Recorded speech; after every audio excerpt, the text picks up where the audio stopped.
Hey, everybody, welcome as you're rolling on in here. I know that it's not usual for the sun to still be up when I'm talking to you, but there is a good reason. It's because this is it's okay. Anyway, I woke up early today. I just went to sleep early yesterday.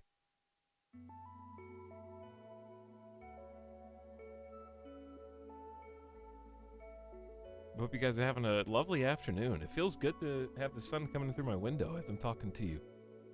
I actually woke up before noon for the first time. Okay, let me put it like, for the first time when it was my own free will and not forced by an appointment. The Europeans out there getting some love today. Is there an Etalyx Discord? I don't know. Xenon, who's been following me since May 17th of last year? Is there a Discord notification from Nightbot every like 45 minutes or not?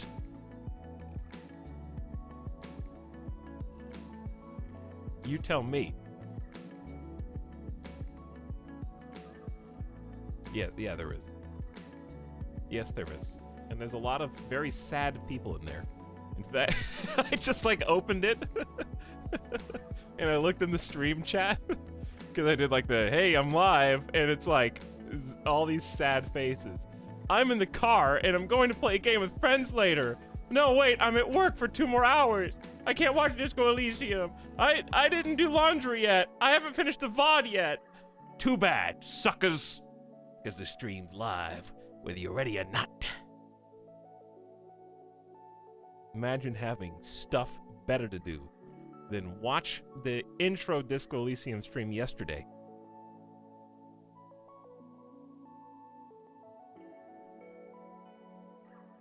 To be honest, it was like, okay, I know it's only been it's only been 3 months, but I hope that it can keep up my interest and momentum, because I honestly, in my heart, would put yesterday's stream at my probably favorite stream of the year so far as just like how entertained I was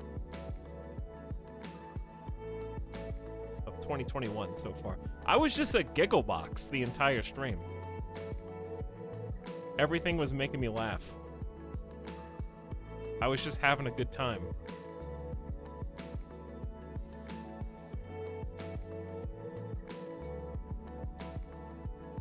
Pretty much like, also just the shock factor of, you ever wonder, like, when you're watching those the PG-13 kind of comedies predicated around somebody doing something and they have to explain to everybody, like, there's a perfectly logical explanation for like why everything is transpiring the way it is, but to everyone who's observing it in the movie, it's absolutely ghastly. That's pretty much how I would describe Disco Elysium so far. Like, to me, it's almost like I woke up and I don't know how I got here, but I'm here and I have to deal with it, and then you guys are the audience who's watching and judging everything and covering your children's eyes and ears.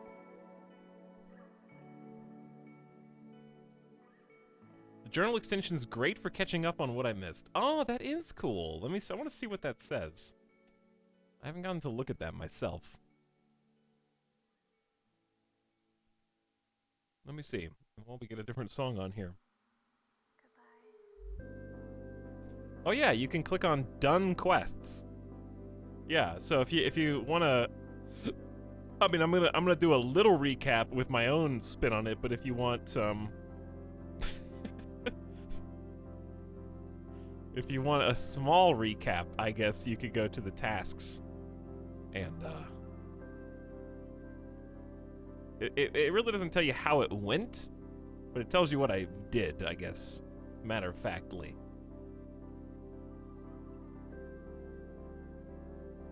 So that's really cool.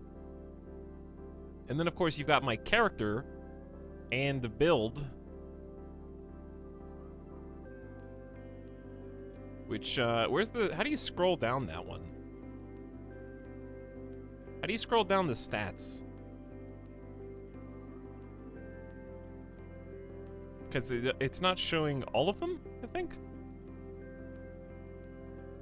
But yeah, it's got all the traits, it's got my character stats, and you can actually click on each of the traits, and it gives you a pop-out, like, what does this thing do? But yeah, I can't seem to scroll down to the bottom ones, and nobody in chat seems to know how. Anyway. Hello, Ulthor.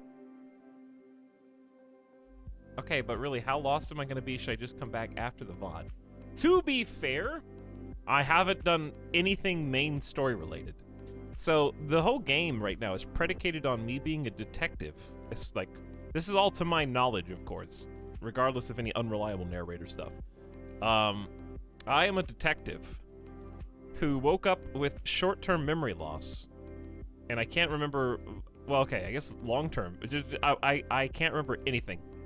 Who my character's name is, why I'm there, people are telling me I'm a detective, I assume I am, right place, right time kind of thing, and there's a body behind the building, the hotel or apartment or whatever I'm staying at.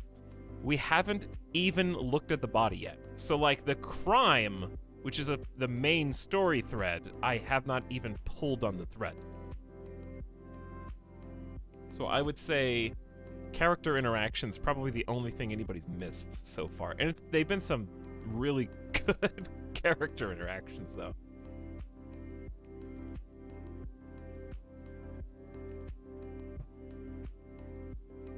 But anyway, what's up, beginning of stream sub? Cobra Blue, thanks for 31 months. Howdy, Cobra Blue, who says, yo.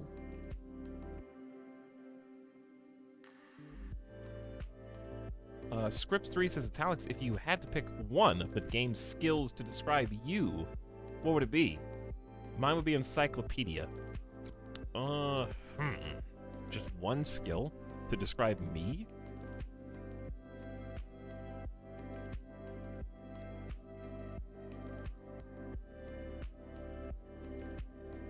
I would say I'm probably rhetoric.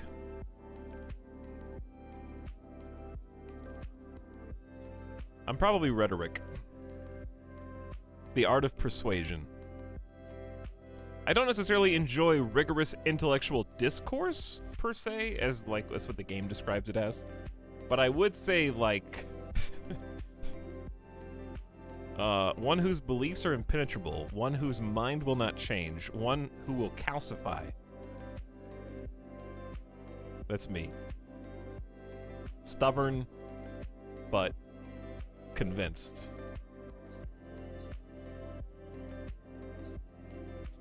I would say that would probably be my primary. I can honestly, I'm a good spinster. I can take some bullet point factoids and create an ironclad argument out of it. I can find the logic loopholes. Not that I'm not guilty of them myself sometimes.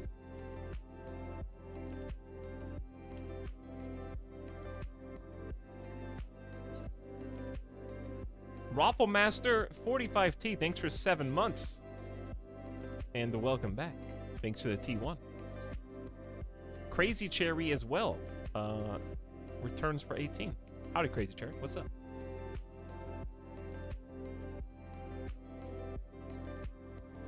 Welcome, one and all.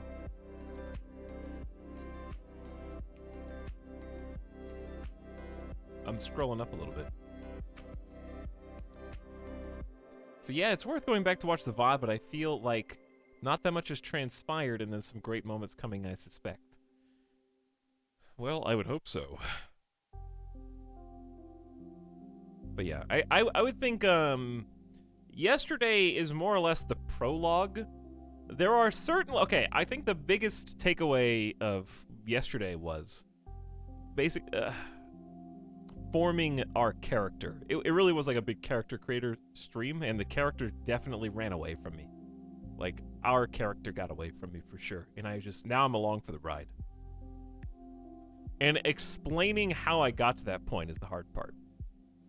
That's what I was referring to a few minutes ago. Because some of the choices that we've made are equally as shocking as the fact that they're even able to be made in the game. And that's why I'm so impressed with it. Because when it surprises me with what it allows me to do.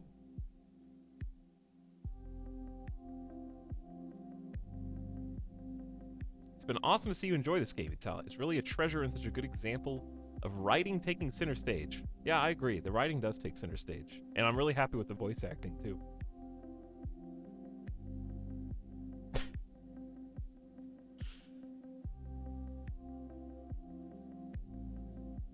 Here I thought I'd be watching the latter part of last night's VOD. Well, a few things did happen at the end of last night's VOD. Namely, Lieutenant Love. You need to help a brother out with his love woes. Go to Gart and give him some solid advice. Tell him how it is with women. That was probably the culmination. Okay, first of all, I died. Yeah, I did die, because I took a sip of wine. One little sip of wine was enough to push me over the edge. Apparently my liver is so beyond repair in the game that even a little bit of alcohol is enough to just cause fatal, unrecoverable wounds to my internal organs. You died, and then you took another sip of wine. That's true.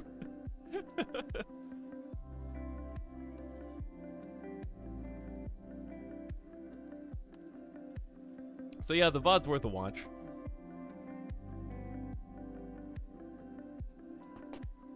It isn't afraid of letting the player be an asshole. But there's a distinction, Garmin. It's not that the... Okay.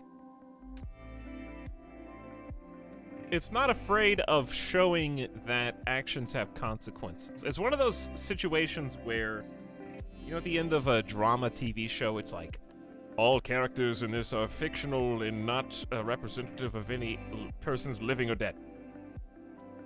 Right?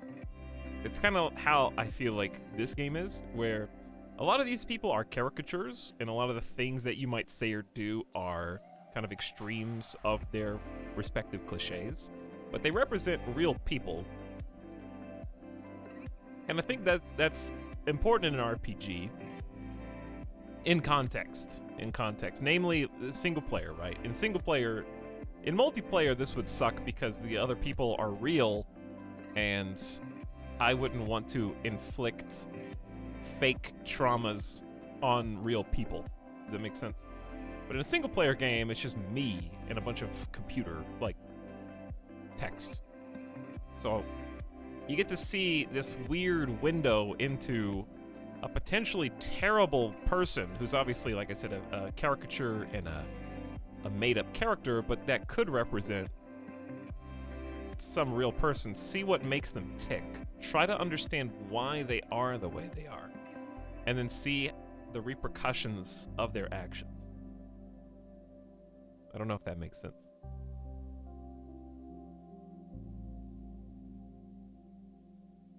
But that's what interests me.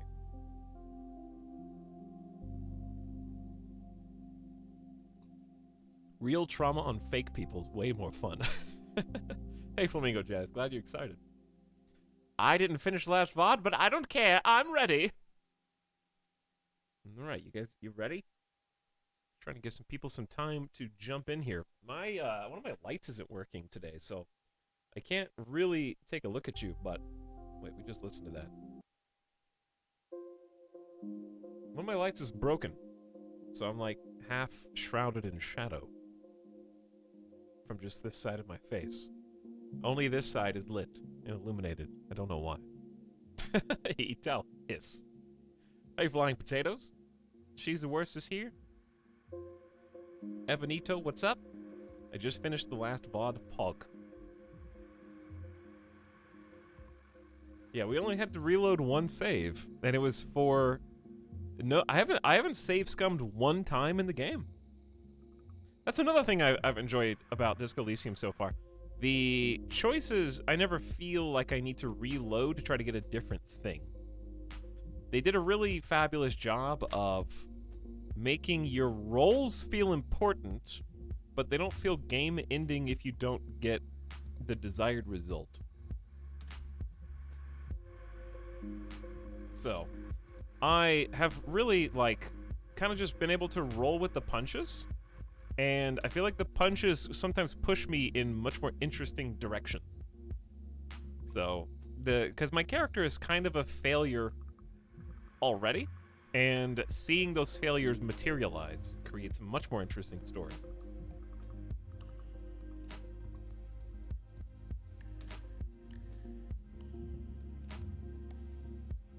And in fact, a couple of major failures that we had were had a really immediate effect on our surroundings, like the money thing. Also, I'm just gonna go ahead. I probably need to do this again, but this is just another warning. A few warnings, actually. Number one, just a reminder, this is my first experience playing Disco Elysium. I don't know any of the characters. I don't know who's going to be on the screen for 3 minutes and then die, or who's going to be on the screen for 5 minutes and then come back at the end, or who's going to be... I didn't know, for example, that Kim was going to be my partner when I saw him. So I don't know who any of these characters are, so don't make any illusions to whether or not they're going to stick around or not. That way it's a surprise to me. So try to refrain from "this is my favorite part" if you can. Another warning. This is a hyper mature video game and not recommended for anybody who does not want to be affronted by unsavory elements. Extremely unsavory. No Australians allowed. This game's actually banned in Australia. But Australians can watch the stream, I guess, as long as they keep it a secret. But yeah, the mature content filter is on. You've been warned, unless you come in late, in which case I can't warn you. But language, sex, death, body parts, probably. Mature themes as well. It seems like the game is already addressing racism in one aspect with our partner Kim. All the locations are made up and fictional, so I don't think there's... hopefully we don't have to worry about any actual, like, censoring of things. You know what I'm saying? It's all made up, but it represents real stuff. Put it like that.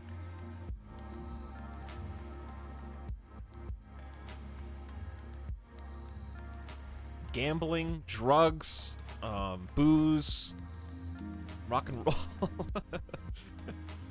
Yeah, all that stuff. Serious topics.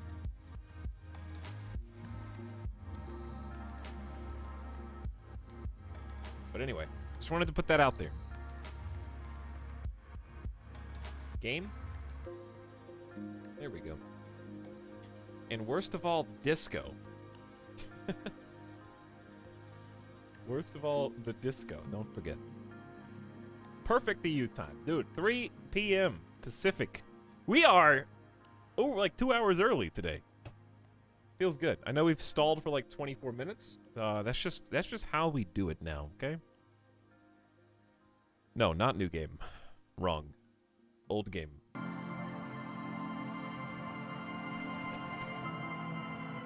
We're in the Whirling in Rags. We just talked to Gart.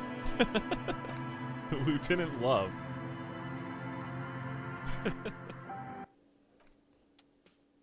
Anyways, chat, thanks for the kind words. I just got a haircut the other day, and I'm feeling fresh. I got started early today.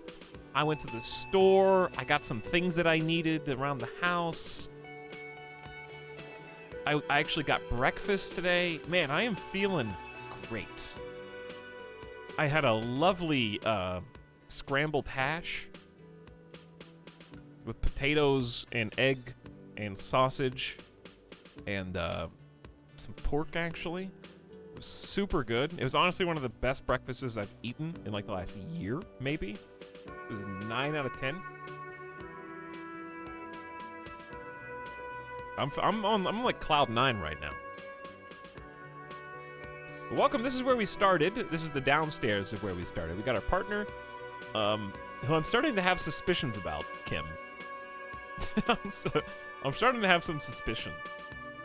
I'm just gonna throw, like a brainstorm random theory out there that's like probably 85% chance of being false, but there's that 15% chance it's not.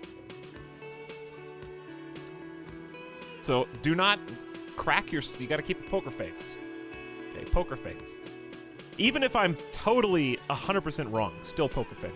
Okay, because that's what keeps the mystery alive. When the detective is sus. No. Listen. Okay, new theory. They took me to like this remote island. This is like the Martin Scorsese, Leonardo DiCaprio, like I'm Leonardo DiCaprio. They cut off my like frontal cortex. I'm getting Shutter Island right now, and then Kim is here to like observe me. Cause I'm trying. What I'm doing is I'm trying to wonder like why is he so patient? I'm doing all this weird stuff, and he just walks with me no matter what I do or where I go, and he's not pressing me to go look at the body. So Kim is trying to like observe me after I've gotten this like surgical operation, and he's like writing in his journal all the time, so he's gauging me and trying to like figure out if I'm like how my moral compass develops on its own with like a blank slate. Dude is getting paid either way. Ugh. Are you still grinning? Oh, my character? Yes, my character's face is still stuck in the grin. I did have an idea though. I'm not gonna suggest it, but I'm gonna attempt something. But we have to stall a little bit longer because I gotta explain myself to you. My character is... Well, look at this stream title. I have created a monster. He's blurted out to two of the female characters that he is sexually interested in. Okay? Like, after they just met, as far as he knows, for the first time. They have both, obviously, rejected him. He had a 3% chance on one, and like an 8% on the other, I think. The first character thought it was highly amusing and entertaining and laughed her ass off. The second character was instantly freaked out. So much so that it shattered the single bar of morale that my character has. Nearly killing him. Okay? That is how devastated he was. After the second character on the radio, the bartender, not this person, but the bartender who's not at work, we talked to on the radio, almost killed him. So I had to take drugs instantly to stay alive. Then he rationalized that it wasn't him who was the problem. Like, how could he be the problem? It must have been the other man. This guy, Gart. So Gart there has to be something going on between Gart and Sylvie. I think her name is Sylvie. So he's totally blocked that off. Like, it can't be him. It has to be someone else. And then he went a step further and was like, no, maybe it's not him. Maybe it's her. Like, maybe me and Gart are the good guys here. And maybe it's Sylvie who's the problem. So then Lieutenant Love, I was like prodded to go talk to Gart by the way, if you haven't seen this, all of these are basically characters in the game, as well as your traits and stats. So they will appear frequently to give me advice, mostly ill-advised advice. But electrochemistry is like the drugs and sex party one, and he's definitely the biggest offender out of every one of the other voices. Closely followed by Half-Light and Physical Instrument. physique is causing some problems, but Half-Light has actually done some good things too. Anyway, I digress. Basically, the character convinced himself that, I keep calling him the character. His name is unknown at this moment. We don't have our badge, so we don't know our name. Our last guess was like Cousteau. What was his name? Like Jean something Cousteau is his made-up stage name. We're also known as the Officer. Jean Ambrosius Cousteau is my made-up, like, stage name that I told Kim, my partner. Anyway, so I had a bro talk with Gart, and convinced Gart that Sylvie was actually just a whore. Totally baseless, by the way. It's the only explanation for why Sylvie would have rejected two upstanding gentlemen such as Gart and Jean Ambrosius Cousteau. So, he agreed, of course, and poured himself a drink. Finally gave me a drink. I had been looking for a drink for the entire section of the game, basically. And the electrochemistry was very pleased by that. Except the drink almost killed me as well. Because it turns out drinking is not good for your morale? Which is weird, but okay. There has to be a penalty, I guess. If anything, it should improve your morale, probably, because, like, hey, I'm about to do something stupid. I'm gonna take a drink first. That's like the cartoon meme, right? But no. It actually damages your morale. So it almost killed me. And in fact, it did kill me. I had to reload the save. But that was hilarious on its own. And that's the only time that I've gotten to an end. There's a newspaper clipping describing my death and an entire, like, end of story wrap-up. It was great.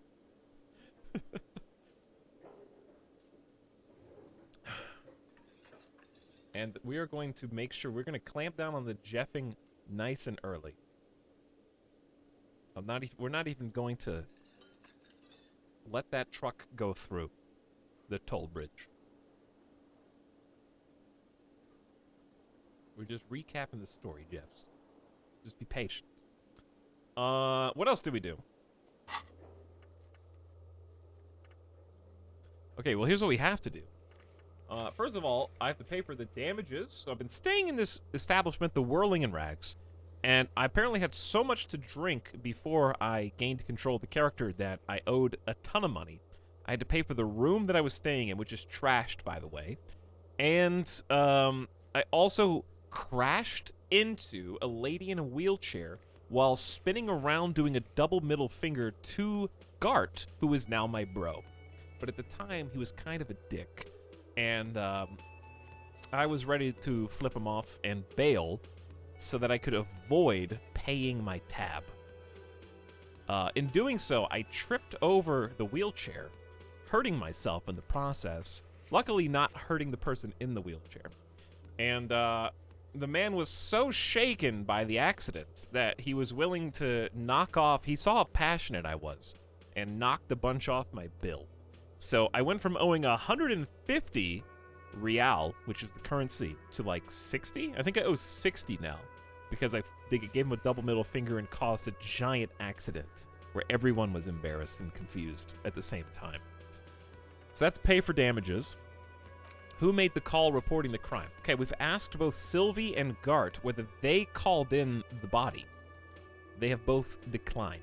So we're continuing to look for who called it in, so we can get some information from them. Obviously, very important person in the case. The pissing competition. Kim has alluded to the fact that our department, Precinct 41, and his department, Precinct 57, have had some kind of competition. And he refused to kind of talk about it before we investigated the body.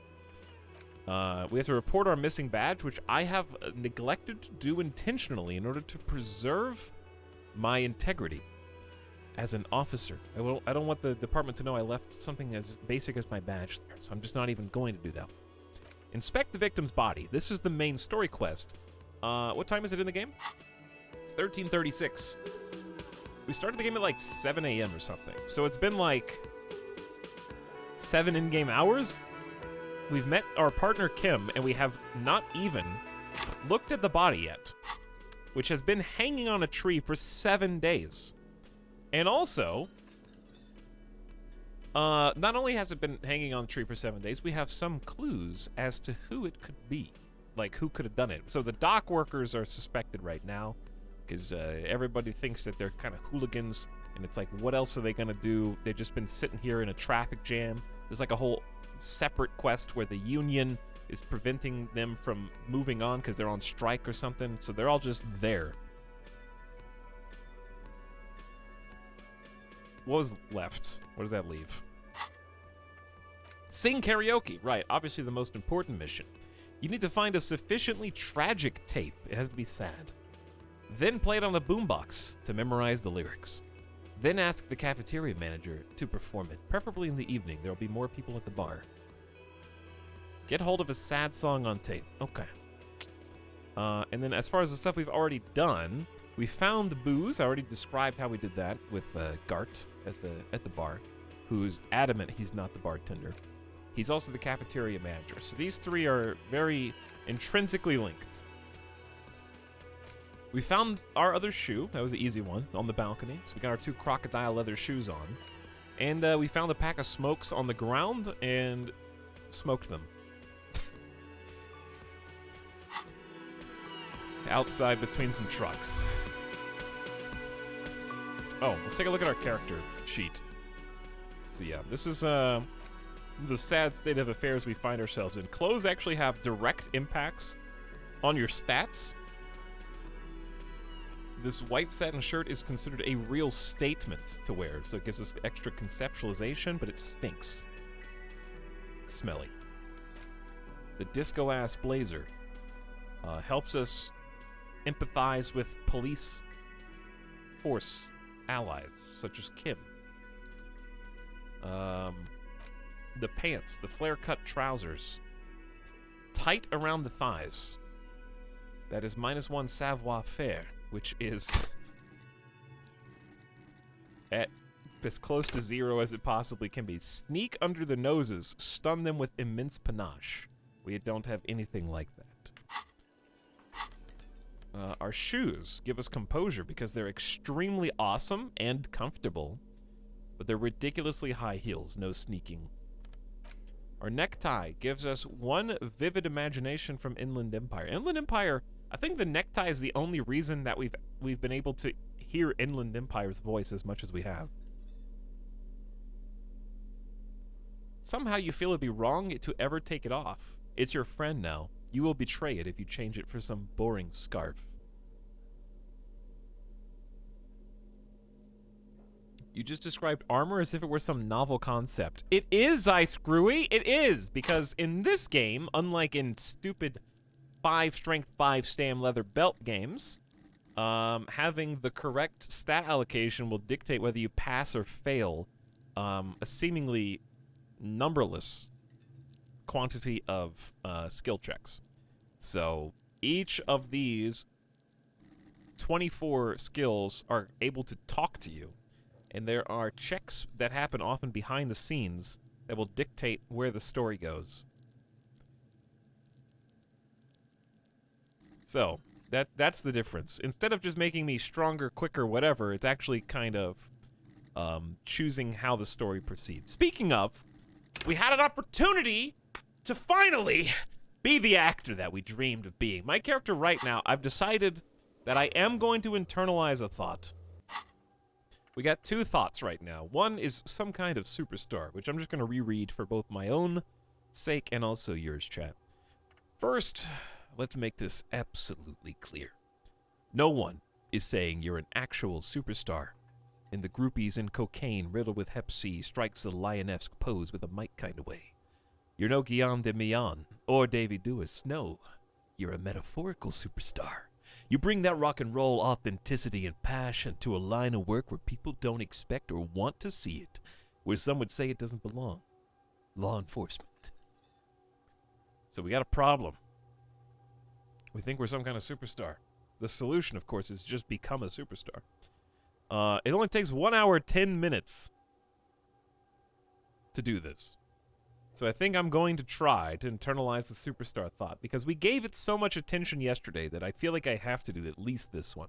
The Lonesome Long Way Home, however, is a much longer 6-hour one. Let's rewind. Let's trace your drunken steps back home. Basically, we have no idea where we came from. We don't have any memory. We have no recollection of how we got here. So Lonesome Long Way Home is kind of like, figure out why and where. And then there's all these other ones. We had the opportunity to become a hobo cop, but I declined because Superstar took the center stage. And if I'm going to do that, then I should probably pursue it. But before we do that, check the map. Let's check the map. Okay, just want to make sure I don't need logic immediately. I do want to investigate the mirror because I have an idea. Don't know if I can do anything with it yet, but let's go ahead and internalize this now. Some kind of superstar. Okay, so we get -2 logic as a temporary debuff because it seems unlikely. We'll see how that goes.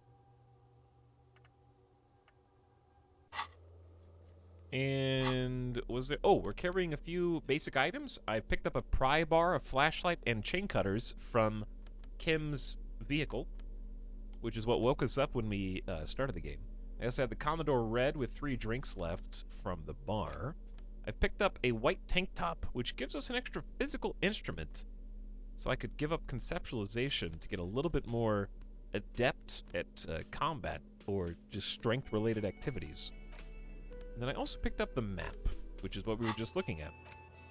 And on the map, we've really only been in this general vicinity. We have not ventured far west, and I'm probably going to go northeast before we go west. But it seems like there's dudes with, like, guns down there, so curious. The zone of control. Basically, we've been told that the area we're in is kind of a piece of crap. It's, like, west of the most dangerous, terrible place in the area lore-wise. So, not great. All right, anyway, that's pretty much everything.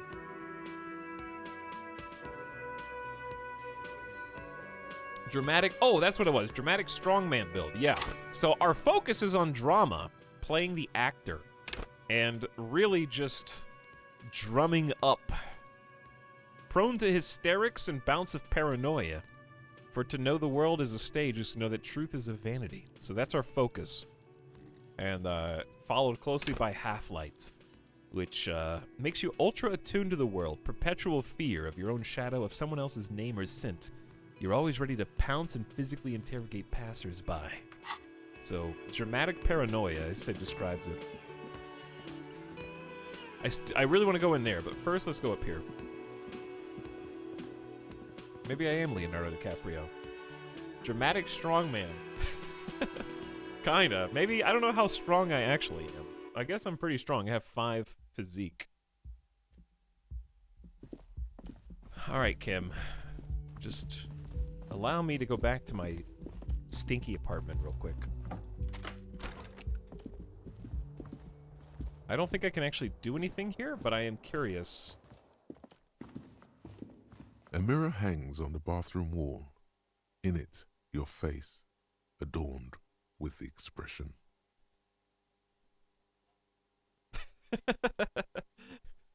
The expression.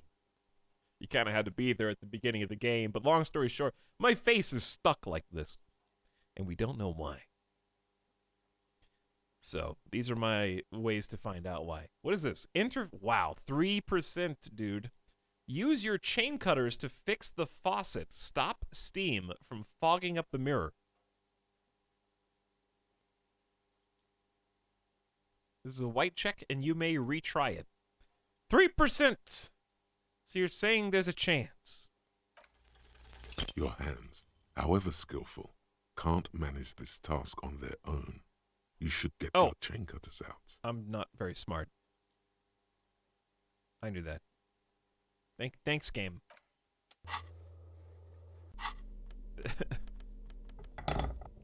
Is that...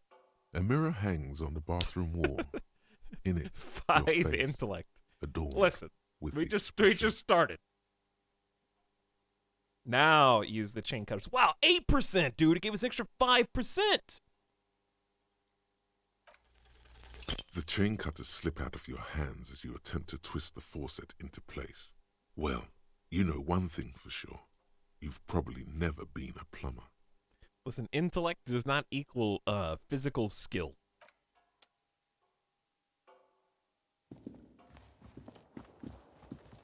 Oh, anyways, my idea was, and I don't know if I should save scum this or not. A mirror hangs on the bathroom wall.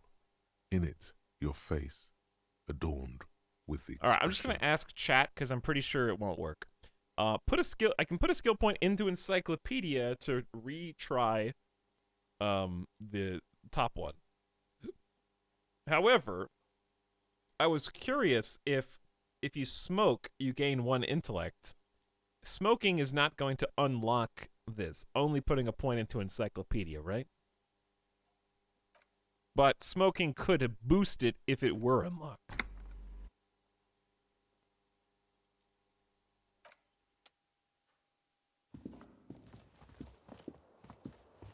Don't not never save scum. Thanks, Marky.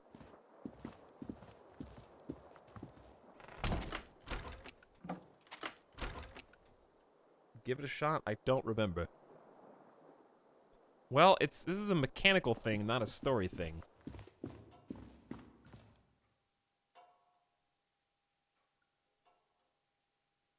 Because I don't want to smoke and take another health damage. Well, the health damage doesn't matter, but I don't want to smoke and lose a cigarette.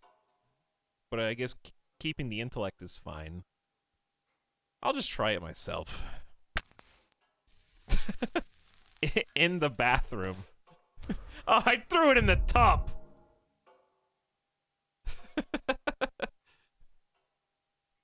A mirror hangs No, it on won't the work. bathroom wall. In it, your face, adorned with the expression. Okay, well, I have only 3 HP. I just came back up to my room with Kim to have a smoke in my bathroom, and I guess the tub is my ashtray. So now I got 1 hour of +1 intellect and +1 physique, I think, from the drinking. For whatever that's worth. I'm just kind of walking around with chain cutters in my hand now.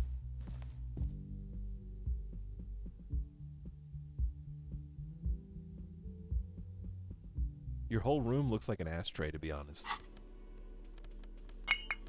Thanks. Appreciate you.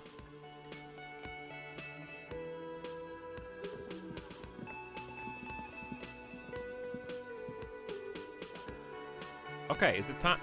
When am I gonna look at the body? I gotta go in here while it's open.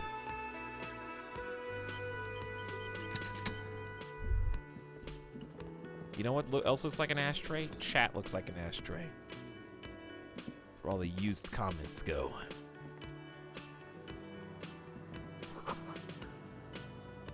The dishes are drying. They smell of chemicals and pine trees.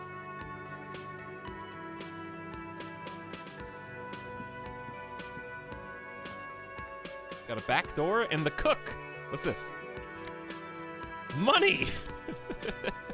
I guess I'll just take it. I'll help myself. A thin man is smoking below an exhaust hood, occasionally sipping from his mug. This must be the Whirling's cook. Have we met? As you step in, he nods toward the table and says something in a completely foreign language. The only words you can make out are Garancy and Kubek. Okay, it's definitely not his name. Whatever you do, please don't call him Garancy Kubek. Please, it's not funny. Yeah, it is. Garancy, I have some questions to ask you. Mr. Kubek, I'm here on official police business. Hello, sir. Got time for a few questions? Ignore and leave. Why did you specifically tell me not to do it?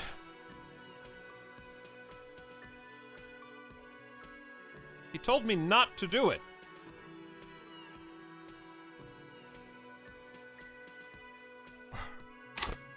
Listen, I'm just because I have 7 drama, but that doesn't. I also still. Why do I only have? Oh, because I focused the thing that only gives me 4 logic. Listen, I'm supposed to be a smart guy. I don't have to be a jackass all the time. Hello, sir. Got time for a few questions? The man puts his cup down and replies something, his left hand drawing arcs in the air. You've got some impressive pots there. He smiles and bangs his ladle against each of his pots in turn. It's almost like music, especially with the sounds of assorted dishes boiling and simmering on the stove. Thanks, conceptualization. I don't think I need anything else. Stay masculine. Why? Why stay masculine?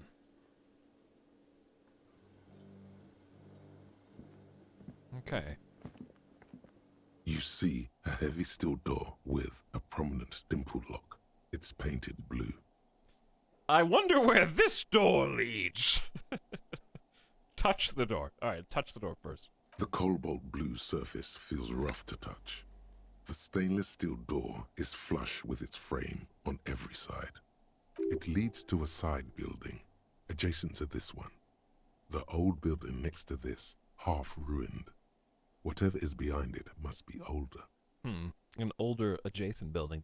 Visual calculus almost never comes up, so it's nice to see him reappearing. I wonder where this door leads. You do? It's a door in the back of the kitchen. Why do you care where it leads?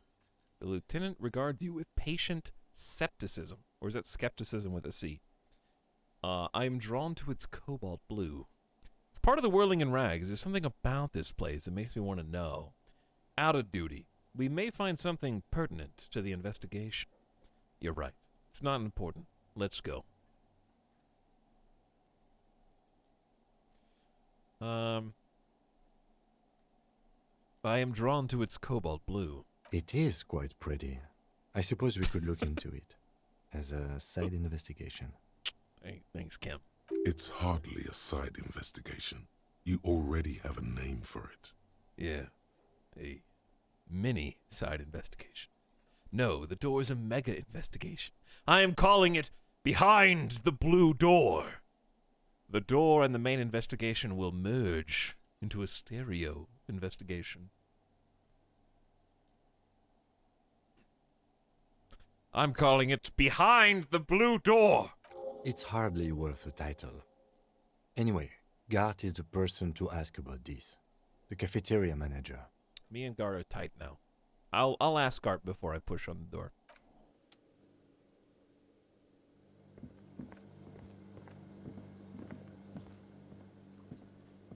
Now that we're tight. Can I help you? By the way, I am going to sing karaoke here. Absolutely out of the question. Absolutely in the question. First we find a sad banger. Then we sing this place to shit. Okay. Inland Empire. Always got my back. Thanks, buddy. Your body is ready, sire. It is drama. It is. I've seen something here at the Whirling, Gart. A thing I need to talk about. What thing? The mess hall's reserved for the Union. There's a mysterious blue steel door in the back of the kitchen. Oh, yes, that door, sure. There's nothing mysterious about it. It's just a door. Do you know what's behind it? Do you have... No, I don't have a key. I don't know how to get there. And I don't care either. It's not like I've been wondering about it for 10 years. It's just a frit warehouse, probably. So he wants to know, too.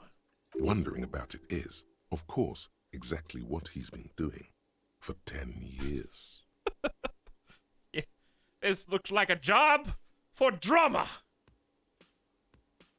Or some boring storage space with a bunch of old junk and dust. Junk and dust. He runs his finger across the counter to check for dirt. He's attempting to maintain an air of indifference. It's absolutely not convincing. Good thing we put that point in composure. I think you'd like to know what's back there. Fine, okay, a little. But my job doesn't leave me time for wondering about one locked door in one of the cafeterias I manage. So I haven't opened it. I have cleaned the whole place 100 times over, though, after the animals. And I haven't found a key, so good luck with that. Okay. So Gart wants to know, too. We've got an ally to get through the cobalt door. I saw a sign that said the mess hall is reserved for the Union. Let's talk about that. That sounds like a side plot we're definitely going to investigate today.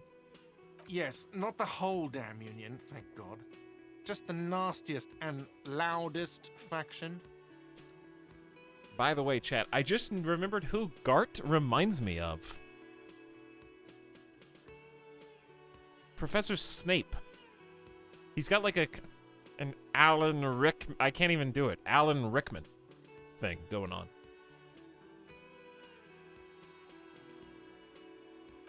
They come here in the evenings. Dumb, unruly types. Think they're big shit. But they're good customers. They place big orders and always pay on time. We should find out who this Lord faction is, occupying the booth. Loudness means talkative, and we need info. Ooh, it's a good idea, Kim. Okay, they come in here in the evenings, they place big orders, and always pay on time. How do we find them? We don't. We have to wait. They'll show up sooner or later. Men get hungry, even striking men. If not today, then they'll be here tomorrow. There are these things called days. You sleep between them. He's saying they'll come after you've slept. Just making clear you got that. Thanks, tutorial. Logic tutorial. There's something else I want to ask about. What? You feel like you should come back to this thing-based questionnaire if you see anything interesting in the whirling later. Thanks, game, for another tip. It's about the money I owe. Yes, have you got it? How much do I owe you again? For the room, 60 real. You sure about that, Gart? Like what? I was rarely enjoying talking about the money you owe me. I'll see you later, Gart. I got things to do.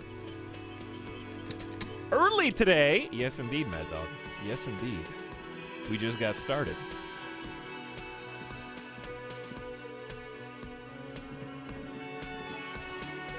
And we have so much to uncover. Find out who is in the Union box. Explore the whirling secret passages. Most curious.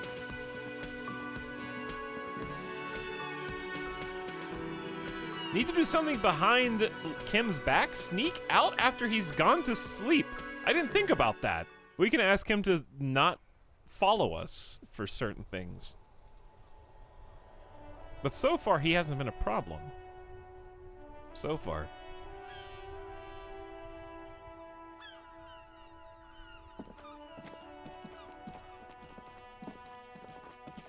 No, I can't look at the body yet.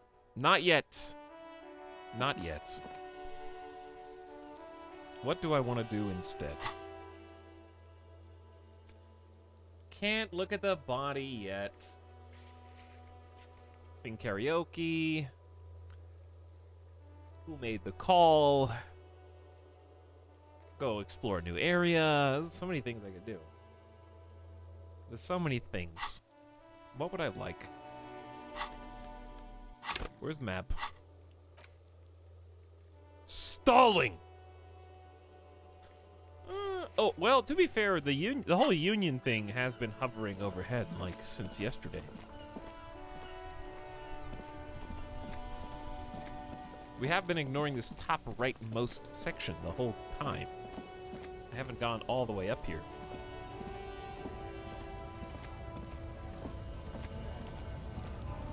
So let's do that first.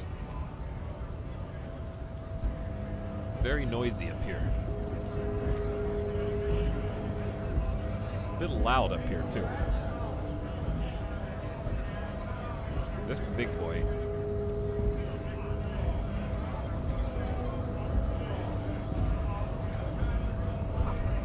says GRIH, the Greater Revachol Industrial Harbor.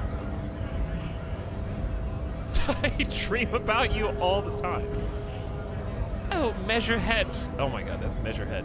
He's up there.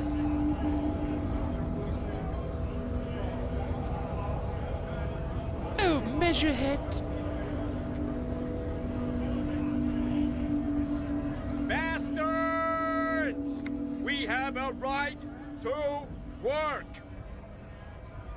The man yells towards the harbor gates. His voice is the loudest of the lot, and oddly screechy for a man his size. What's going on here? Hold up and stay frosty, everyone. Cops are here. The broad-shouldered alpha male turns to you. He's a full head taller than anybody else here. You here to fuck with us? Beat the honest worker down.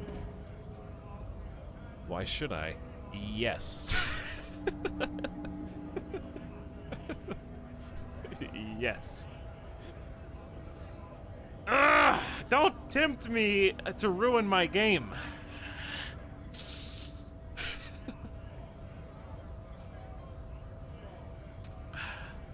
Why should I? Honestly, do I have any traits?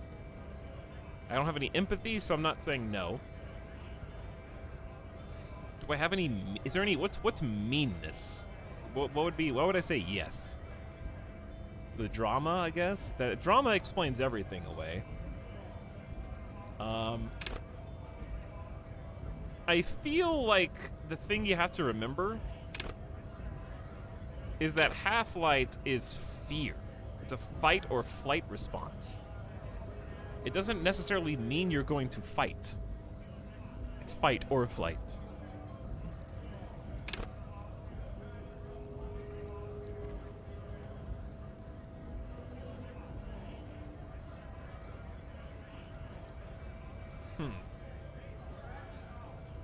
I don't think authority is relevant. I think authority is your ability to project dominance and command respect.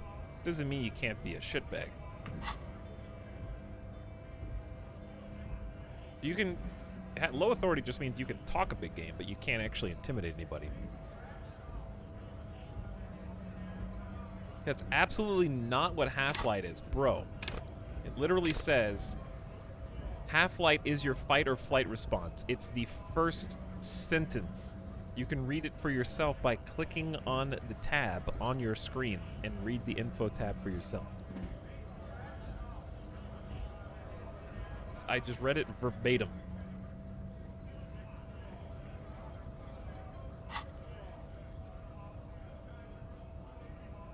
Physical instrument was threatened with the prospect of another man being stronger than us. Yes, that's true, but I'm not here to beat the honest worker down, so why should I?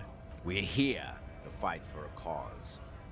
Stripes usually have problems with people who have causes. Oh, then yes. Ha! Couldn't handle us. A cause gives the workers strength, gives them power. We have a right to work! Besides, we're not that different. It helps if people see us talking, cops and strikebreakers together. Shows authorities are on our side. Builds confidence. I don't think I've chosen any sides yet. What kind of cause are we talking about? Rights of people, rights of workers, to have gainful employment, to make a salary, and feed their families.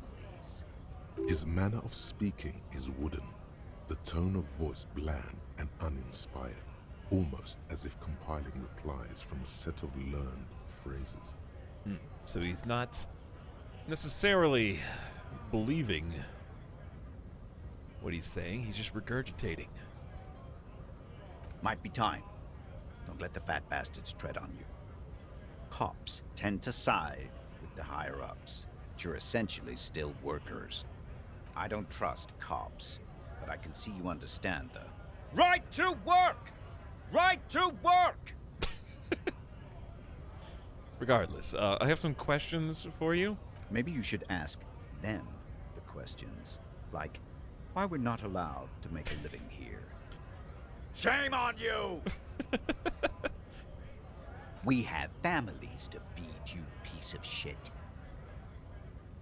He points his finger at the man sitting on the railing. So do we, Scott. The loitering man hollers in return. I want to get into the harbor too. What is a strike? Who are all these strike breakers? What exactly is your goal here? Who are all these strike breakers? Honest men and women with rights to work, to be useful, not toys for corporate interests.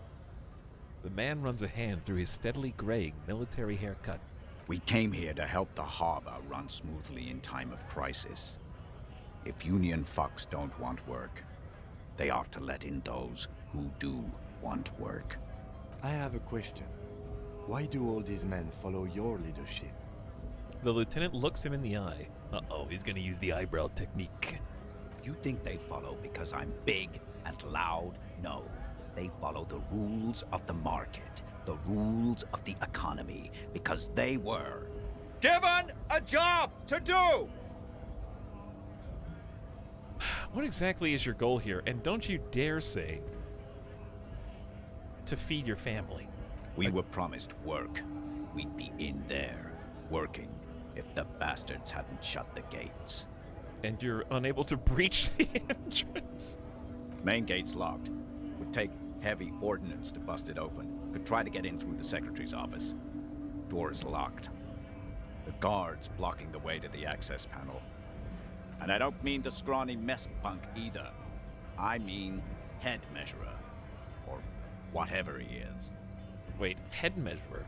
Huge Seminese guy standing up there on the overhead passage. Won't let anyone by. The access panel is right behind him. How bad could one guy be? You seem capable. Bad. Standing on a narrow bridge, he's got a strategically advantageous position. And he's trained. I don't know how the Union has a trained killer up there. But that one's no joke. And my men are tired and hungry. They're workers, not fighters. Have you considered storming in, like, all of you? Why don't you just talk to them?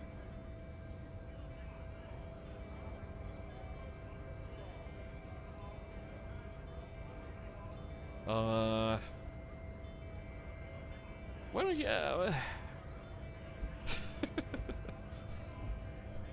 why don't you just talk to them? Like civilized folk, you mean? These native fucks don't understand civilized. Well, there you go. Odd, out-of-place colonial reference there, Mr. Scab Leader. And that's where rhetoric comes in. Because the important thing to remember is that when you're using your intelligence, you have drama, yes. But you know what else you have? Rhetoric. You also have encyclopedia and logic. It's not all drama, even though that's our focus. We have other sides of the coin. It would be better for the neighborhood if you went home, at least for now, if you can't get in anyway. No! They will give up eventually. Or get drunk. Leave the button unguarded. Then we charge. The man rubs his jaw, a perfect lightly bearded square wedge. You've been talking to him for quite a while now. Something is off with this guy. Ask him where he's from. Trivial. How do you even fail a trivial one? You'd have to have some major debuffs with like clothes or chemicals or something. Okay, I gotta ask, where exactly are you from? What's it to you? Deep-set suspicion drips from every syllable. Curiosity, going to figure out this strike mess. Routine, part of the investigation. I thought you looked real familiar for a second there. I feel like it's either 2 or 3. Dumbing it down so it seems like it's a non-issue might be the way to go. 3 is possibly a red flag if he's someone who wants to stay under the radar. He might clam up if I think he looks familiar, and he doesn't want to look familiar to a cop. So I'll go with routine. Am I a suspect? Done no crimes. I only fight for the rights of people. Every once in a while, it's like you can see glimpses of another guy under the guise of this fighter for jobs. He seems a more brutal, cunning, and suspicious person. Just a hunch. Or you just might be paranoid. Just because I'm paranoid doesn't mean no one's out to get me. Already got that. I'm interested in your background. We're all workers, right? Workers stick together. Came from the eminent domain, in Jamrock. Backgrounds in odd jobs, heavy lifting, cargo hauling, bouncer work. I know the drill. Came from the eminent domain in Jamrock. Isn't Jamrock like kind of a shithole? A monstrous shadow high above the fire traps of the domain. The 881 motorway running over this district of Jamrock. Concrete pillars rise up from the midst of the dilapidated wooden houses. On the horizon, barely visible, the hazy machinery of the harbor. Shivers got a 12 success. A monstrous shadow high above the fire traps of the domain. I'm just getting some visual of...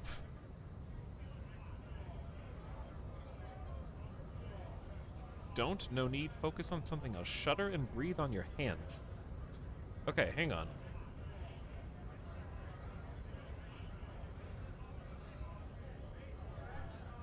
That one. Life in the domain is even worse off than in Martinez.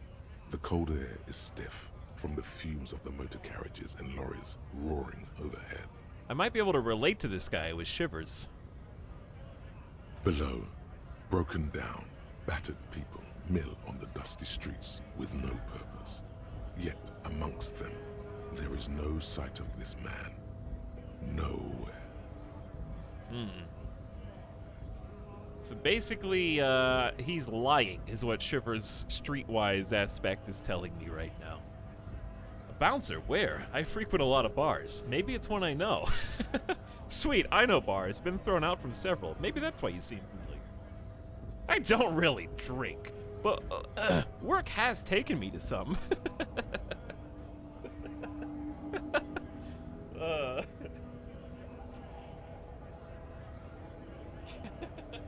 Which one was it?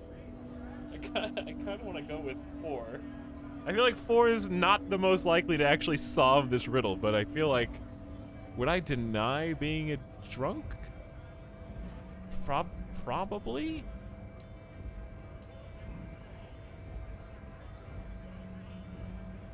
I don't really drink, says the guy whose entire face is red. Which one was it? Worked at Territorial. Ring a bell?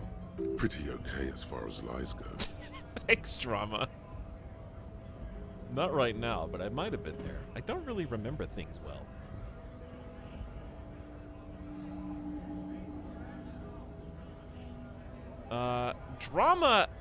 Drama's giving me the, like, go ahead. I'm gonna say, yeah, I feel like if I called him on a lie and it's not, and Territorial exists, then I'm revealed. This is a game between me and him. If I don't trust my drama sense, then who do I trust? It's my best sense. Lie and detect lies is literally what it does. Yeah, I think I've been there. Uh-huh. It was a long time ago. The man is... I think I maybe missed my my opportunity. Or maybe we just know that there's something up with him and we can't put our finger on it yet.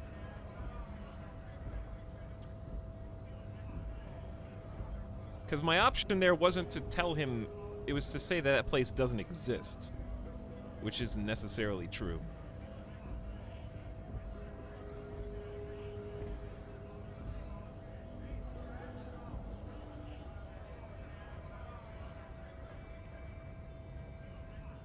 It lets you, oh yeah, I guess I could just pursue the same conversation again. What's it to you?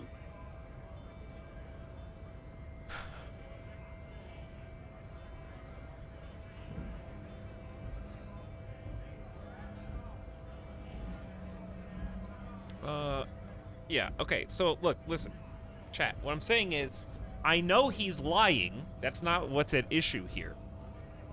The issue is the place that he's telling me exists. So if I say that place doesn't exist, then I'm the fool because it does.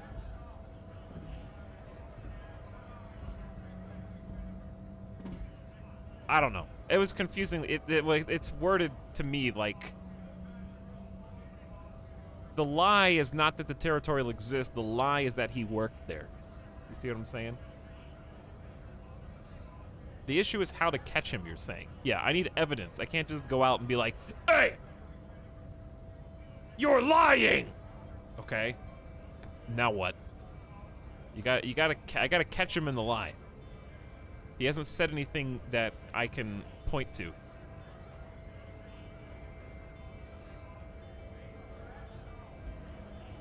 Thought you looked real familiar for a second there. No, don't think we've met before. I came to help out the people. Every once in a while, it's like you can see glimpses Yeah, we've seen of that one. another guy under the guise of the... We're all workers, right? Workers stick. A monstrous shadow high above the fire traps of the domain. The life in the domain is even below. Broken down, battered people mill on the dusty streets with no purpose. Yet amongst them, there is no sight of this man. Nowhere. I mean, I could just say you're not from the domain, I guess. I just don't feel like I would be that direct.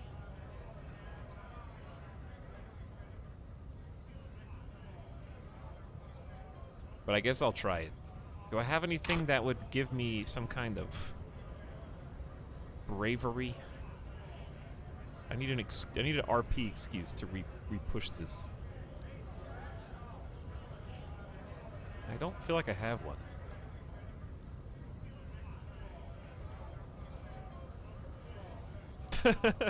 Alcohol bravery.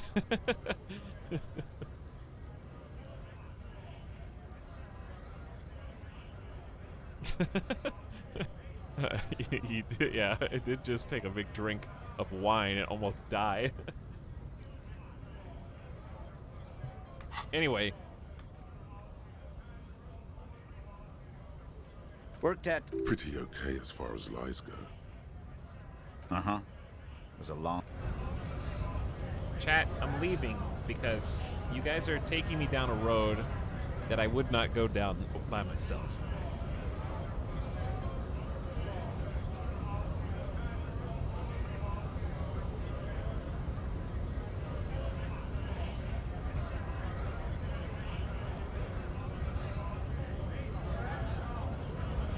I am not like you. We are nothing alike.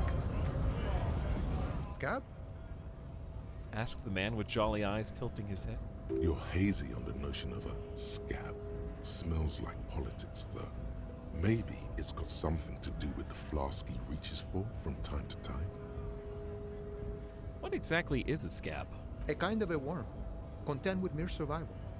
They come, they want to do our job for shittier pay, screwing over both themselves and us. Everybody loses. You don't seem to like them much. Gotta be bloody stupid, freaking evil to scab. Or I guess, scared maybe. But scared of what? Of who? Personally, I'd rather beg than scab. If the gentleman shouting on the street came begging, maybe they'd have gotten something. I'd rather beg? Okay. He looks at the mask, squinting his eyes as if trying to ascertain what they're scared of. Have you tried talking to them? Nod or shake your head. It's better than begging, come on. I don't think my character cares. Have you tried talking to them? We've explained the matters, but they don't listen. This lot would be reasonable and go home if the big guy wasn't riling them up all the time. Big guy. He means the leader of the scabs. Yeah, I'm a scab. Poor and downtrodden. Wave your fist. Right to work!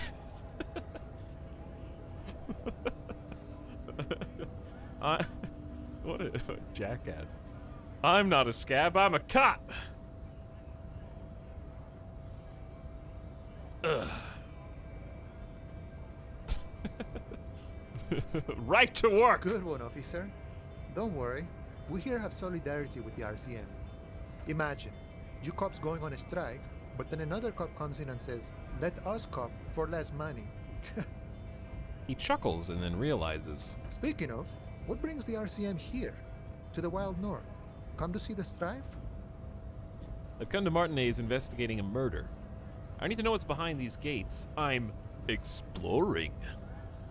I'm a bit short on money right now. Could you give me some of it? What's the strike about, anyway? I'll answer your question. Come to Martinez, investigating a murder. Murder, huh? That sounds like a lot of hard work. You'd never see me investigating a murder. It's actually very fun and easy. You're right. It's almost impossible. I'm 91% sure I'll never get it solved. Whisper, I have no idea what I'm doing. Maybe you want to help me solve it by telling me, who did it? All right, chat, I'll let you... Wait. Where's my buttons? Where's my vote buttons that are over here normally? Are they gone? Hold on.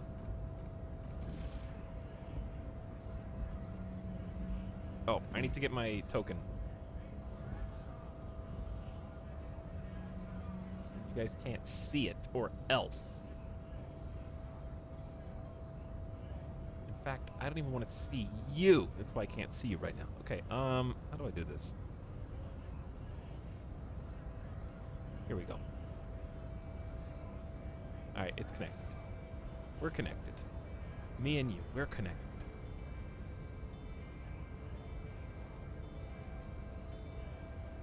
There we go. Alright, I'm gonna put this one to you guys. And you can't, I mean, don't type it in chat. Actually, you know what? You're back in even. Because I know a bunch of people are gonna just type the number in chat. Okay, do you have to click the screen? You have 15 seconds from now. Go.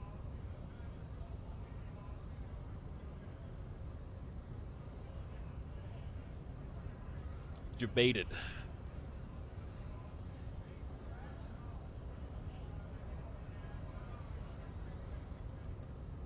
Well, chat's very honest.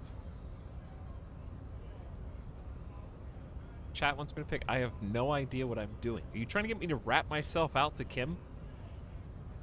You're trying to sabotage the game. I see what you're doing.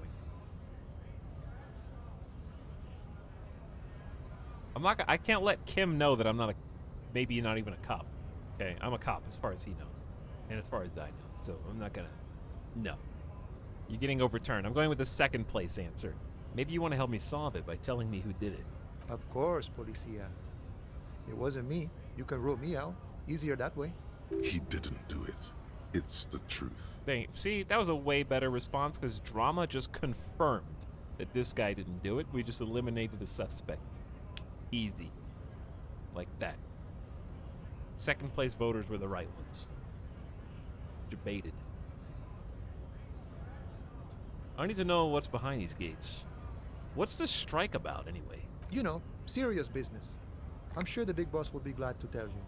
You'll have to ask him first. He's a chatty guy. Wants to talk about the strike too. Just can't break the command structure and tell you now. Listen, I need to know what's behind the gates. I'm exploring. My friend, I respect the right to roam. The open range awaits. He gazes over the roundabout with a glint of longing. This mean you let me through? I don't operate in that capacity. I'm not a granter of passage. The passage grants itself. He takes a swig and points up the stairs with his flask. If it's so simple, why did the scab leader warn you of the guards blocking the way? That's simple. I just walk in. I walk right past Measurehead and go in. Past Measurehead. Yeah, the 2.5 meter tall Semini supremacist there. Walk right past him, then press the button to unlock the door, then go past him again. Okay. And you enter the arbor through the office. Está. So you're saying it's actually quite difficult. Don't worry, I'm sure it's not completely impossible. For example, you could best Measurehead in a physical confrontation. Or you could convert to a Semini supremacist worldview. Or maybe it actually is completely impossible. Has anyone here ever bested him in physical confrontation? Not yet, no. He's incredibly strong. Nothing a couple of solid hooks from Dexter and Sinister won't fix. Is that the name of my fists? Dexter and Sinister. Why Dexter? Have any of the scabs tried converting to his worldview? Jean-Luc himself would say the philosophy has proven overly heroic for the scabs to convert to. Not enough intuition. Alright, another thing. Sure. I'm a bit short on money right now. Could you give me some of it? No, I'm not asking that. I didn't pick Hobocop. Alright, nice talk. Gotta get moving.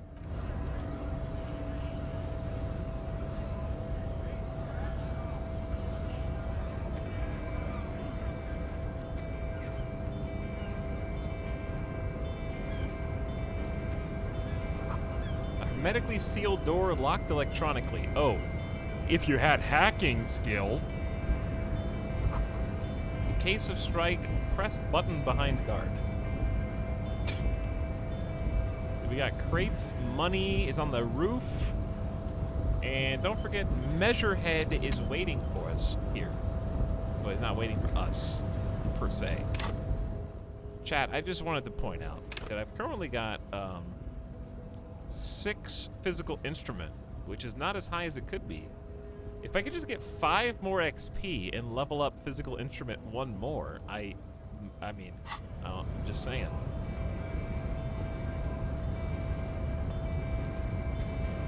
Hello, Etalyx. What's up, Inver? How's it going? Measurehead is a powerful man. No one comes close to him. We don't have to fight him right now. We can just talk to him. Nobody betrays your degeneracy. Yeah, Measurehead. His body totally betrays his degeneracy. Measurehead's babe. The young woman at the giant's side agrees. Your body does not betray your degeneracy. That's a lie. You're in great shape. Oh shit, physical instrument is, he's got my back, dude. He says, I don't know about that. I don't know. We could take him, dude. We could take him, dude.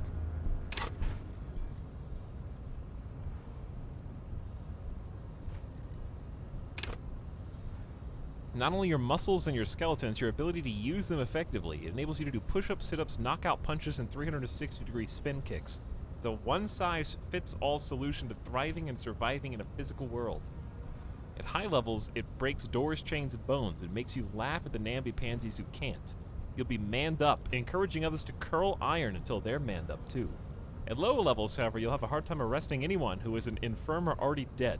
Indeed, engaging in physical confrontation could leave you in either state. Physical instrument seems confident. Say nothing and size him up. What do you mean my body betrays my degeneracy? My body does not betray my degeneracy. My body is unimportant. I am with the police, and we need to get into the harbor. Say nothing and size him up. Are you admiring my morphophysiology? A ripple of muscle passes underneath his skin. He lets you look. It must be frightening to stand in the shadow of this racial pinnacle. Be calm, Sandwich. You are not in danger because you are not a threat to me. Here's the question. Even if I could beat him up, as a player, I should probably figure out if I'm on the side of the union or the side of the workers. In theory.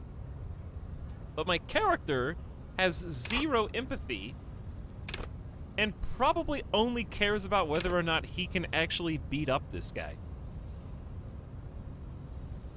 Regardless of whatever the consequences may be.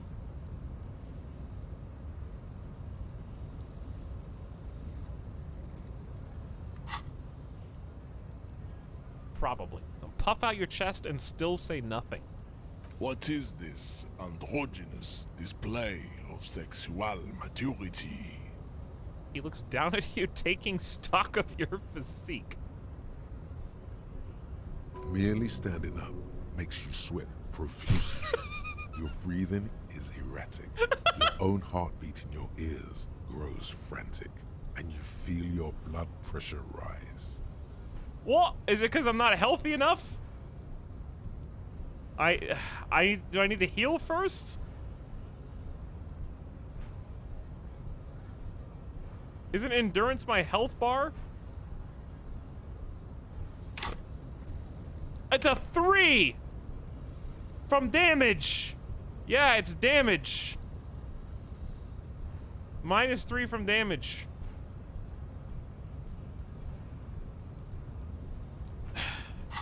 We'll come back. Stop it. You are embarrassing yourself in front of this woman and your pedomorphic friend. This display of weakness may appeal to older women with a stronger maternal instinct, but it is a liability here on Battlefield Martinez. Jean-Luc, his body is betraying his degeneracy pretty hard. Maybe you can ask him to leave. We don't have time to get into this now. I'll be back.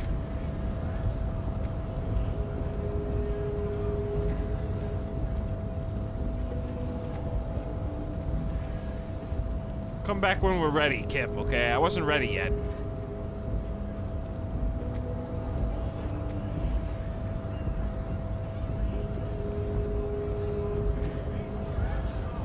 Anybody else here I can talk to?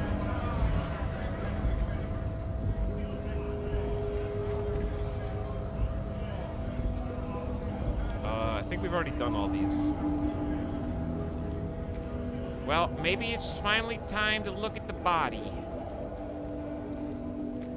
A lorry stuck in the traffic jam. We already did this, but... This big, heavy Grad-made machine is well kept. Oh yeah, it was that for such dude's. an old machine. The windows are clear. Yeah, it was that dude. Did we talk to him afterwards? This is the racist truck driver. Looking for something? Yeah, we did. What is this? I arrive in Etalyx is betraying his degeneracy out in public. My goodness. I am indeed Havoc. How are you? I just betrayed my degeneracy for everyone to see.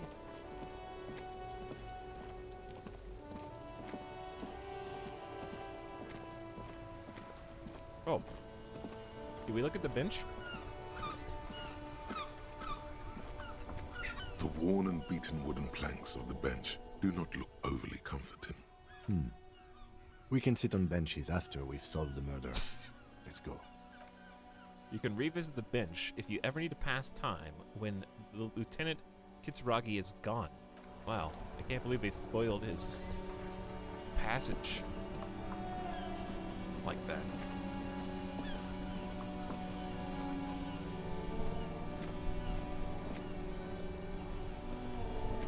When he's gone. When he's never coming back. Life doesn't need to be a struggle. A man covers his mouth to hide a burp. I'll be with you in a moment, officer.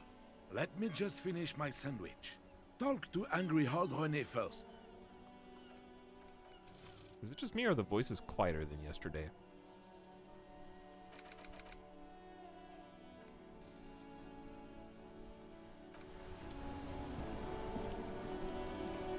Have you no shame? Whining about your back every time you bring out the measuring tape. René, you're a man with a fork in a world of soup. Please, let's just try to enjoy the game, all right? A game? This one's still chewing on his sandwich. Look, in his hand, going into his mouth. The sandwich. It's hauntingly beautiful. Why is this a challenging skill check here. I'm trying to, but you keep breaking my concentration. You're old. I can see that. We're both old. Now stop grabbing your ass like it's a girl. I'll play you in this game for your sandwich, old man. These manly men are playing balls. This is a ball game. Grab a ball and play it. Don't ask questions. Shoot first. Ask questions never. Okay, physical instrument is extremely confident. All right, I got this. Ball time! That's the spirit. Don't even waste your breath asking about the game. They wouldn't know anyway. They're way past their prime. What you failed to mention, physical instrument, is this game requires hand-eye coordination. But I got a +2 for acting without hesitation, which is going to have to compensate big time for my +1 base motorics skill. That's a 300% increase. Better observe them first? No. Act without hesitation. Take the coin flip. Let's do this.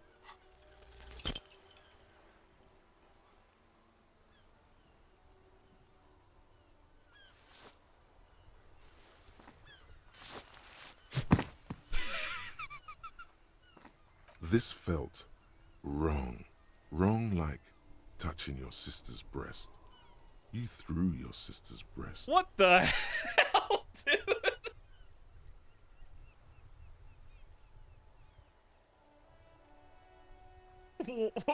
What?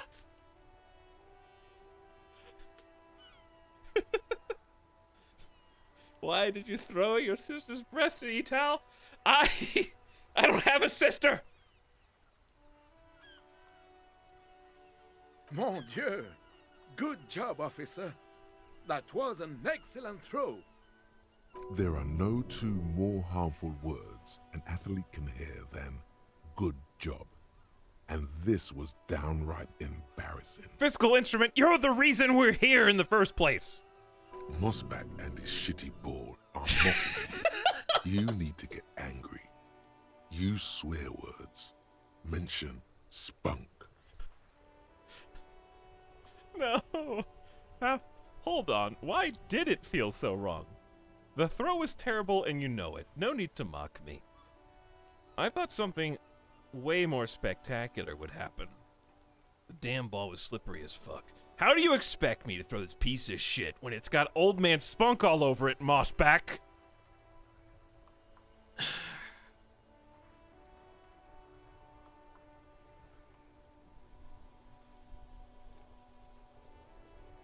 Half-Light is really a bad influence here. Am I an angry, drunk, drug-doing guy? Am I?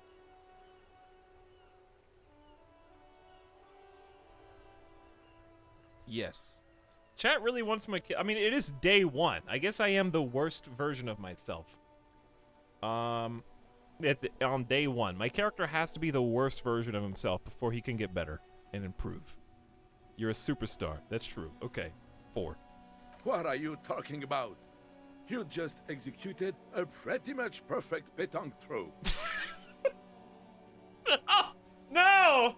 Because I didn't know the rules! Was it actually a good throw? With a pinch of fear. No, wait. No, Half-Light. No. I just scared them with Half-Light into... Wait, what? How are you ever going to get the officer's shit off your nose, Gaston? Or even climb out of his ass? He shakes his head in extreme disdain. That's just how Johnny Ballgame is. Extraordinary.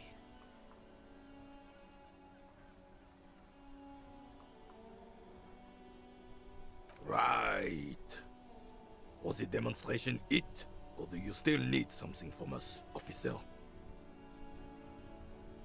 Yes, officer. What do we need from this gentleman? I forgot that Kim just watched that entire and heard everything that I... Kim is really... He's gonna have a really terrible opinion of me by the end of this. If he doesn't already.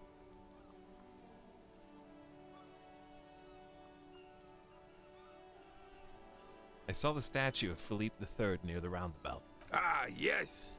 King Philip III on his steed. A reminder of what Revachol once was. Oh, absolutely. At the mercy of a cocaine-snorting tyrant who emptied the treasury so he could sleep on a bed of gold. A superpower, feared and respected. A testament to what this country can be under the leadership of a true king. Someone who knows how to rule. How should a true king rule? Decisively, without fear of offending the sensibilities of the frail and weak-minded among his subjects. This is something the insurgents never understood. Seems to me a leader should take care of his people before himself. Powerful leaders not afraid to do what must be done. That's what this country needs. I'm not sure how I feel about that. I feel like my character's incapable of pushing 1, but I also have no authority. So 2 is also not really... I feel like I don't care either way.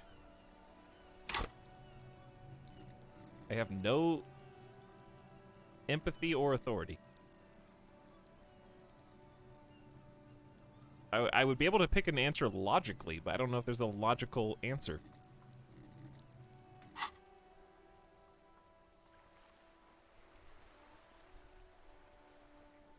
If I want these guys to help, though, I probably need to be on one side or the other.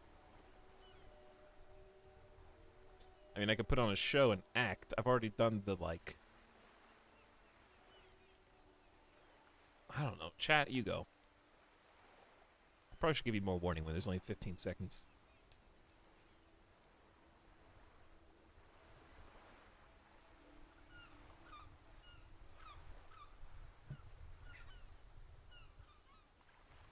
Ooh. Ooh, only a 1% difference between 1 and 2.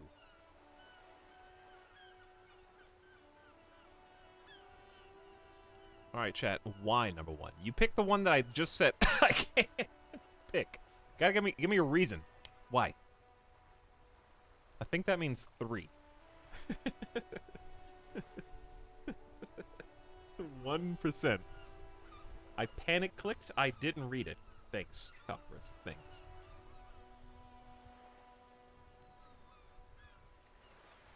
Also, Sewer Rat, thanks for the 5 months of sub, who said, never thought I'd see you playing this. Also, never seen or heard of this game before. Well, okay, those two different events. That was a sub and then bits. You can't say, I never thought I'd see you playing this, and then next statement, I've never seen or heard of this game before.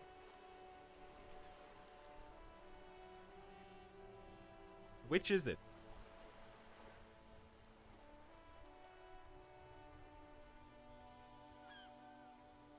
I want our guy to be good. That's not a good enough reason. Chat, stop picking what you would do.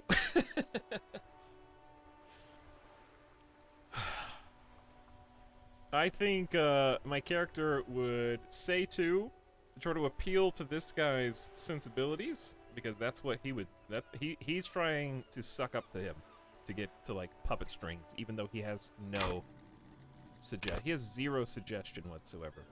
All right, I'm just gonna pick 3. I'm not sure how I feel about that. You haven't lived as long as I have, son. With age, a man learns certain things about real power, or else ends up a spineless socialist rat, like Gaston here. You haven't lived as long as I have, son. Okay, so these two are completely different-minded, but they just play together.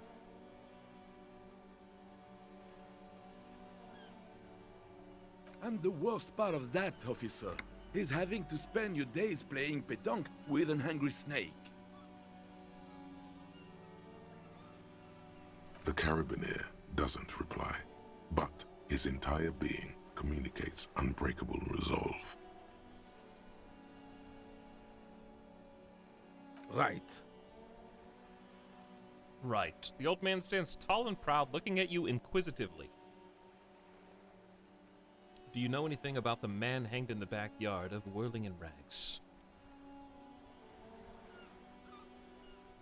Unfortunately, I don't. Unlike most of the locals, I have no qualms about assisting law enforcement, but this affair has passed me by completely. And most of the locals? In Martinez, the union is the law, so can you really blame them? But you don't have a problem with the cops? Cop is a pejorative term. I don't have a problem with policemen.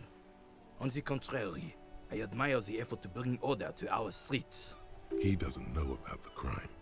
Your time is better spent discussing politics.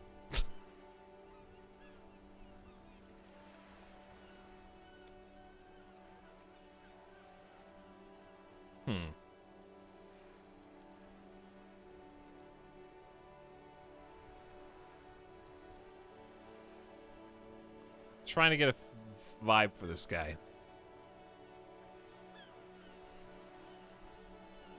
I feel like he's making some stuff up. I think he's sucking up. I don't think he actually knows as much as he thinks he does. So again, you don't know anything. If I knew, I would not be afraid to tell you. You do I protest simply don't. too much. I'm an old man, not a coward. The daily business of the riffraff no longer concerns me. 'Tis true, sire. He knows nothing. Okay. Okay. All right. Thanks for your time, Drama. Thanks for your support. Son, you've really let yourself go. It's a disgrace. But Coach Physical Instrument is going to get you back in prime condition, even if it takes 1,000,000 push-ups.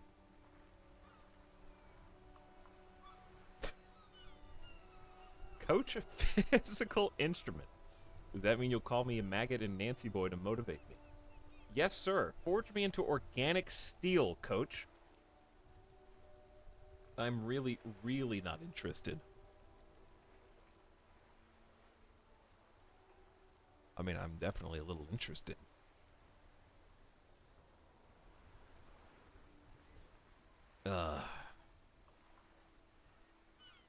Forge me into organic steel, Coach. It's going to take blood, sweat, piss, and tears. But when I'm done with you, boy, you will be a master athlete. Wait. Why piss? When a man sets his mind and body on something and gives his 110%, he is sometimes going to piss himself. It just happens. No shame in that. Let's do this, Coach. I'm with you. Here's the problem, dude. I have no morale. Hold yourself together. Keep your morale up. So the first time he insults me, I'm going to die.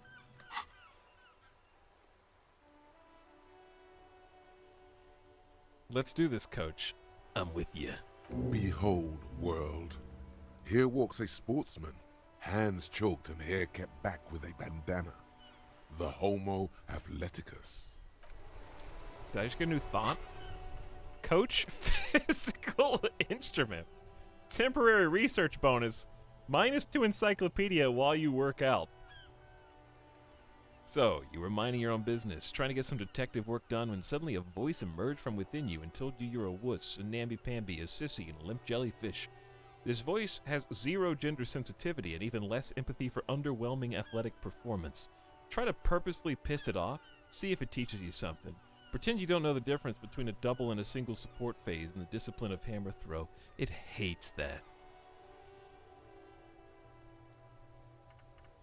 82% internalized on being some kind of superstar right now.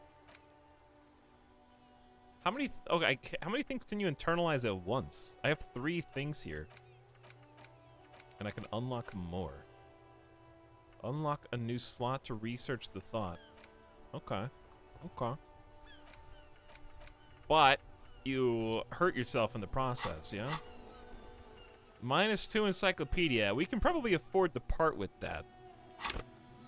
Because I am pretty smart guy. So I'd still have 4 encyclopedia, which is still very generous. And that's going down to 3 once the cigarette effect wears off.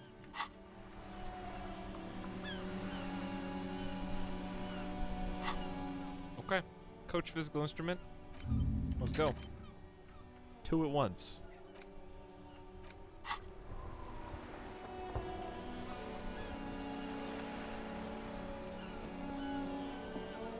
I have really outdone myself. This is divine. He takes a bite out of his sandwich. Yes, that's what you need, Gaston. More padding on that fat ass of yours. I hope your heart gives out. René, it's a little pleasures. Life doesn't need to be a struggle. Hello, officer. How might I be of assistance on this fine day? That looks delicious. Can I have a bite of that? I'm sorry, officer, but I really don't share food. Nothing personal, it's just a principle. The only one you have. Please, man. Can I just have one bite? Don't be a dick, Gaston. There's plenty for everyone.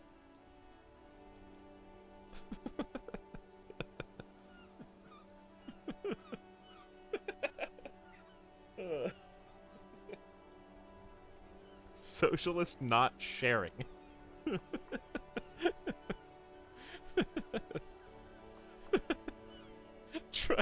Trying to. Maybe I am. Maybe I should have picked HoboCop, dude. A little too late now.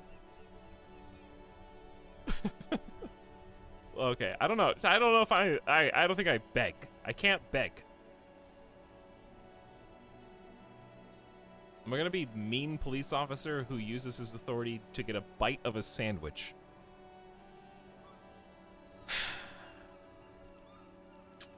To be fair, I'm gonna give this guy a pass, because he did suck up to me after I intimidated him by claiming that he tried to pull the, like... No, I gotta let it go. I gotta let it go. Oh, that's good. That's very good. You must have other business then? Rhetoric legendary challenge. Convince Gaston to relinquish his sandwich. This is a white check. You may retry it. 5 rhetoric.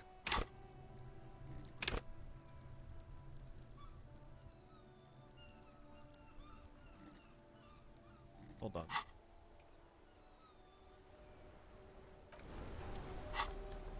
Which of you?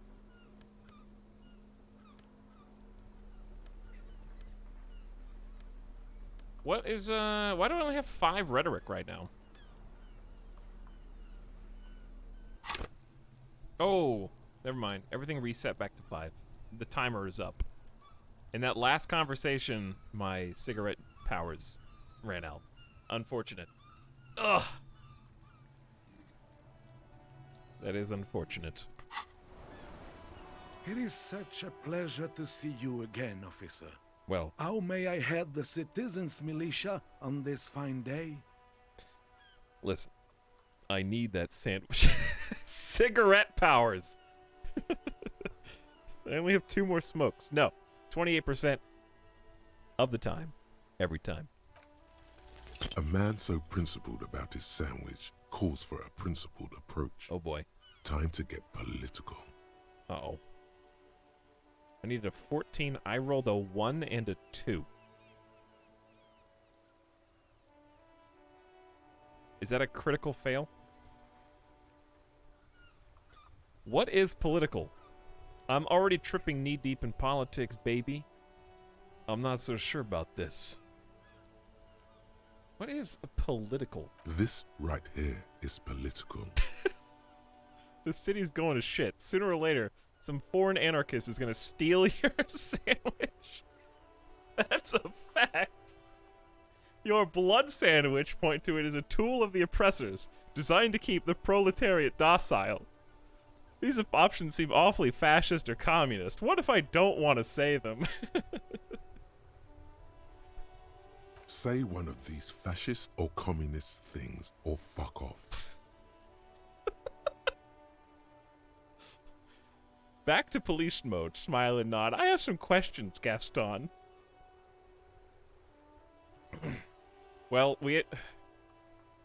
listen, your blood sandwich is a tool of the oppressors, designed to keep the proletariat docile. What? What oppressors? Kim, stay out of this. I am not going to listen to this comic connery. He utters through clenched teeth and turns his back to you. Huh? The jolly man is scratching his head in bewilderment. He doesn't understand the situation. Let me ask you, comrade, did you make the sandwich yourself? Look, comrade, the overabundance this sandwich embodies is inherently evil.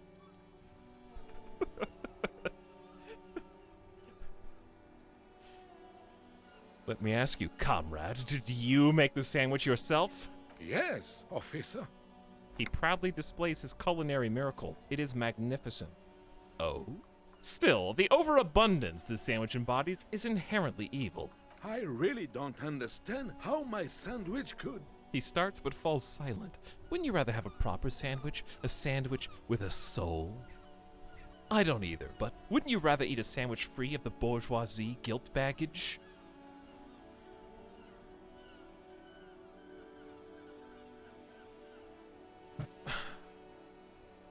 Chat, this was on you. This one's on you. Also, I'm gonna tuck Midas in one.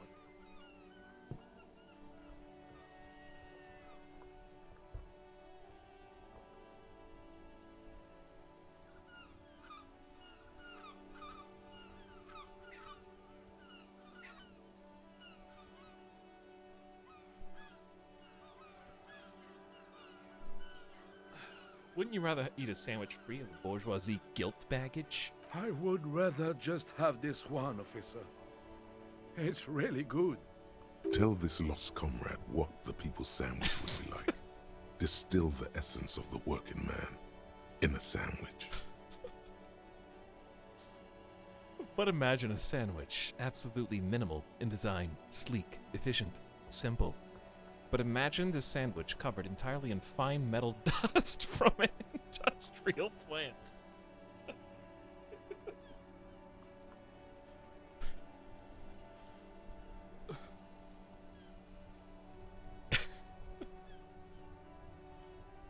But imagine a sandwich absolutely minimal in design, sleek, efficient, simple.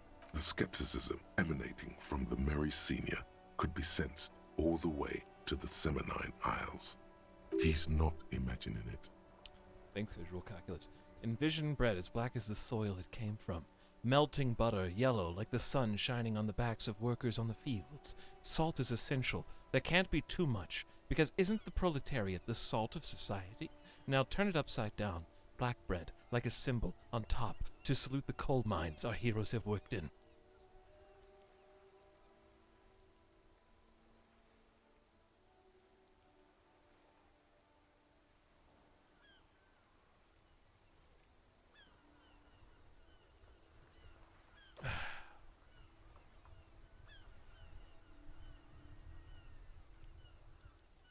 Melting butter, yellow like the sun shining on the backs of workers in the field.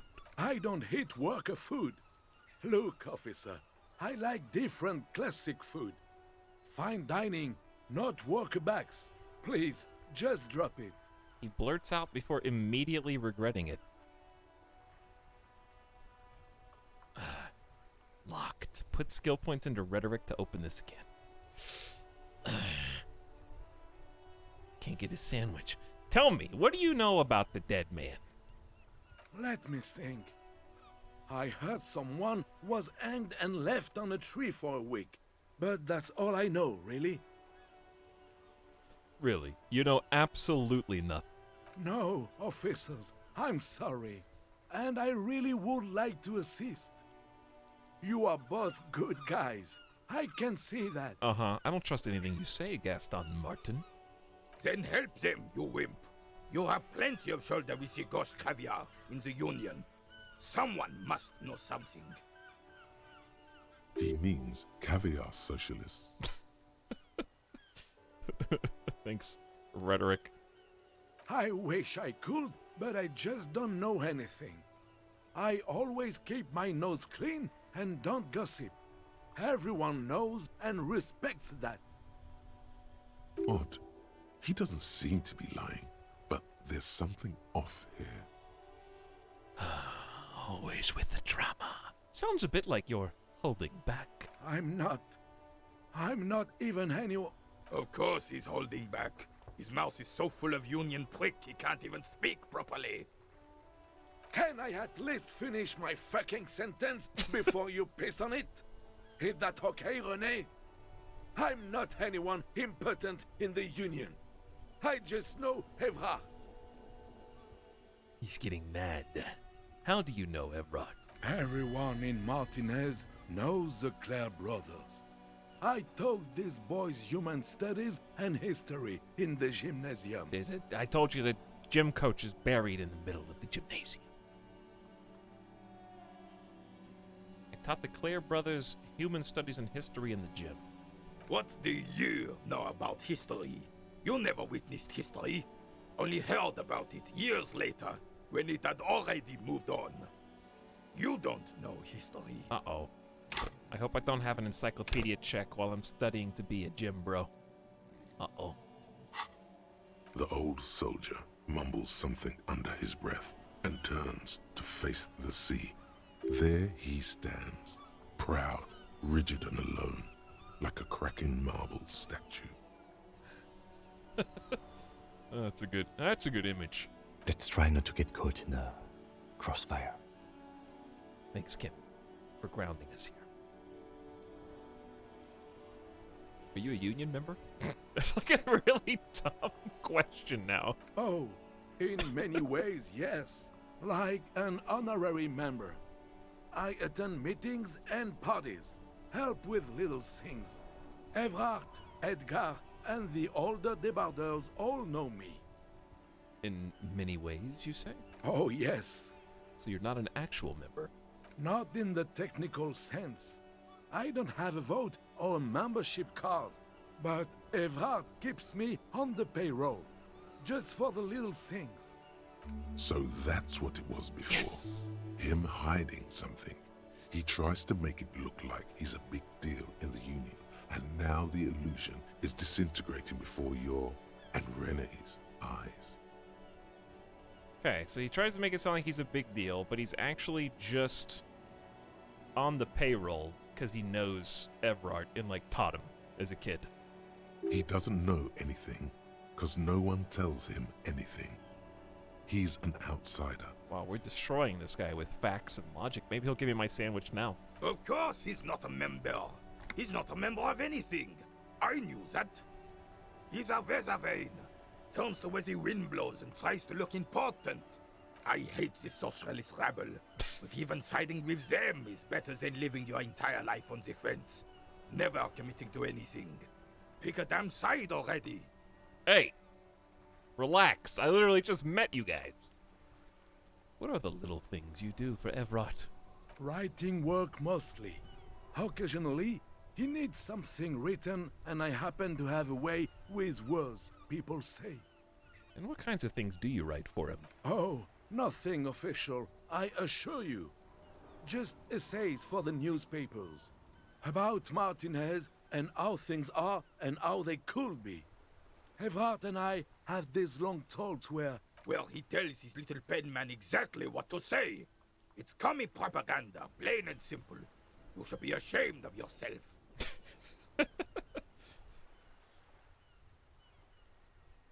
Are you a caviar socialist? I don't even consider myself a regular socialist. Politics is not really something I involve myself in, officer. Wait, how can you write those newspaper pieces if you're not political? So you are a Weathervane, but you need to believe in something. Freedom, the people, Revachol, or even money. That's smart. I keep my nose clean, too.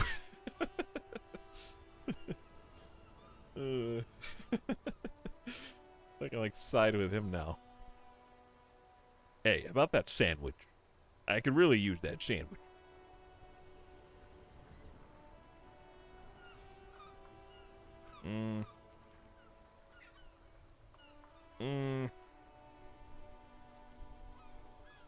How do you write the newspaper's pieces if you're not political? Officer, I have a vivid imagination. And like I said, I have a way with words. That's enough. No need to sink into politics. He He just fluffs it up. Of course. Don't sink into anything. Don't sink into any fight. Only sink into your couch. So, you are a weathervane. I prefer highly adaptable myself. Has a better ring to hit, don't you think? Me and Gaston in the game have a lot in common, actually. Mon Dieu. The Carabineer opens his eyes like he's never going, or closes his eyes like he's never going to open them again. That's all for now. No, thank you. For being consummate professionals, you'll have this case wrapped up in no time. Uh-huh. Some kind of superstar. Uh-oh. They say the world isn't ready for a rock and roll cop. No one wants their state monopoly on violence to be mixed with celebrity worship. They claim to know it would be dangerous for detectives to rise to the ranks of demigods and have sexual encounters with barely legal cover girls. It would be insane, they say. To all this, you say, fuck off and die, in a cool voice. You people have no idea how good these cops are gonna get. They're gonna crack 20 cases a day. In the future, cops will be like astrophysicists, or prime ministers, or prophets. And you're the first one. -1 logic, the price of self-delusion. I knew there was going to be a penalty. Alright, -1 logic. That's what I get for embracing superstardom. But learning cap for visual calculus, suggestion, electrochemistry, and composure raised to 6. I'm going to be the... I have, like, 1 suggestion and 1 composure. I'm going to be the worst cop superstar ever. It's just all electrochemistry and visual calculus.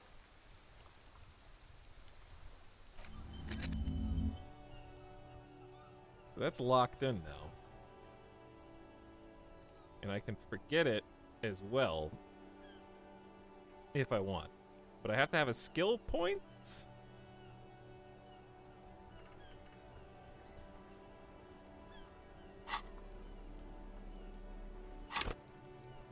Which I have now. I have 1 skill point. Oh, wait, no, composure.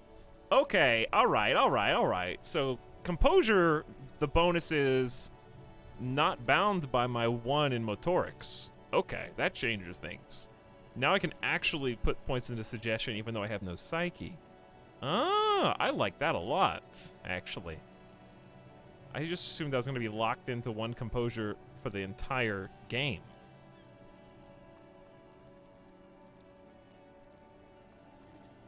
Did it give you the skill point for logic? No, I leveled up.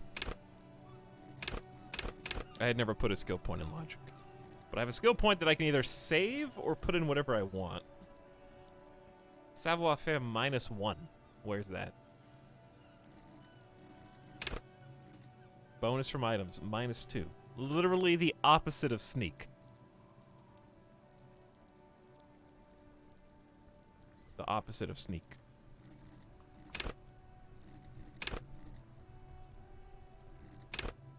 Did I already put a point in drama, or did I get a point in drama? What level am I?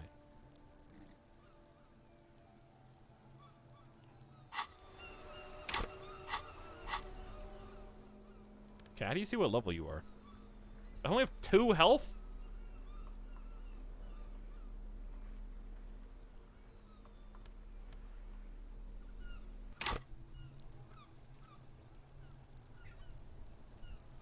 Oh yeah, I got the point in drama and character creation for choosing it as my focus. Yeah. Okay. So composure's at a reasonable 3 now from the motorics, the +1 from skill that we put in, and bonus from items. So it's not awful. It's not great either.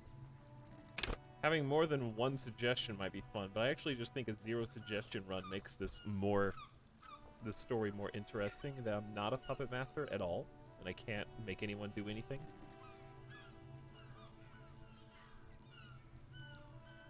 I love how logic and endurance are going down while the more unsavory skills go up.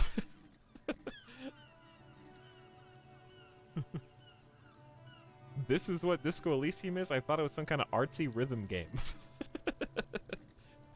No, it's a story RPG, like a choose your own adventure book. And it's wild. -3 from damage. My endurance is awful. I guess I may as well heal.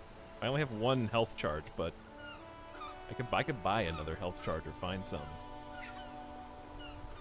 I'll just save my point until I actually really need it for something.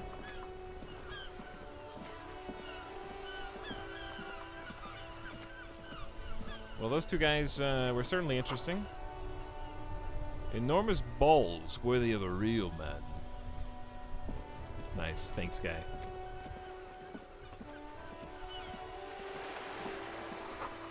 This coin-operated viewer is inoperable, all banged up.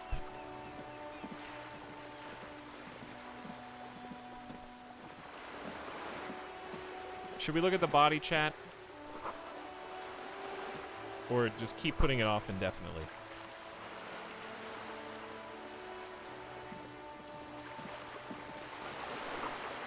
The ad reads, broken window. Tips has windows. If you had a bag in your hand, perhaps you could collect these bottles and sell them. True. This coin-operated viewer is facing south. The instruction manual says to insert 25 centimes and pull the handle while looking inside. Then use the focus knob to zoom in if necessary. Why place a tourist attraction in the middle of such poverty? Well, logic is still with me even though I'm losing it. What is a tourist attraction doing here? There was a revitalization project in 49. A design studio tried restoring Martinez to its pre-war glory. It didn't stick. The lieutenant looks around and concludes. They got as far as the street lamps and the statue on that intersection. Then something went sour. I suspect that something was Everard Clare, the union leader. He muscled them out. It's how it usually goes around here.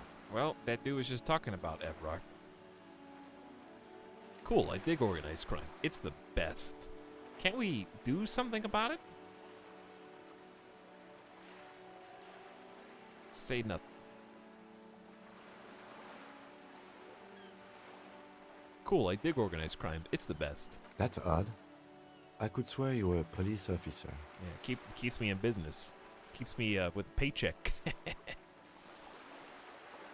25 cents when I have no money just to look through a coin viewer. Absolutely. Your money disappears into the coin slot. A clunk. The ring of metal. Look inside. The curtains on the display open. You lean in to catch the view. It's blurry. Different blues and greens.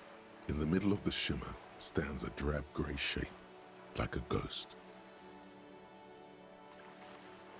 The lenses shift. The ghost sharpens into an islet in the bay. In the ruins, a man-made structure is visible. A half-sunken sea fort. Its concrete almost reconquered by nature. I love that the coin-operated viewer is talking to me. It looks as if it was abandoned quite some time ago. Nothing but a rotten tooth remains of the anti-aircraft tower. A lonely birch tree grows out of it. Anti-aircraft. There are ruins of some kind of building out there. Really? I don't have the eyesight to make it out. The lieutenant takes off his glasses and cleans them. I got experience for that. This coin-operated viewer is facing southwest.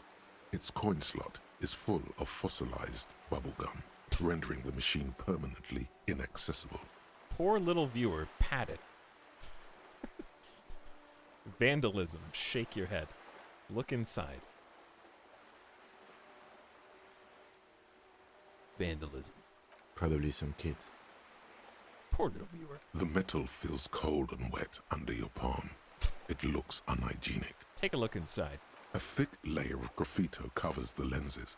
You spell out the word Onuk written on the other side, with N and C scribbled backwards. That's Kuno on the lens.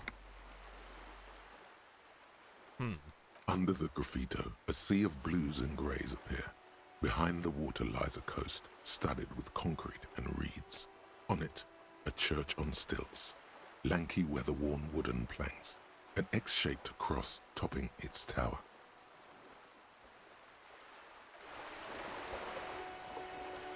Okay. This is kind of a dead end, at least. That's good. Well, maybe not.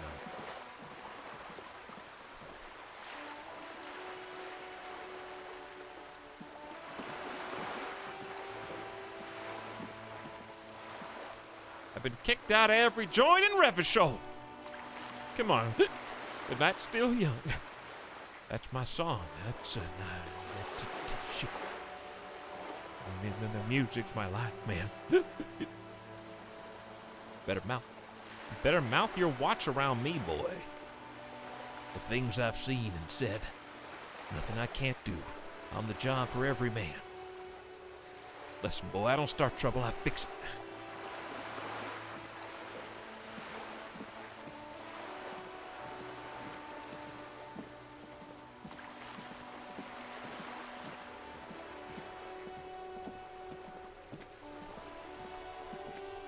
Okay, well.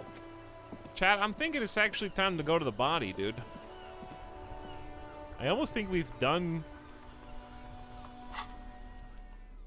almost everything that we can do without looking at the body, actually. Surprisingly. And it is 3 o'clock in the afternoon, so I'm gonna go ahead and pop a health. Well, I'm gonna wait. No, I'm gonna pop a health.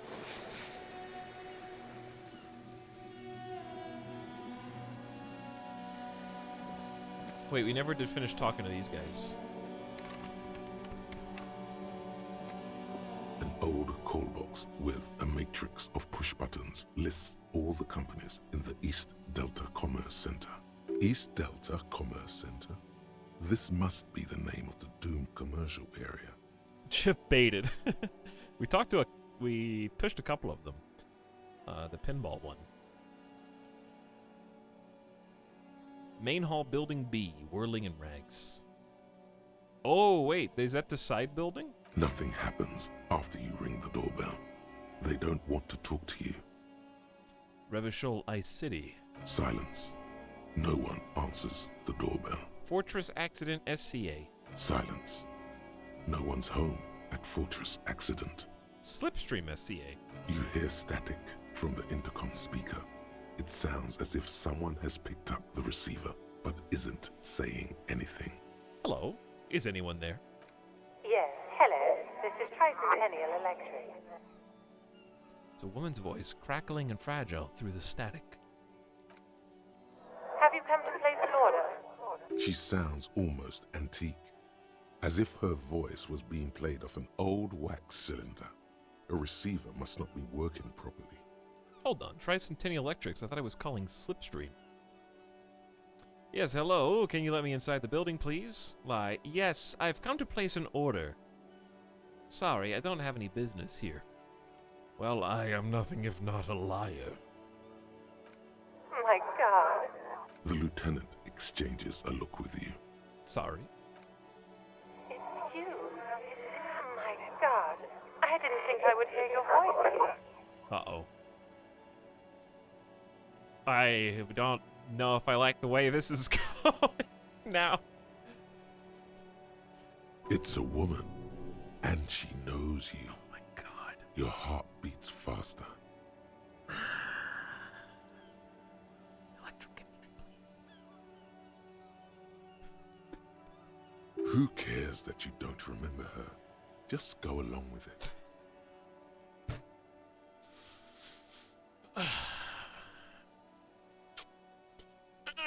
Stand up straighter. Yeah, it's me. Here I am again, crawling back into your life. Michelle, just please.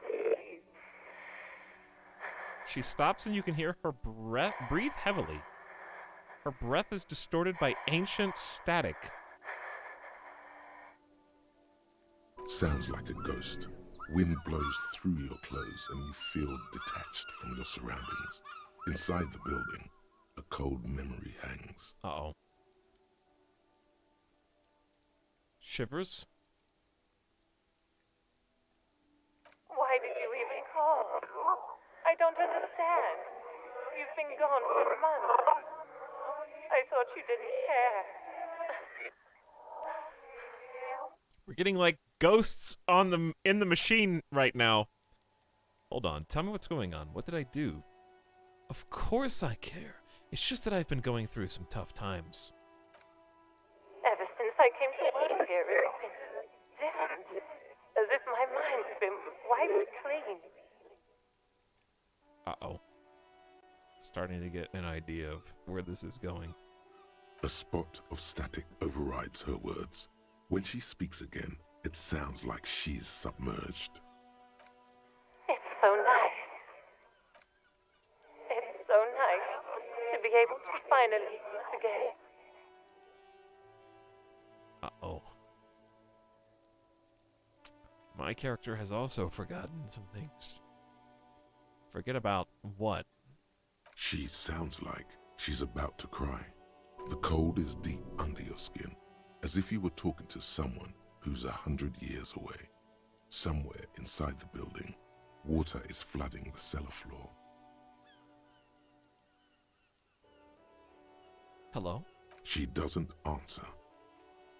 You said it was nice. What's so nice about forgetting? Silence.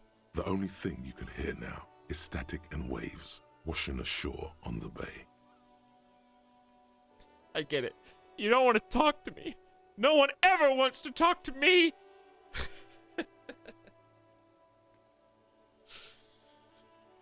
Fuck! You press the number sign on the keypad that terminates the call. 12 name cards on the call box read,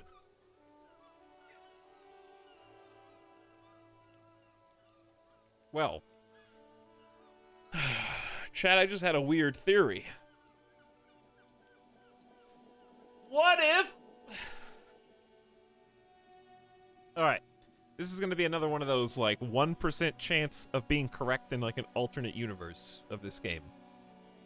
I'll add to my spitball theory from earlier. They're completely different, though. In this theory, I showed up to work for the police, they wiped my mind clean, and when I communicate through this box, I think I'm communicating with somebody who's upstairs in a room in this dilapidated building, but actually they think the same thing about me in a different timeline somewhere. So, like, to them, they're in another city pushing a call box button somewhere, and I'm the one in the box speaking.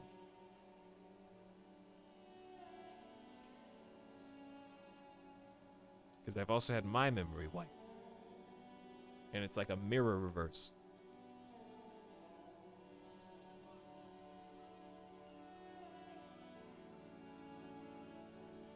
It's very Evil Within 2, which you should finish. Evil Within 2 was a great game, yeah. Febron's Taxi. The rest has been burned off. Looks like someone has melted half the plastic off with a lighter. The doorbell doesn't work anymore. How'd you even come up with this shit? Because I think of if I were making a story, this is how I watch movies and TV shows as well.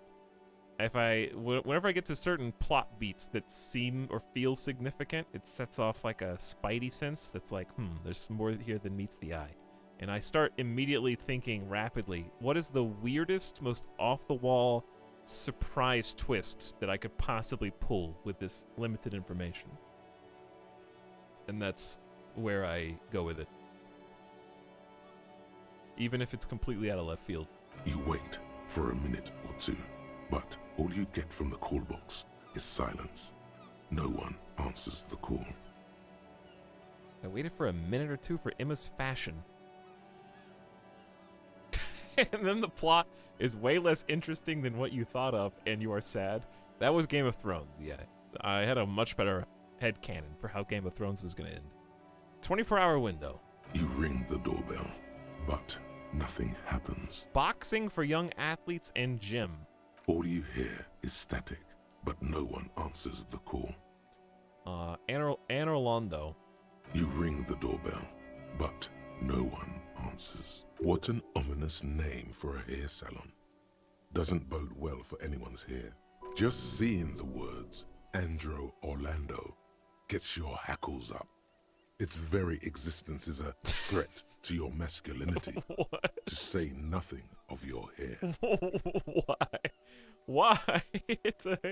As far as I know, it's a hair salon, but okay. An off-key melody starts playing after you ring the doorbell. Then a woman picks up the receiver. Kuno, please stop calling here. Grown-ups don't have time for your stupid games. What? Sorry, I was just trying random doorbells. I didn't have anything important. Who's Kuno? This is the police. Please open the door.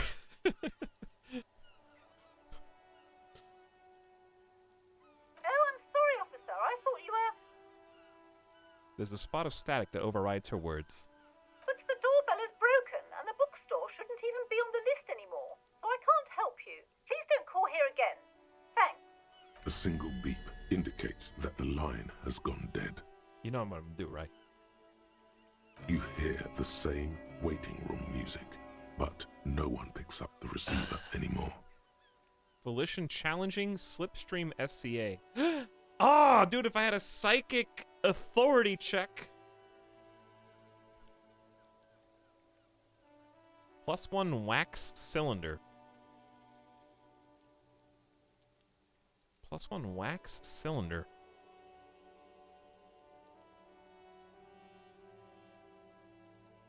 What is +1?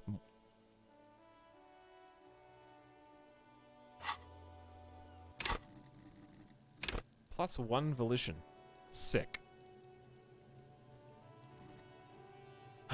Maybe I should just put... Maybe I should...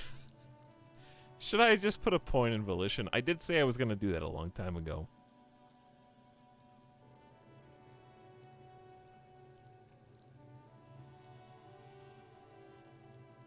Like, I know I can... I'm not talking about just for this challenge. I'm talking about in general.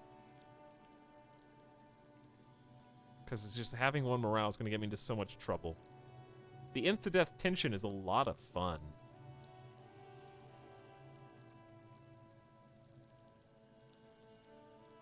You're on the edge of death constantly right now.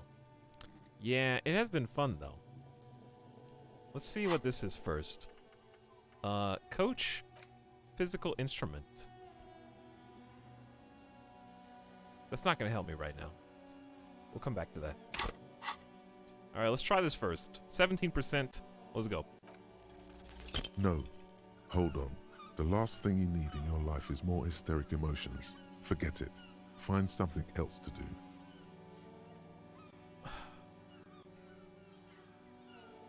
do. Mild insult will kill you over. Yeah. Oh, my problem is I am so greedy. I just want to be a god at other things, so I never fail. Like, it pissed me off yesterday, in like a good way, when I failed the drama check and had a 92% chance to pass. And the drama is basically letting me invest. Oh, I just had an epiphany that voice is the curse that the librarian bookstore keeper is hiding in the back area. Because this got to be the side entrance to the bookstore, and include the area that she's blocked off with the curtain. So I could just put a point in drama and reset that.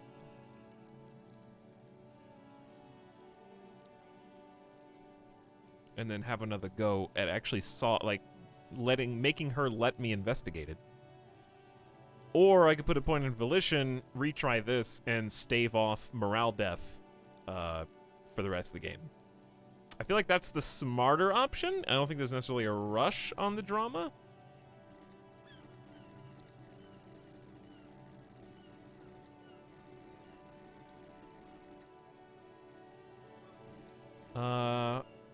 The level ups have been coming pretty fast because considering it's only the day one. I think realistically I need the volition, otherwise I might get soft locked or upset later. So to prevent me from getting in a situation where the game makes me mad because I decided not to do this, then I'm gonna go ahead and do this.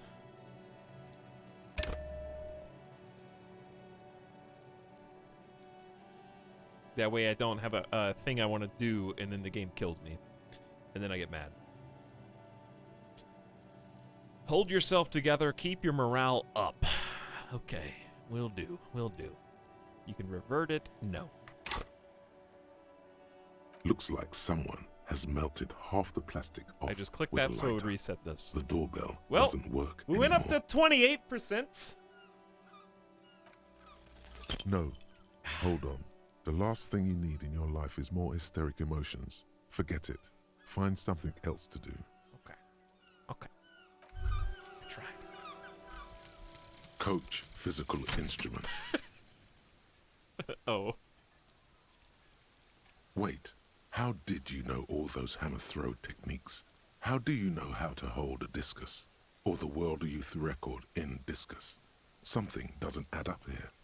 This mushy thing between your ears didn't know the name of the city you're in, but it comes loaded with trivia about the correct chin position of a shot-put ball. Could it be that? Shut up, namby-pamby. This train of thought ends abruptly. It's leg day. Straighten your rhombus muscle. It's shirts versus skins. Take your shirt off, Namby. Your skins. +2 physical instrument if shirt slot empty. -1 encyclopedia.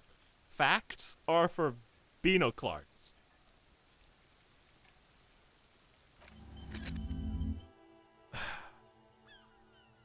Well, that puts me in a bit of a pickle.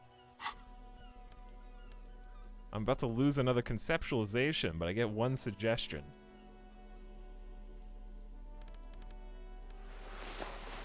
I'm still wearing a jacket, though. So I've got a jacket with just chest hair and a tie.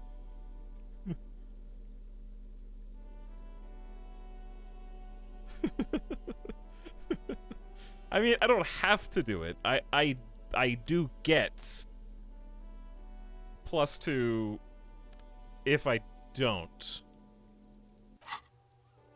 If shirt slot is empty, +2 physical. -1 encyclopedia, no matter what. So we're down to 4 encyclopedia, which is still reasonable. That's enough lore. Like, 4 encyclopedia is still a decent amount of lore. Because we're just so high up on the intellect scale. You're the guy who takes his shirt off before a fight. I guess so. Physical instrument is +2 now, yeah. So I have a 7 physical instrument. I just need to get endurance up. And then I can actually fight that dude. Hi, Etal. Hi, chat. Oh boy, maybe my winner for most well-written game ever. Long, though. Have fun. Hey, thanks. We're on our second stream today. Taking it nice and slow. Kind of being a completionist right now, a little bit. Not like 100% completionist, but like at least see everything and decide how much of it I want to do. So we also got 1 suggestion, which is better than 0. But we lose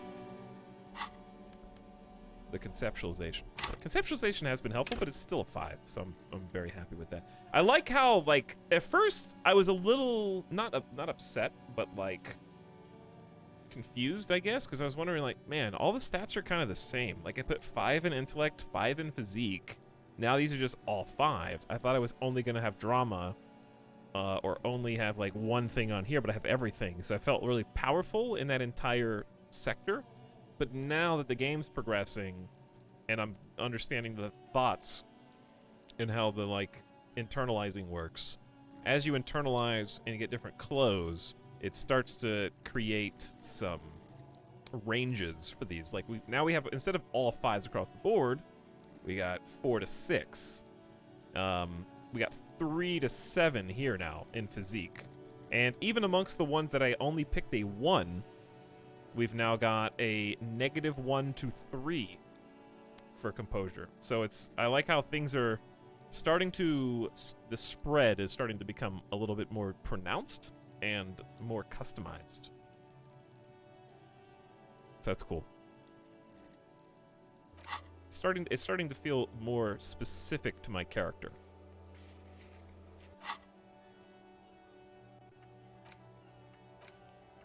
Okay.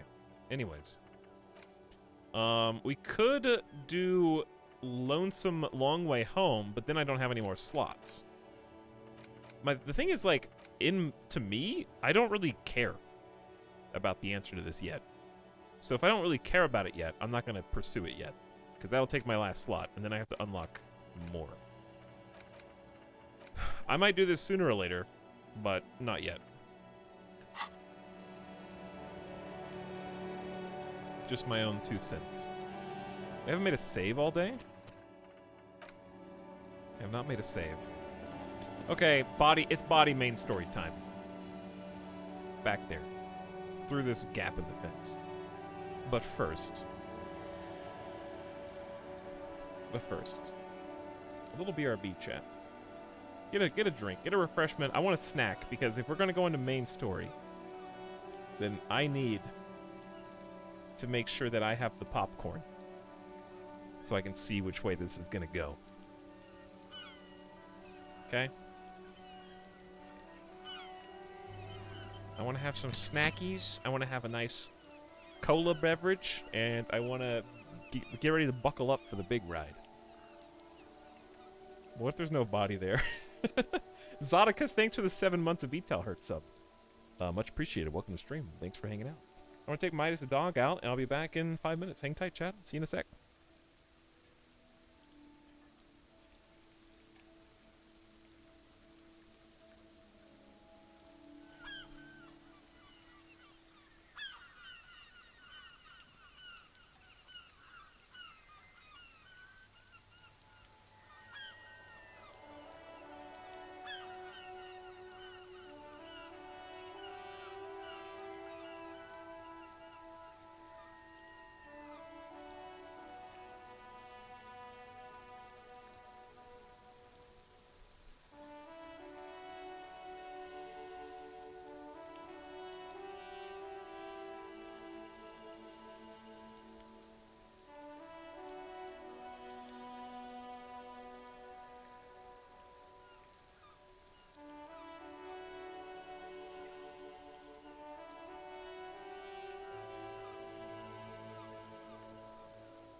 I forgot to put any music on whatsoever. You guys have just been listening to snow.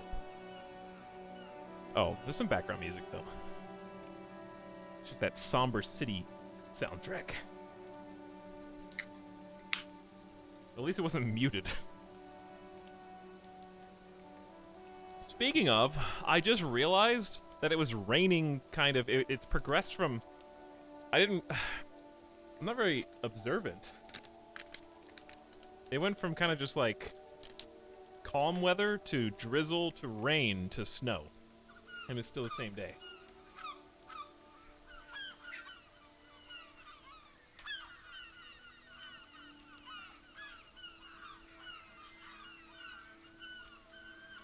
Chat, are there games out there with bad soundtracks? Feels like every game you could say of the soundtrack is sick. I think the difference is people are actually budgeting for music. Whereas before, it'd be like oh, we can save money. I'll just download, like, FL Studio and, like, throw something together. And put it on loop. Like, 30 seconds of repetitive music on loop for the entire game.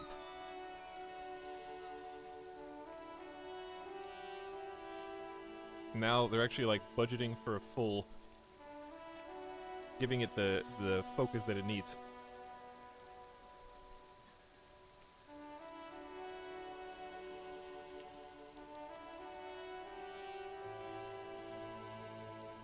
You guys want a, you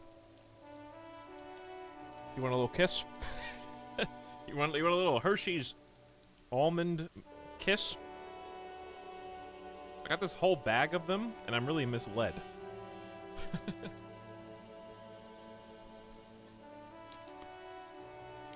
Like, I got this entire bag. I thought they were gonna be unwrapped. What is it? It's just a bunch of wrapped ones. I thought I could just, like, reach my hand in, like, grab them and, like, eat a handful at the same time. I gotta individually unwrap each one. There's a scam. Think about how much trash exists because of individually wrapped Starbursts and Hershey's Kisses.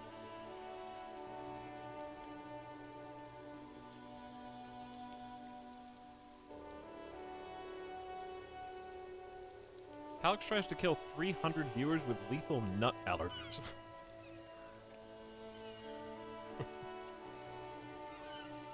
They'd melt together. Okay, that's probably true.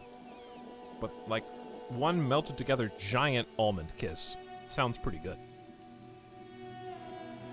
What bag has unwrapped kisses? I think they actually make that.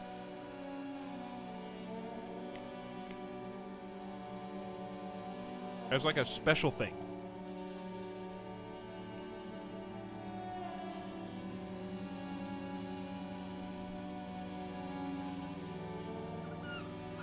Maybe not.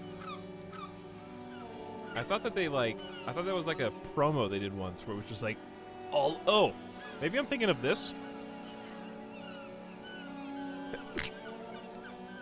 Apparently, I am allergic to bags of unwrapped Kit Kat minis.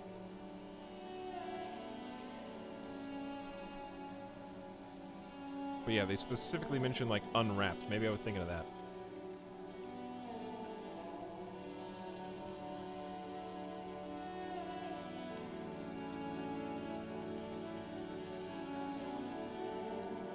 But that sounds pretty good, too.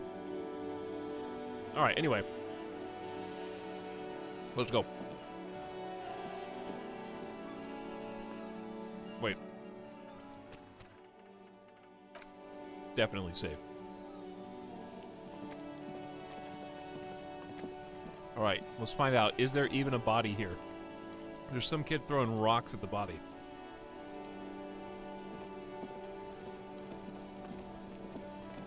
Messed up, dude. The letter R wears a crown. On the ribbon below, a light above descending. Is that Team Rocket? Yeah, Kuno, fuck him up.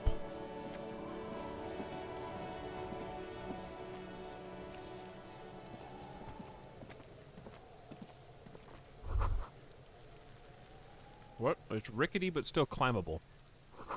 This ladder is for kids. It wouldn't hold the weight of a grown man. Someone's trying to grow herbs in this greenhouse. Are you hiding? Are you pretending not to be here?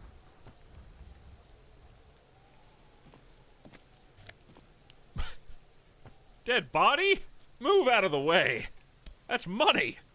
And magnesium. Just sitting there with my name on it, dude. My erratic exploration. The winch mechanism has been oxidizing for some years. Got a bunch of stuff back here, actually. An inconspicuous pile of the roofing material, Etalyx. Clearly more important than the body hanging from the tree. The Jamrock Shuffle. Ooh, I almost ate the paper. Wow. Why am I looking at this pile of roofing material? 17%. Because it's nice and orderly. Well-laid pallets. Easy on the eyes. I just lost the morale for that?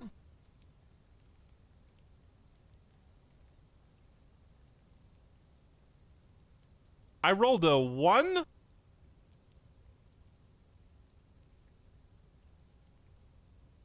Get destroyed by the roof. You can die from looking at roofing materials. It was a critical failure. So Snake Eyes is a crit fail. Oh my god. Well, extremely well timed considering I just put a point into this so that I wouldn't die. Rhythmic pattern calms your mind. Mammals like this stuff. Ooh, saved by conceptualization. Give me a point back. That's extremely generous. What is this? It's nothing. Someone just left some roofing material slanted against an old shack. Okay. Uh-huh. I'm sure. Totally irrelevant.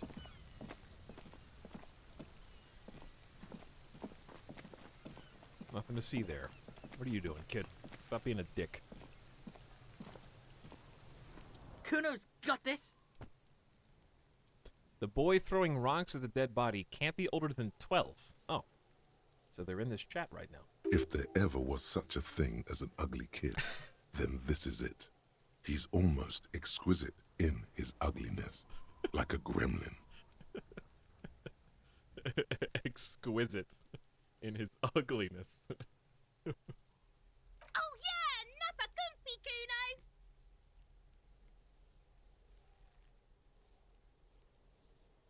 Hey, kid. A word. Police business. Right in the dick, Kuno. Get him right in the dick. What is wrong with you?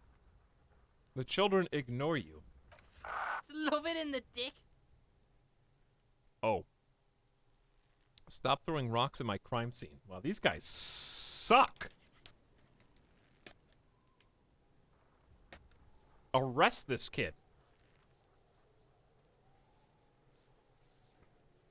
Stop throwing rocks at my crime scene. Stop using slurs in my crime scene. That's not how we do it. I mean, is there a option 3, all of the above? Roll physical.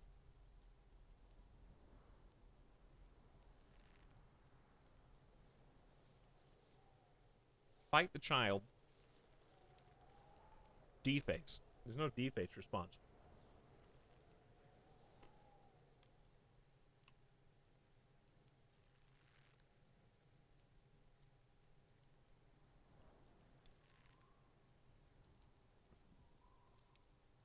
Listen, kid, stop using slurs in my crime scene. That's not how we do it. Talk, pig. Shit's coming up strong. Throwing rocks. Shit coming up strong. That sounds good. Joyous. You should hang out with this kid and see what that juicy shit is all about. Juicy what now? I mean drugs. The kid's on drugs. Yeah, Kuno, Ride the lightning, Kuno! Kuno's riding it, see? He wipes sweat from his brow and sends another rock flying.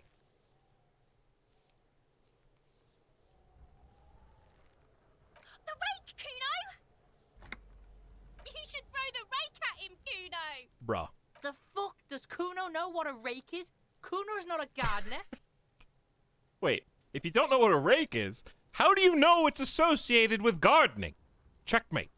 Goddamn right he's not a gardener. He's an athlete. Every rock connects, making the battered corpse look just a little bit worse for wear. Physical why is my physique really going on edge? All my physique stats are super on edge right now. And we're barely passing these. Kim, what should we do? Are you kids siblings? Kid, you want to hang out? I'm not a narc. Look, I have questions for you. You got a good hand, kid.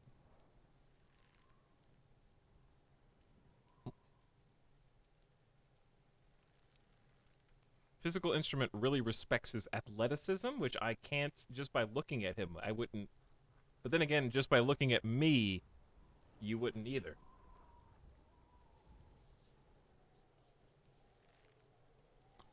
You got a good hand, kid. What? You wanna fuck Kuno now? No. That's it? That's all you've got? No! Got your ass handed to you by the Kuno? He's swaying from side to side like a vicious rooster. Who's the man now, huh? Kuno's the man? You wouldn't believe the pussy Kuno tears up. Jesus. What was that, Kuno? Nothing, see, nothing. Just slicing some bacon. I don't.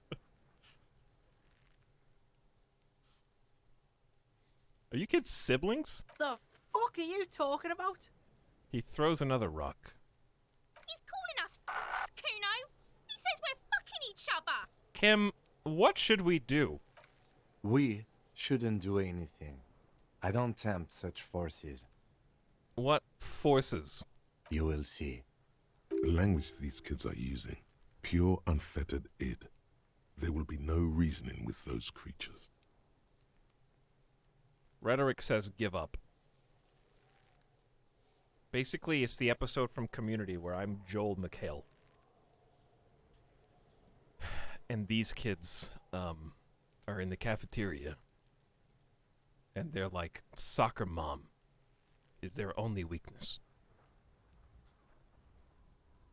Look, I've got some questions for you. Schmitty. All right, entertain the Kuno. Show me what you got. What you got there? What you got, huh? Show me what you got. I gotta ask, who is Kuno? Kuno's Kuno, pig? The boy points to his chest with both thumbs. It's always Kuno, never I.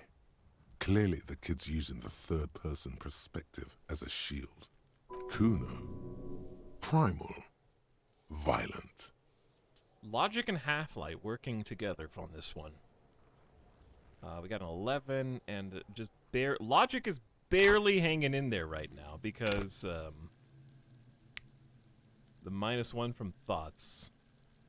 Can I fight this 13-year-old kid without being judged by chat? Kuno sounds like something you'd call a rabid dog. Interesting, you refer to yourself in the third person to distance yourself from the situation? Kuno, is that some kind of gang name?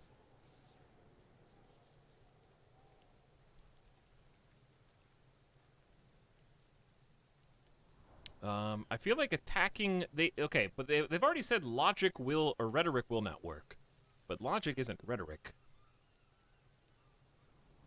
So I got two different trains of thought here. I can go with the, like, high IQ approach that probably won't have any effect. And the, like, hey, your name sucks. I'll let chat choose. 1 or 2. You guys have to click the screen. Don't write it in chat. You only got 8 seconds to do it. And if you can't see the overlay, then you might need to enable it and refresh. Chat says number 1 overwhelmingly. Kuno. Sounds like something you'd call a rabid dog. Yeah, think about it. Think about that rabid Kuno shit. Watch out, Kuno! He's trying to fiddle you! He's gonna put his hands on you! The thing behind the fence starts squealing, shrill and violent, like a fire alarm. Help! Pig's got Kuno! Help! Rape! The sound gets louder as the child shouts at the windows overlooking the yard. Help! He's got the Kuno, help! Just answer the questions. Help! He's digging his dick out! Escalate, Kuno! His dick is out! You're afraid! Pigs in air, Kuno! Somebody, please! It's full blast now. The wind carries the message far and wide across Martinez. Look at his shit-eating grin. He knows there's nothing you can do to him. He's bullying you, and you are helpless. Kill him. Kill him now. He won't see death coming. I can't do it in front of Kim, dude. Scare him. How did this happen? You can still get out of this. Appeal to his reason. Logic. Physical instrument challenging. Shut him down. 83% chance. Don't punch him. It's a bad idea. Are you high right now? Who put you up to this? What is this sick charade? Be logical, kid. The shirt's already off, chat. Shut him down.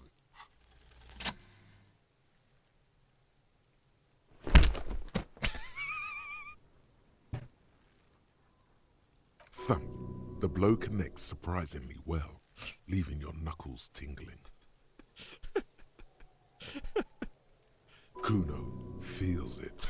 This was no light tap. Thanks, pain threshold.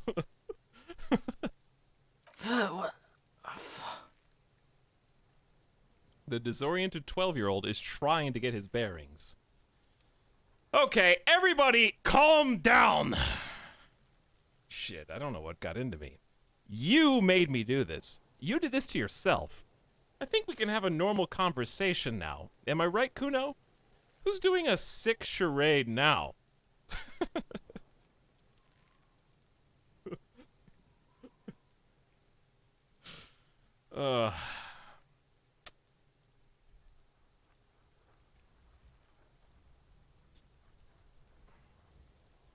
When did he say sick charade?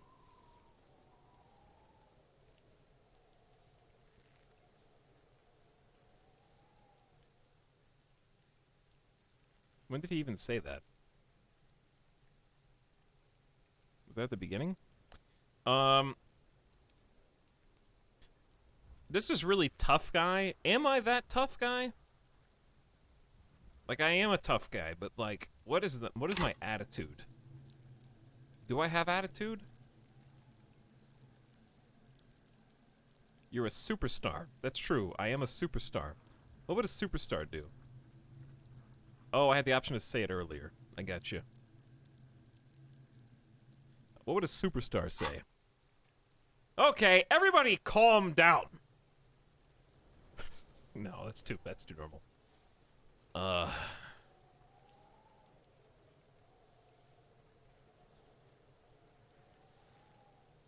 You just decked a child. Own up to it.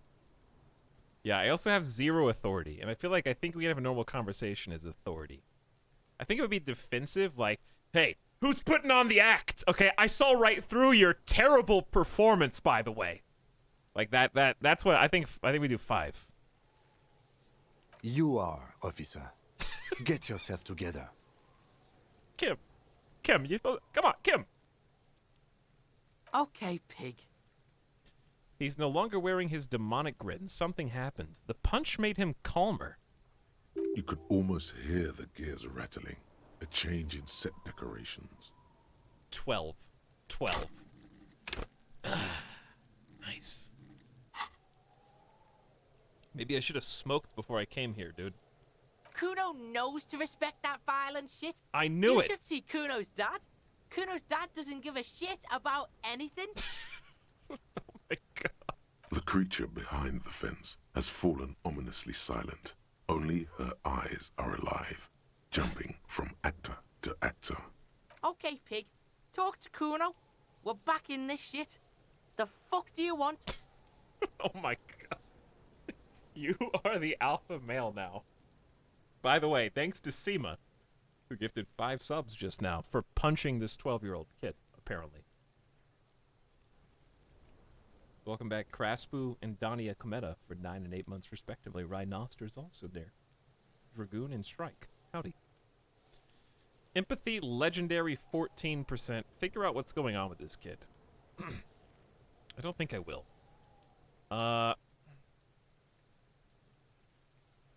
If you have to ask if someone respects you, you probably don't deserve their respect. The body. What do you know about it? Shitload, pig. What's your question? Don't tell the pig shit, Kuno. Kim, help me out here. What do we want to know? No, that's weakness. Pig's choking. He's totally choking. Come on, Kim, help me out. What do we need to know? If I were to want to waste my time, which I do not, I would ask them who he is, how he got there, and the usual. The usual being, have you seen anything out of the ordinary? Or have you seen anything suspicious? Have you seen anything suspicious around? Just a couple of pigs sniffing around in the dirt. That seems pretty fucking suspicious to Kuno. Yeah, you tell the faggoty, Kuno. Looks like you're a faggoty now, whatever that means. The suspicious question doesn't really work in antagonistic situations. Well, why did you tell me to say it?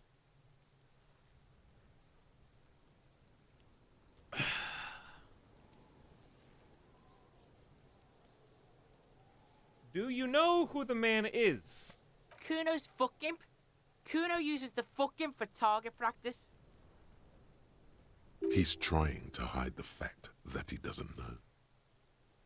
So, you don't know anything. Kuno knows all kinds of shit. Kuno's not a snitch, that's all. Trying to make the Kuno sing into the popo phone. I'll punch you again if I have to. Do you know how it got up there? Probably climbed. Kuno was busy down the road when that shit went down.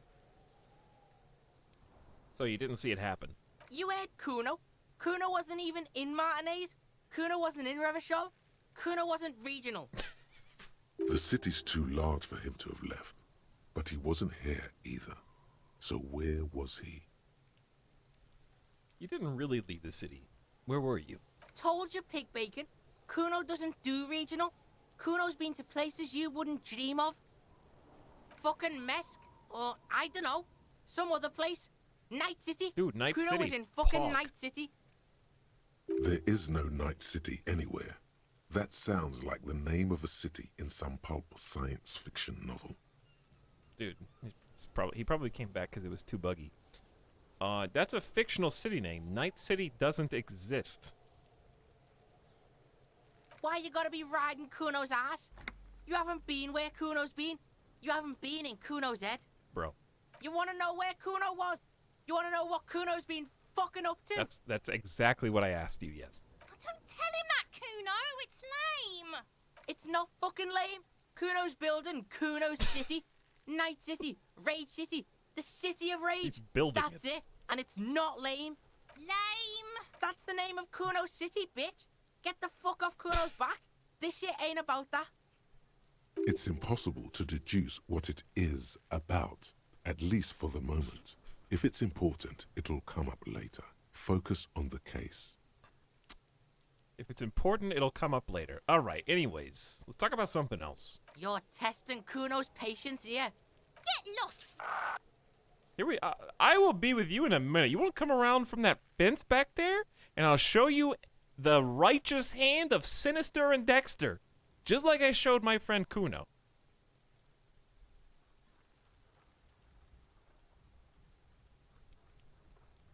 You play in this yard often? Right, pig.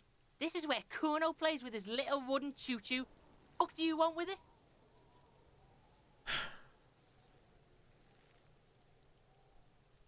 That ladder, ever climb it? Look at that fucking shit! You're trying to get Kuno killed! So you would say the ladder is unclimbable? Fuck does Kuno know? Kuno's not a fucking acrobat. The lieutenant takes a quick note in his notebook.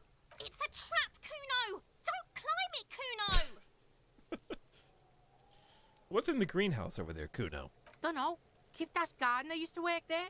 Kipt is a pejorative term used to describe people of South Seminese or Areopagite descent. It used to be a common first name among the Areopagites of Ilmara. Not so much anymore. Hold on, the gardener used to work there? Or you mean the young woman by whirling in rags?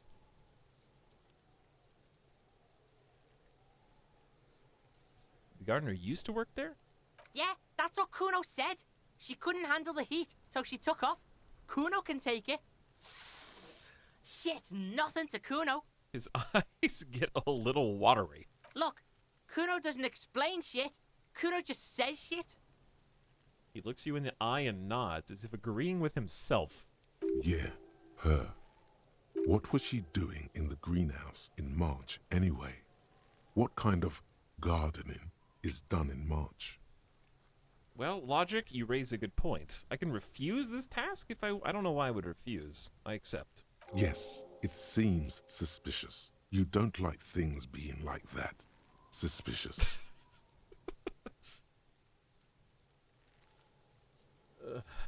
Kuno, there's a stack of Eternite back there. That's just some shit roofing gimps left behind, lazy dinks. He's hiding something. Are you hiding what? Are you hiding something? Pig, if Kuno was hiding something, it would be hidden. He says with exaggerated confidence. But it is not hidden, is it, sire?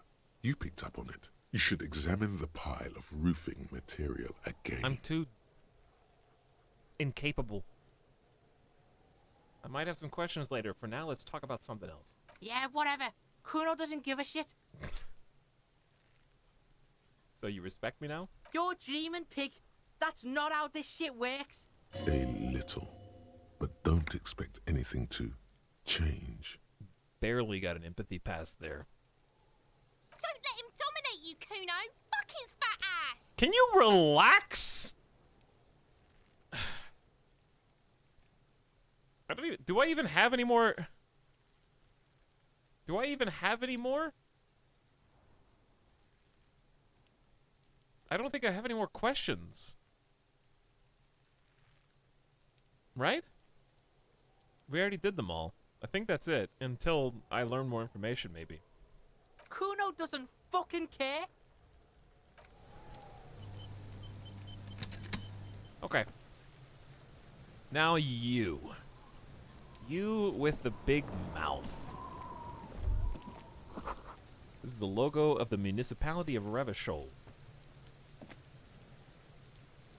This trash container is locked. The sliding lid has a padlock that says, whirling in rags. Why am I looking at you, trash container? You're just a trash container. Maybe you're prioritizing it. How do we get the lock open? We could try using a pry bar. The one you took from my motor carriage, or... Did someone say pry bar? I could just ask for the key from my bro, Lieutenant Love.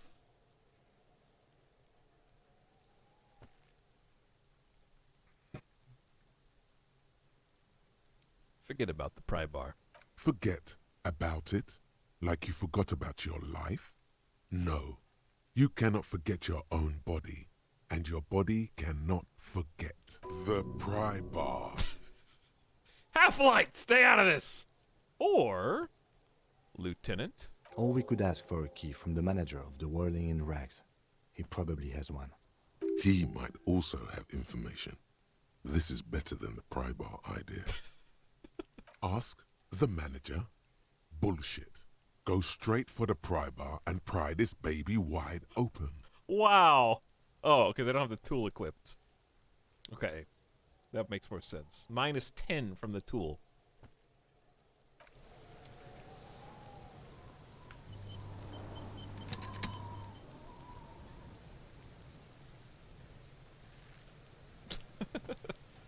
Pry bar is the key to every lock. I like how I have an idea about how to solve the thing, and then the game echoes that. So it's like, my logic from like a gameplay perspective is perfectly one-to-one with how the game is made, which is nice. Kuno, the pig's getting pretty close to me. Come to snuff my shit out, I think. Take a step closer. Looks like it's time for me to go, Kuno. Pig's come to take me in. She means it. The fear is real. I just want to ask you some questions. Take another step closer. I'm going away for a long, long time, Kuno. Going away for life. What's going on there? Fuck are you trying to pull, pig? Child, converse with me. What are these strange words you use, girl? I come from the woods, good Davidu. You don't want to go there with me. You don't want to see what I've seen. Don't be traumatizing her. Get the fuck out of here. I'll die before I squeal, pig. Child, converse with me. Murder was the case they gave me. She's almost vanished behind the fence. Only the top of her hat remains. Okay, well, strange children, to be sure. Now the body. The corpse looks at you with bulging white eyes.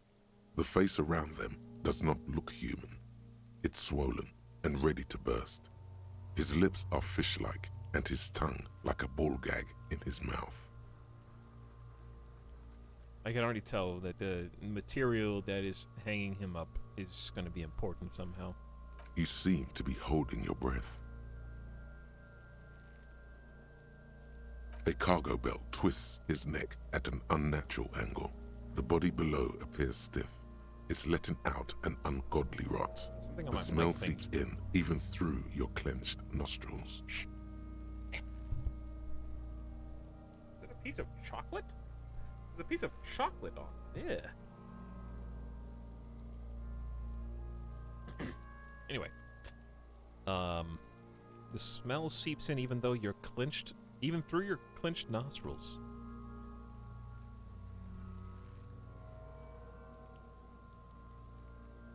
Dude, if I could just get 2 more points of endurance before we try this.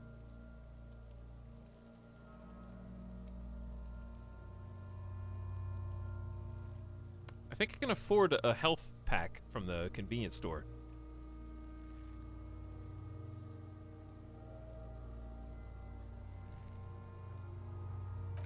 Bye.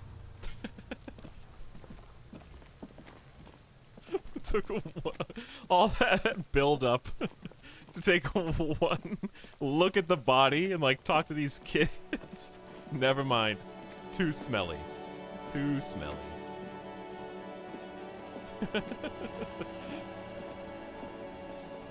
It's too bad. Hold on, Kim. I have to get some meds. Yeah, watch a few more hours.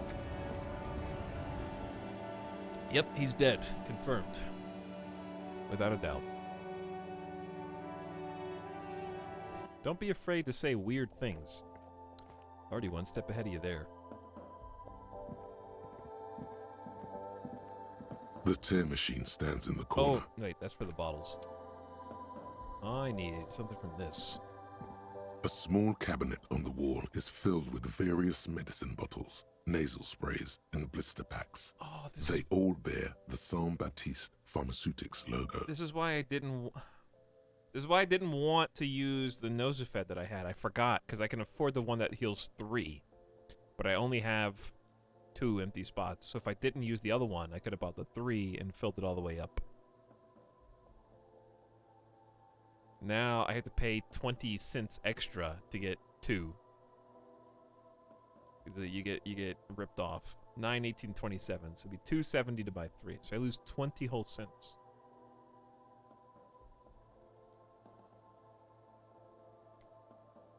But what if I don't even need to buy this? What if I waste money because I have been finding stuff? What if I pay too much money and I end up finding some heals? Maybe just bank on not losing health ever again. And save 70 cents. I like that better. Okay, here. I hope Saint Baptiste makes you feel better or something. Thanks. Okay, here. I hope Saint Baptiste makes you feel better or something. You mentioned that. You mentioned that. Take 2 Nosefeds, 1 for each nostril. My money, my precious money. Was it worth it? Probably not. I'm probably still going to fail anyways, but at least I will fail at my best. And then I could make another... Ooh, it's raining. I could make another pass at the big boy.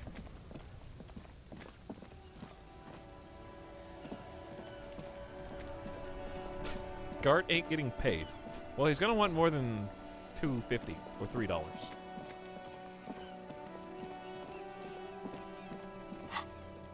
Two new tasks. Ask the gardener about gardening in March and open the trash container. One thing at a time. Back to the body.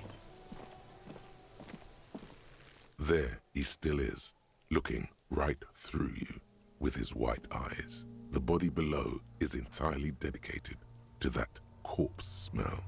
Emitting it is all it does now. I could also take a drink. Still 28% chance. Take a drink, get my physique up. But then, I don't think that's... that's not smart, because then I lose morale. But I do have a charge of magnesium.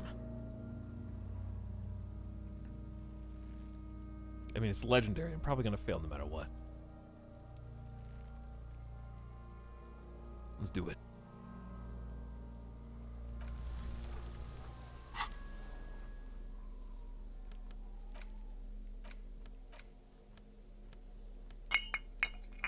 Cigarettes in one hand, bottle of red wine in the other.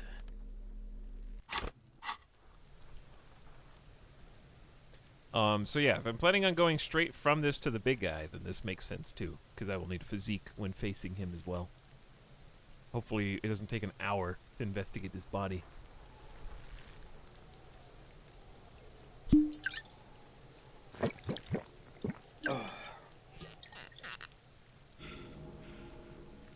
Alright, here we go. Chat, go in your There hole. he still is, looking right through you with his white eyes. The body below is entirely dedicated to that corpse smell. Emitting it is all it does now. 42%. I've given it my all. This is all I can do. The smell is repulsive. It pushes in from your mouth, more instant and more familiar than anything you'd expected. More fever than odor. It fills your mind, flushing you from within. Try to walk away or let it out. I have never hit one that's under 50%, I don't think. Maybe one day my luck will even out. I have missed ones that are at 90% or higher, but I don't think I've ever hit any that are like 40 or below. My luck will even out eventually. It fills your mind, flushing you from within.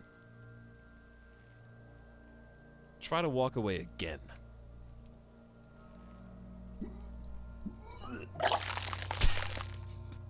Oh. No. Too late. It's impossible to keep in. Your body curls and pushes it out, burst by burst, until a pool of vomit lies under your feet and your throat stings from the stomach acid. I'm sorry. It's okay. Happens to everyone. Keep it. The lieutenant hands you his white handkerchief. I don't need your pity. No, we're playing the buddy cop. That's what our drama is. Thanks, dude. The hangover is clearly making these worse for you. You could use some ammonia to clear your head. I just drank a quarter bottle of red wine right in front of him, too, before examining the body. Ugh.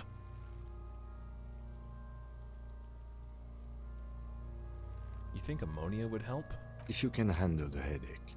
Some officers use it to deal with cadaverine odor. But not you.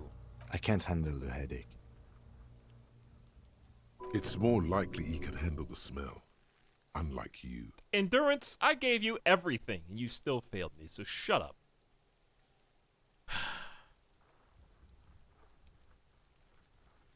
Okay, where do we get ammonia from? There's the fruit nearby. Maybe they have some in their apothecary. If they don't...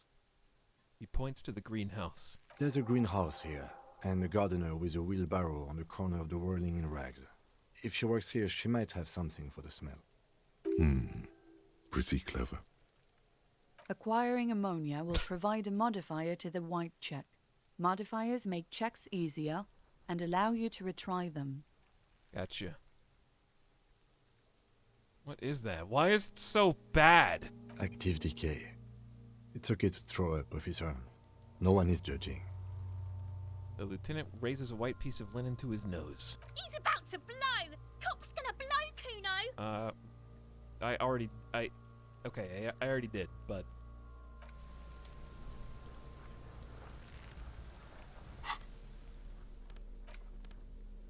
Lieutenant Handkerchief.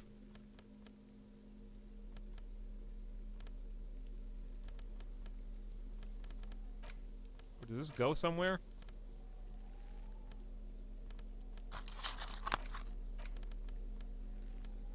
No? Okay, just chilling? Alright.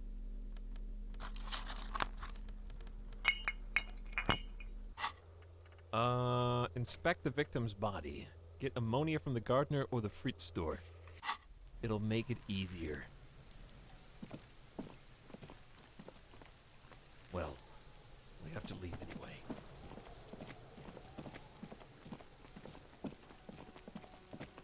Wait, are you shirtless with a tie? Yeah, what's it to you? You got something to say? Say it.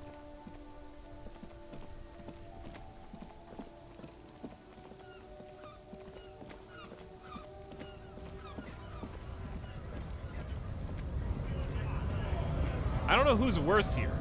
These guys are racist. These guys are racist. This guy's strong, so I guess I'll fight him.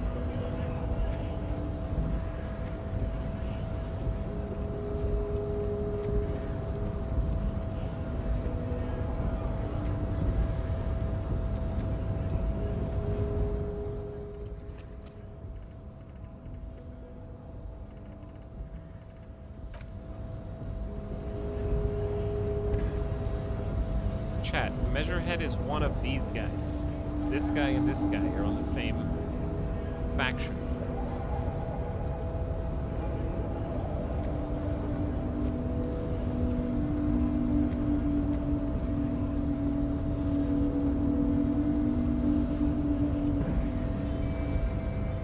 Your body continues to betray your degeneracy. I disagree.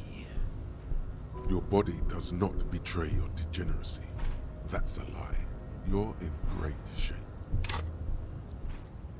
Oh, I'm in the best shape of my life right now.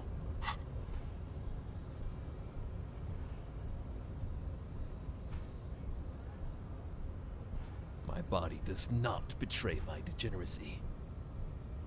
You have succumbed to Al-Ghul. His face contorts in disgust as if he were smelling a dead rat. You reek of it. An invisible sword of Al-Ghul emerges from your throat. You cannot see it, but others can. Dude, it is making the woman in my company sick. You're right. I'm an alcoholic. Now, I need to enter the harbor. I don't have a problem with alcohol. I just drink a little bit on the weekend. Your mouth moves, but the one who speaks is Al-Ghul. You are but a vessel for the Ghul now. Very little of yourself remains.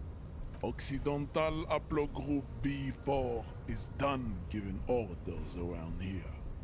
The influence of the ham sandwich race is waning. Does this remind you of someone? The guy down there?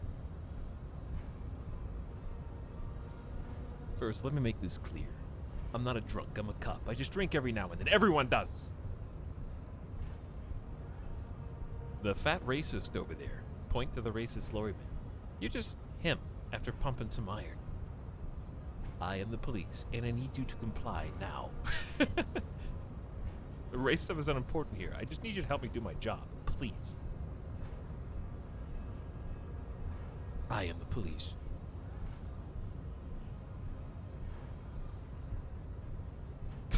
I kind of don't like the idea that my bad characters first. Am I the guy who denies he's an alcoholic when he drinks in preparation for this very encounter? I feel like that's who my character is. First, let me make this clear. I'm not a drunk. I'm a cop. I just have a drink every now and then. Everyone does. The ethanol fungus is deep within your nervous system, pulling the strings. You are merely its pupa now. I see no hope for you or your kind. Listen, that fat racist over there, you're just him after pumping some iron.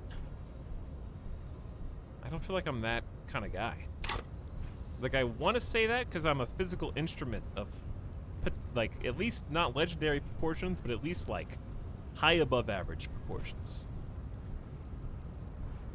I have no morale or authority, but I do have drama. And drama is my blank check to say things that I like. Drama to me is writing checks that I can't cash, except in this case I can. So I'm almost tempted to do I am the police and I need you to comply now for the drama. That's pretty dramatic. That's the most dramatic thing you could say. Take a step closer. Jerking motions. Signs of a late-stage neurodegenerative disorder. How far the Occidental haplogroup has fallen. You were once a noble and powerful race. You gave the world eugenics, electricity, That's the and first powerful thing he weapons says. of war like missiles and aerostatic aircraft.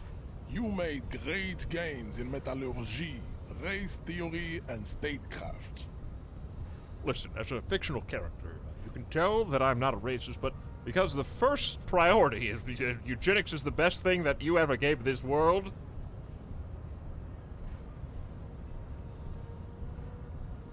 You dominated lesser cultures, like the deformed Hemians and the inexplicably potato-obsessed Quakers.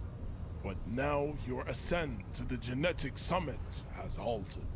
You are obsessed with sadness and with frivolous pop culture. You will be superseded. Isn't that right, babe? It is, baby, yeah. You know it. You're right about all this. Now, I just need you to let me go into the harbor. I like French fries. Alright, chat, it's do or die. Are you ready to get killed and game overed by this musclehead?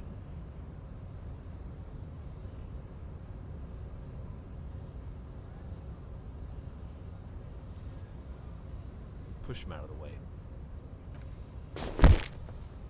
Uh-oh. That is right. You should leave the stage of history with dignity by inviting the other races to a great world war.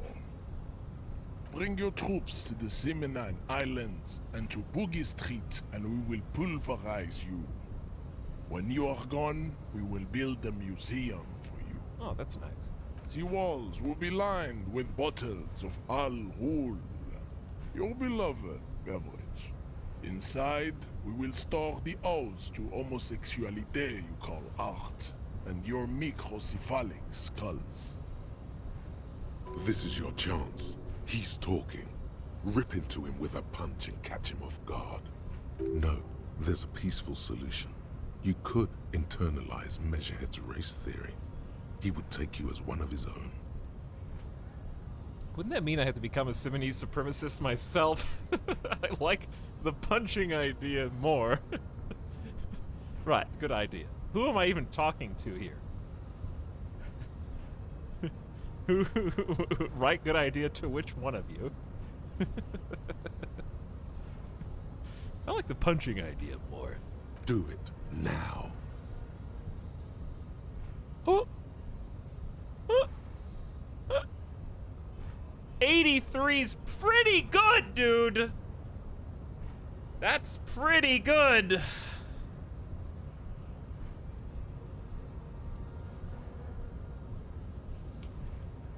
I have an 83 on both, but obviously we said I like. I'm gonna fail, and it's gonna be so embarrassing. Please don't make me look stupid again, main character.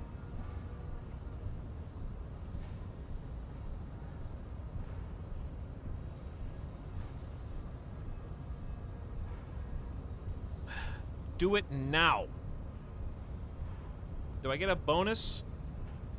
Do I get any bonuses to doing it right now? No, I think I have instrument 8. Yeah, I have 8 no matter what, I think. Can I... If I talk to him, is it gonna screw this? If it does, I'll just reload. What are those tattoos supposed to mean? Racists are generally not very good examples of their race. He gestures towards the lawyer-man down the street. I am not like them. I am craniometric perfection. I have taken the trouble to permanently draw a phrenologic grid on my skull and features. This should dispel any doubt. True, that is a noble cranium, but you got a hard noggin yourself. Okay. A noble cranium. The drawings are precise and look true to their pseudo-scientific ambitions. One thing, however, it is not entirely free of throwbacks in the phylogenetic tree. His large jaw, for example, could be a trait indicative of criminalism. Also, his earlobes could be small. His earlobes could be smaller.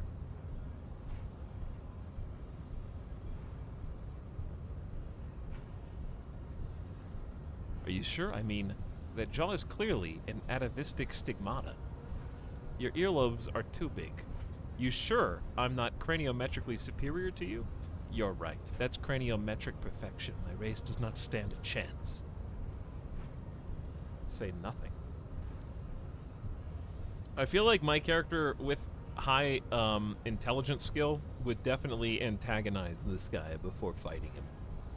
I feel like I'm definitely the kind of person that talks too much.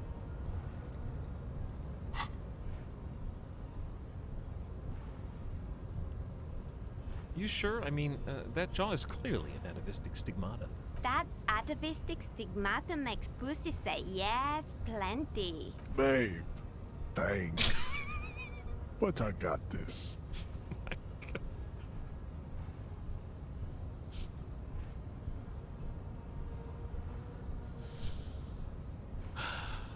You work for the union, don't you?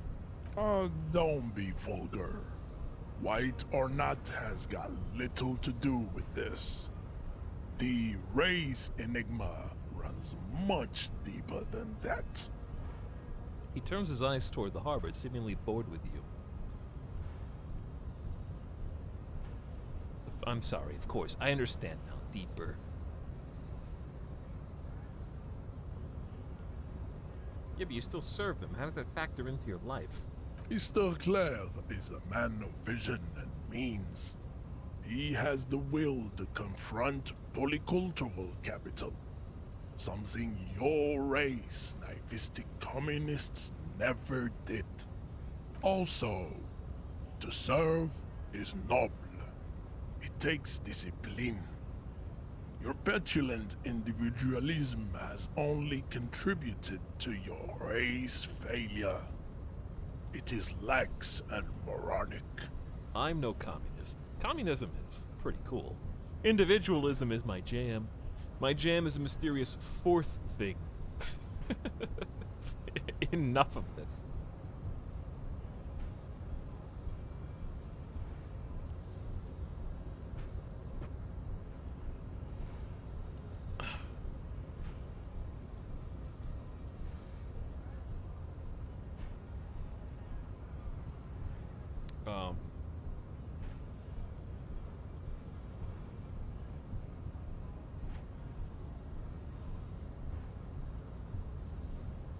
Would my character say individualism is my jam?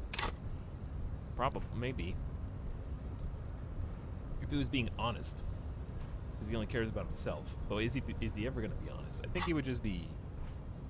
Let's go with the meta option. Oh, I get it. 4 equals 4th. Haha. Yeah, it's the 4th one. Yeah, I am a superstar. So I think individualism is a pretty superstar thing. Jam.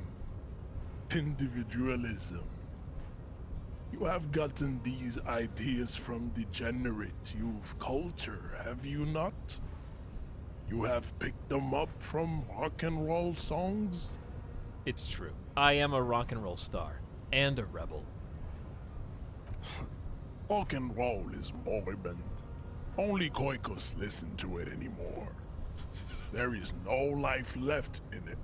My people abandoned it long ago. It leads only to neurodegenerative herpes and heroin overdoses. I just got an achievement called Hyperstellar Law Official, which is for saying 7 deranged superstar lines. I am not surprised you enjoy it so much. This has happened to many of the side products of the inevitable cultural victory of the Semines race. Okay, I'll ask. Who are the Semines? I don't really know who the Semines are. I've recently experienced head trauma. Wonderful. We're done with this line of inquiry. I need to enter the harbor now, on police business.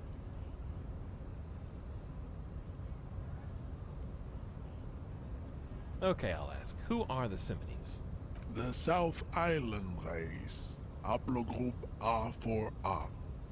We are the rightful masters of the Insulindian archipelago. We descend from the Areopagites of ancient Pericarnassus and arrived here 4,000 years ago. Millennia before you. We are the future. That is all you need to know. So you were born and raised on the islands before you moved to Revachol? I am a descendant. The narrow streets of Ulimbuir are with me in my genetic dreams. I see young Semines women walk into the grey mass on Ile de Fantôme, waiting on immaculate conception from the pale.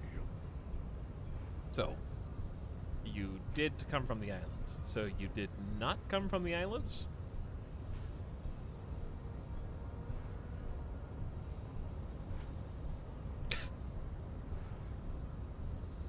No. I have heard about it on the radio. So, you're not really Semines, you're just from Revachol. I'm from Couronne. And no, it is not just in Revachol. The city is central to the Semini strategy. Spreading through its trade networks, our culture will dominate the world. You have heard enough about our phylogenetic secrets for today.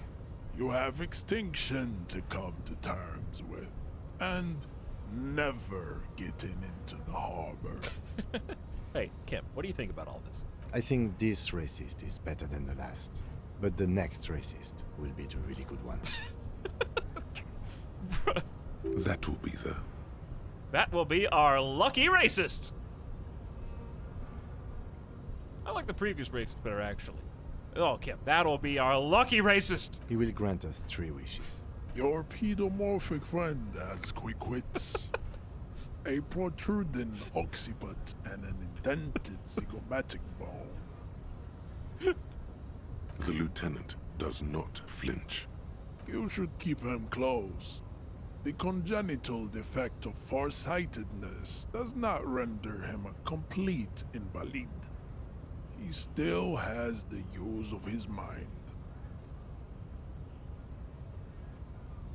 Well, I guess it's time to Wow! We bested him in craniometrics, so I actually got a +1 to physical. If I wanted to just become a racist, I don't get any bonus. So, obviously, I'm gonna take the knock him out option. If I miss another 92%, I'm gonna be pissed.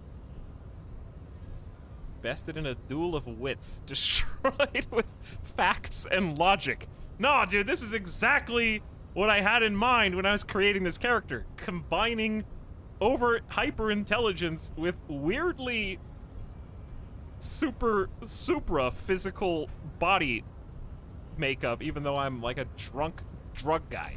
Let's go. Yes! In the neck.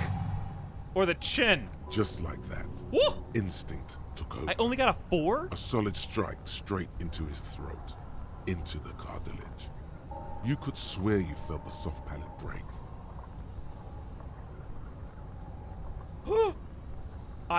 If I rolled any less than a 3 on that dice, that wouldn't have worked.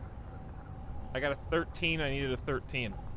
I needed every advantage I could get, and I barely got this. You could swear you felt the soft palate break. The man is reeling, gasping for air. Time stands still around you. In the distance, the sounds of the harbor are falling silent. He's open. Rip into him. Right hook. Escalate it. Get intimate with him. Bring the hurt closer. Back up and perform a 360-degree flying spin kick.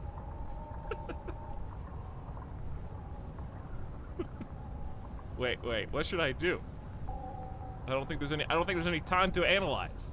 Is there time? Do I have time to analyze? I don't think I have time to analyze.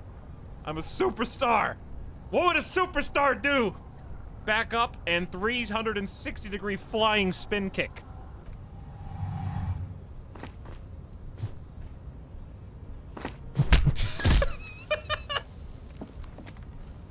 The man lands with a dull thump, like a broken down puppet of muscles and sinew. For a moment, he still tries to keep his head up, dazed eyes looking at you with unimaginable surprise. To your left is the button. Disco Inferno! Rock and roll, baby! Welcome to Revachol. I'm so sorry. I didn't want to do this.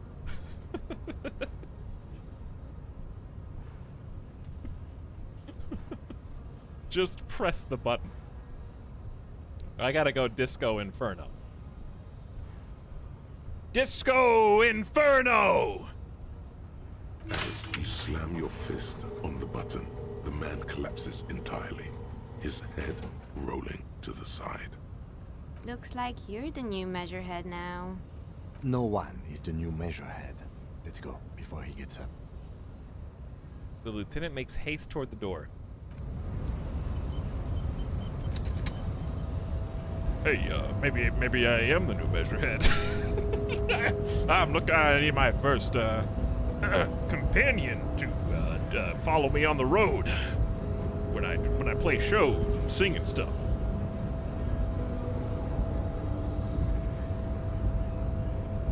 Secret box back here with $1.10. Wow, what a great deal.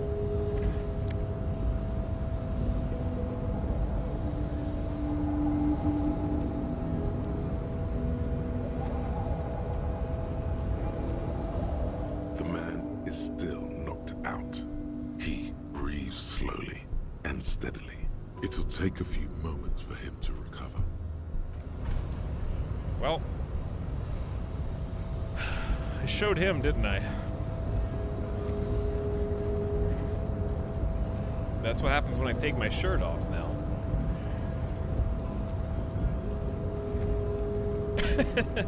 Save. Okay.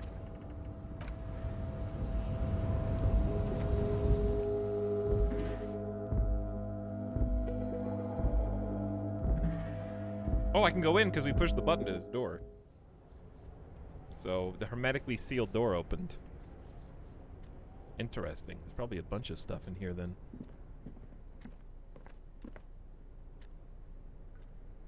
Big time. Every worker equals member of the board is written on the top of the flyers. In the bottom, the union logo and demand democracy. This is a Dewey typewriter. The model name's on the back.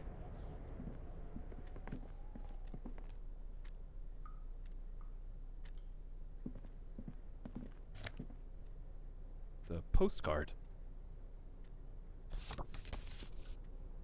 Jardin 21. If there's one thing this game has taught me so far, it's that delusion is strength.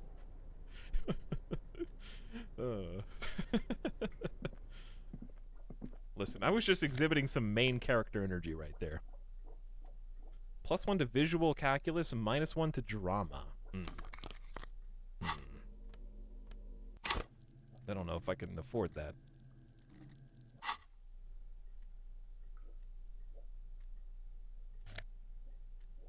That guy's delusion got his ass knocked out, though. That's true. He was as deluded as me, just in a different way. Ooh, magnesium. Okay. Very handy. Very handy. Someone left the coffee machine on. You know, I deserve that morale boost after knocking that dude out. I'm trying. There's a bunch of movie characters that my character is like. He's kind of the worst version of all of them, though. He's like, I don't even know. I guess I really am like a crappy Robert Downey Jr. Sherlock Holmes detective. I guess I am, but that's like funny to me. A standard office file cabinet. The drawers seem to be locked. Okay, so we'll check that again. We can inspect these too. This laminated postcard offers a glimpse across the river. A little more than a decade after the war, the Eastern Bank is already fully renovated. The hillsides are lush with gardens and residences. Someone's parked a small beige airship by the fountain. The postcard will sell for a pretty penny. Yeah, but I'm not going to sell it because in my heart, hoard every item, because what if you need it to convince somebody of something? Or trade it. But it's $4.50. I could buy a lot of stuff with that. And look at this book. The leading intellectual organ of Martinet's communism, offered a radical Mazovian perspective on a range of contemporary issues. The cover features a stylized portrait of the late King Frizzle, with a pair of white antlers growing out of his head.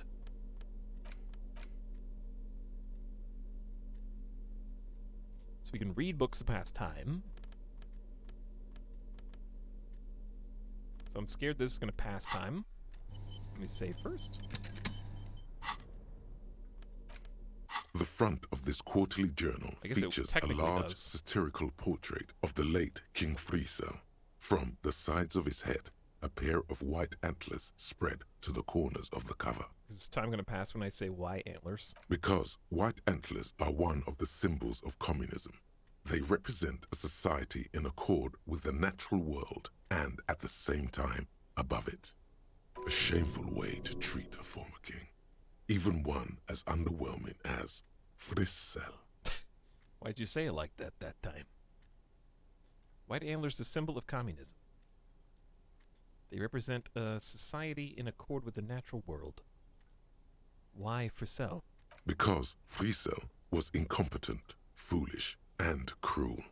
In short, the embodiment of everything the communards wished to overthrow. It's satire, you see.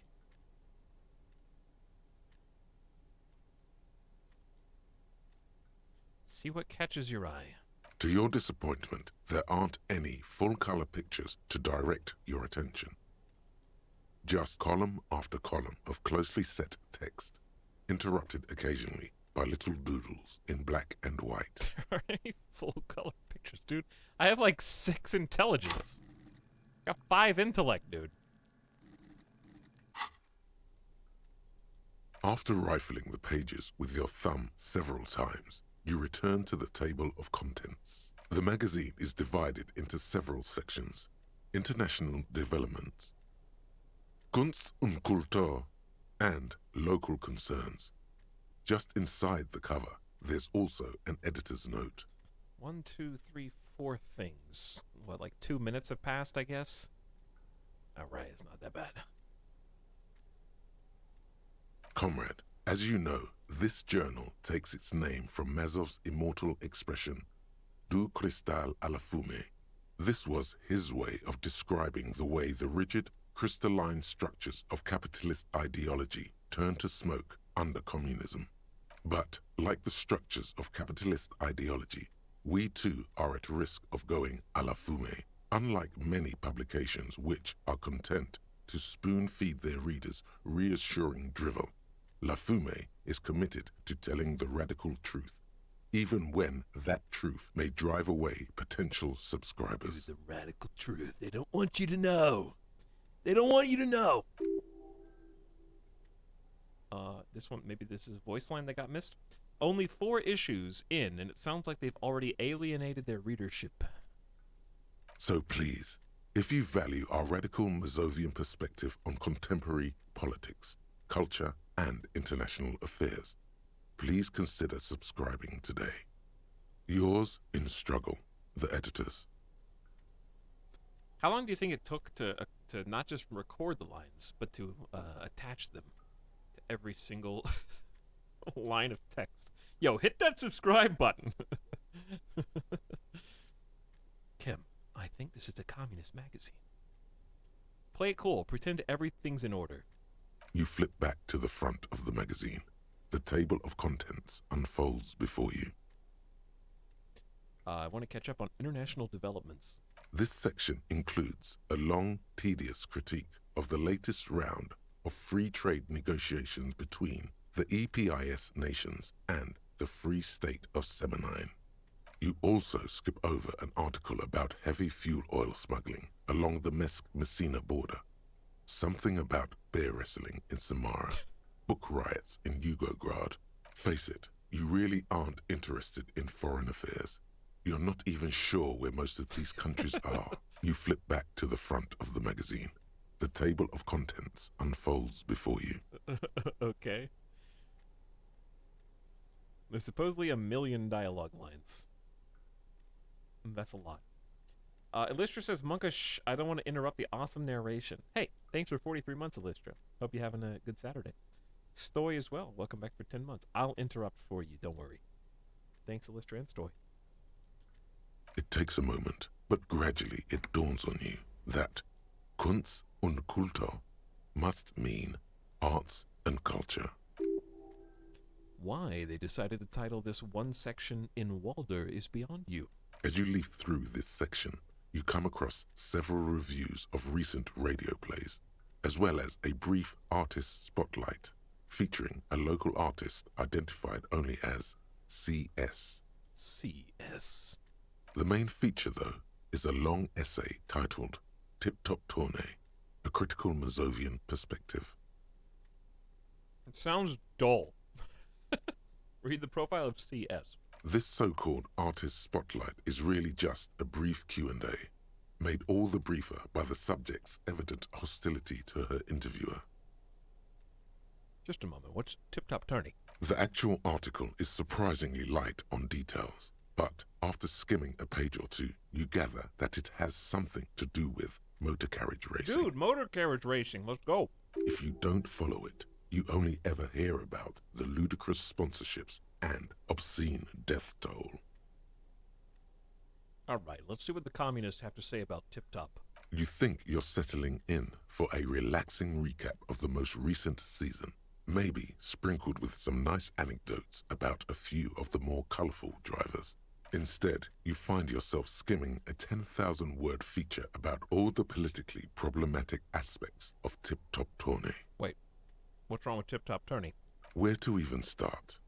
For one, there's the crass commercialism of its sponsorships, and then there's the practically criminal emphasis on deadly motor crashes. So, all of it, basically. What's so bad about sponsorships? Under capitalism, The article says, every pursuit has its price. Every pleasure, even one as elemental as the joy of racing others around a track, is reduced to an advertising opportunity. Thus, the so-called tournée becomes a competition between increasingly meaningless brand signifiers. Your discount laundry detergent racing against a pack of Astra cigarettes, or even a fritter. Right, but then you could just see them crash. And that precisely is what's problematic about it. Were it not for the promise of random, spectacular violence, audiences would quickly lose interest. At the end of the day, it's the destruction of these 750,000 real races that you're really watching for.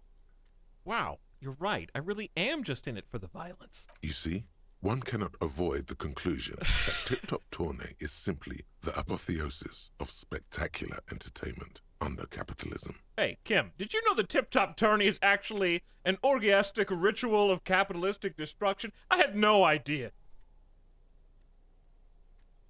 I can safely say the thought had never crossed my mind, Detective.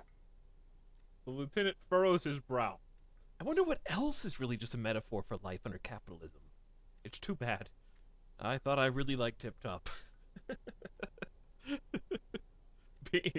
Being brainwashed.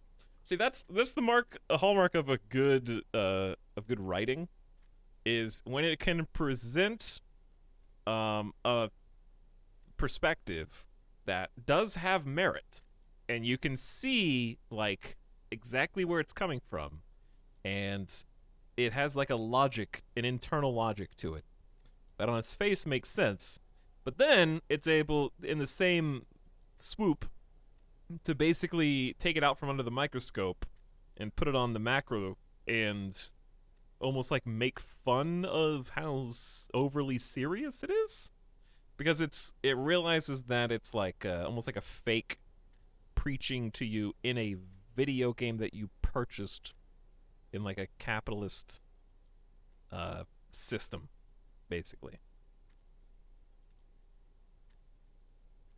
So it's not really like shoving anything down your throat as much as it is like presenting a bunch of views that, because it's almost like the idea that the villain is always the hero of his own story, right? And that's another thing that I liked about the last character that we just knocked down. It's like, from his point of view, everything that he was saying, you can understand why he thinks that way, even if you don't agree with it. But they have to have some kind of internal logic outside of just being bad for the sake of being bad, basically. Like the question why is the most important one. Like, why do you think that, and why are you that way?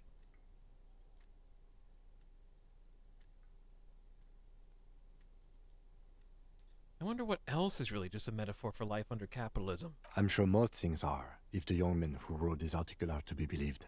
If I had to wager, I'd say they've never even seen the inside of a motor, much less a motor race. I take whatever they write with a large grain of salt. You flip back to the front of the magazine. The table of contents unfolds before you. Let's see what they mean by local concerns. Unsurprisingly, much of this section is taken up with articles declaring unqualified support for the dock workers' strike. You skim the headlines. Paint the harbor red and white. Martinez tames the wild pines. A city in revolt. First we take Martinez, then we take La Delta. Finally, there's a brief article by the writer, G. Martin, accusing the owner of the Capeside Apartments of illegally attempting to evict certain communist tenants simply for not having paid their rent. Damn communists. Should have killed a lot of them when they had the chance. If it weren't for the wild pines, all those moochers would be out of a job. Charging rent just to live somewhere is pretty outrageous. Oh god, time skip. Oh yeah, we just lost 30 minutes.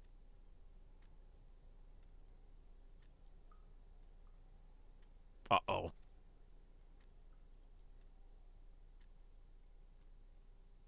I knew this was gonna be a problem. I got stuff. It's already 5 o'clock. I gotta go back and talk to. I gotta go to Gart. Got caught up reading about communism, I guess. Wouldn't it be better for everyone if labor and capital could reach some reasonable accommodation? Why should I care? This doesn't have anything to do with me.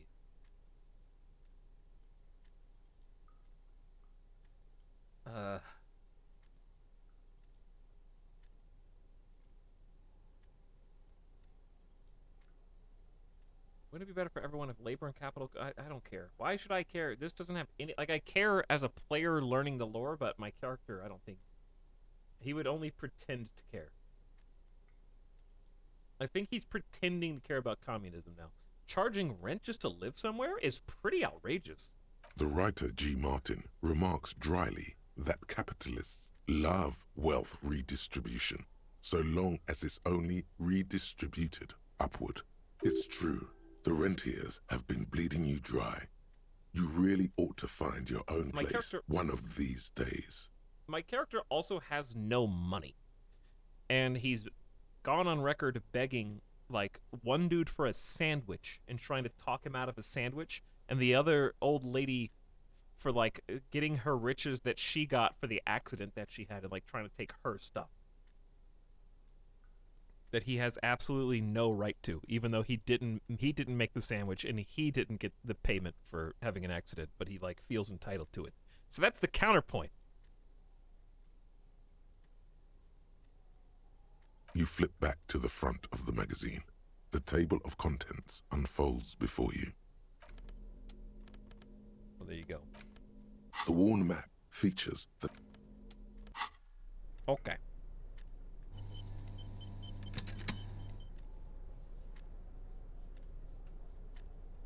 Now what? Where am I? What was I doing? We got wrapped up in that. The radio is emitting strange buzzing sounds. An imposing combination of a punch clock and a payphone is looking down at you from the wall. A note on the side says, "Tokens unavailable due to strike. Use change." Oh no. Well, I did just get money for beating up, the musclehead guy.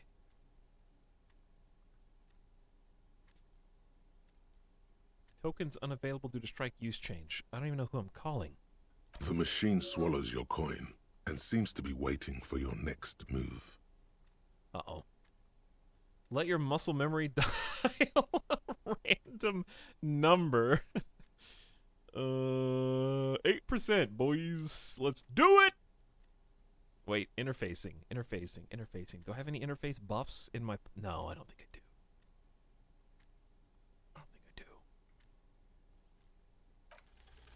Your fingers run over the dial pad. 005. That's the dialing code for Revachol. 4952. And a moment of hesitation before entering the final numbers. 993. Perfect 12. I rolled a 6 and a 5, and I had 1 skill point in interfacing. The dialing code for Revachol and a moment of hesitation. I finally got one! I was just complaining a bit ago how I never got, like a roll in my favor that I shouldn't have got. Calling. Still calling. Then. Video Revachol, 24-hour video rental. We rent 8 and 10mm film for home use. This is Lamy. How may I help you?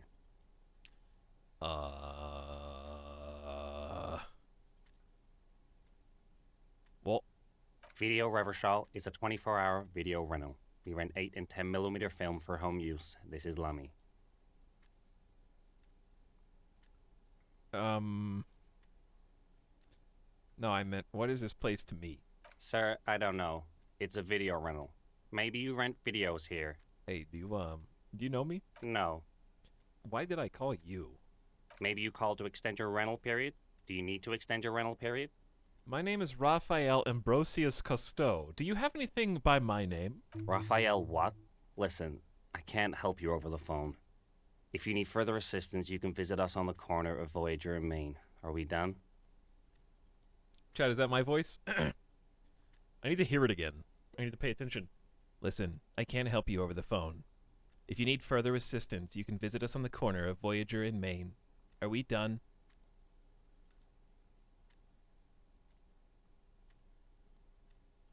It's the best I can do.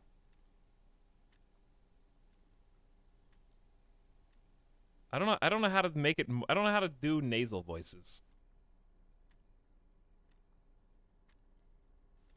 I don't know how to make nasal voices without doing it. I do it on accident. I can't do it on purpose.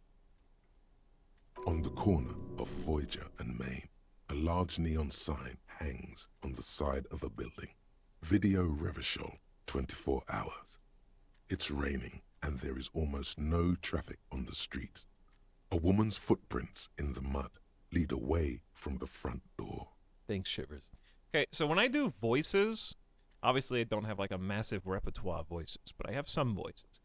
And it's the way I would liken it is logging into a World of Warcraft character that you've never played before, and you've got like abilities and buttons, and you just push one at random, and then like a attack happens, and you're like, what did I? Hang on, what was that? Did I just? And then the next time you want to do it, you forgot what hotbar it's on. That's how it feels. Tiny heels tiptoeing down the road. Beautiful steps, light-footed with a lifetime ahead of them. You look up and the air seems to grow darker. In the corner of Voyager and Main, a large neon sign, Video Revachol 24 hour. It's raining, there's almost no traffic. A woman's footprints in the mud lead away from the door. Tiny heels tiptoeing down the road. Beautiful steps with a lifetime ahead of them. You look up and the air seems to grow dark. Okay, so this is some kind of like metaphorical reference, because a long time ago, remember at the beginning of the game, he mentioned my ex-wife? Something to do with that. The call is terminated by the other party. You're left with the discomforting sound of the disconnect tone. Either me or my ex-wife used to work at that video store, and I called it out of memory from talking to the party on the other line. That's my call. That's my 8-ball corner pocket guess.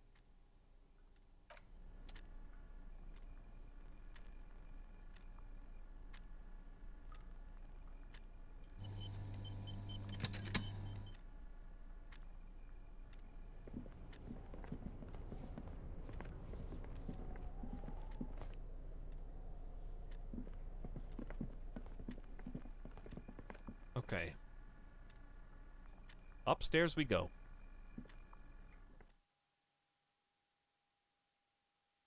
Revachol's pronounced Revachol. Orenya. Klasia. We don't need to know that anymore because we have voices to do that for us. It's magical. Ooh, clothes.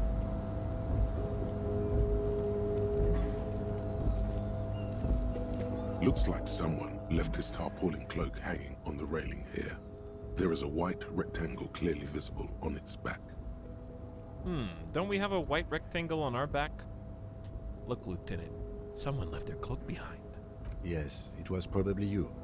It does bear the RCM insignia, after all. You think I should get it? The service cloak issued to you by your station? Yes, I do. As your fingers touch the tarpaulin, it almost feels like the cloak wants to deliver a message of comfort through your fingertips.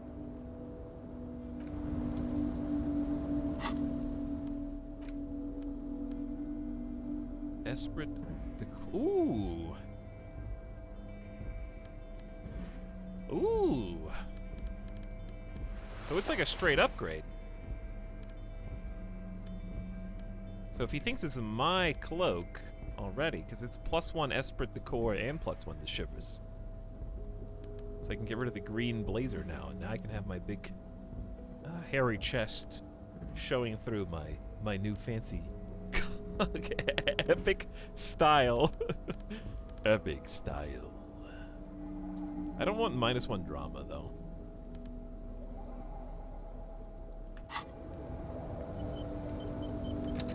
I see that there's stuff up here, but I still can't get up there yet. Maybe from down here. 3 bullet holes? Wait a second, are there bullet holes? Oh, I gotta read the thing. A police cloak made from heavy tarpaulin. It'd be nigh wind and waterproof if there weren't 3 bullet holes scattered on the surface. The signature white rectangle of the RCM covers the garment's back.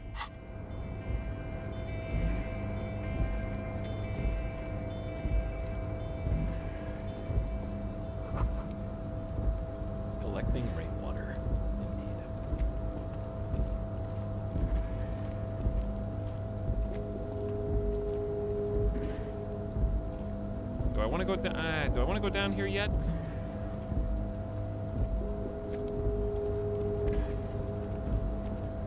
Well, I'm down here, so I guess so. White pine trees are printed onto the screen covering. Looks like a forest under snow. This new area is really cool. Very loud and industrial, but very cool.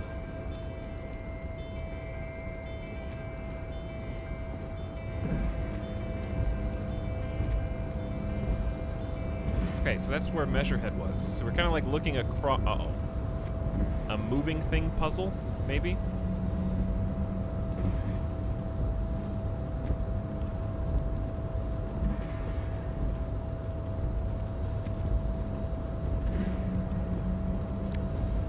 $1.40! That pays back the phone call that I just had. And +1 health Nosafed. Yes!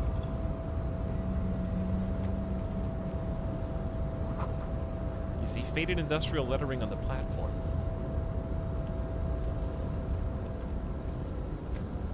Okay, where can I go? Under this, or over this. I couldn't tell if that was like an awning or... Oh my, where am I going, dude? The shipyard ahead is oddly quiet. The great machines are sleeping.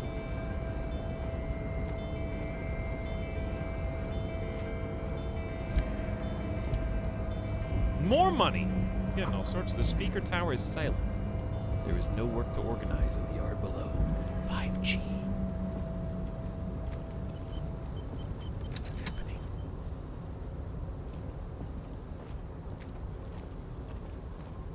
So many boxes up here? Locked? I don't think so. Is it my time to shine, Crowbar?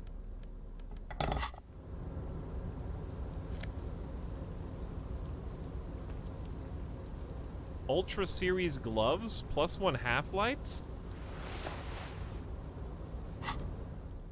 Yeah, baby. Yeah, baby. Give me more half-lights. Wait a second. What does this say? For ultimate performance efficiency, these found Ultra Series gloves come fingerless and with a grippy padding covering the palms, making these ideal for quadrupedal movement. What? Or for lifting cargo. Paranoid fingerless gloves. Paranoid fingerless gloves.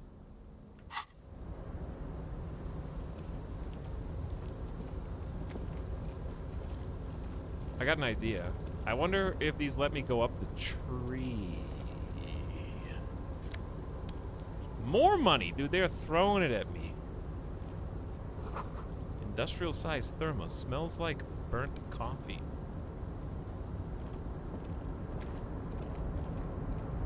Oh my god, our outfit is getting edgy. Oh, it is! I just got like a trench coat thing and fingerless gloves. Becoming a real Redditor now. Stealing all the workers' spare change. I got $7.26. True superstar outfit. Why are you up here? Wait, no, it's an exit. I see bottles and I just haven't found a bag yet. The banner sags under the weight of rain and snow. White waves on red.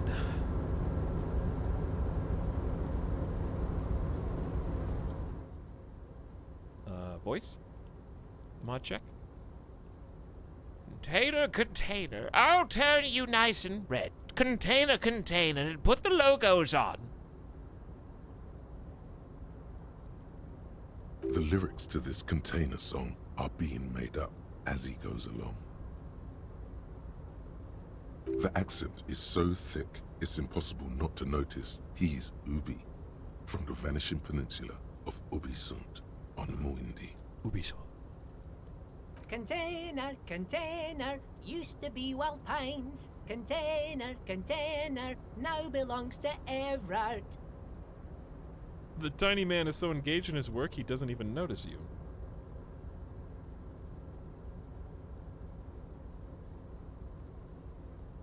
Okay. Hi. Everard, he looks after everyone. Huh? Well, hey there. How can I help you, mister? I see you are not a union man, mister. Did you get lost? You're not one of them scabs, are you? What is it with you people and scabs? I mean, I don't personally mind. Folks is just folks, you know, and folks gotta eat. He doesn't seem to be waiting for you to answer. Just some of the other guys don't look too kindly on the scabbing kind, if you know what I mean.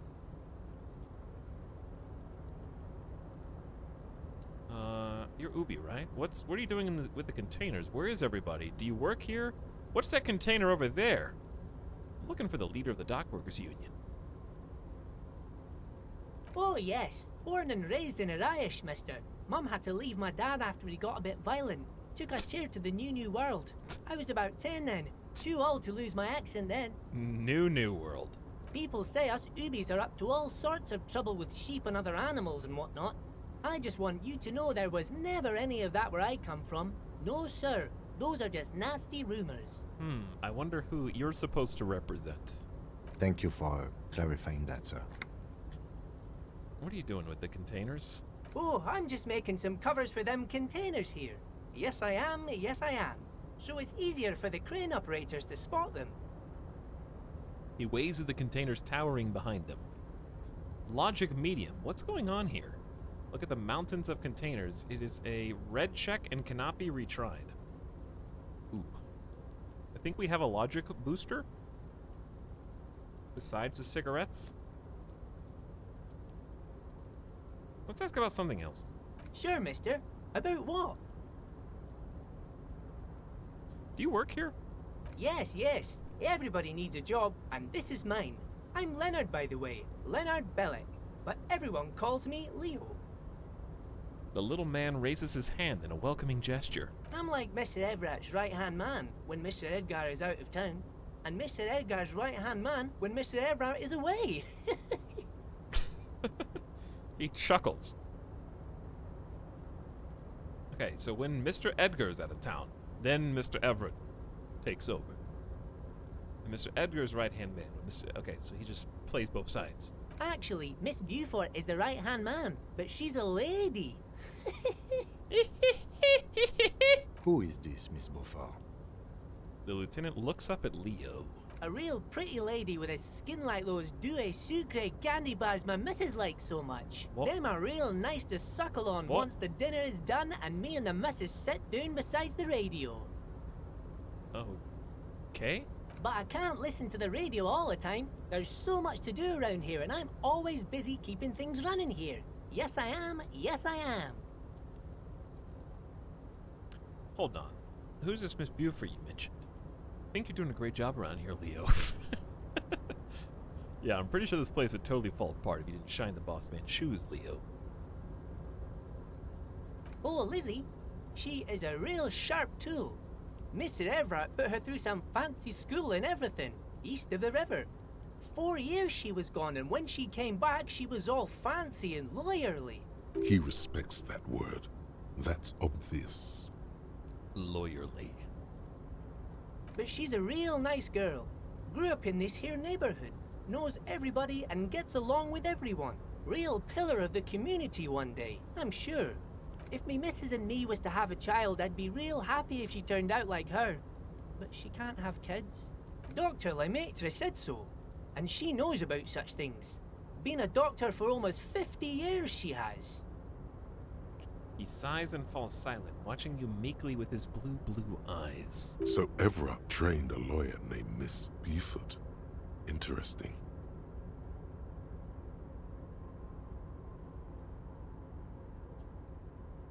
Okay.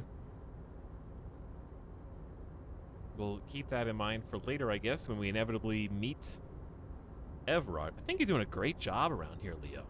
Yes, this place really seems to run like clockwork. Keep it up, Leo. Lieutenant smiles at the little man. Well, thanks a lot. Coming from you, it means a lot, really. You didn't think it was possible, but the smile becomes even wider. Sometimes I feel some of the guys don't really get how much I bust my ass for them here. But you guys are alright. Thanks, dude. Where is everybody, by the way? Oh, most of the guys are down at the gates, keeping the scabs from coming in. He leans in with a confidential look. We're on a strike. The whole union is. You don't have to work when you're on strike. Ha! We haven't worked for 2 months now. So no one is working? Not everyone is down there, of course. Mr. Evrard is in his office, where he always is. And Jean-Luc is guarding the gate. He pauses to think for a moment. But Titus and his boys got into some drunken trouble and Evrard sent them on a nice vacation. For a week or so. Titus? Titus! Can't wait. I can't wait to play, Grab Ball. I can't wait to play, I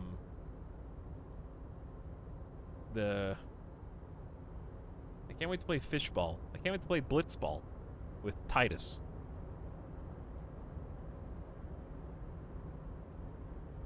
What kind of trouble did this Titus and his friends get into?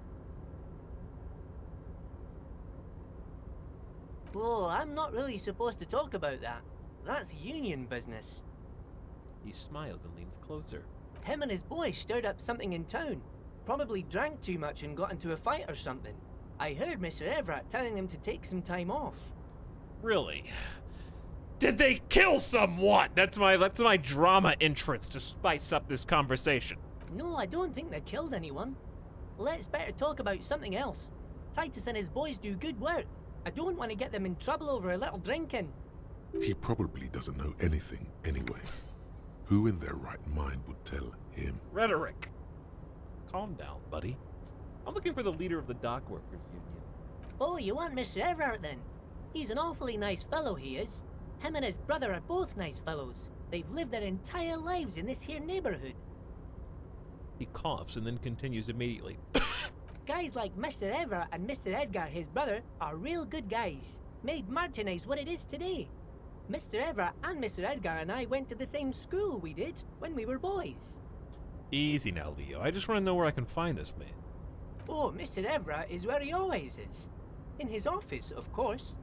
He points at the 2 joint containers on your right. Oh. That's the office. Alright, I'm off. Bye-bye now. For a moment. No, I actually have no extra logic without smoking. I think it was logic that I needed for that one check. It was a red check. So I'll come back to that.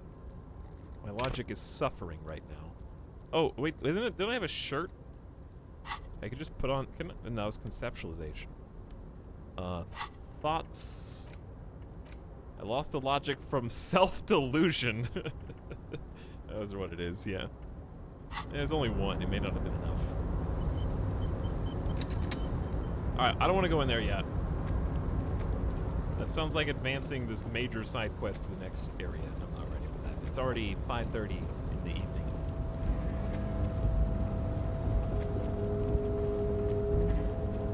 And I got some business to attend.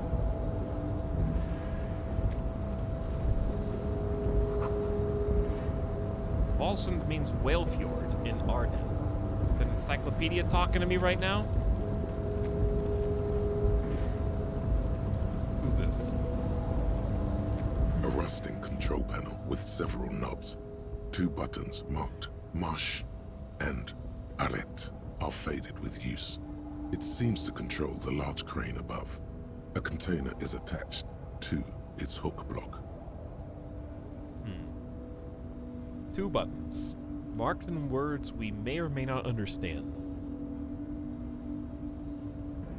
It seems to control the large crane above, a container attached to its hook block. Allumé on, éteindre off. Oh, easy.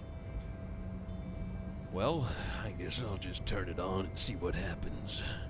With a loud grind, the crane shifts overhead, moving a massive metal container through the air. It's gonna fall, isn't it?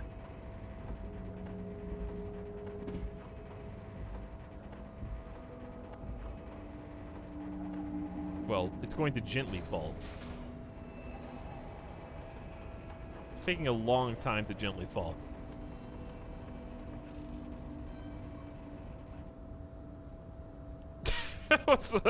And with a surprisingly quiet thunk, the crane places the container down I can't see how that was worth the ruckus, except for seeing the crane in action, which I admit was satisfying. Thank you. Thank you. I guess we could turn it off? But I'm gonna go look first.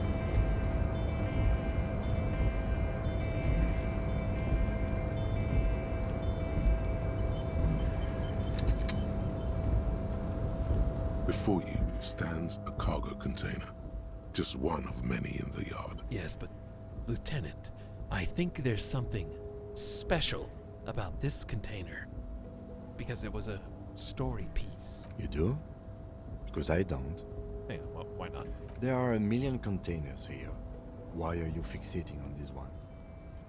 I don't know, Kim. It just feels special. It's a cargo container, Detective, just like all the others. He doesn't even look at it. We are not here to interact with containers. We are here to talk to the Union, right? No reply. Open the door. You attempt to turn the handle, to no avail. The doors seem to be mechanically locked. To your left, the lieutenant considers your actions with some puzzlement. Wow, I would not have passed this Esprit de Corps without the jacket that I just found, actually. But it didn't really do anything.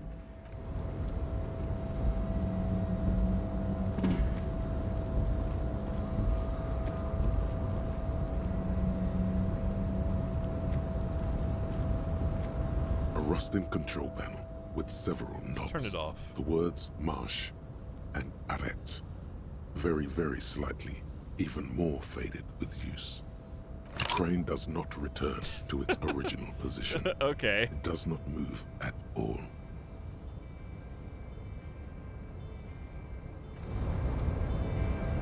Well, it's stuck there now.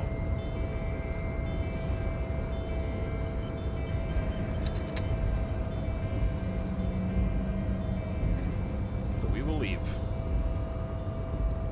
And go back to...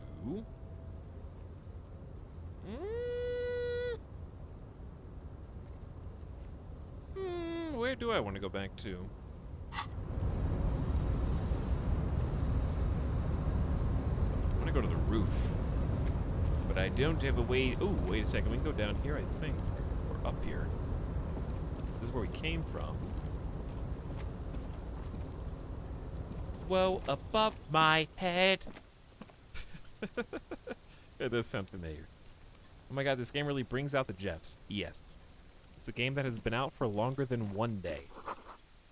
At least 3 packs worth of cigarette butts. Numerous empty bottles of Commodore Red and potent Pilsner. We'll come back here once we get a bag. Yes, it's a game that's been out for more than 1 day that people are very passionate about. This is the night watchman's booth. The name on the door reads, René Arnaud. Listen, it's okay to take a few minutes to yourself. Sit down and have a breather. Thanks, Felician. Have a seat.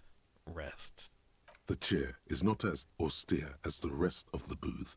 A thin grey pillow is attached to the seat, secured to the stiles by black ribbons. Breathe deep. Search for a little something something to help you out. Take a deep breath. Stale air floods through your nostrils. Not a single mote of dust floats inside your lungs, though. The inside of the booth is immaculate. Search for a little something something to help me out. The drawers are empty, save for old timesheets and receipts. One small box, however, does hold some cheap painkillers. They are slightly out of date. Read the side effects. Oh boy, where to start? Elevated risk of dementia, mini strokes, prophet's disease, sudden death, hair death, erectile malfunction, critical flatulence, watery blood, black mucus, uncontrollable weeping, increased sensitivity to la opera, inoperable joint disorder, total spinal collapse. What? This is not medicine, dude! Maybe this was a bad idea. Kim, would you mind if I help myself to some meds? I'm not here to tell you what to do, detective.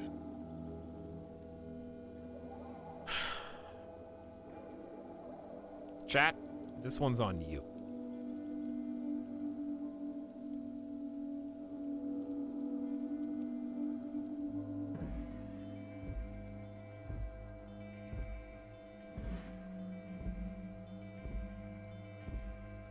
Wow. 7% of you voted to just pick the first option again. I'm gonna pretend like I didn't see 7% voting to pick the same option I just picked. And we're gonna poll one more time, so please click the screen with an appropriate response. Okay, alright, you jokers. Now it's even more than 7%, now it's 22%. Do you see why you can't have nice things? This is why I never do anything for you. Because you gotta do something for yourself. Chat says take the painkillers because you want me to die. You take the painkillers. They are yours now. You got Hypnogamma? Dude. Isn't that, like, big time morale charges? Isn't that +3 for morale? Wow. You stand and exit the booth. Well, chat picked that one. So this is where Renee works. I'm gonna look around. If you must. But please hurry. We are pretty easy to spot up here. Nothing incriminating catches your eye. The cabinets are clean and their sparse contents meticulously organized. There's a framed photograph on the table. Take the picture or leave the picture? Free picture. Alright, chat, I'll let you vote on this one too. I'm sending it to you.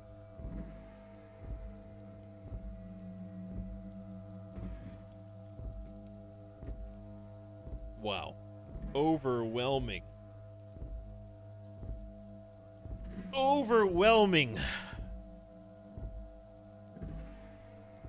I guess I can't think of an RP reason not to take the picture, so I'll take the picture. It's a black and white photo of a young couple out in a street fair. The man, Rene, is dressed in a Royal Carabinier uniform.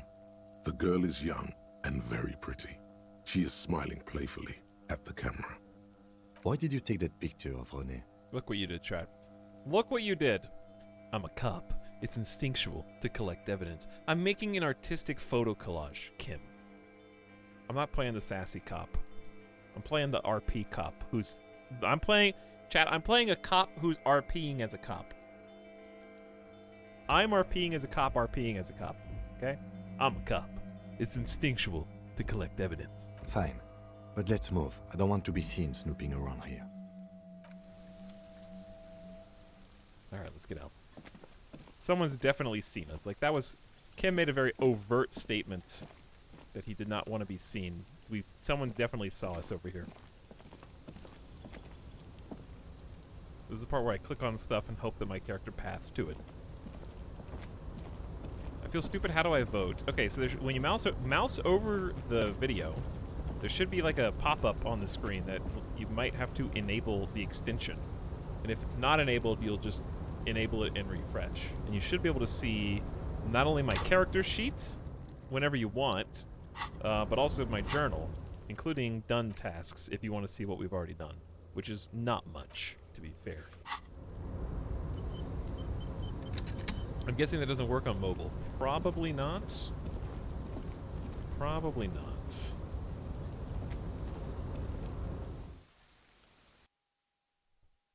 But that is where you will see the vote pop up. If I'm using it on mobile. Chat, maybe different phones can and some can't. On second glance, someone has forgotten to properly close one of the drawers. Dude, I had a suspicion about this cabinet.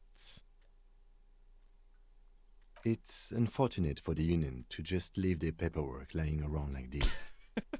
Open the drawer. The drawer opens smoothly. Inside is a well-organized selection of brown folders. Browse the folders. Hundreds of documents containing logistical data. Two kinds of transactions stand out. Materials coming into Revachol from the outside world, from Muindi, Grad, and even Ilmara.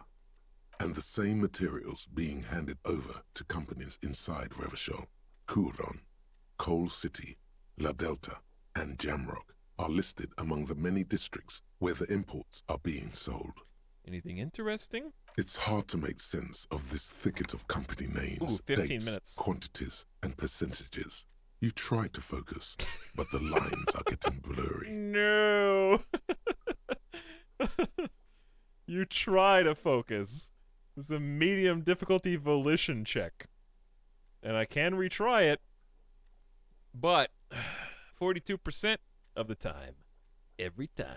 Come on! Whatever's hidden here is hidden well. Concentration isn't enough. Only a trained accountant with a background in logistics would be able to really make sense of it. However, there is a little handwritten note stuck on the side of the drawer. Have you done anything with chat boosting your stats? No, because it feels like cheating to me. So I'm trying not to save scum, and I'm trying not to boost stats.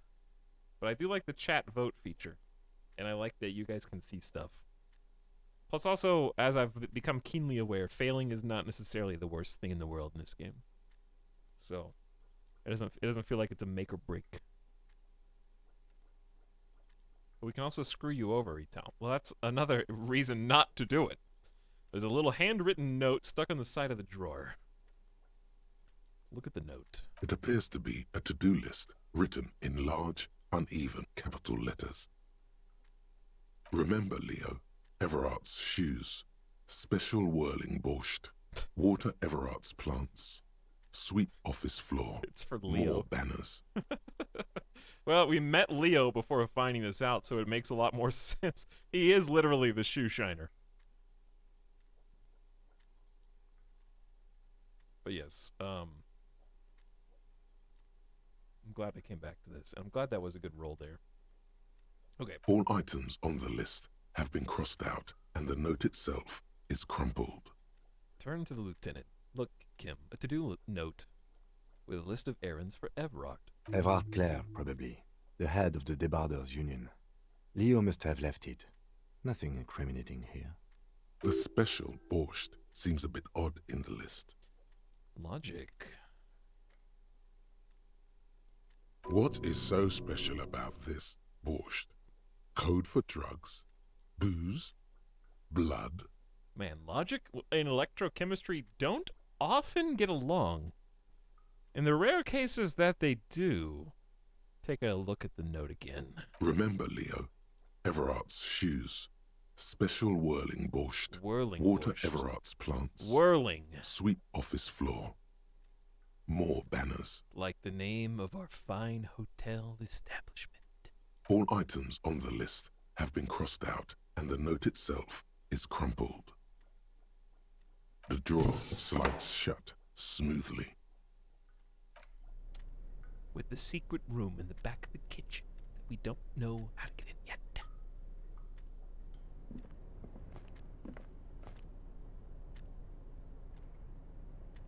Alright, it is now 6-8. The door! Oh, you have no choice but to talk to the union leader. They locked the door behind us. We can't sneak out without talking to the union head. Okay, you got me.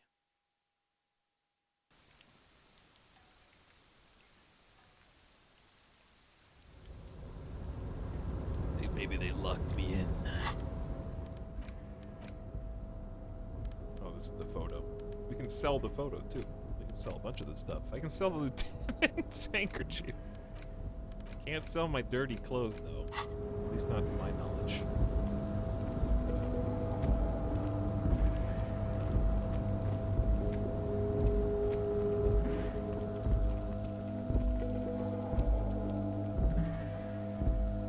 have to go over this way.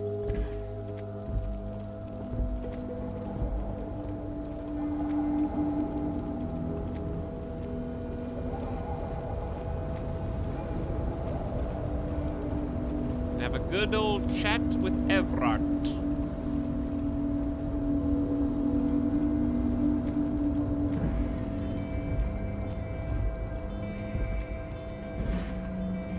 Let's make a nice save here.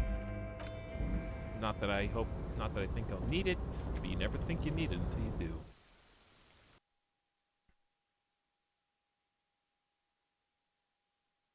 How did he get in, chat? I got in by 360 roundhouse kicking Measurehead to the dirt. Made him respect me. And what was his turn of phrase that he used? My degeneracy something?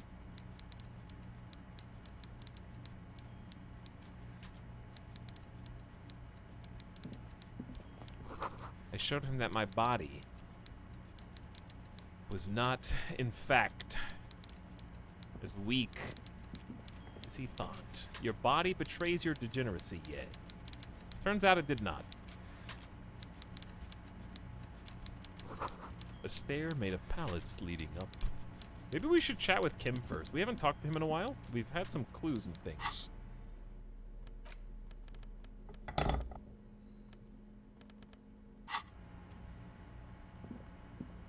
Yes?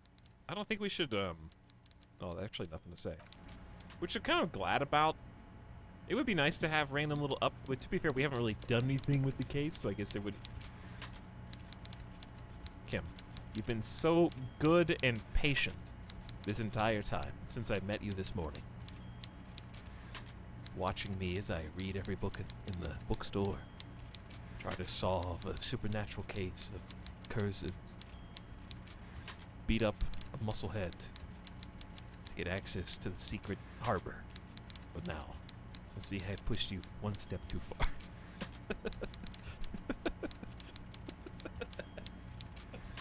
He looks like my captive. Like I tied his hands up behind his back, and I'm like, he's trying to get away. I'm like dragging him in here to see this guy.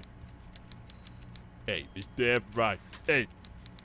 I got a man here I think you might want to talk to.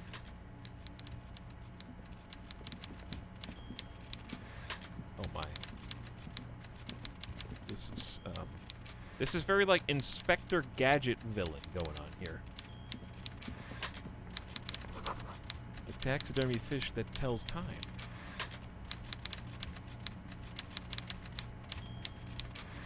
Let's do it. Before you is a walrus of a man seated behind a large desk. He looks up from his work, not the least bit surprised to see you.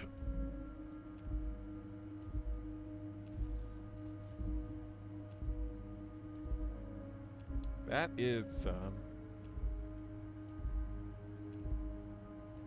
something.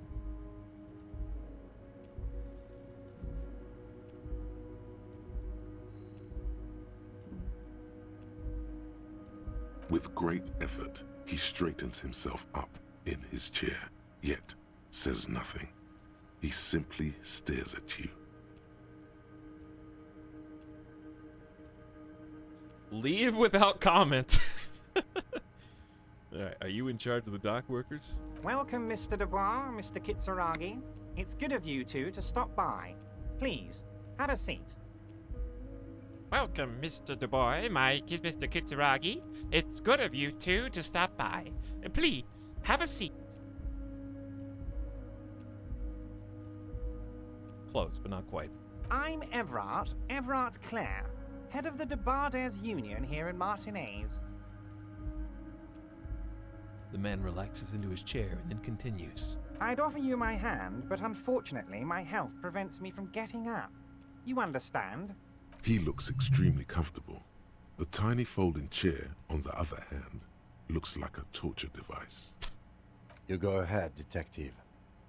The lieutenant nods at you and then the chair. Whatever he has in store for you, it can't be good, he thinks. I'll do my best.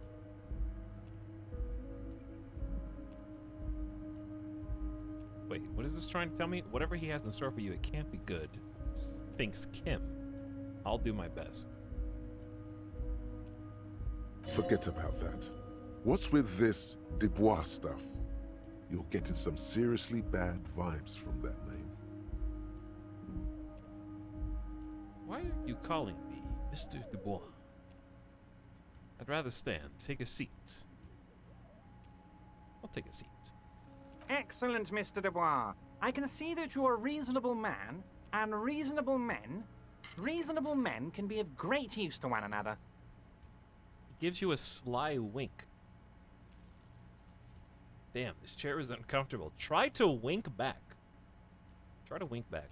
So tell me, how can the head of the Debarders Union help a representative of the Revachol Citizens Militia today?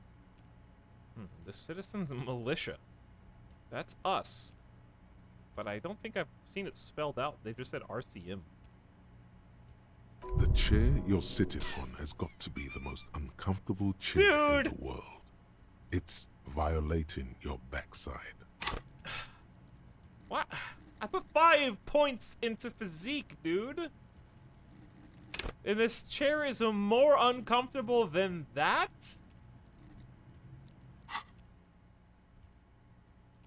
By the way, I heard you got a rather rude reception from a certain Lawrence Gart. Some people have no manners, it pains me to say. Died the chair wheel.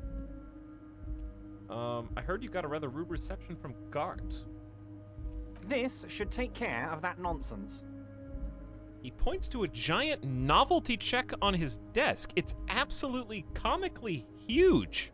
It should be sufficient to cover your expenses for a few days and patch over your differences with a cafeteria manager. Go ahead, take it. Hey, that's 25 real. That's good money. Think of all the stuff you could. Wait, you know Gart? Thank you, Everard. Take the comically large check. Take the comically large check, but don't say anything. Keep it. I'm good. Leave the check. You can take that comically large check and shove it up your ass. Leave it.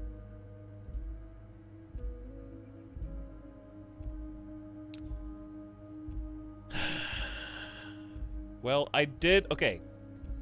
Normally, I think I jump at the chance, but don't forget, chat, our primary stats are both drama and half-lives.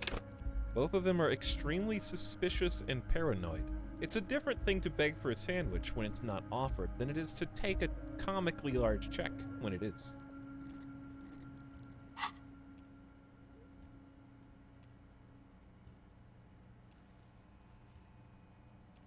I feel like a drama, if I really wanted to go drama, I would just pick 5 out of the blue to try and spice it up. Things are going too smoothly. You can take that comically large check and shove it up your ass. That'd be something like a fake tough guy would say. Okay, okay. I respect a man with principles. No handouts, then. He crosses his arms on his ample midsection and sinks further into his chair. Now, I'd like to set your mind at ease about one other matter. Your lost gun. Let me assure you, Union people are on it as we speak. I've got my best hounds looking for that lost gun. Okay, apparently I lost my gun. His slug-like lips move, but all you hear is an echo. Lost gun, lost gun, lost gun. The world is swallowed by a black hole of fear. Only 2 words escape its gravitational pull. Don't. Lost and gun. Half-Light, why have you betrayed me? This is my fight or flight response. That's the flight response of fight or flight, by the way. And I've got a purple check about to come up too. So I might accidentally die sitting in this chair of morale. But I'm ready. Finger on the trigger. Oh God. Why didn't you think of this before? Cops have guns. Where's yours? Pat your pockets. This doesn't worry me at all. Who cares if I've lost my gun and the love of my life? I like both of these, so I'll let chat choose. You ready, chat? Here you go.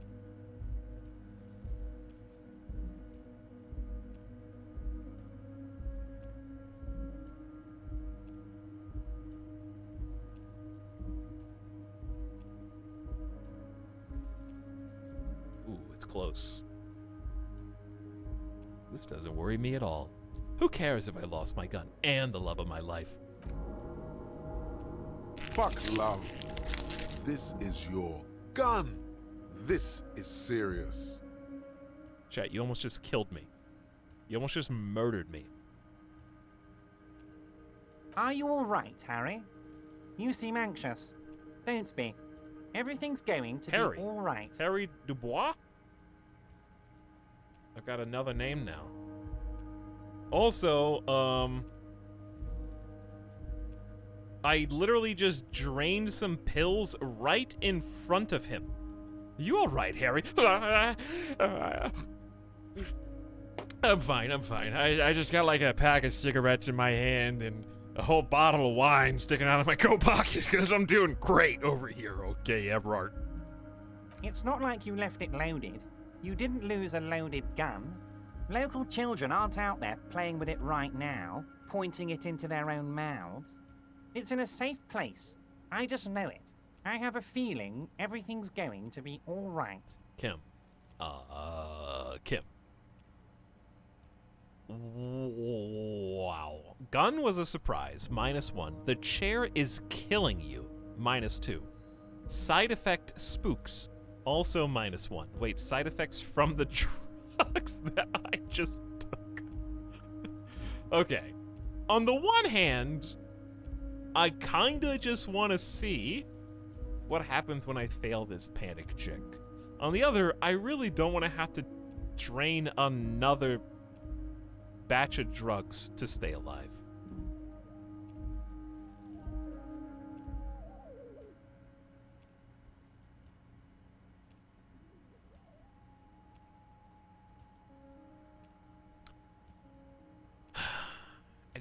I can't say Kim.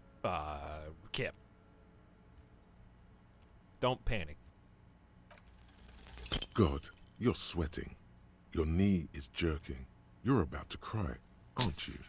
You're about to cry because you lost your gun and those children are gonna shoot themselves with it. No, I'm not about to cry. So what? Men can cry too!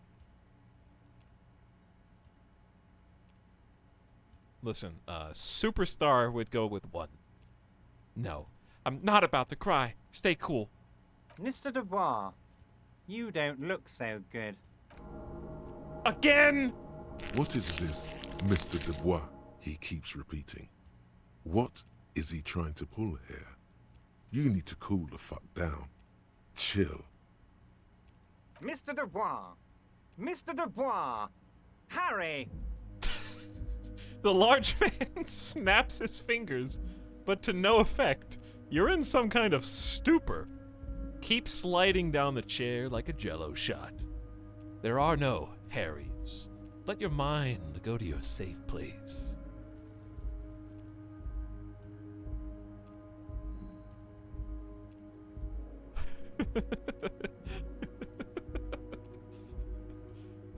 I don't know if it's chat. Help me decide. I don't know if I'm going to pick what you pick. Help me decide.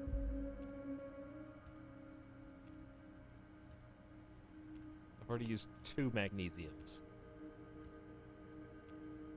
Or 2 morale boosts. You got to click on the screen. Ooh, it was... Ooh, 57%. Keep sliding down the chair like a jello shot. Mr. Dubois, are you okay? Can I get you a glass of water or something? Are you having some kind of medical emergency? Maybe you could use your hands somehow, in a kind of throw-in motion, like you're throwing that Mr. Dubois act right back at him. He's Mr. Dubois. Nah, I'm as good as it gets, Mr. Dubois. Vaguely gesture with your hands above your head. Oh yeah, man, I'm fucking great. Keep sliding down the chair. Actually, this chair is uncomfortable. I could use that glass of water. I'm melting.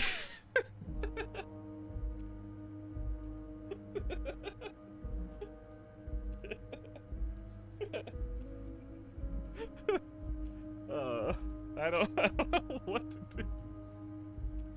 Okay, I kind of just want to go with 1. No, this is some kind of like dramatic performance we're both putting on. I'm as good as it gets, Mr. Dubois. Like, I just try desperately to find, like, a new character to play and having, like, a dissociative crisis. I gotta go with 1. I love these options, though.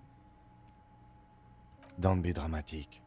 I can see your condition isn't terminal. What an odd demonstration of... you got me, Harry. I don't even know what. As entertaining as it was, I'm afraid we're wasting our time. And I'm an extremely busy man, as I'm sure you are too. Okay, enough. We are here to ask you some questions pertaining to a murder investigation. Wow, Kim stepped in on this one. Never mind, I'm gonna leave now, but we might talk again later.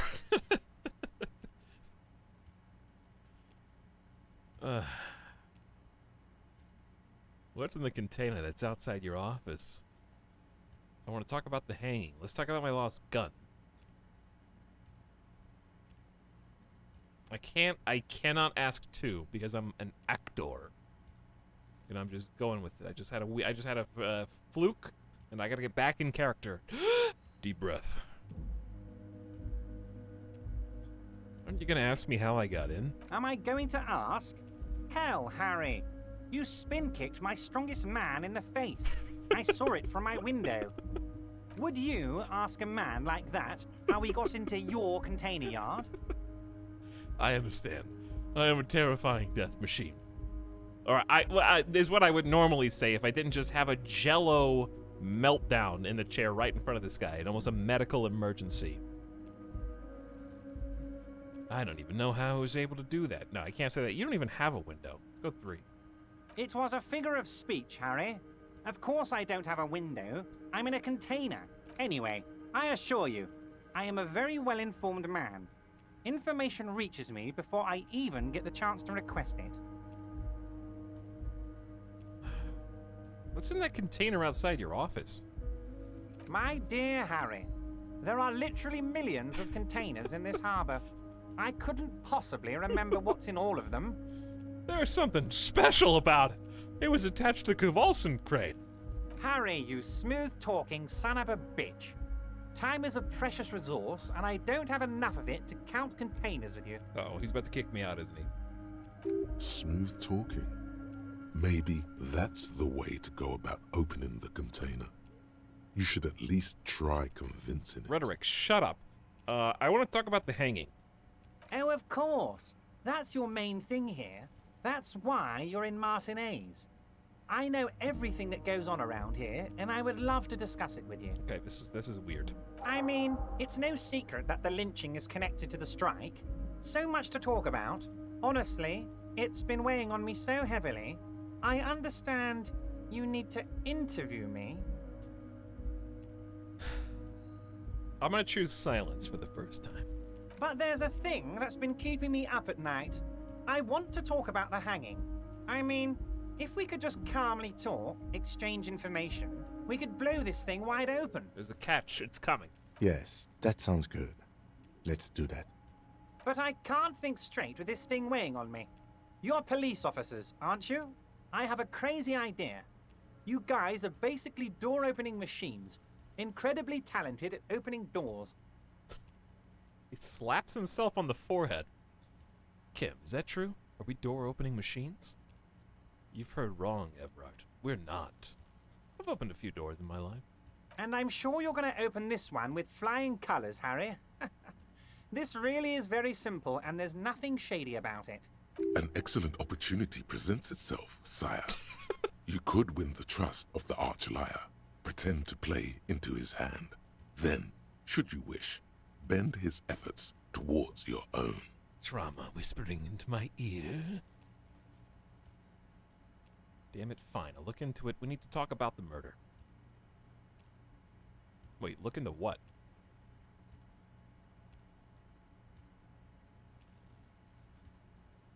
He didn't Door.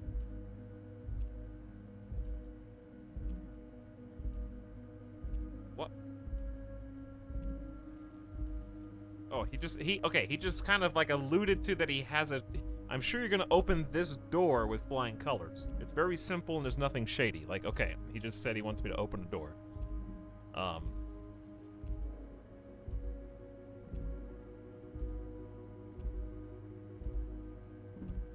You could win the trust, play into his hand, then should you wish, bend his effort toward your own. So these three options are off the table then. Whose door is it? That's fine. Oh, no one's. It's just a weasel. A weasel lives there. Nothing for you to worry about. What do you mean by weasel? A loud blabbering weasel. When weasels feel no one is watching, they start acting foolishly.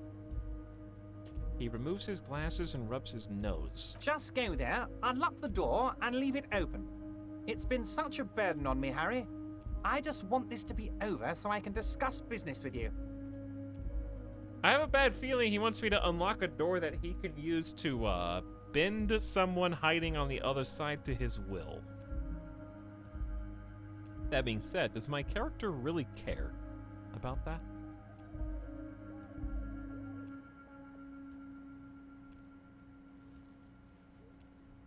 Refuse the task for now. I'll look into it. We need to talk about that murder. Fantastic, my friend. Just let me know when it's done and we can take our friendship to the next level. He flicks his fingers. You can get the key from Manana. He's down by the gates. Manana's like a free agent in the Union. Special operations. Hardened socialist. A real free thinker, too. He'll tell you precisely where the door is. One last thing, Harry. He smiles, obviously satisfied with how well he planned it all out. Just open the door. You don't need to go in or anything. I just want that weasel to come home and see the unlocked door.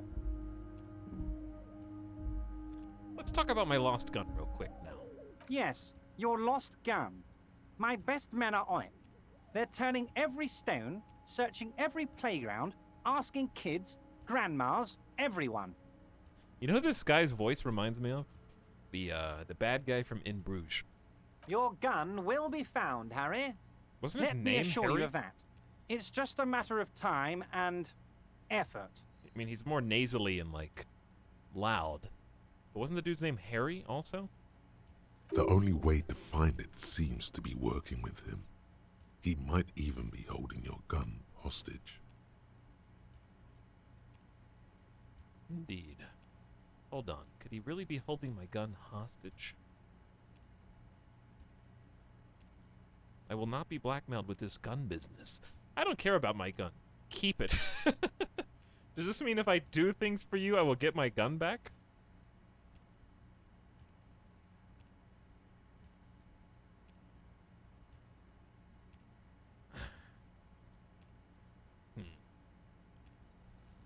Who knows? Only one thing is certain. If you work with him, you're going to get it back. And working with him might be the only way to do it. I don't care about my gun. Keep it. I don't care about my gun. I love it, Harry. Wish I could be like that, but I can't. I have a responsibility to this community. I can't have a loaded gun out in the streets. I'm just trying like a bluff. The officer is exaggerating. Of course we care about the missing firearm, and we are actively looking for it as well. Excellent, Mr. Kitsuragi. That's excellent news. Looks like we have a friendly gun-finding competition on our hands. Everard, I'm gonna leave now, but we might talk again Wait. later. You need this to get in and out through the gate. Great. Wouldn't want to get stuck in here. Here, you're one of us now. A real red and white Union man. Take care, Harry. Whew. That was a weird boss fight that went in a different direction than I anticipated. I had to burn 2 of these. I'm about to take another one. That's 3 in 1. That's 4. So we've taken like 5 pills in 1 day, dude.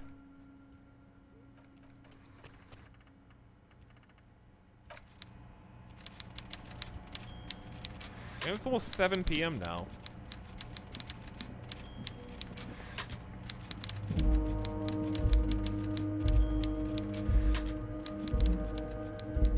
Your critical flatulence is even further off the charts. Alright, now we have to try doing what Rhetoric said and asking the container to open nicely. Obviously. We can also try the... we have a red check here that I don't know if I'm ever gonna buff. Get the key from Manana.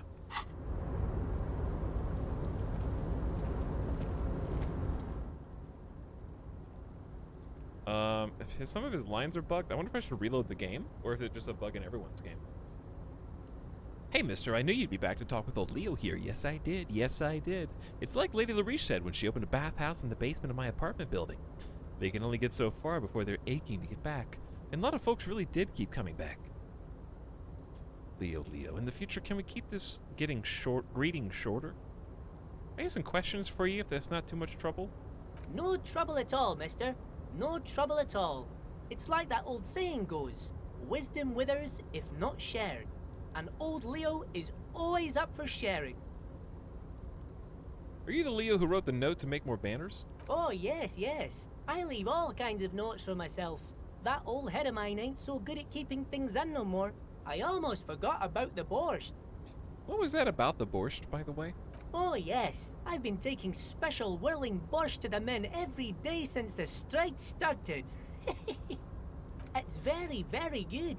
Makes a man feel so warm and happy. I feel like I could take on Mr. Renadan's boar dogs every time the lunch is done. It's spiked. Power borscht, huh? Never heard of a borscht that turns little guys into dogfighters.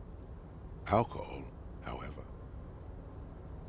What do you mean taking this soup to the men? Is it for striking? Yes, yes. I'm taking it to them.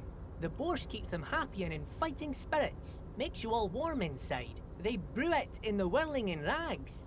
I knew it! Hold up, who makes it? Is it the chef? Oh, the whirling's cook. He makes it. Them is always talking with Mr. Manana in that weird language and laughing together. He doesn't speak what we speak. He's from Grad. Looks like the borscht is spiked. I'm gonna look into it and be a superstar cup. Oh, sure, mister. Sure. You do that. Yes, sir. Also, what's in that container over there again? Oh, that one. Told you. Oop. I skipped because I thought I was gonna get a red check chance, but apparently I blew the opportunity to even get a red check chance. Oops. I thought I could come back to that. That should be empty as far as I know. Lots of containers have nothing. They're just waiting to be loaded up. I don't trust that answer, though. There's something special about it, chat.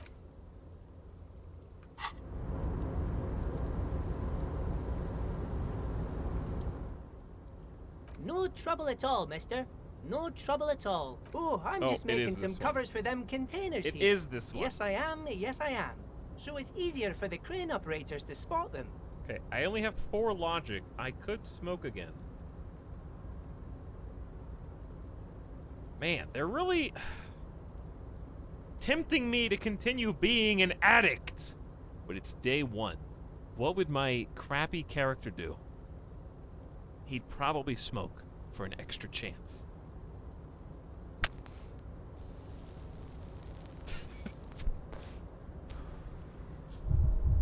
Two cigs in a day? It's the 3rd cig. Now I have a 72%.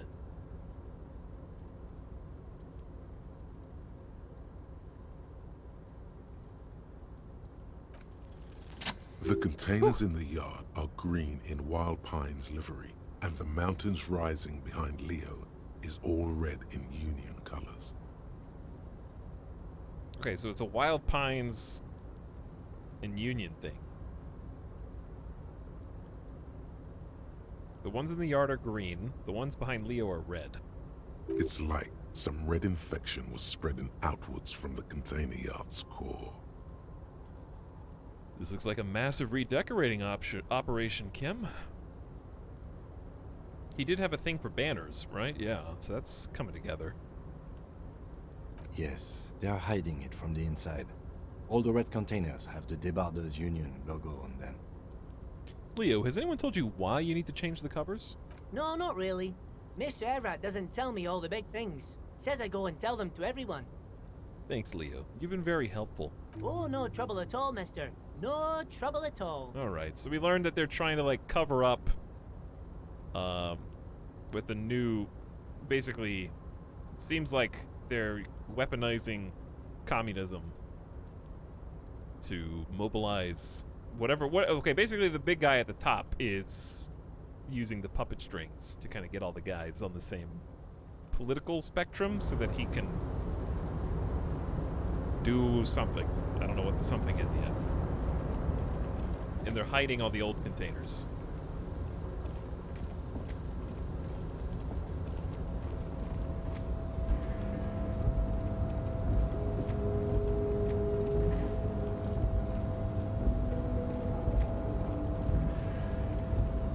You're back before the cargo container. Its draw has not lessened since you were last here. If anything, it seems to have grown slightly. What? The cargo container grew? Rhetoric, impossible. Persuade the door to open. 8% chance. Erratic yet thorough. +1. Alright, here we go. Why are you even trying to open a door with rhetoric? Missed it by 4.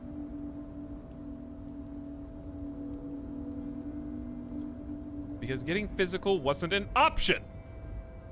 Yeah, why am I? Why are you what? Oh, I said that out loud? Anything at all. Now is not the time to get philosophical, detective. You can do that after hours. Well, we can always retry it if I raise my, rhetoric. Which we have a lot of room to go up. We have 7 points we can spend. What's really crazy to me is at the beginning of the game I was like, chat, do you get a lot or a little, skill points in this game? They were like, a lot. We've gotten 3 so far in roughly 11 hours, which just says to me that, man, the main quest must dump some XP. Because I've been skipping all main quest stuff.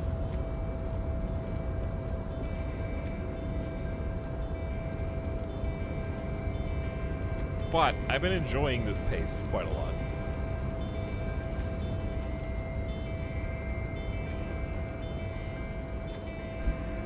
And of course the voice acting slows it down too, to streamer speed. Which is exactly the way I like it.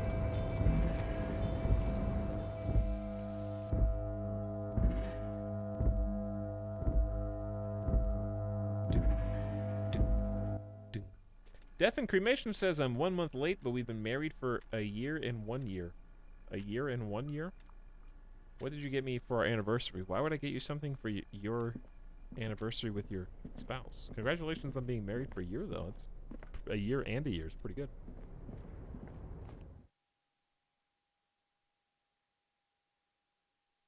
So,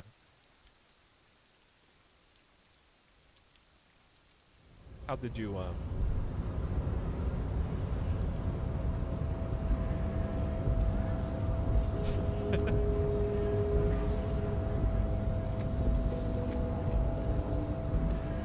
Oh no, they meant me. Yes, I know, Super. It was a redirection. It was a redirection. Have we talked to this dude? We haven't talked to anybody down here since we roundhouse kicked that guy in the face. Went native on the chief, huh? Those ballerina antics were reckless. Should have just punched him in the throat again. I did that already, though. Wait, the ballerina antics? Wrong. You did the right thing.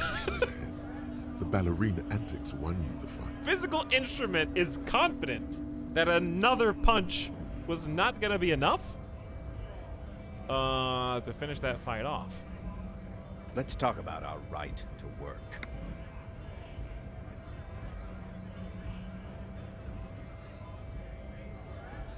Hey, orders a strike. I'm going to leave now. Bye-bye.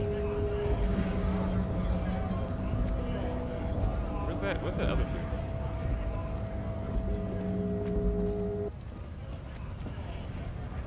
Oh, talk to this guy.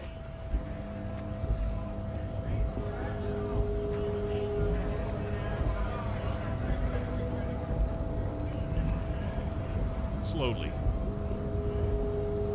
The camera, like, I just love the art style in So, how'd you like our harbor? You've been in there, he means. Talked to the boss man too, probably. Utter shite. Labor utopia, not approving.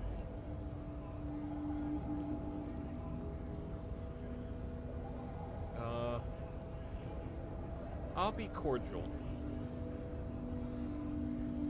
Is this sarcastic? I'm just gonna be cordial. It was nice enough. It's but a rest area on the path leading across open plains. He turns to you with a wide smile adorning his face. Right. You talk to the boss, eye to eye, like men of the plain. If you have any more questions, I'm set to talk. Oh, this is manana. Yeah. I'm a bit short on money right now.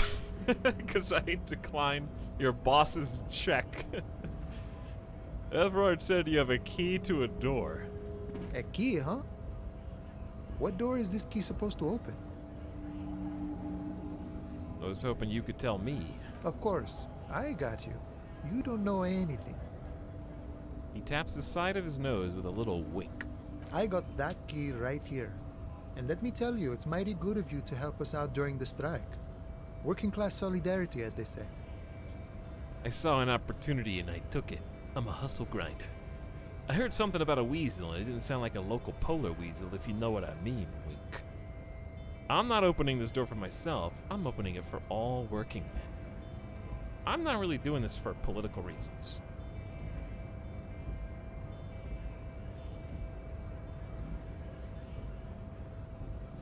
What is chat? Is this a racist thing?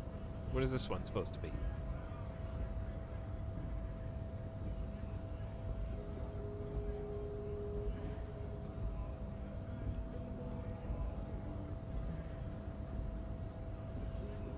I saw an opportunity. Oh, it's because he called the guy a weasel. And it's not like the animal kind of weasel, if you know what I mean. I think that's what he's saying. I don't think...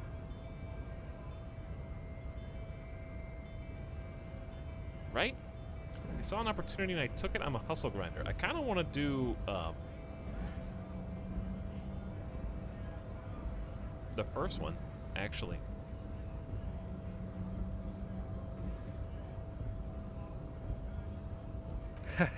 I'm not so sure about the hustle grind, but you know, it doesn't matter.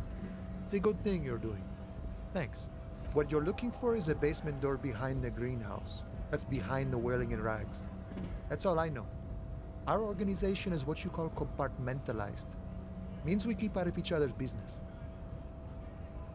Okay, but where did you get the key from? The janitor gave it to me. Nice fella. We talked about life and things that really, truly matter. His gaze wanders off into the distance. None of this mess we're in. This jiving and juggling. What's it for? To feed our children, I guess. Yeah, I don't think it's a race thing, because that was the whole shtick with the Juggernaut guy. Was that it doesn't have anything to do with old-fashioned racial lines. I think it's just an animal versus a human thing. Because we literally had an entire conversation about, like, hey, does it bother you that you're serving this guy who's white? And he was like, no. Because it has nothing to do with that.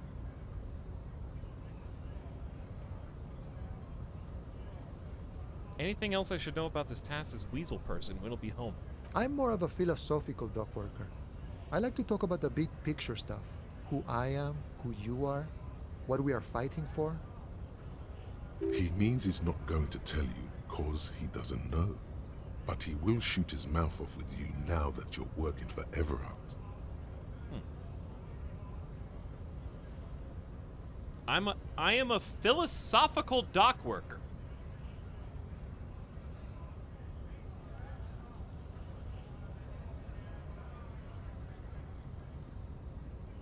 Why are you striking? We're negotiating our share. Aye. Your share? Wait, so not wages or pensions? Oh, okay. Economy stuff. I get it. How large of a share would you like? All of it. However, right now we want all the harbor workers to be on the company's board, so they could take part in the decision-making process. We want all the harbor workers to be on the company board. All of them? This seditious talk sounds like communism. Just so we're on the same page, communism is basically wanting to kill the rich people or deporting them to a labor camp in Southeast Grad. But don't say that out loud if you're a communist. Are you a communist? The boss man, Evra. What can you tell me about him?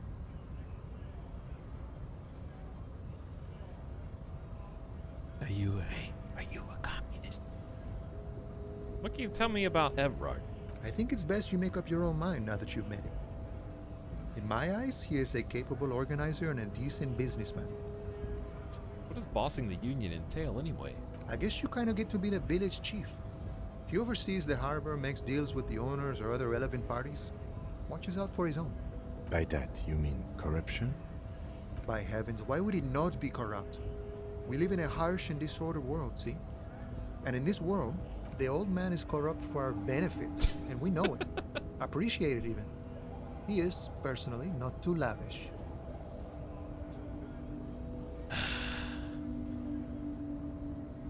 He's corrupt for our benefit. Yeah, he seemed very ascetic. All right, we're gonna go acting. Okay, he's reasonably lavish, sure. That's his prerogative. It's not like you want a saintly demeanor on a corrupt motherfucker. That would be a manipulative illusion. Besides, there are no non-corrupt systems in the world anyway. And moralism is the most corrupt of them all. This man has political theory, and it has not failed him today. Oh, the classic, like, dude, doesn't matter. It doesn't matter, dude. If everything's screwed up, then it doesn't. He's screwed up. Everything else is screwed. It doesn't matter. Dude, moral ambiguity, man.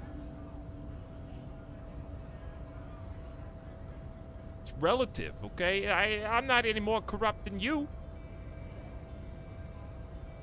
I got the picture. Let me ask you something else. Sure thing. Gust of wind blows through his hair. This was great. You feel mentally reinvigorated. Thanks, Rhetoric. Rhetoric has been loving listening to all of this. Any idea who killed the hangman? The mercenary, eh? Who could have killed him? That's indeed the question. Why even do such a thing? He shakes his head solemnly. The man whispers a jaunty tune. A coastal breeze ruffles his hair. Talking to you. Gotta run.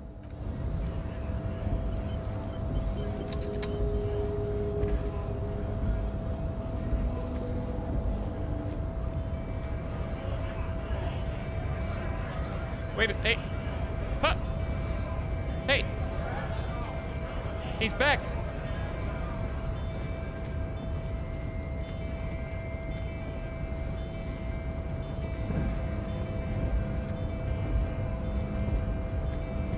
He's here. I'm having fun watching, but I might want to play this game. Do I keep watching, chat? I say if you have to ask, then you should keep watching. Don't call me biased. But, like, honestly? Chat, none of you guys can even remember stuff beyond, like, 1 month anyway. You'll be watching this, and then a year from now, when you finally get around to playing a 50-hour RPG, you'll start over and be like, I don't even remember this. Plus, you'll pick a different character, and it'll go a different way anyway.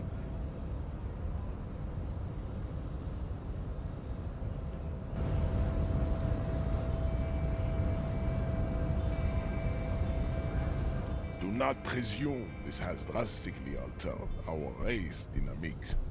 I knocked you out like a god of martial arts. True. I said nothing about our personal dynamic. That has altered. A little. Wait, I can still do this? No, I'm out. There's like no need to do that.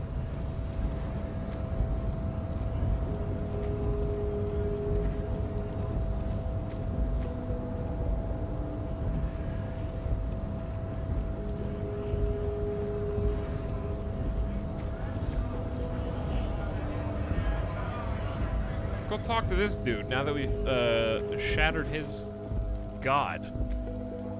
Looking for something? The lorry driver, no, he doesn't know. He doesn't know. Time is it in the game? 7 o'clock? I thought it was later than that. Maybe I just miscounted last time.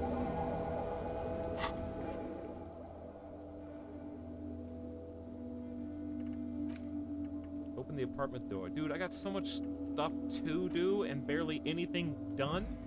We interviewed the union boss. Wait, track down your gun is done?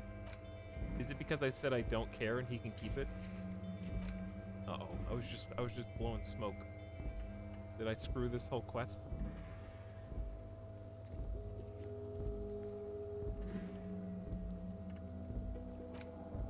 Maybe it'll come back up.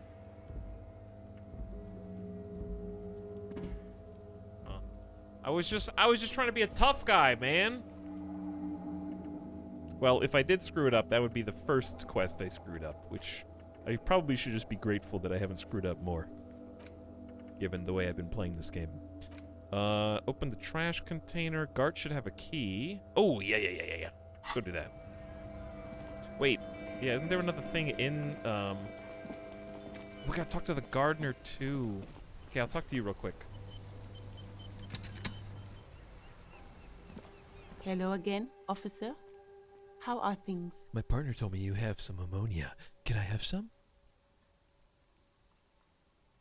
Tell me, what exactly have you been doing in your greenhouse in March? We'll go with the ammonia first. Sure. I'm done with it.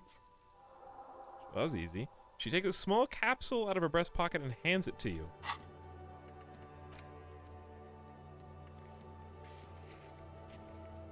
Okay, well, now I gotta just take ammonia, which definitely has no side effects.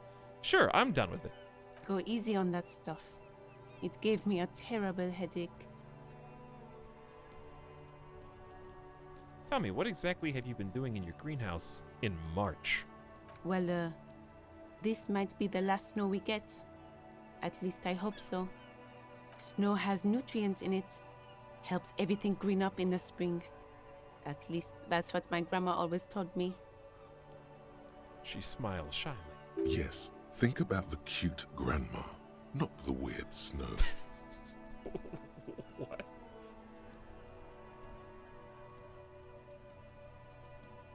+1 disingenuous grandma. What? Disingenuous grandma? Am I trying to imagine her grandma?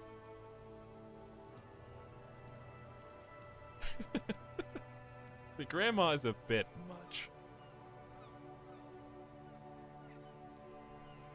Let's go visual calculus.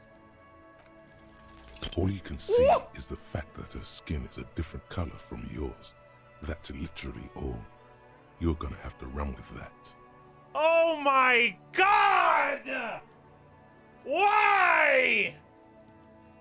92% snake eyes?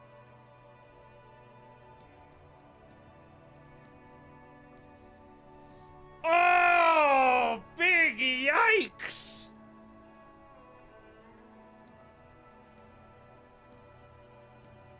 GG, idiot, laughing my ass off.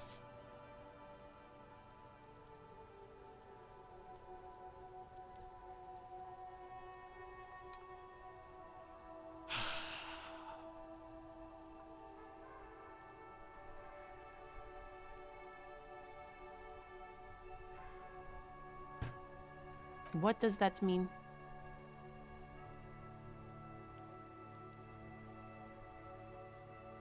Jesus. You've made your bed. I didn't do anything wrong. All I saw was disingenuous grandma, the visual calculus 92%.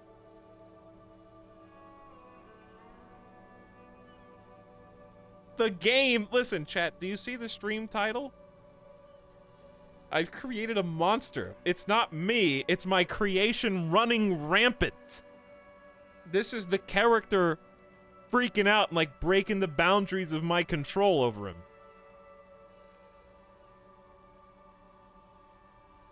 I don't know. Whatever's on the radio, I guess. What does this have to do with snow or gardening in March? Hey, do you listen to disco? I'm gonna say no. We should probably proceed with our business in Martinez. Unless you have more official questions?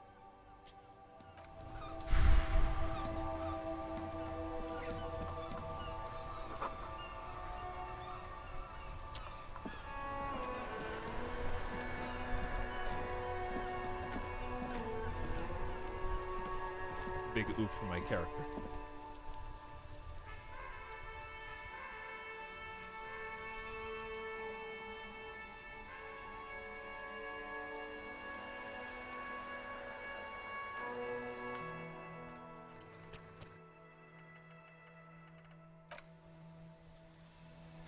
I will be brave and not save Scumbat, even though that was tragic and also ghastly.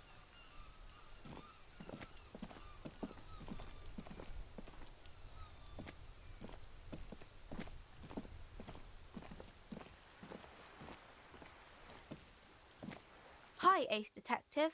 Are you here for more books? Suggestion 1.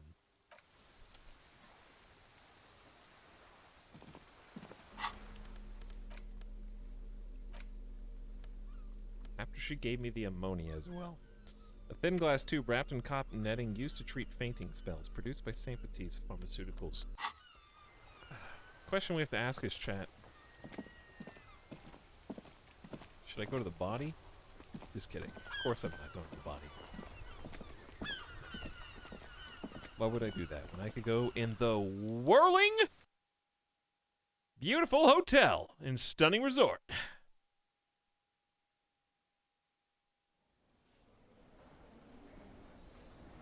Dude, they're actually doing disco in here. It's time. Isn't this the union workers side plot thing? I haven't found a tape yet. Don't tell me. We'll get there.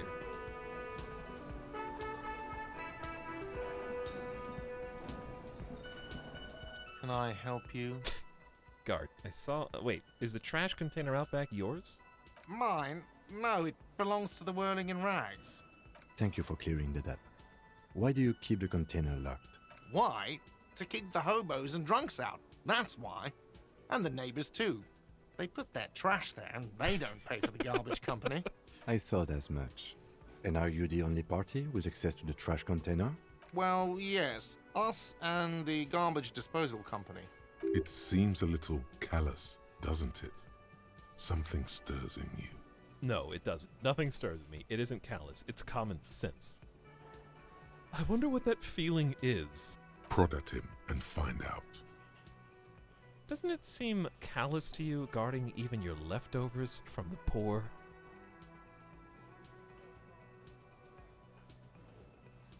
Well, that's I just begged the guy for his sandwich earlier that he already took 2 bites out of. Here we go. I am an actor. Callous? What are you? Kras Mazov? Almost all establishments in Revachol keep their trash locked.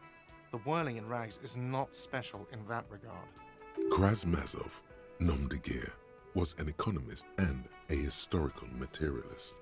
He was a leading figure on the Grad side of the Centennial Revolution, where he headed the 9-day government. What? Mazov is considered the father of scientific communism. How many days? Mazovian thought, or Mazovianism.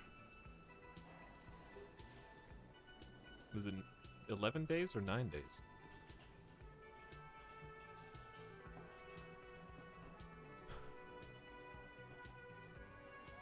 He's considered the father of scientific communism. Yum yum. Tell me more. Maybe I am Krasmazov. I'm no Krasmazov. Yum yum. Tell me more. He killed himself. I'm no Krasmazov. No one was implying you were, officer. Where were we? We need those keys. What do you need them for? It concerns the case. Please cooperate.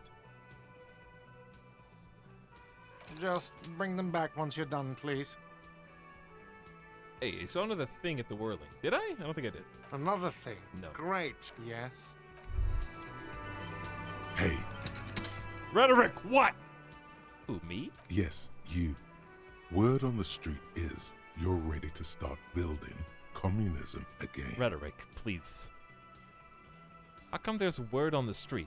You keep saying things like, down with the bourgeoisie, eat the rich, sodomize the landowners, impale all people who have more than 25 real in their pockets, literally murder all human beings regardless of their political beliefs. That kind of stuff. Oh, right. It sounds like me. I've said some mildly left-wing things, but none of those. I haven't said anything like that. Okay, not in so many words, but don't deny it. You're about to rip off that mask of social democracy and reveal the monstrous seven-eyed lamb of global communism that will devour and masticate mankind. Everyone can see that. So tell me, do you have any questions before we fire up the big communism builder? Or do we get right down to it? Wait, first, what's this communism even about? Failure. It's about failure. I don't do failure. Of course you do. You are failure. You are communism. Absolutely vanquished, beaten, curb-stomped, shat on. While everyone else is out partying, having a callous laugh, you will reverse the fortune of the workers of the world. Bro! You alone, against every living thing, against every human alive. 800 trillion real in the hands of an impossibly well-organized ruling class. Towering city blocks of bankmen who have the ears of prime ministers. Million-headed armies of nations and the love of your own mother. You against the atom, the charm and the spin, where the whole world failed. Matter failed to bend to human will. Human will failed to get out of bed and tie its laces. You alone, single-handedly, will rebuild the dreams of the working class. You are the last communist. All right, I get it, dude. Thought you were just a cop. That's what I thought, but no. Apparently I'm the last communist. Now get to work, comrade. Here's the thing. I don't think my character gives a shit about this. Superstar communist. I can't buy that he wants to be some kind of superstar. Like, that is...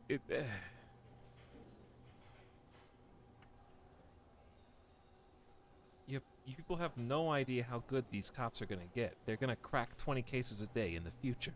Cops will be like astrophysicists or prime ministers or prophets, and you're the first one. He wants to be a demigod. He doesn't want to be equal to the rest of the working class.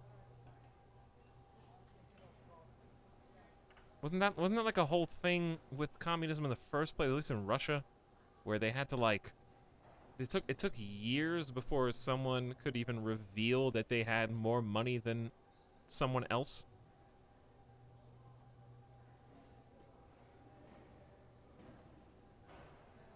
Like famous people?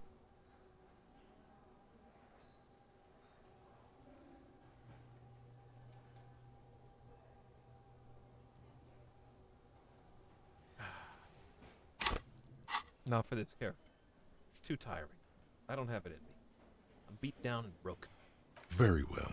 I guess no one will build communism then. Tell the working man it's over, unless anyone has objections. No objections. It's mathematically impossible to achieve a classless society. Everyone knows this. Did someone mention cocaine? Are we doing cocaine? No. I'm sure I heard someone say cocainism. Anyone? Anyone else? There's no one? There's no one. Okay then, lie down and let the water carry you downstream. Goodbye, communism. Finish the thought.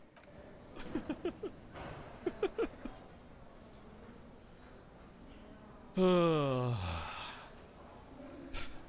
last cocainist.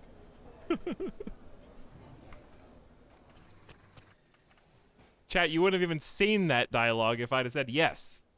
Okay, think about that. Think about that. Okay, so we got the key, right? Yeah, we got the key. We got a lot going on here, and it's already 7:18. We gotta talk to the chef, because he's been spiking the borscht. We gotta open the trash can, re-examine the body. Open the apartment door. I don't think we have to do that today.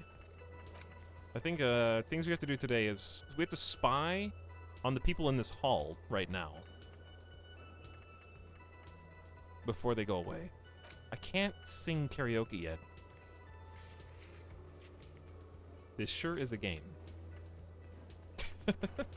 It is a game, yeah. So I need to talk to you again. I need to. There's a guy down here, bald head and glasses. I need to talk to. All right, we got some cool things to do. I like the spot we're at. Stream's still going. I'm just gonna take a BRB and go get like a water or something. Get something to sip on. Oh, actually, I have an idea for a snack. I got an idea for a snack. Gamer Deathbot is crying. Gamer Deathbot is gonna be here in 15 minutes. He's fine. I have an idea for a non-alcoholic beverage snack. So, oops, hold on. Oops. Hold on. Where? Here.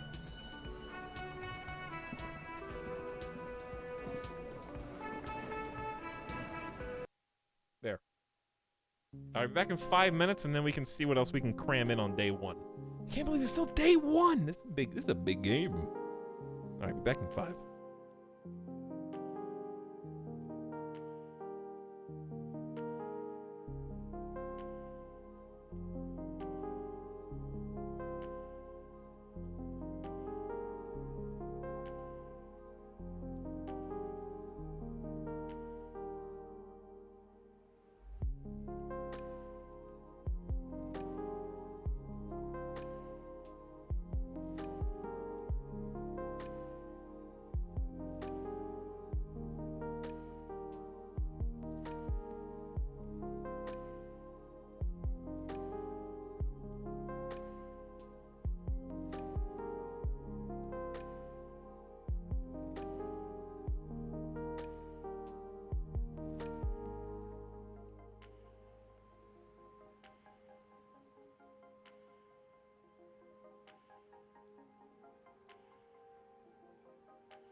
Hey. Look at this disco hall, dude.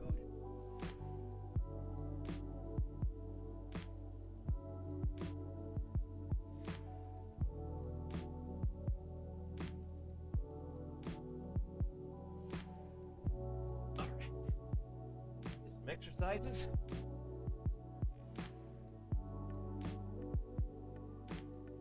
Got some subs. Not a Giant says, hey, Not a Giant. Welcome to the Elysium. Also, it's a little dark in here, but I can still see you.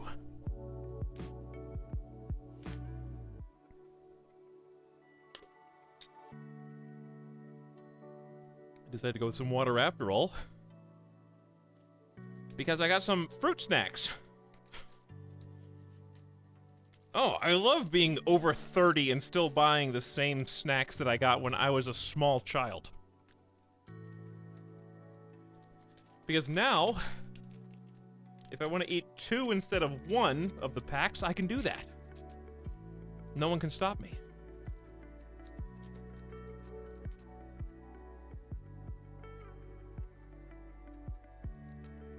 When you grow up, you can just remove the boundaries.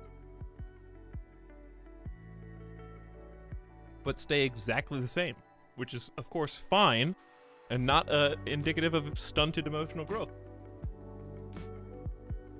Oh, the Scooby-Doo snacks, I forgot about those. Those are the good ones.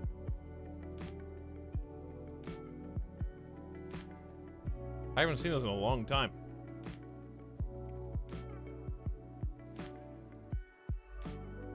I don't know whether to be offended or grab a pack of fruit snacks. Here's some fruit snacks. Share them with the class.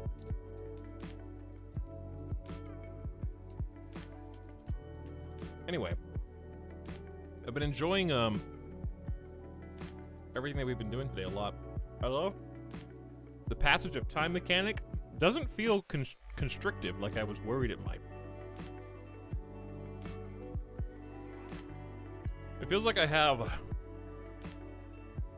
just the right amount of tasks to do at any given time without feeling overwhelming.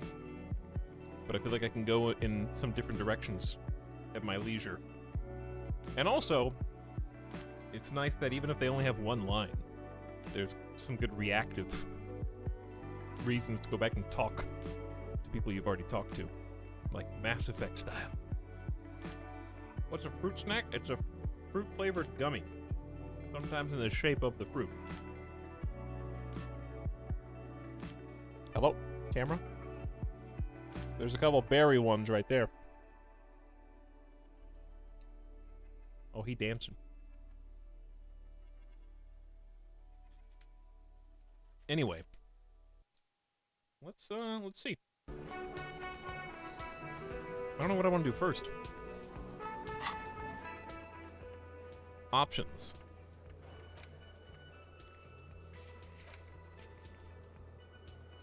This may take some time. I like how it says that.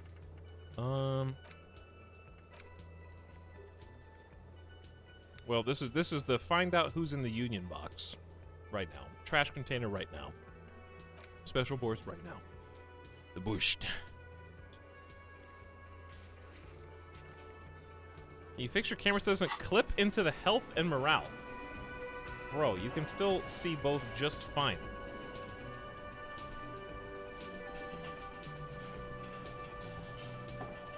You can literally see both right perfectly.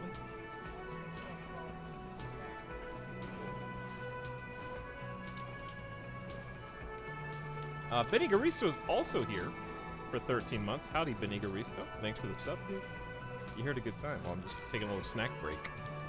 I guess we could talk. Let's talk to the, what do I want to spend time on? I gotta get the guys who are in here. We gotta figure out who's in here first. This is time limited. Potentially. So I'm gonna talk to this dude.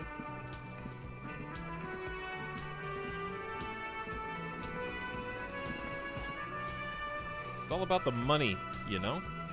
You gotta spend money to make money. Money is what really matters. They say money can't buy you happiness, but that just means you don't have enough money. You gotta invest your money wisely. You can buy stocks with money, and then use those stocks to make even more money. That way, you'll have enough when you grow old to make new money.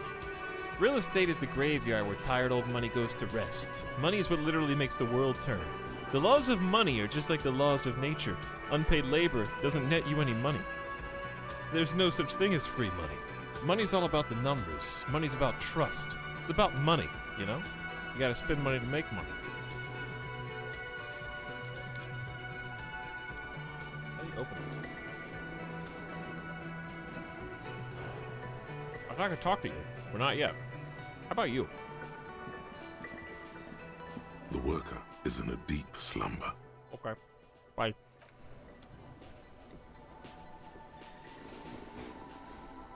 Maybe it's not time yet. Maybe they're just gathering around. The problem is I can't read the sign again. Because it's only at a specific time. They'll eventually show up, keep an eye. They're not there today. Okay, okay. I see. Hello again, sweetie.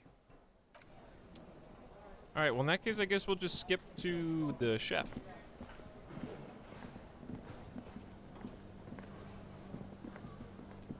The man ponders his cooking utensils and gives you a little nod, acknowledging your presence. We got a lot to talk to you about, actually. Leo said you're friends with Manana. Is that true? Do you know what's behind that door? What's in that borscht you're making there? Let's just go right for the throat. The man says a couple of sentences in that strange language of his, and then seems to wait for you to speak. I'm pretty sure he asked you a question. Thanks, Redrick. He doesn't know your language. You can just say something cool in return. Mercury rising. Run your fingers through your hair. Borscht need more vodka? He looked at the soup, then at you. More vodka. He picks up a bottle from the shelf. Okay, so it's vodka that keeps the men happy and in good spirits. Clever move by the Union. Etal going to the moon. Yeah, acquire more channel points. Of course, vodka. Now that makes a very, very special borscht indeed. Turn it up and then ask for some yourself. Turning it up seems like a dangerous idea, honestly. The place is a powder keg. Chat, you didn't think I was going to stop at fruit snacks, did you? You didn't think I was going to stop there. How about a little mini blueberry muffin? There's 4 of them. Dude, I got snacks.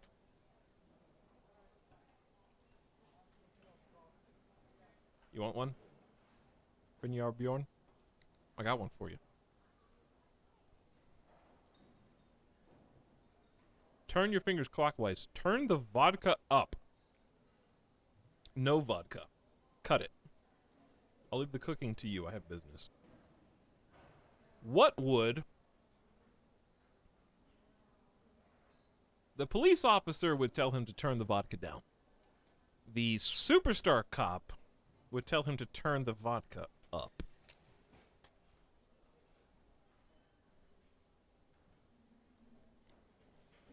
Turn the vodka up. He smiles, nodding vigorously, then pours half a bottle of vodka into the pot. With a whistle, he stirs the brew. That's definitely not going to have any long-term repercussions, considering this borscht is being shared by all the workers.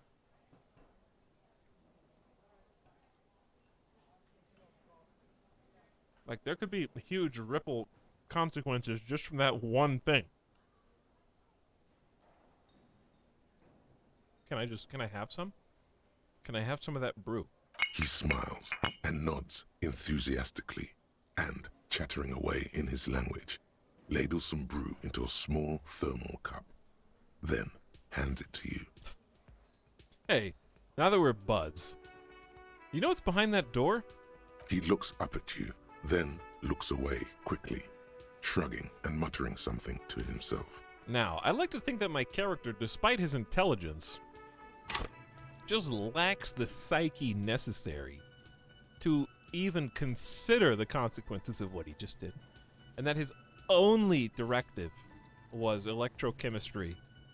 Like, short-term, immediate consideration only. Put more alcohol in there and then give me some. And that's all he could even possibly fathom. Shrugging is an international sign for, no, I don't know what's behind that door. Leo said you're friends with Manana. Is that true? The mention of manana gets his attention. He smiles and delivers a whole slew of unfamiliar words and lively gestures. Then he falls silent again. Okay. We have solved the special borscht. That was easier than I thought, but also possibly more dastardly. And we've got time. You see a heavy steel door with a prominent dimple lock. It's painted blue. I guess we didn't try to push on it. The door does not budge. That took a minute. It took like a full minute to push on the door. By the way. Let's go to the trash can. How much alcohol do I have now?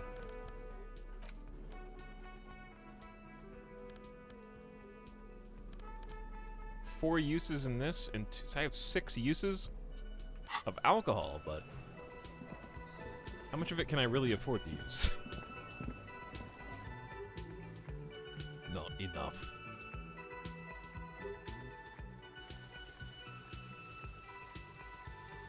Most people will settle for bed after 2100 and not after. What would that say, chat? The stress of the night something? That seemed important and I was looking away. You can regurgitate whatever that just said because it seemed very important. Maybe we'll see it again on the next loading screen. Hey, I'm back. Remember me? This trash container is locked. The sliding lid has a padlock that says, whirling in rags. Open the padlock with the key. With a well-oiled crack, The lock pops open. It should now be possible to simply raise the lid. Uh-oh. Psyche check. Psyche check. Don't. Maybe you shouldn't. A warning from Inland Empire. What's this? Just the feeling. A warning from some part of you. Remind me.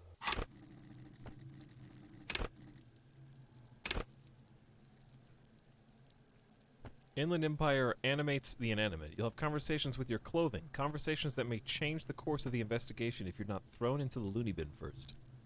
With low Inland Empire, you'll be void of imagination and character. And then how will you shape the cosmos? Well, too bad.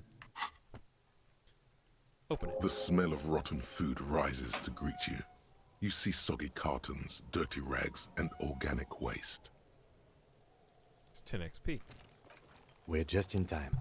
Ow. This hasn't been emptied for over a week. Search the food waste. Pick at the rags. Look under the boxes of carton. Pick at the rags. Among the threadbare kitchen towels, something catches your eye. A pair of denim trousers.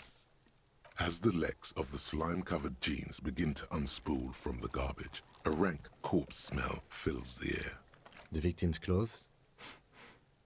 Cadaverine odor is faint.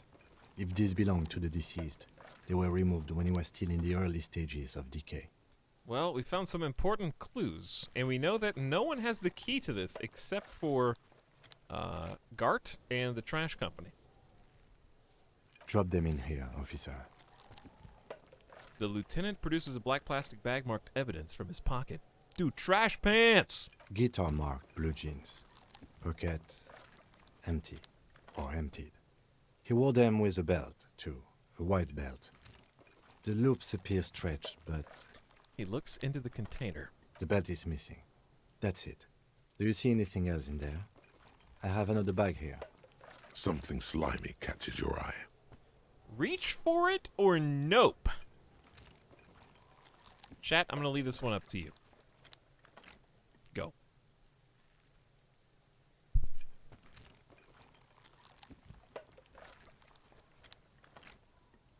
I'm not surprised in the least by what I see. I'm not surprised in the least. 91%. A drab, long-sleeved shirt, olive-colored, appears from the food waste, dripping with pus. Bag the shirt. This is a military-type overgarment. No label or serial number. This is the kind of rib-knit shirt that's worn over light armor to conceal it in an urban scenario. Anything more? The rest of the rags are just kitchen variety waste. A yellow old mug that catches your eye. But other than that... A thrown-out towel and a mug. All right. We should go to Gart again and ask if he knows who put the clothes in the trash. It could be as simple as someone from the hostel cleaning the yard. Or that one. I'd advise against confronting that force. He nods toward the red-haired boy behind him. Bro, I already handled him. Yeah, we need to ask the kids who put them here. The fuck's he on about, kids? You hear that, Kuno? He thinks you're an infant or something. See? You think someone from the whirling might have been involved, maybe? Not really. All we know is the victim's clothes are in the trash. The lid was locked, and his establishment had the key. It's just a small loose thread. Loose thread, nice pun. The lieutenant nods, then looks back into the trash container. The mug? I'm getting that mug too. Maybe I am Hobocom. You pick out a broken mug with an oddly racist depiction of the yellow man frolicking in saffron. Only in its social sensibility. Mm-hmm.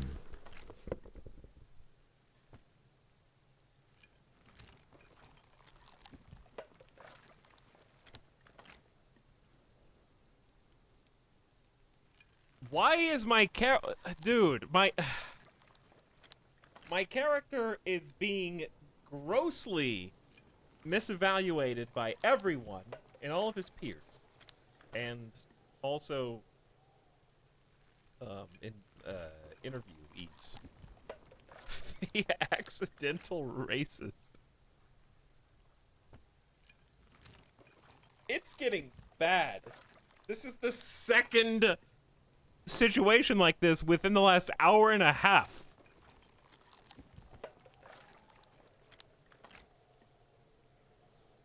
Look under the boxes of carton. You see milk and egg rest with one broken egg in it.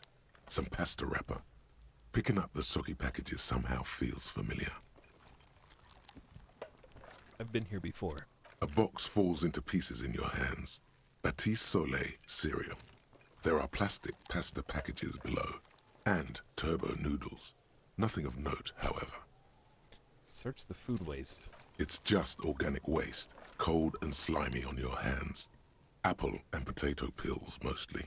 Unidentified sludge, and the occasional chicken bone thrown in for good measure. But hey. What do you mean, but hey? What's this? What? A blue piece of plastic sticks out from the apple peels. It's shiny. Looks like the corner of something. Let's pick it out. They look badly damaged, but you can still make out forms and notes, written in a man's handwriting.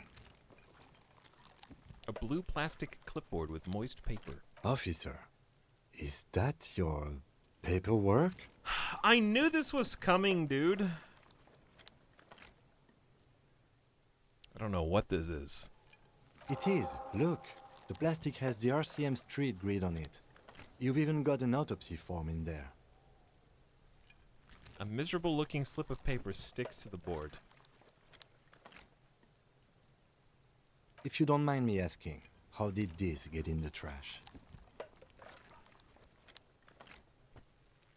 I'm gonna get framed for the murder, or I committed the murder. One or the other. I think I didn't want to be a cop anymore, so I threw it away. Someone from the whirling threw it in the trash. I don't know. I'm boring. It has a foreboding quality to it. Maybe I needed to lose it for the great bloodletting to begin. It must have been cramping my style.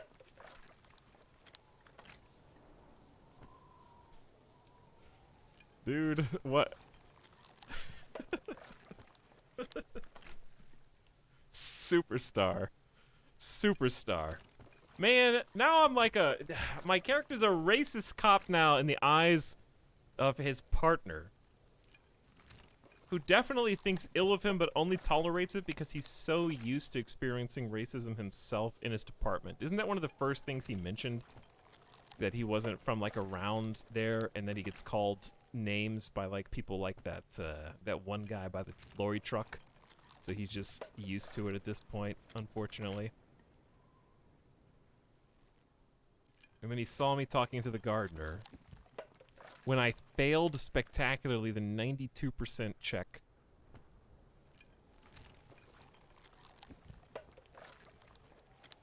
And now I find my own paperwork in the garbage.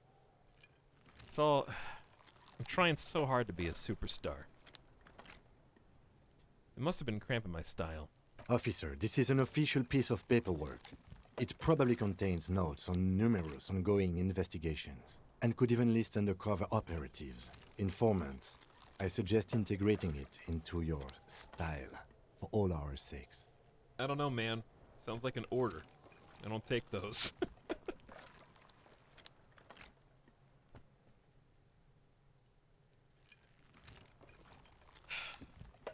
I'm not a renegade cop, though. I'm an actor trying to spice up the drama, so I'll do that. It would also not hurt to start taking notes on the case. Now, tell me what your eagle eyes see. Or are we finished? He peers into the trash where soggy cartons and rags stink uninvitingly. Some items, such as the ledger you found, are interactable. Go to your inventory and select the Interact tab to read your paperwork. The container sounds a muffled gong. That's one thing off the list. I think we got it all. Immediately open the lid again. No! Alright, I'll just get... I can't. The damaged ledger.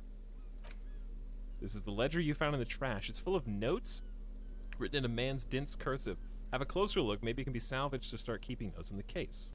It's the ledger you found in the trash. A pitiful cabbage of white and yellow papers hanging from plastic board, barely held together by a metal clip. This sad display is made complete by the faint smell of urinal cleaner. Anything else? There's a piece of toilet paper, or is it cleaning tissue? No, it's toilet paper, desperately sticking to the back of the blue plastic clipboard. It's a metaphor for you. Wow! Thank you, waterlogged ledger, for spelling it out for us. Why is that a challenging conceptualization check? Ugh.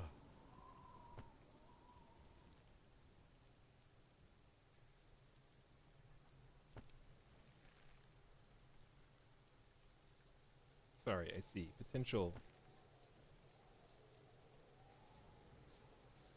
I'm scrolling up. Didn't Kim say he was from Revachol and his people have been here longer than the lorry drivers? I think it's like in the lore that historically yes, but in recent times no, because of like colonial efforts. Don't ... me, Elizabeth, after you just got here and started spamming in my chat, okay? I can see you. I know that you've only been here for, looks, 3 minutes, actually, okay? So really the real ... is why weren't you here sooner? Thank you. Inspect the toilet paper, the clip, the white papers, the yellow papers, the clipboard. Smell the ledger. The acidic stench of rotting food is rubbed off on the cellulose. It now forms the base of the experience. This base surrounded by a faint air of spoiled meat, the stuff of death itself, and then sprinkled liberally with the citrus zest of toilet cleaner. Look at the clipboard. It's made of dark blue plastic, hard enough to beat someone to submission with. The edges are rounded, however. The U4 size board feels thick and heavy in your hand. Light shimmers on its wet surface. On the back you see the embossed letters, RCM. Shake the ledger. Something rattles inside, ever so lightly. Is there a hidden compartment? Permeables. It's not hidden per se. The compartment is made for permeable materials that would get damaged if something happened to it. Take a peek inside. Mysterious. The plastic shimmers like lapis lazuli, but it is not see-through. You cannot see to its center. There's pain in there, if you want some. That much you know. Pain threshold 11. How would I open it? With your hands. U4 sized pages hang from the clip screwed to the top of the board. -1 lonesome long way home. Interesting.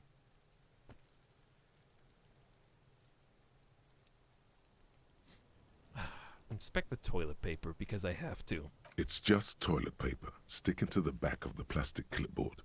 You can take it off if you want. Take it off. Leave it there. It's cool. Maybe it's kitchen tissue. They look exactly the same. Leave it there. It's cool.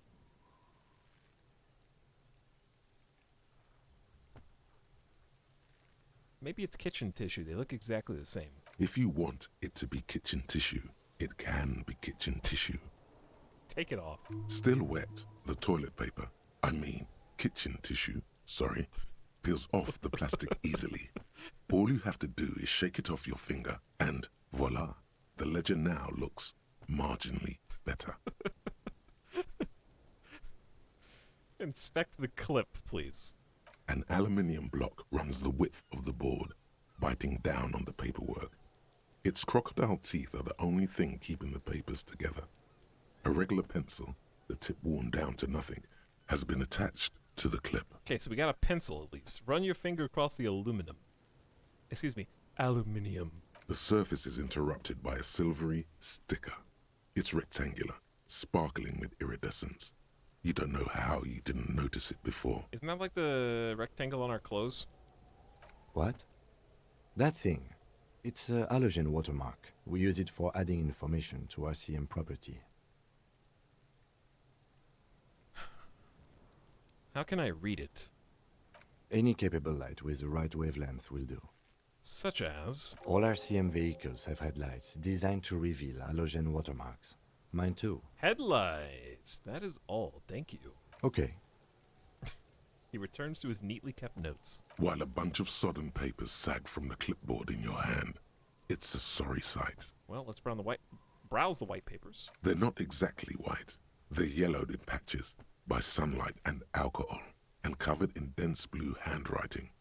Ink escapes into watercolor patterns, reaching its tendrils across entire pages. The paper itself is checkered, with faint red lines, forming short paragraphs. Can I read any of it? Once in a while, there's a red stamp that exclaims, "Case files, commit to paper." The case files themselves are plenty. You count more than 100 sodden, crumpled up, earmarked pages falling apart in your hands. 100 pages? They appear to be sufficiently organized and extremely dense, if mostly illegible. What's in there? What are they about? Work, strife, poverty, the Jamrock Quarter. These are handwritten logs of investigations dating back to January 51, this year. The exact number is hard to estimate, due to missing pages and an odd naming convention. But there are at least 20, maybe 30 cases, undertaken, not completed, mind you. Are you sure it's not my quest log? It's the middle of March. You have attempted 2 cases a week on average. There are at least 20, maybe 30 cases. So I've been doing 2 cases a week on average. Is 2 cases a week a good caseload, Lieutenant? There's a mention of a naming convention here. Count the pages. I have to open an official case. Is there room? I'm done inspecting these. Is 2 cases a week a good caseload, Lieutenant? Huh? 2 complex cases to undertake is a lot, yes. You really have to push yourself. I would not suggest it, lest you start making mistakes. I'm not going to give him number 1. I'm trying to keep everything close to the chest with Kim. Arson, petty theft, spousal abuse. Handwritten logs on dozens of investigations date back to January 51. Stamped case files. Commit to paper. There was a mention These of are a your naming last convention. couple of months. Yes, it appears you employ a, shall we say, robust yet literary system. Each investigation has its case number written on the margins. Yet, still more tellingly, most are accompanied by a name. Why do you make it sound so foreboding? What year is it in the game? I think it's 51. It's just 3 months. January, February, March. It's March now. These are case files from January. That's how he deduced we were doing 2 per week. A title, one might say even. One that draws inspiration from snoop fiction and vespertine cop show staples. Oh my, and they're written in capital letters too. Yes, all caps. One is called The Next World Mural. Another, The Square Bullet Hole Murders. Another yet, The Unsolvable Case. Hang on. Have I been trying to be a superstar detective the entire time? Even after I woke up? I mean, before I woke up? Always have been. Others appear more light-hearted. The guys on a couch in an unexpected location, and the murder at the hookah parlor. Even the rare article-free collapsing tenement. Murder features prominently throughout. You like this grimy murdering, don't you? Wish there was one in there about a drug den. You love those. Gets the blood pumping. Guys, settle down. No, you don't. You're a human measuring instrument. Almost entirely intellectual. It's going to take an effort to piece these case files together, but it can be done. Once you're done inspecting them up close. Trying to, like, convince me to join one side or the other.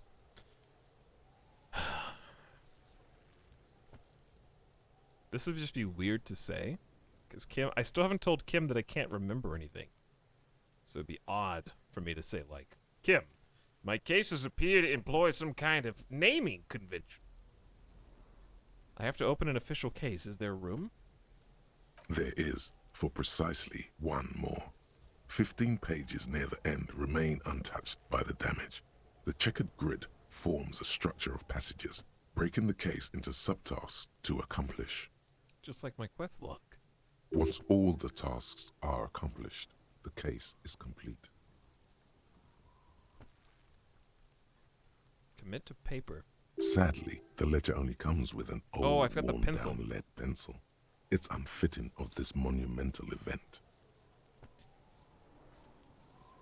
Are you telling me that the pencil's not superstar enough for me?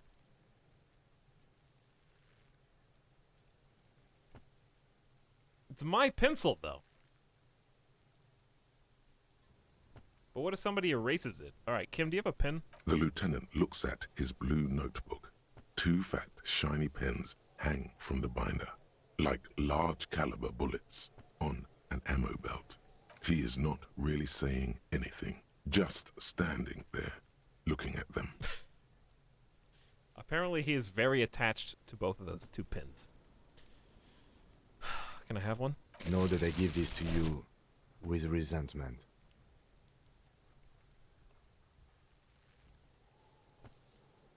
Resentment. With this beauty, commit to paper. The tasks you've completed flow out of the blue oblong pen in a brash freehand uncannily similar to the rest of the letters. The wording comes easily. It's almost robotically simple. A language developed for mental rigor and simplicity. Inspect the victim's body. Interview the cafeteria manager. Meta. It's not exactly poetry, but poetry would be out of place. Cross out the ones you've finished. A satisfying slash sounds across the paper. You're done, it seems to say. And you, and you. And a fuck you to you too. That last one cuts a slash right through the paper. That would have healed a morale, but I didn't have a morale damage. That's too bad. Things to be done and things already done. The composition of reality. This is an extremely useful tool for a detective of the citizens' militia. Now all that remains is to name the case.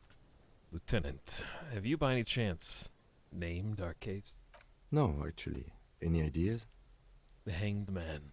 The Furies are at home in the mirror. The Setting Sun. Shit on a stick. Actually, I don't have one.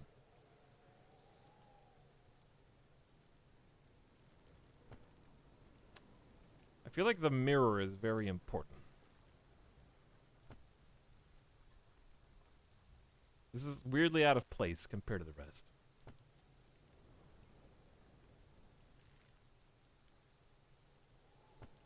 Jack, can you guys stop arguing about whether we have some kind of mental illness for the duration of every stream and just, I don't know, see how the game unfolds and whether they ever address it themselves? That way I don't have to worry about whether or not people with outside game knowledge are interjecting.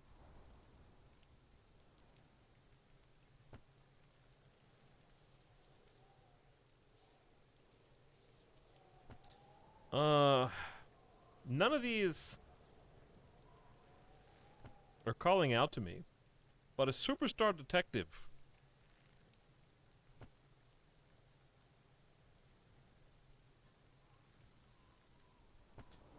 would probably want to name it himself, so I can't defer to Kim.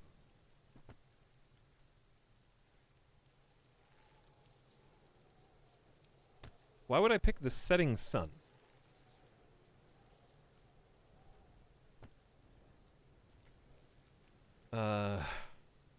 We could vote? I guess you could vote. And at least see what chat thinks. I kind of just want to defer to Kim, but I don't want to from a character perspective.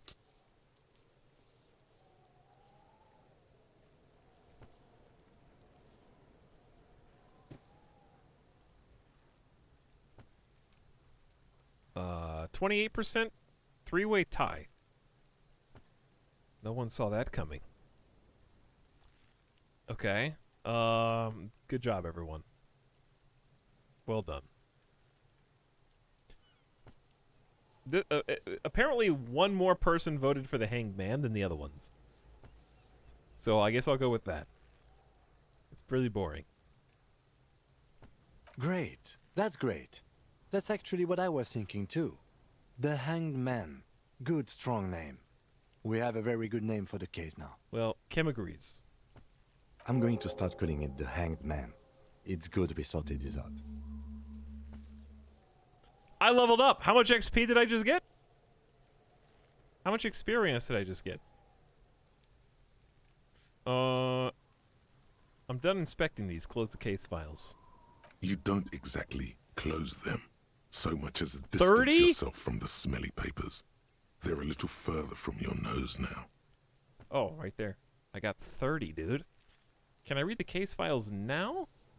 58% logic. You may retry.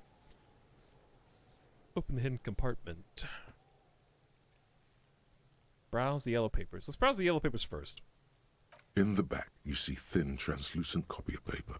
Some neon yellow, some bright red, all covered in boxes, like marching armies. These look like official forms, waiting to be filled out. Translucent copy paper. Then rip them from the binder and hand them out, according to type of form. What kind of forms are there? 3. The topmost are misconduct fines. The middle ones are station calls. And the bottommost are field autopsy forms. Each is easy enough to make sense of. You don't have to be an intellectual giant to do police work. Thanks, conceptualization. Misconduct fine. A monetary penalization ranging from 20 to 250 real. Severe cases allow for 1,000 real, but that requires special paperwork. The details of issuing these fines are spread out over the rest of the fields. Hang on. Hold on. I'm not going to ask this question, but I have a question. But they appear pleasantly vague. So what the game's saying is... These are quite sinister in tone.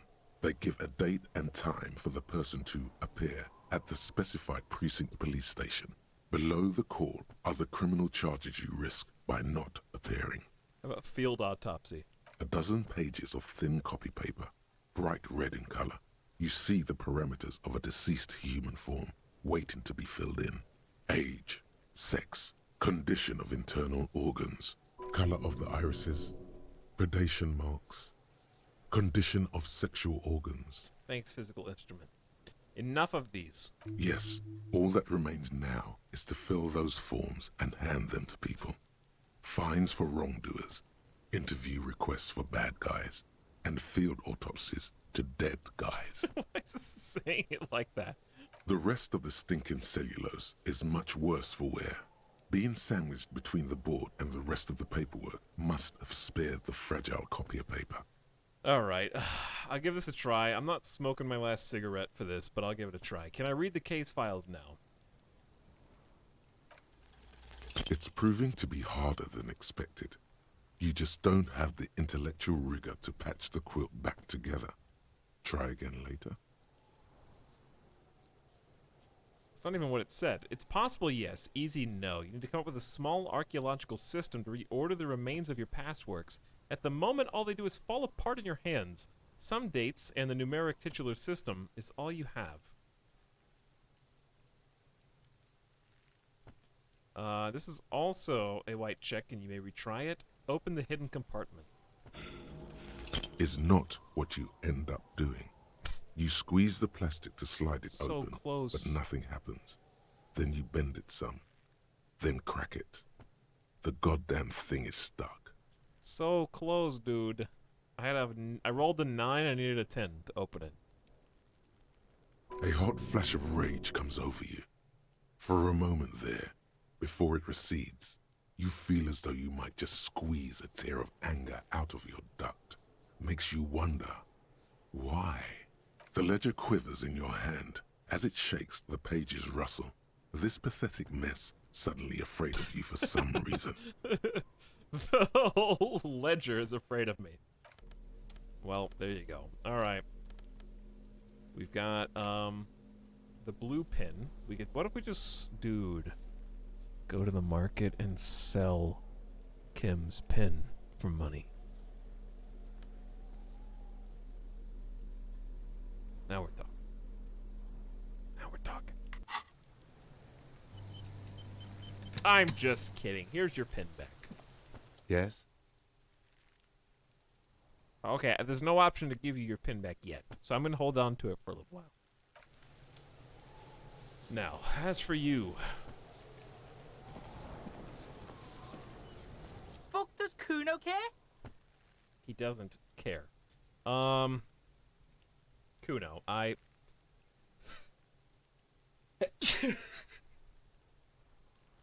I'm allergic to investigating dead bodies.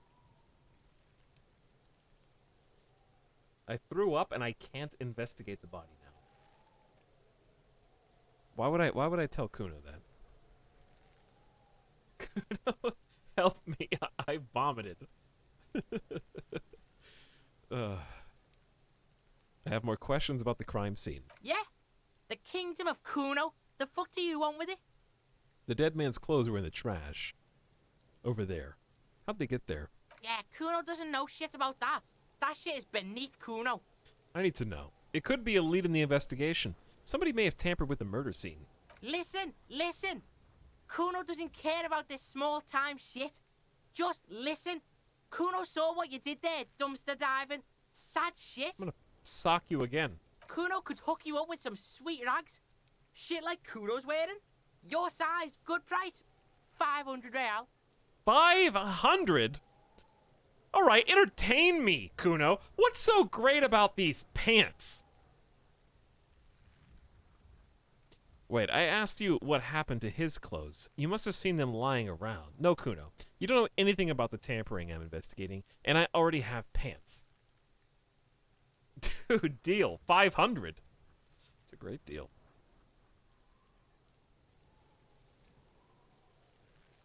Listen, what's so great about these pants? Pig, these are found modulars.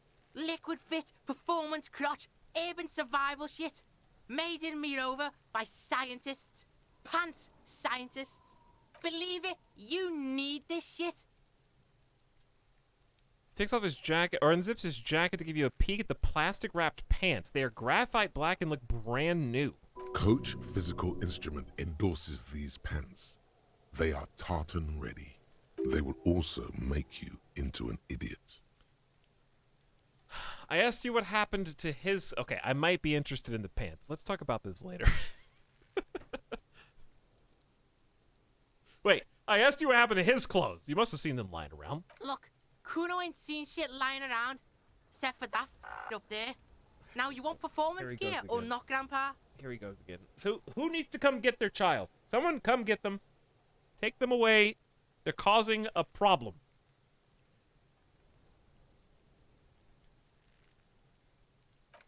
The lieutenant remains silent, but his expression couldn't say, "I told you so," any louder. Listen, I might be interested in the pants. Let's talk about this later. Alright, Pico. Shit's rolling. Don't do business with the pig, Kuno. He's gonna steal all your money, Kuno. As you can see, Kuno and C don't trust you. Can't do business without trust.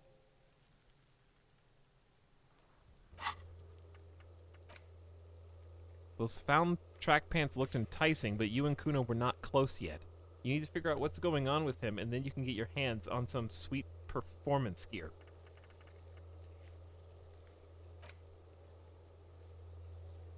Read the watermarks on... Oh, yeah, the badge. I mean, the paper.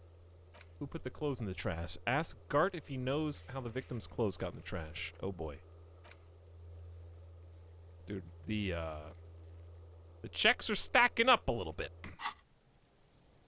There was also a mug in the trash. Dear God. Please don't let this little bastard say anything else. The fuck? A mug in the trash? Is this about the fucking clothes again?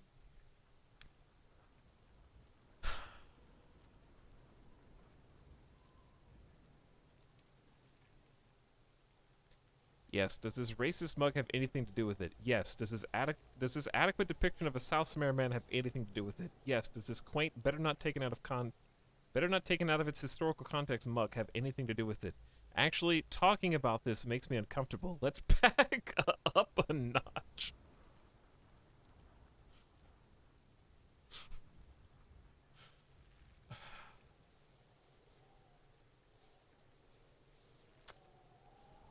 Chat listen, I need to explain myself because to get the information that I need out of this little devil, you have to stoop to his level for just a moment. Do the ends justify the means? Do they? But then what if he doesn't have any information whatsoever, and then I just stooped down to his level for no reason?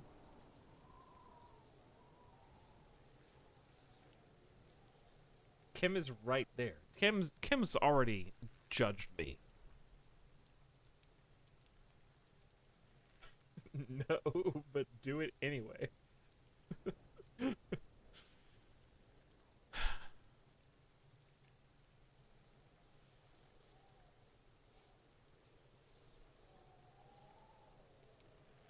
I don't think Kim cares. He just wants answers too.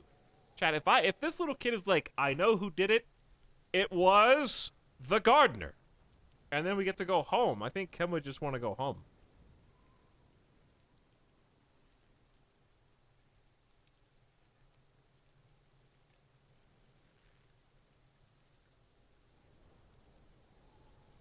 The thing you have to remember, chat,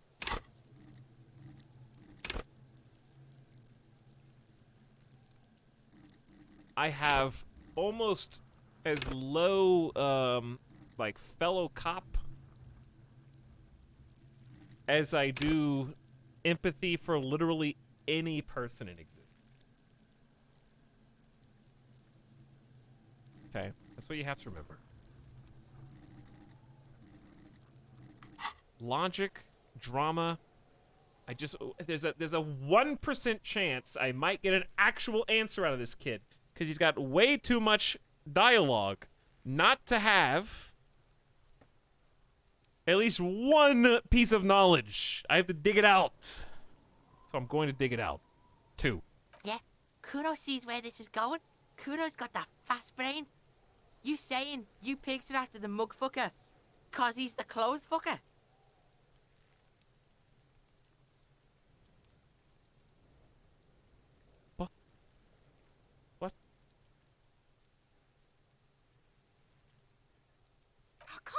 Kuno! Speak louder, Kuno! That's exactly what I'm saying, Kuno. Someone has tampered with the crime scene, cleaned some of it up. Shit, that's tense. Someone's going to the beat-down basement, huh?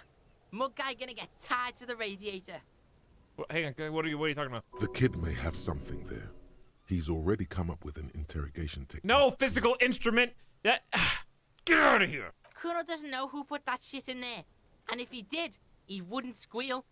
But if you find out, maybe you can... Tell the Kuno who it was. He's curious. He likes putting 2 and 2 together here. Stop turning into a pig, Kuno! They're trying to get you hooked on the snitching! Get away from my Kuno. We're turning Kuno into a cop! Apparently! Yeah? Get your bacon shit away! Kuno doesn't like to be seen with the popo. Get your shit done and out of Kuno's face. Kuno's gonna become, like our junior police officer. We're gonna convert him and he's gonna help us find the killer. Mark my words. Yeah, whatever. Kuno doesn't give a shit.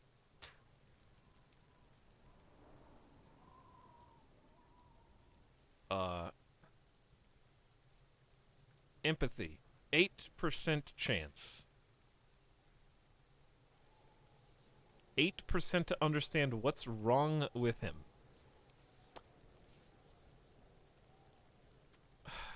Which again, I don't even care as my character.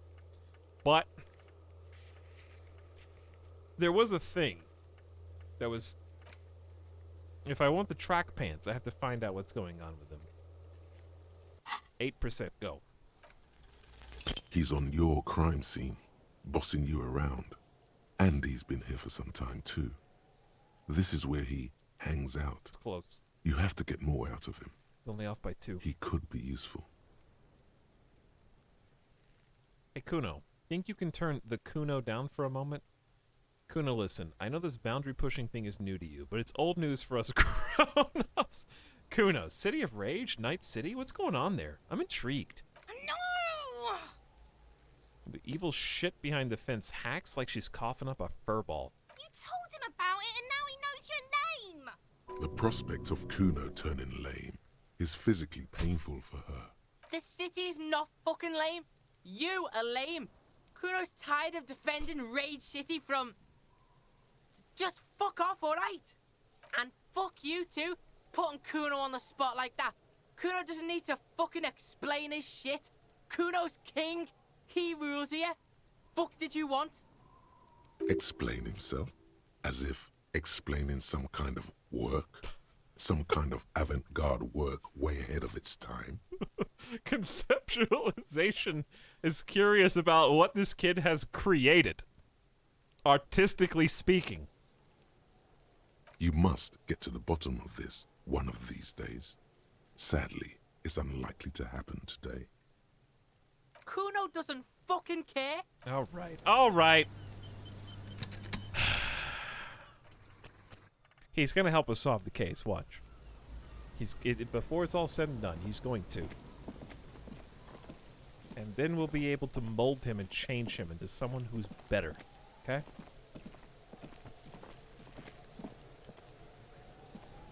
Dude's got like... There he still is, looking right gauntlets through you with his white eyes. The body below is entirely dedicated to that corpse smell. Emitting it is all it does now. I can heal. I can heal. Wait, hold on. Do I have to take... I get a +1 from ammonia, but do I not just take the ammonia first?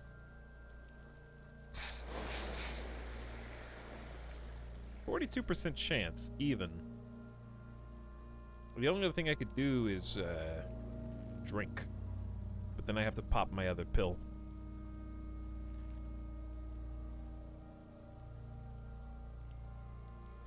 Okay, well, here we go, I guess. The ammonia only makes it worse. The combination forces tears out of your ducts.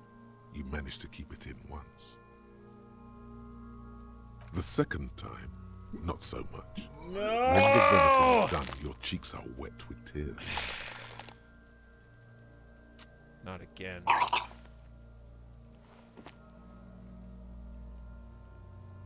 The ammonia didn't help at all. Spit and say nothing. This is a very actor thing to do. Dramatic silence. Are you okay, officer? You feel the lieutenant pat you on the back. Heavy, rhythmic pats. You're facing tough odds here. It's aggravated further by alcohol withdrawal. What is happening to you? Are you going to cry now, son? Why can't I keep it in if I've been a cop my whole life? Give me a moment, I got this. Let's try this again. This is bullshit! I don't want to do this anymore. I don't want to be a cop. Can't we do something else? I think I want to solve something else now. Do it without me. I just can't keep it down.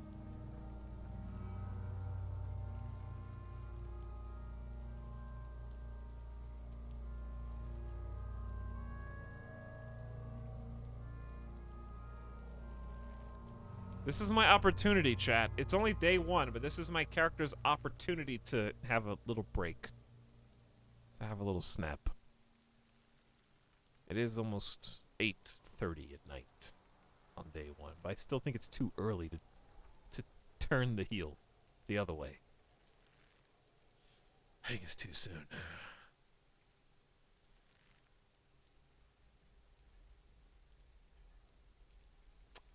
Chat, help me out.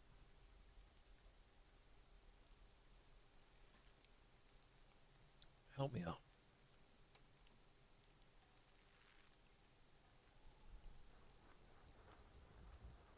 Chat wants to go macho.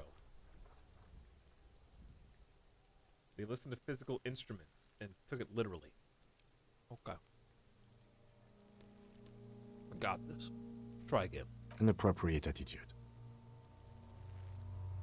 Kim looks you in the eye. You need to get your shit together. Just nod. Shake your head. No. But my shit already is together. What do you mean? No. No, Omega lol.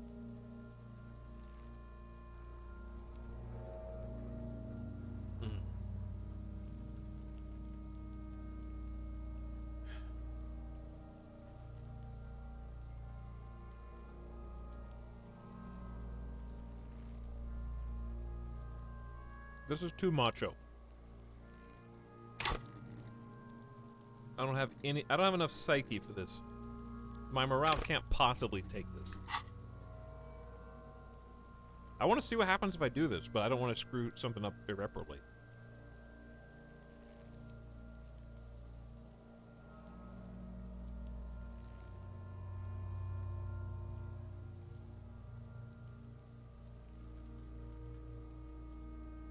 I think I'm in denial, but my shit already is together. No, it's not, officer. Say nothing, just nod. Now I can. We should go talk to the locals. Find something else to do while the wind changes. It's pretty bad right now. You've gained a thought. When this dialogue is over, go to your thought cabinet and internalize it for special bonuses and effects. Hey, you're supposed to see this tutorial like 8 hours ago, but you didn't do the main story quest until now. Give it half an hour. Get yourself together. Then come back and have another go. Problem. Your shit is apart, and it's rather unbecoming of a cop and a human being. It's supposed to be the opposite of that, together, compressed in a small area. To achieve a solid level of shit compression, squeeze your butt cheeks together for 30 minutes. Do something similar with the two hemispheres of your brain. Talk to people. Maybe that'll help. Did I level up too? Yeah, I got a point. I guess I could have put a point into... I don't think I wanted to put a point into endurance, so... I don't think I would have done that. Problem with internalizing a thought is that's the final third slot. Until I unlock another one. With a skill point. But it looks like I kind of have to do this.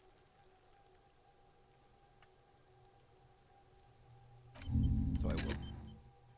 If there's an open spot, I'm going to use it. I mean, it's literally like I failed the check twice. I gotta just suck it up and do it. Get your shit together. Okay, we still got things to do. Let's go talk to you again, you little shit. I'll die before I squeal, pig. Listen, kid, that corpse has made me puke twice, and I was wondering why you don't. Stay away from me, pig. You don't want to see what happens when you corner me. I'll die before I squeal, pig. Hey, kid. What's this kid shit? Fucking mind games. I'd rather die than squeal. Get the fuck out of here, face. You got done. Talk to me. Alright, I'll talk to you again, Kuno. Fuck does Kuno care? Just told me to talk to you. Kuno, I keep throwing up and I can't investigate the body at all. Yeah, like a fucking volcano. Yeah. Fucking pathetic. You're lucky you didn't die there. Why don't you come out from around this fence right now so I can handle you too?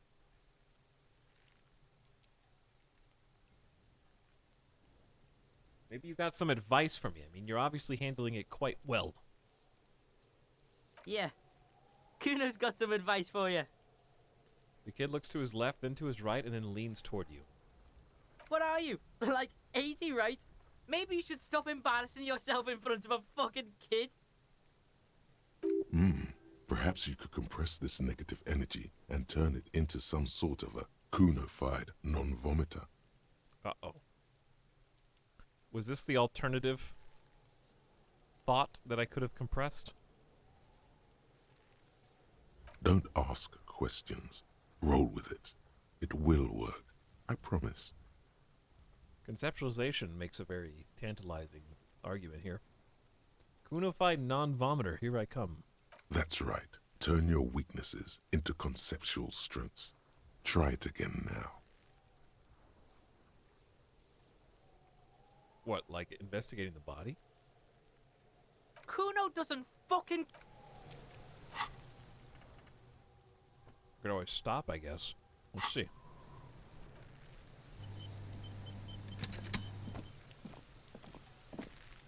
There he still is, looking right through you. No. With it. So what was it telling me to do again? Was that just made up?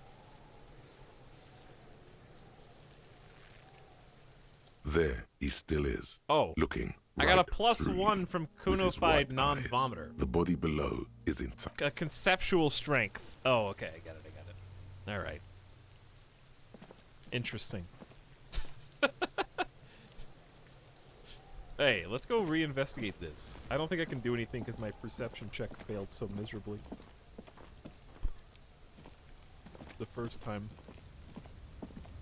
An inconspicuous pile of the roofing material, Eternite. Drama said to take another look. Oh, isn't that cute? 28%. That's so sweet. Because it's nice and orderly. Well-laid pallets. Easy on the eyes. I forgot that was the morale check one. Rhythmic pattern calms your mind. Mammals like this stuff.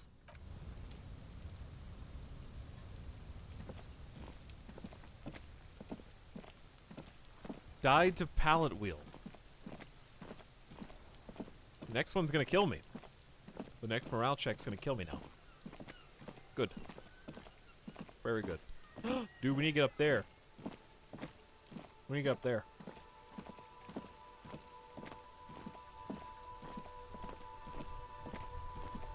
I don't know where I'm going right now. I clicked on a thing and maybe he's pathing to it. What time is it? 8:22. What else do we need to do? Oh, read the watermarks. We can do that. Read the watermarks. Ask Gart if he knows anything. You have the key. The door's behind the greenhouse in the yard. A basement door. That's the apartment door for Evrart.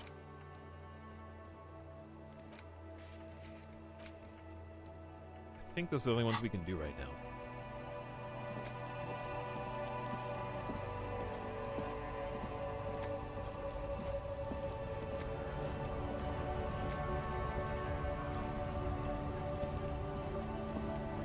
Oh, he's just going to like the closest spot. We kind of already did all this, I believe. Oh, this is on the other side of that door. It's definitely, yeah, you definitely pop up on the roof and come up there and get that. Okay, never mind. Let's just go do the car thing.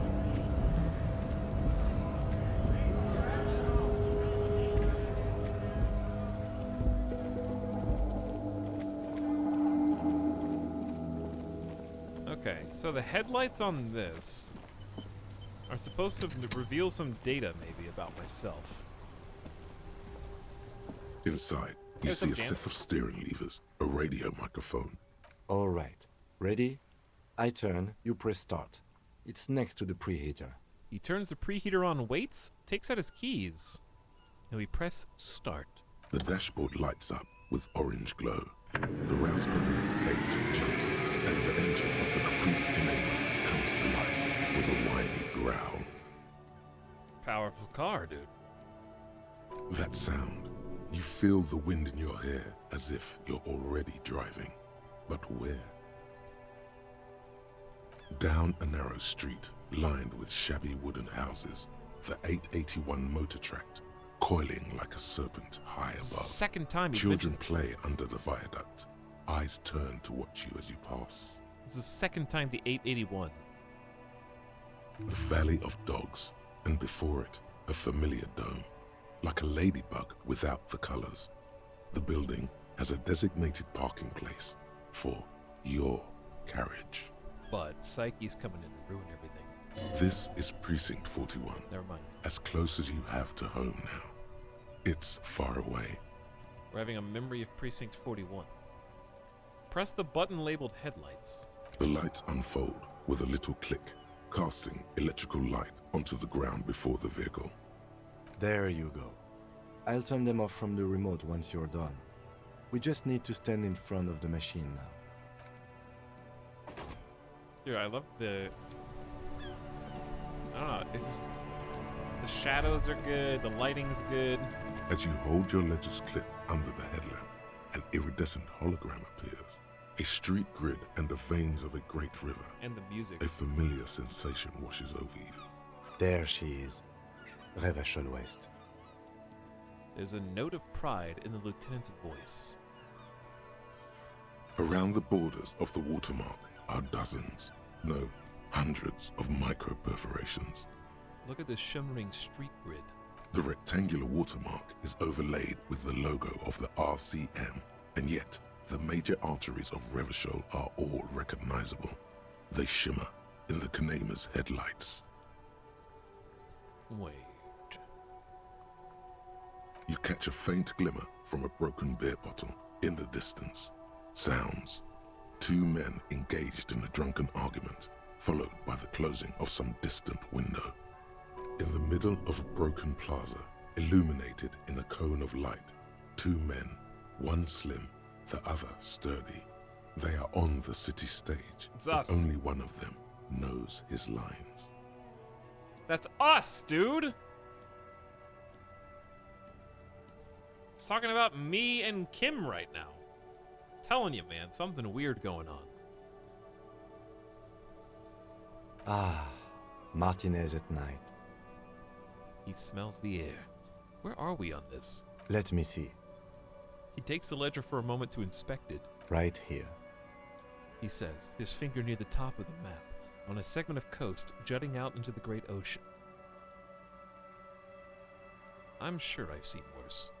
Seems nice. Seems like a shithole. Well, I mean, I'm not really one to talk. Seems nice. No, it does not. The lieutenant says with no optimism. Look at the perforations. There are many of them, and they are divided into 3 separate rows. Tally up the rows. The first row has 18 dots. Not bad. Not bad for what? You don't even know what it means yet. What about the next one? Shut up. The next is the longest. It runs all the way around the border, and then some. Count them individually. You count 216 perforations. Considering that nice, large number, a wave of pride washes over you. Though you can't say why, precisely. Probably how many cases we solved in our career. What about the last row? The last row has 3 perforations. 3, that's it? That's it. Hey, Kim, what do all these holes mean? Those are perforations. They represent your record as an officer of the RCM. They are your statistics, as it were. I should have guessed you'd keep a record. Officers often do. Let's take a look. Kim's being very patient considering I never told him that I was having any kind of memory loss. I assume he's just a good enough detective that he's deduced it himself. Alpha male officers who are proud of their numbers often do. It's meant. Son, here is where we score your life performance. You better hope it's good. The first row represents your years of service. 18 years. Okay, not bad at all. What did you do before you volunteered? Oof. Wait, 18 years? Got drunk like a megastar, dude? I walk the land telling whores and liars that the end is to come. There are 9,855 days remaining. Probably some boring office job, same as everyone else. I feel like I just went around apologizing all the time. Do you really think I have any idea? Listen, it's probably got drunk like a megastar. Yes, that does seem quite likely. Your youth coincided with some heady days for Revachol. But let's move on, shall we? This next row, the one that wraps all the way around, is your number of closed cases. Closed is good. Told you. It means finished. You've got, let's see. I told you with my cases. Wow, more than 200. 216 to be exact. It's quite a lot, even for someone who's been on the force for nearly 2 decades. Usually, clearing more than 10 cases a year puts you in the 90th percentile of all RCM officers. See, Kim, I told you I was a superstar cop. Call it what you want. You were a valuable member of your precinct. Now, let's look at the last row. Right. Those are your confirmed kills. You've got precisely 3 perforations there. Confirmed kills? That sounds pretty evil. A drink would soften that feeling. 3 confirmed kills. I was expecting a higher number, honestly. That's not too many. It's now a good time to pour one out for the fallen. So I'm a killer. Chat, I'll let you choose this one.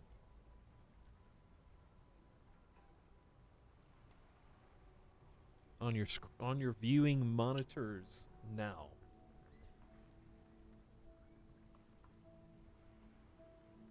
Let's see what polling the audience says. 41% is now a good time to pour one out for the fallen. Definitely not. What was the second place one?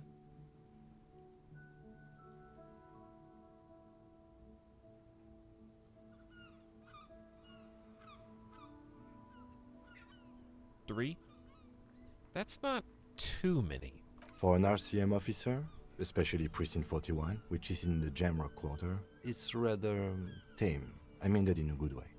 There are certain officers who treat their kills like some kind of ghoulish game. If they do happen to solve a case, it's usually by accident. It's obvious the lieutenant doesn't think very highly of these officers. But it seems as though you are, or at least were, one of the good ones. So we have that to be thankful for. You were. He's sincerely glad you're not a scary predator. Not to say relieved you're competent. You ever killed anyone, Kim? How do you handle the strain? You sure I shouldn't pour one out for these fallen boys? You ever killed anyone? That's a very dramatic thing to say. It's very stagey. You ever killed anyone, Kim? Yes. He says, declining to elaborate. How you handle the strain? Everyone has their own method of coping. Some more effective or self-destructive than others. It gives you a meaningful look. Personally, I find it helps to keep up a few hobbies. Dude, like tip-top racing! Par exemple. Maybe I should find a hobby? Hobbies are lame.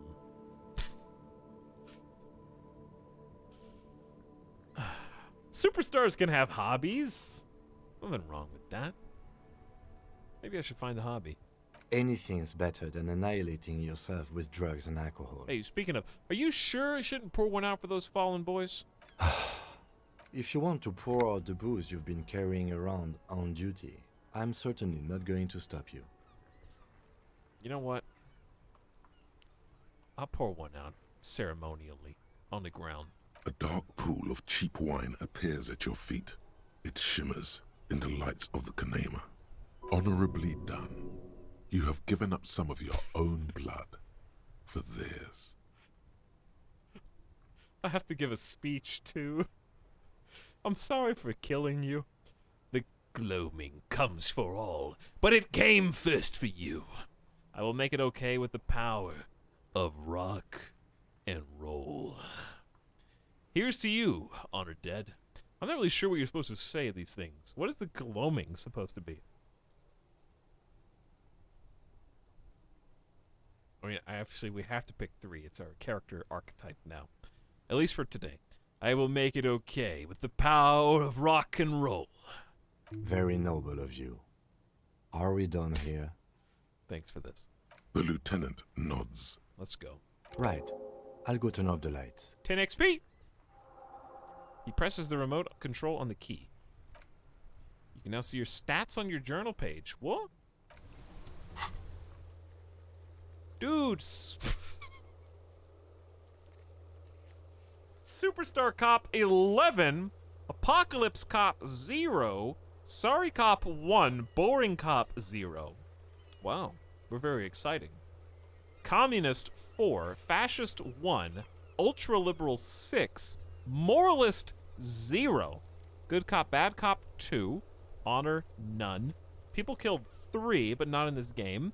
Cases solved 216, years in service 18 years. Okay then. Ultra liberal communists.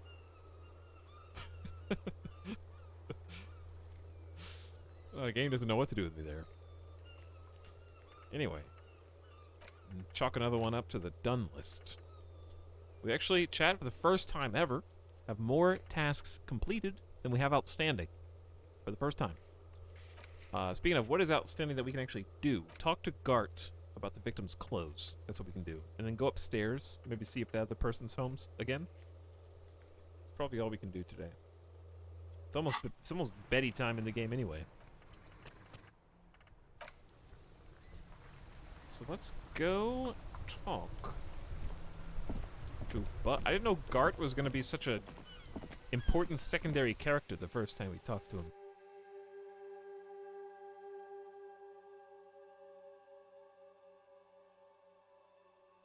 Really trying to get me to put points into Volition, huh? I won't do it.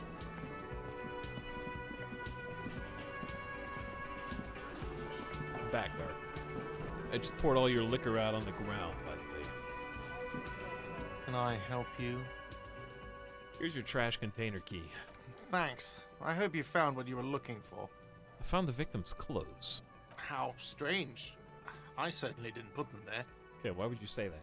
Maybe you don't remember putting them there. Maybe you were sleepwalking. Can someone on your staff have put them there? Could someone on your staff have put them there? Sylvie had the keys before I got here, and I can vouch for her. I can vouch for all my stuff. Sylvie. None of us would tamper with the crime scene. Okay, didn't we have like a whole thing where we grilled him on, did you kill her? Did you do it? And he was like, no. And then Drama was like, he's telling the truth. At least this time or something. Who else has keys to the trash container? The trash collection service? CS Municipal. I don't see why they would put anything in the trash, though. Ah, the elusive CS Municipal. I doubt we'll be able to track down who was sent here last and when. This will have to be one of those little threads that solves itself down the road. Kim basically says it's a dead end for now. On Clinton Street, near the Boogie Street Diamond, a small truck rattles down an alleyway. It stops by a rusted trash container. 2 men, their faces rough and swollen, jump out. They look at the container despondently. CSM is written on their backs. Thank you anyway. Okay, that was very dramatic recreation. Maybe you don't remember putting the clothes in there. Maybe you were sleepwalking. I think fugue states are more your forte, officer. Thanks. Let's go somewhere else with that. Yes. Goodbye. Scratch another one off. Shivers would be a cool superpower to have in real life. Shivers is kind of like the... Not Deadpool. The Daredevil. The Daredevil effect is how it feels to me.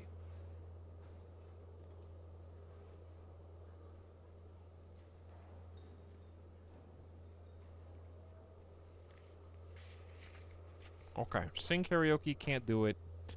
Equip and complete volumetric shit. Well, we're working on that. Actually, 93% done. Then we get to see where that goes. I still have a point. I have 1 skill point to go, and we're halfway to the next level already. Okay, it's starting to roll a little bit more now.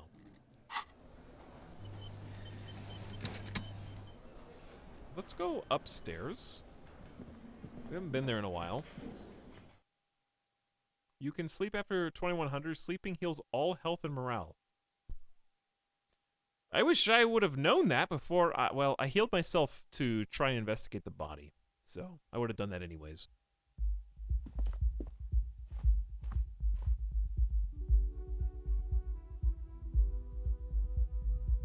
See if she's home now. The door is closed.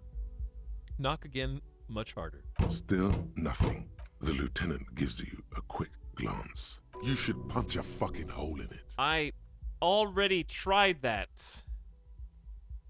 Suppress the urge. The murmur in your ears recedes slowly. Your breathing normalizes. That's one lucky door. I already punched it once. Let's take a look at the map. The white ones we can do again now if we want. The map wall is interfacing. Oof. Trash container is physical instrument. We already opened it though. Measure head is not one we want to do. That's the racist conceptualization. Cargo container door is currently impossible. What did we do to reset rhetoric? We could try talking to the container door again. And then the rest of them need a skill point and something to reset.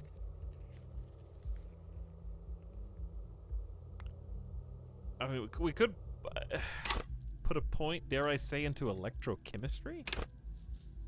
Why would I want to do that? I guess if I wanted to try more chemical substances. It's not very clear what tangible... Let's see. At high levels, electrochemistry makes you a man of unrestrained pleasure. An unrepented Lothario who leers at people with a bottle of speed and a plastic bendy straw in either hand. But with a low electrochemistry, you'll be too innocent to be effective. Without a working knowledge of drugs and sex, the city will be difficult to understand.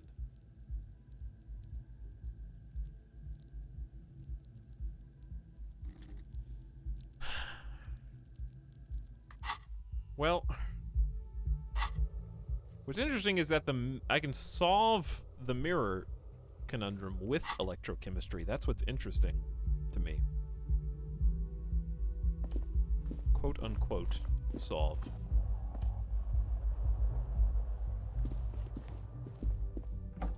Well, we're back in my apartment again for reasons.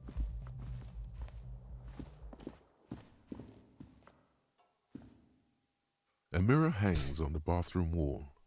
In it, your face, adorned with the expression. Oh, that's to attempt to stop the expression from happening.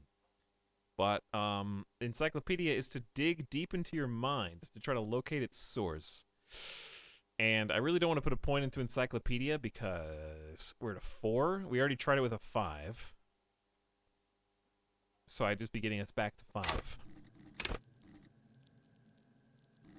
Which isn't great. Well, we'll just leave it alone. We'll come back. But yes, I do just look like this. This is what characters see when they see me. Down there at the bottom left.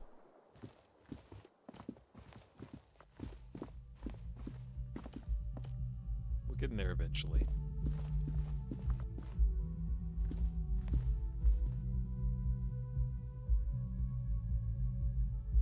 People are more forgiving of persons with power. Like police officers. Well, we just need to burn a teensy bit of time.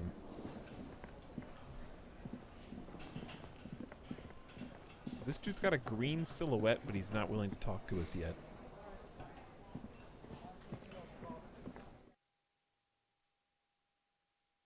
So I want to find somebody to talk to.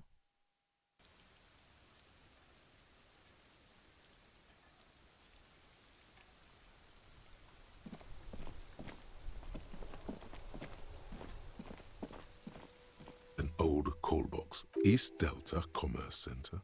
Mm-hmm. This must be the name of the Volition would let us try that again. I don't think we've got enough. Ooh. The temptation. To put a point into drama, I have been most intrigued by this particular mission.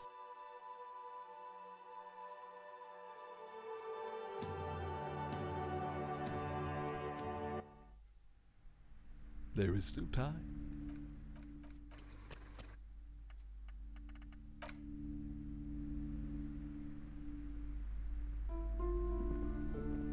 Hello again, esteemed officer, and welcome to Crime, Romance, and Biographies of Famous People.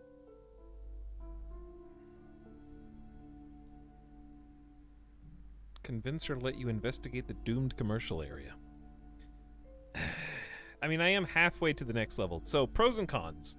Pro, if drama is our... Well, right now, physical instrument is our best trade. Which I guess is not surprising considering how we dominated the grid boy earlier. That being said, drama is our focus trait, and having that boosted sounds nice. To at least even with physical instrument above the others. We have been focusing on it a lot, so always being good at it and not failing at it would be very beneficial to us in our playthrough. But the cons, I could easily open another spot for a future thought. Or maybe it just doesn't matter that much. Let that ride and then play to your strengths. Or I could play to my weaknesses. What would I pick if not drama on this page? I would probably pick... I feel like interfacing comes up a lot, but I don't really care. I think it's funny to fail. What does Half-Light say?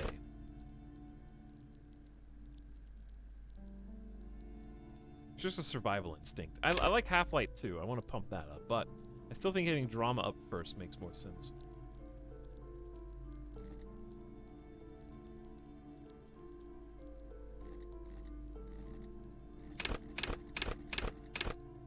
Yeah, I think I talked myself into it, chat. Let's become more dramatic! It's not too late to confirmed.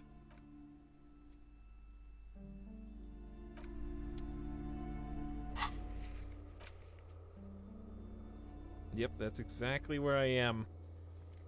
It's exactly where I am. Hello again, esteemed officer, and welcome to Crime, Romance, and Biographies of Famous People. I guess I'm dramatic enough now. 97, come on, XCOM. Slither up to her, you silver-tongued fiend. Show her what world-class perfidy looks like.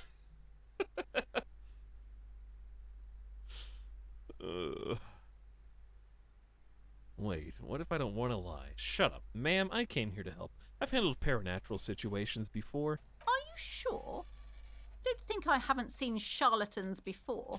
I have returned from the void, a para-detective from a long line of para-detectives. Okay, so in RP, headcanon lore chat, I just found out that I am a storied super cop who has solved over 200 confirmed cases and apparently killed 3 people. So with that renewed vigor, I am here to solve another case! You're no para-detective. You look nothing like one. And you're clearly a drinker. Pardon me for being so blunt, but... You look like one. Hey now, hey. You need the booze to focus, all right? The lieutenant keeps his usual stony calm. He silently picks out his notebook. I admit, I've had my share of drinks, but only because the spectral realm is parapsychologically taxing. You see, it's necessary to drink the spirits in order to contact the void.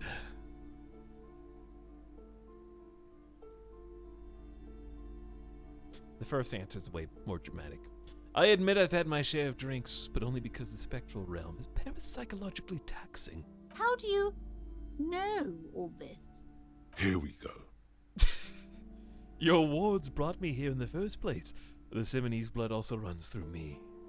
I am the Void Revenant. I have the powers to debad all the bad energies.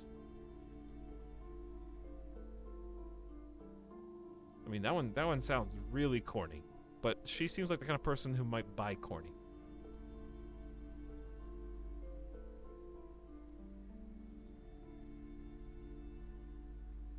I feel like going like this. Okay, what's more? You have to ask chat. What's more dramatic, being the Void Revenant character or being a boring guy? That's what you have to ask yourself. I am the Void Revenant. I should have realized. A pattern lies within the fabric. The hand of fate guides us. Our meeting couldn't have been mere chance. But I am not the only one at risk. I have to think of my daughter.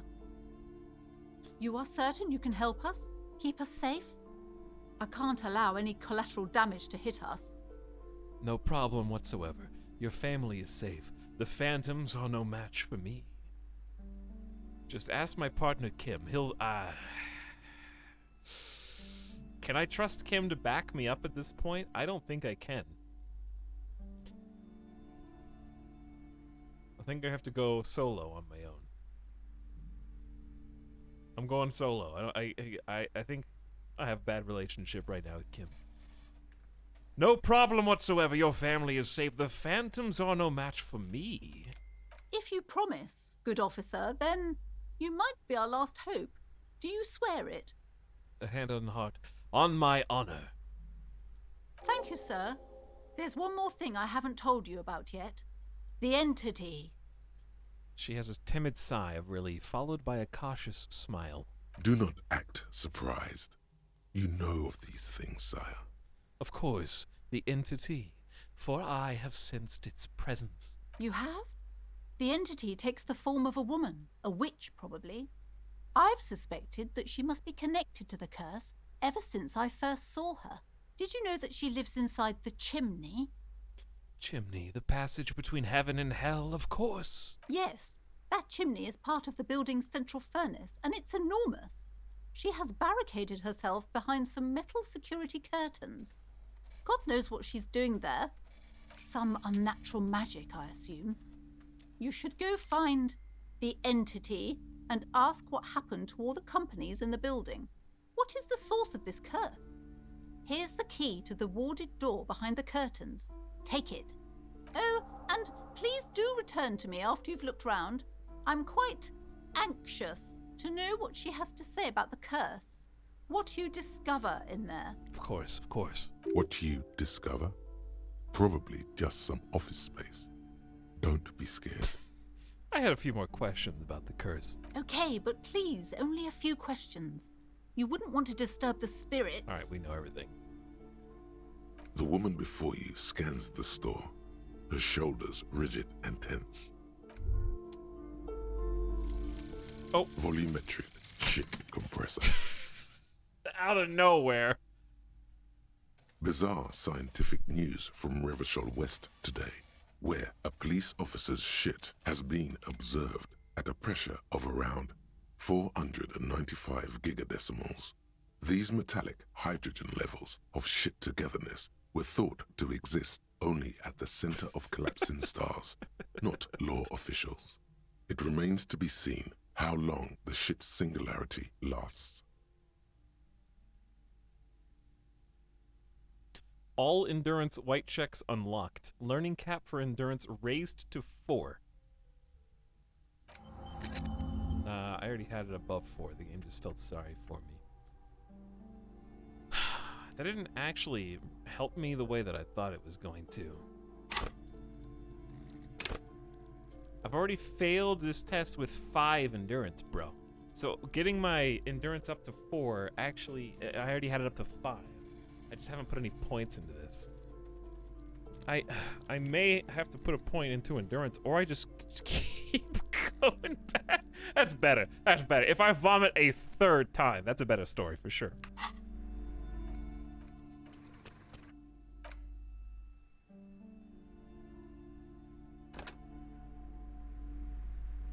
Alright, but before we do that, we're already on the case here. How long do I have? Wait, do I have 7 minutes? No. How long? Okay, we got time, I think. You see a set of tattered curtains blocking the way to another room. A strange cage-like trinket dangles from the curtains. Okay, now I can pull the curtains open without pissing her off. You see a dimly lit room full of dusty furniture and trash. A doorway stands in the back, covered in dozens of scary little Seminese wards, your shadow looming over it like an omen. Oh! A small, terrified O escapes her Plaisance. Oh, her name is Plaisance. As she tries her best to look away, her round face buried in her hands. So yeah, I really, really like how... Ooh, spooky. I like how, in the game, I already had the option to rip open the curtains without even, like, consorting with her.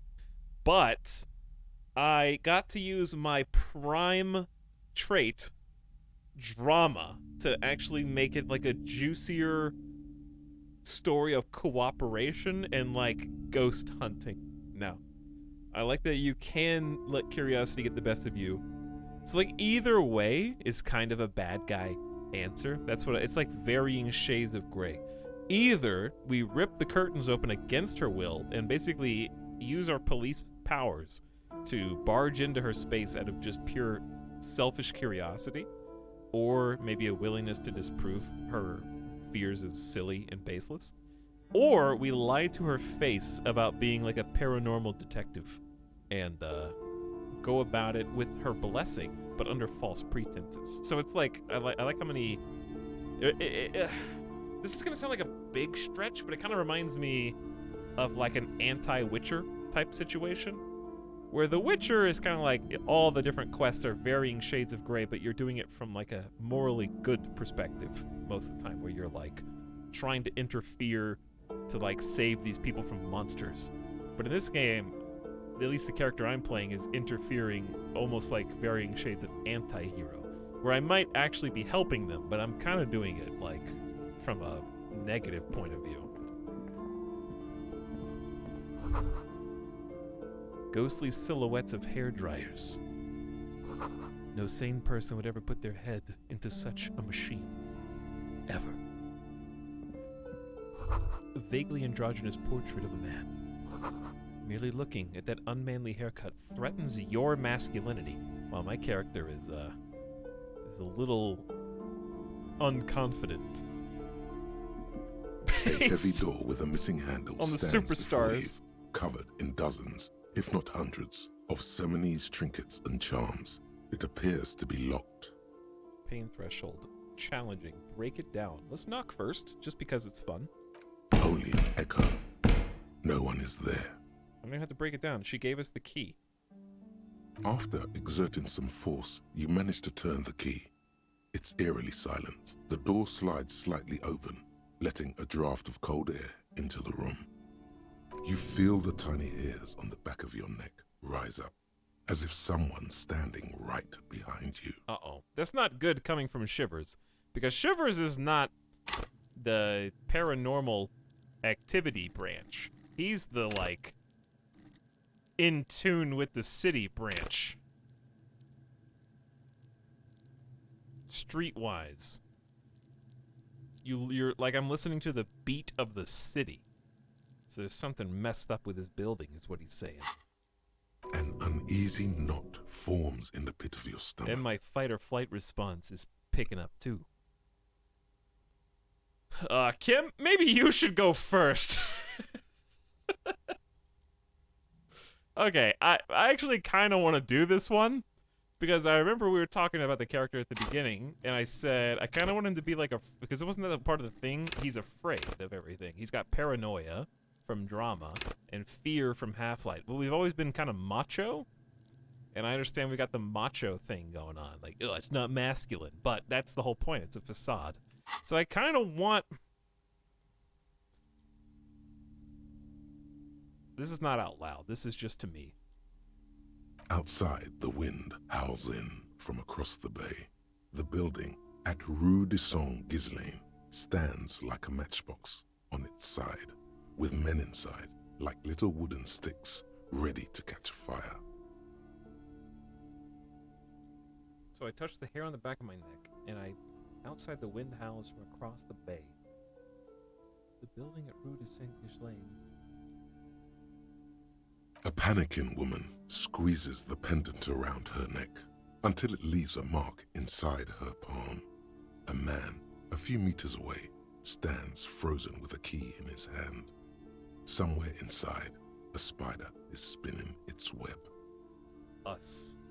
So Shivers is giving us like a noir detective recap of like basically just dressing the scene. Kim, maybe you should go first. Detective, you're the one in charge. He motions towards the door. All right, here we go.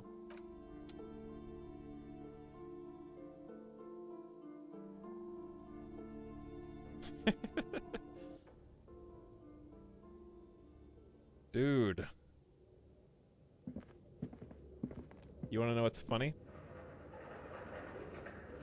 I almost used a screenshot from this room today as my like going live tweet because it looked very innocent. I didn't know it was going to be the secret room behind the bookshelf. Sand is dripping from a punch bag.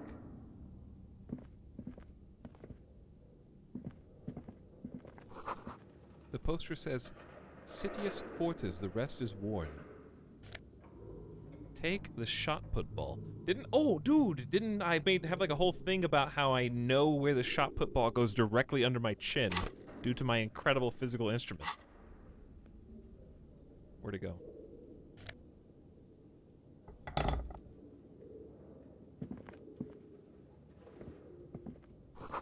Worn out wall bars that look unsafe. A barbell lies on the floor. The color has worn off its weight plates. It's 60 kilograms. Your triceps hum at the sight of these weights. Show the world what kind of beast it's dealing with. Lift them. There are no collars on the barbell. This is a safety hazard. Look, Kim, it's a trap. There are no collars on the barbell. Or just lift the barbell.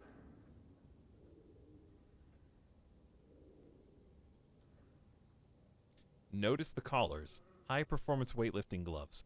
Dude, I got the gloves! Coached by physical instrument earlier. Damn! I am in peak physical condition right now.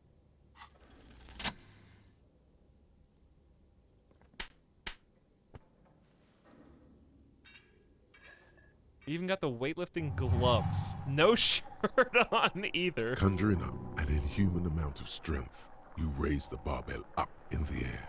Your biceps tremble, but you're a savage. This is a children's game. Legendary! 16, roll, baby. All I do is roll 2 2s, or better. Oh yeah, I'm a true champion. Say nothing, revel in the feeling. Chat, what should I say for this grand legendary accomplishment?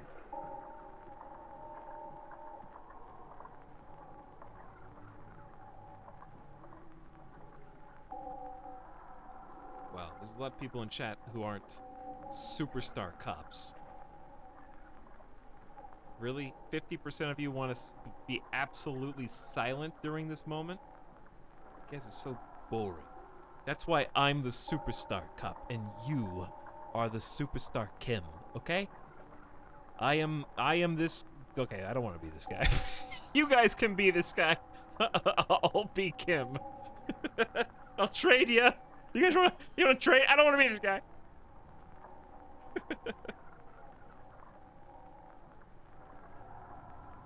Alright, whatever. I'll do what Chet said. Pretend it's a democracy this one time. A warm wave of accomplishment washes over your head as you drop the barbell to the floor. For a moment, it feels like you're strong enough to succeed at anything you ever set your mind to. Good technique.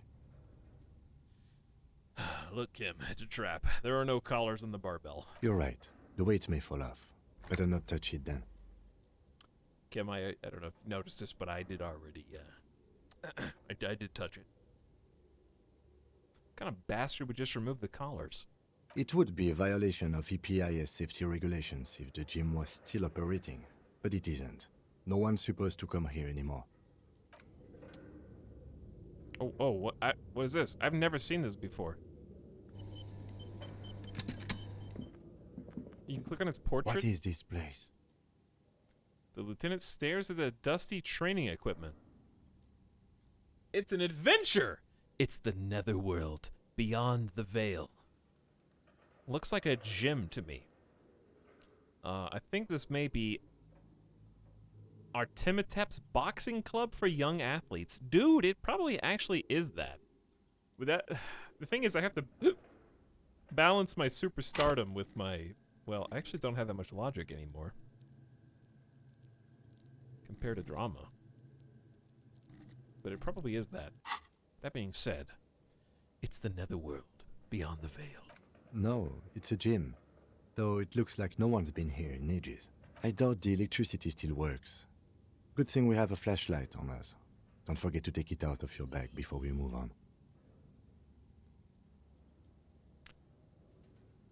An eerie feeling rises in your chest. What if there's a reason no one's been here for ages? Yes, because it's closed. No need to look for supernatural explanations where a banal one will do. Now let's move on, shall we? Investigate the doomed commercial area. Search for the malignant entity. I like the idea of my drama nerd. Like, cop who's fallen on bad times and has chosen some really severely wrong choices on accident. Pretending to be a supernatural cop who actually doesn't have any psychic powers whatsoever. It's just obscure enough for me to be, like, totally on board.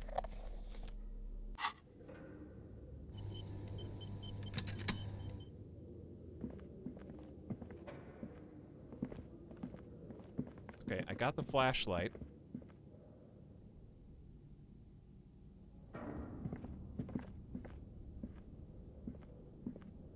Oh, it's dark.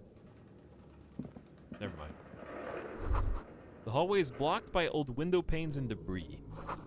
Looks like the remains of the 24-hour window repair shop. We saw that one in the guide. Supernatural cop who can lift 225 pounds over his head without stretching. Well, this is really cool, though. Total change of scenery. Wild animals stare at you in the dark, stuffed and mounted.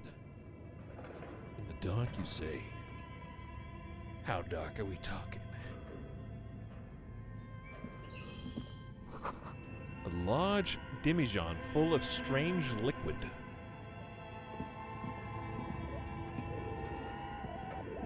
Oh, there's mannequins in here too? Airship rotors covered in spiderwebs. They remind you of Beyblades.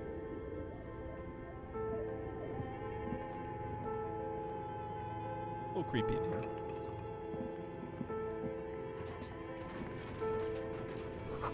A naked mannequin torso. $3! I can pay my debt off now. Blue velvet, soft to the touch, and moth-bitten. Another $1.50. I can't even see in this corner. Skis with slipstream printed on the laminated top layer.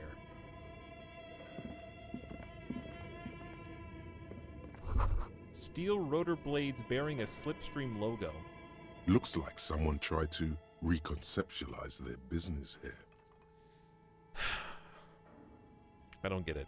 Look, the skis and rotor blades both bear the same slipstream logo. It seems likely that they started out making one, failed to turn a profit, and then pivoted to producing the other. But what did they start with? What a strange leap of imagination, and yet they still failed. How sad. That's just speculation. We don't know anything for sure. But what did they start with? That's a good question. They still failed. How sad. Reality is ruthless. Excuse me, Kim. There was a production schedule filament memory in here.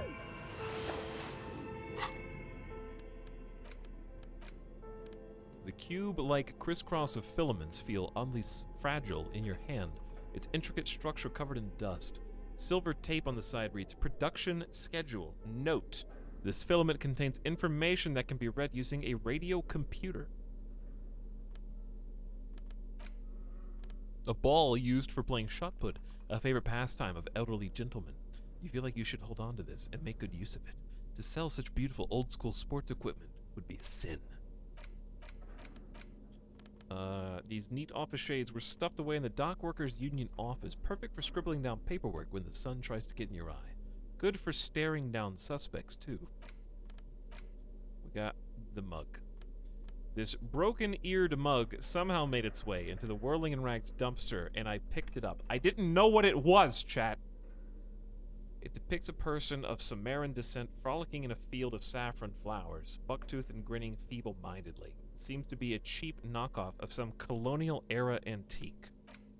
Yes, that is the racist mug. And we also have a thermal cup full of hot borscht spiked with high-proof moonshine. Just in case.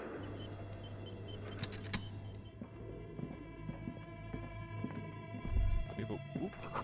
Is this Emma's Atlier? Atelier. I don't know. Maybe you say it one of those ways.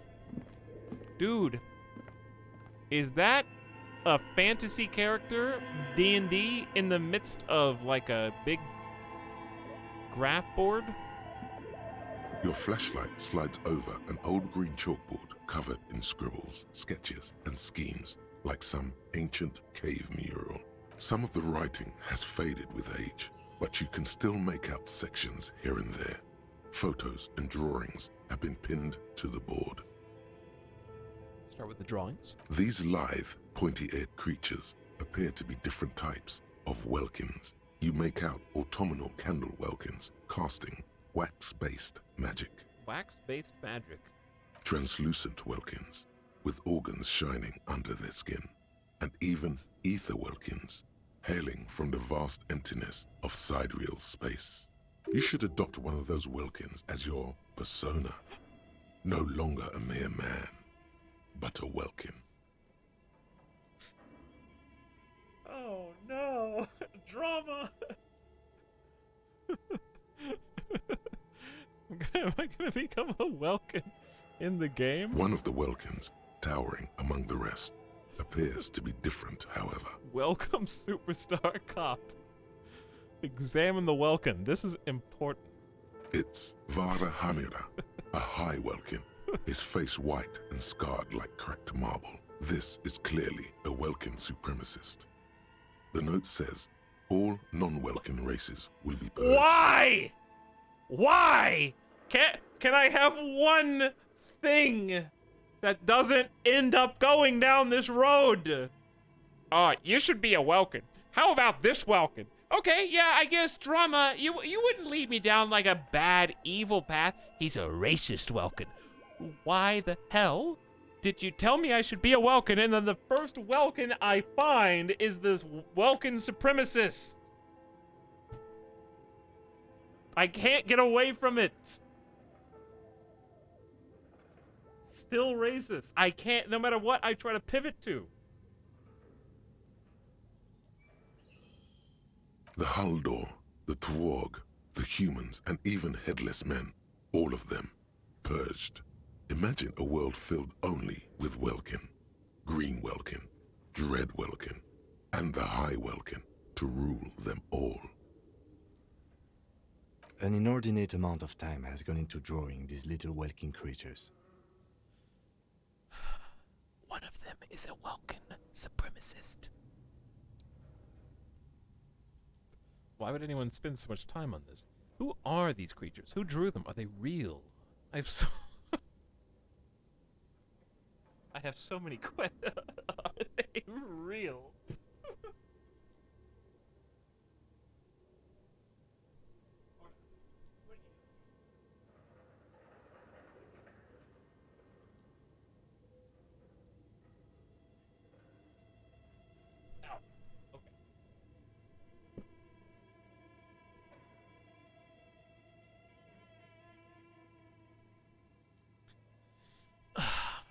I want to do 2, but I also want to do 3.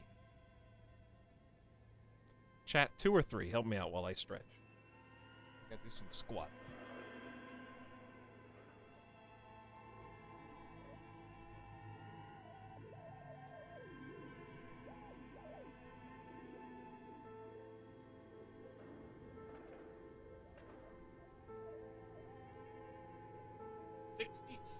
Of the vote, huh? Okay. One of them is a welcome supremacist. Mm-hmm. Political commentary. That one has a great beard, too. The lieutenant nods at the Welkin's facial hair. Oh, we can still do 2. I didn't know. Who are these creatures? Who drew them? Are they real? We can both have our way. This looks like concept art for a project. It's not really real. Well, this has been educational. Let's move on from the Welkins. Just look at those details. So much effort. Inspect the photos. The photo collage depicts barren, icy landscapes wrapped in perpetual night. You see permafrost and glacial landforms, dead trees grown in under the snow.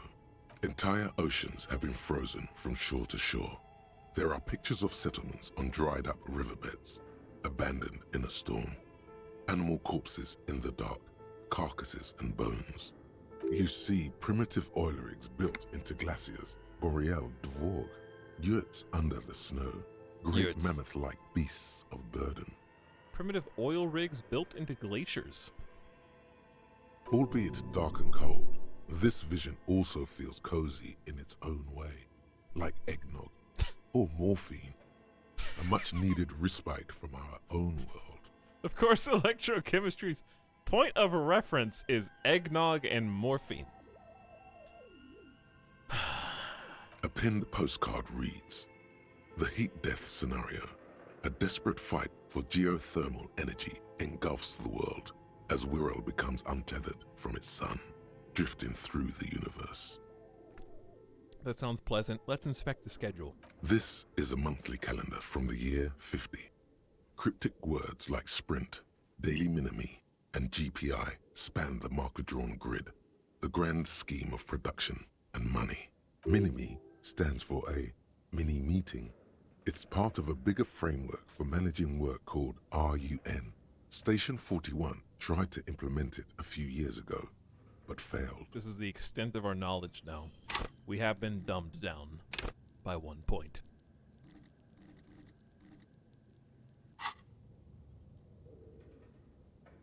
Keep reading. What happened? As time goes on, the numbers in the boxes grow rarer and rarer. The board becomes an empty snowfield in the final days. Only failure and regret dwell in this region. Looks like they didn't make it. The lieutenant looks at the frigid ice field of nothingness. A note in the bottom left corner of the chalkboard says, "See the prod schedule filament for details." I think I've got that. Let's inspect the notes. The handwriting is only partly legible, but you can still make out 3 slogans: "Call in, tune out," "Wirral untethered," and "Heat death of the universe." Outside, a cold wind wraps the building in its bosom. Okay. Snowflakes in the wind. An old woman passes what the locals call the doomed commercial area. She tries hard not to look at the bookstore windows. It's unwise. Every time Shivers comes in.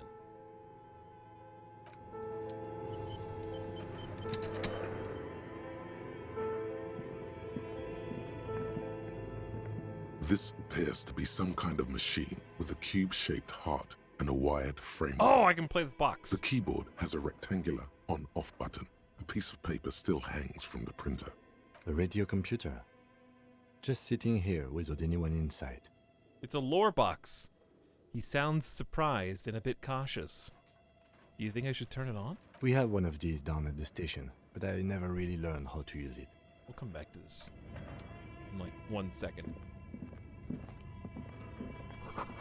Scribbled across a notebook. Developers of the most advanced RPG in the universe, baby! This old fireplace is covered in lines drawn in blue and red marker. the mesh spreading over the stone like blood vessels on alabaster skin. It looks ghostly and strangely ancient. The whole thing resembles Kadran mosaic tiles. Very pesantic. Very pesantic.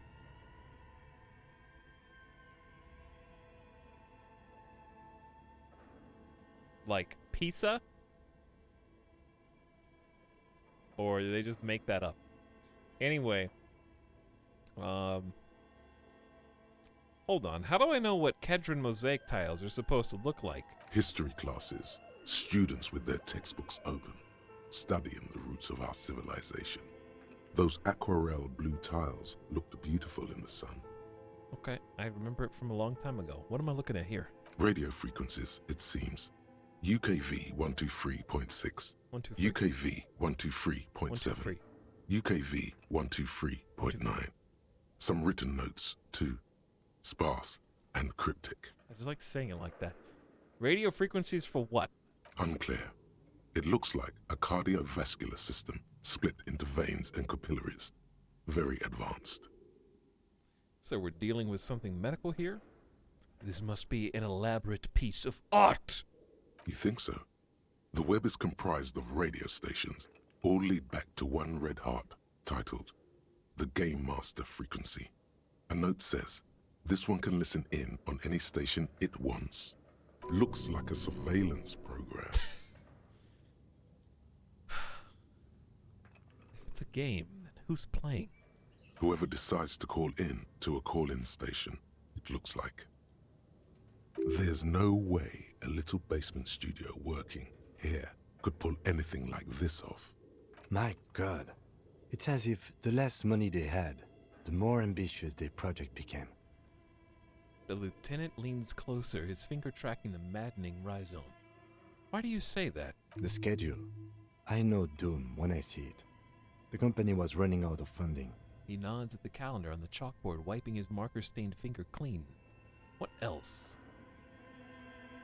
Nothing. It's just lines on marble. An echo from times long gone. No one has used the fireplace in ages. Why does art inspire you so much? It does, yes. But what is art? No, art is for arrogant blowhards. Why am I getting this? It does, yes. What is art? Excellent question. Art is a diverse range of visual, literary, auditory, and performative creativity. It's an expression of imagination and technical skill. Additionally, it's history, criticism, and pure enjoyment. People, why? In short, art is the highest form of human communication, representation, narrative, emotion, and agency intertwined. Would I fit into the art world? I mean... Have you looked in the mirror lately? You have the exact features of a savage art critic, with that beard and those clothes, disheveled and prophetic. Perhaps you should try to critique architecture too. Hold on. Is architecture also art? I guess I have been feeling critical lately.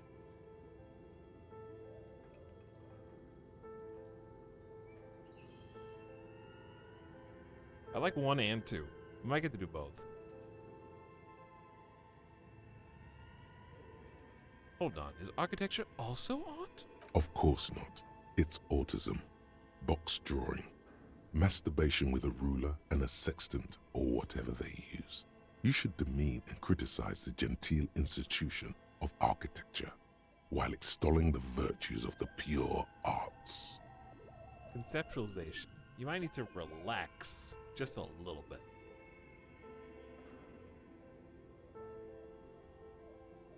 Masturbation with a ruler.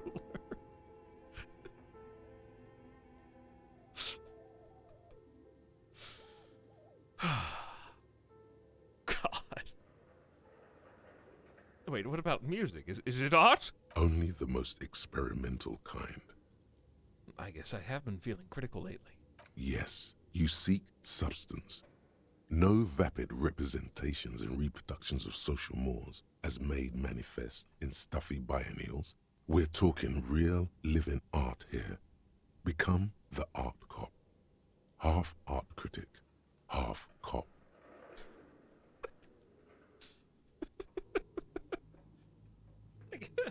I guess we're gonna become art cop. That'll give us an interesting dynamic with stage rockstar cop, where of course the only finale for my story is that I have to find the highest form that marries both my need to be remembered as a superstar, made world famous, with my new need to make something as high forward thinking as an art cop could only come up with. It has to be a huge production that will be remembered the world over. As, you know, that's what'll make me a superstar.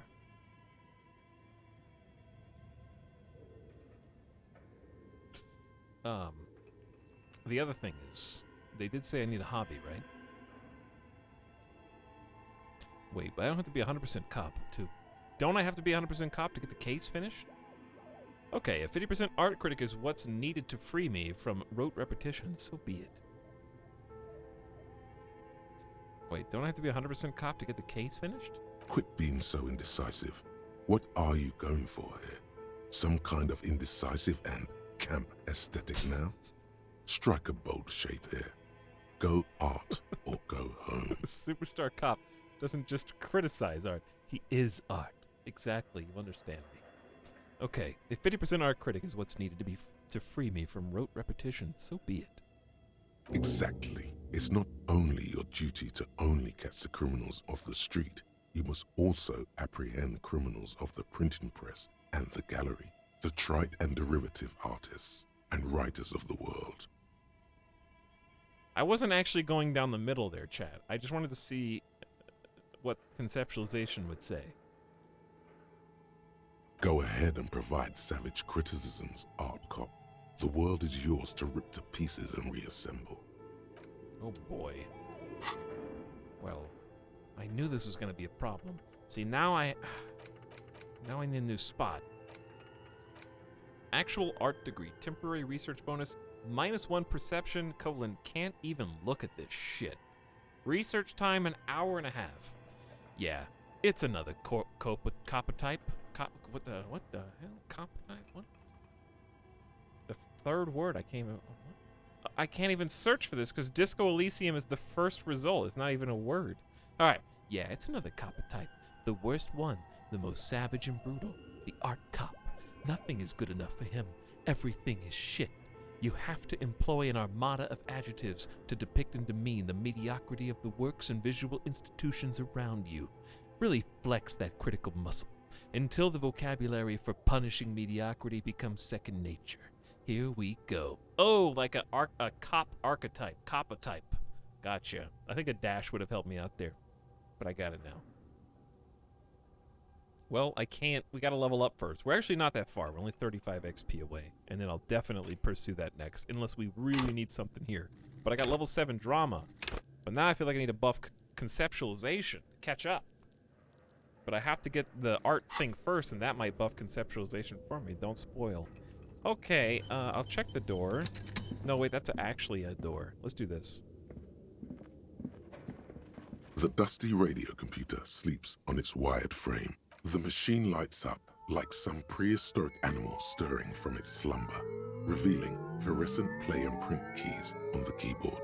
The hatch on the machine's central compartment is wide open. Some really trippy computer noises. Also, before we do this, Defdu and Harry Manley, I missed both those subs. Defdu was like 2 hours ago? Oops. Defdu? Mod check? Thanks to Dust Lantern for my gift sub. Apparently this is a new thing. Thanks for 13 months. And Harry Manley, thanks for the Prime sub from a few 40 minutes ago. Thanks both of you. Glad you're here. Look inside the compartment. It's empty like a beehive without its brood. Some cables have been left dangling, disconnected. The filament you have would fit perfectly inside the compartment. I almost failed this.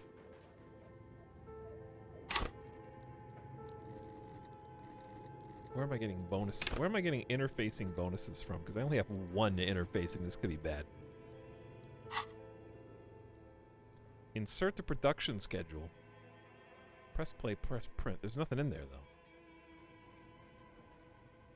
Insert the tape. Like a smooth draw, the filament slides into place.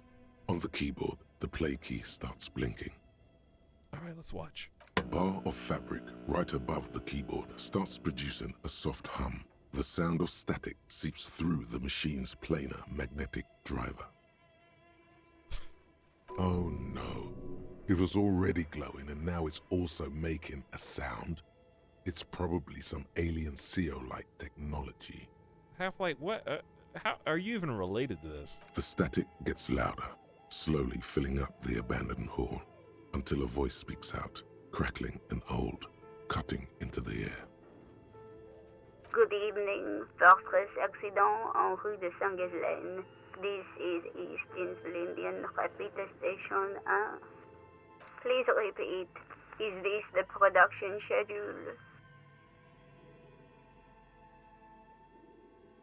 What's the production schedule? Why did you call me Fortress Accident? What are you, a machine or are you alive? Why did you call me Fortress Accident? Fortress Accident is the company on whose name the terminal you are currently using has been registered to. Do you have any other information about this company? One moment. You hear her flip through a catalog before she reads out with studious care. Fortress Accident SCA produces revolutionary interactive call-in radio games.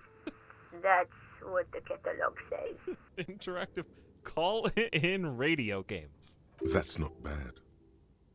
Thanks, conceptualization. Wow, so conceptual. And what's this radio interactive call-in game? Any other questions?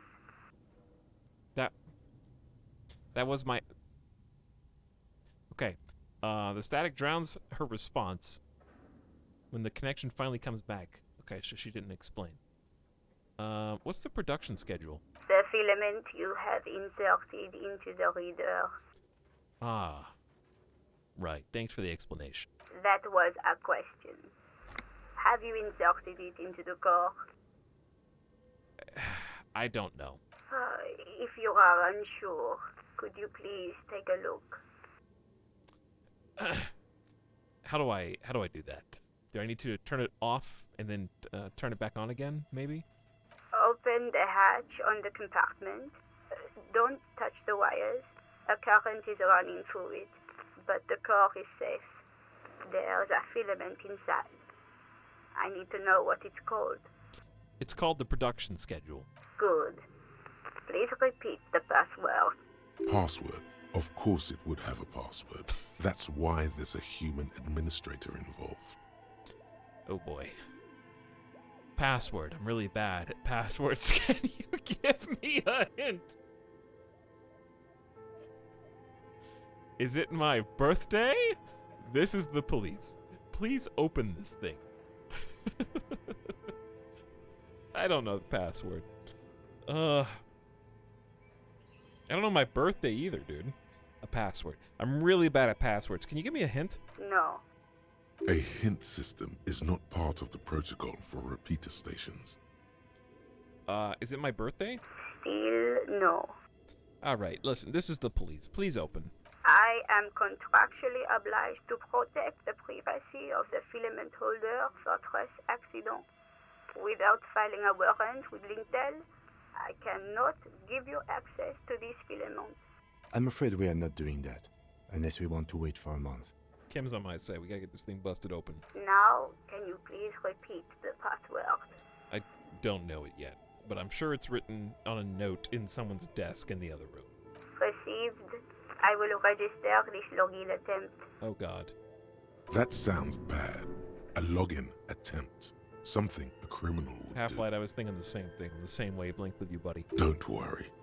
Passwords have a way of turning up sooner or later. That's what I was thinking, Logic. Fortress Accident. Is there anything else I can do for you today? Are you a machine or are you alive? Yes, I am alive. I am 74 years old and my name is Yvonne. She repeats passwords. Programming people are all paranoid. Wait. She repeats passwords. Programming people are all paranoid. Yvonne, my partner tells me that you're here because radio computer guys are all paranoid. Okay, but where are you? How did you know where I am? Wait, this sounds mean.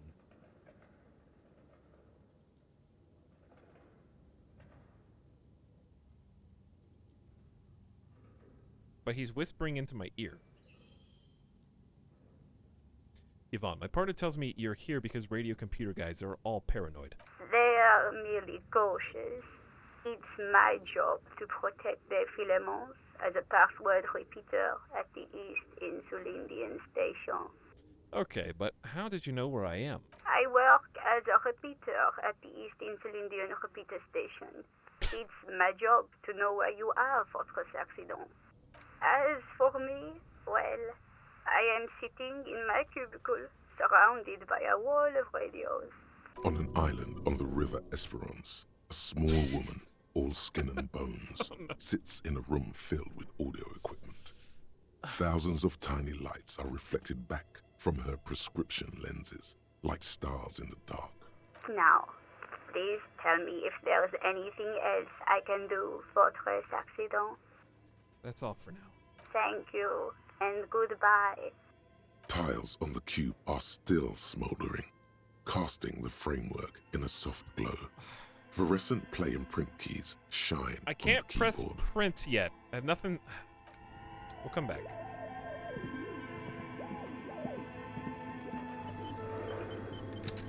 Okay. What do you think is going on with that computer, chalkboard, and fireplace? Someone tried to exorcise the curse using technology? Looks like an undercover counterintelligence program. It's just a failed business. The only question is, what the hell were they making?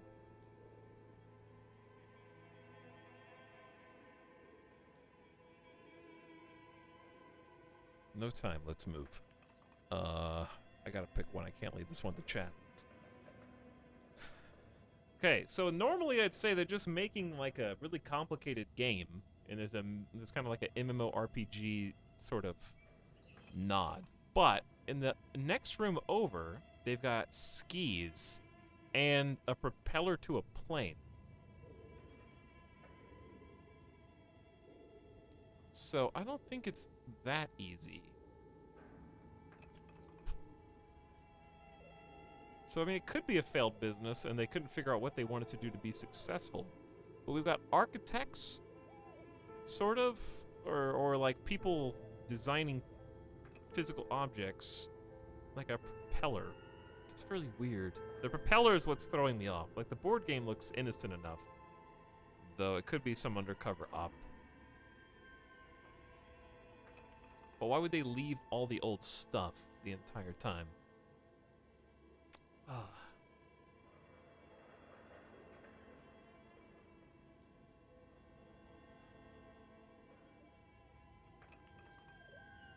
Three is not dramatic enough for someone with as much artistic focus and as much drama as I have now. Looks like an undercover counterintelligence program. No, that's not it. I think The lieutenant takes a step back, steepling his hands. it looks like one of those popular pen and paper role-playing games. Only these people were trying to automate it, make it work on radio computers. Dude, a role-playing game? How are they planning to do that? Has anyone ever done this before?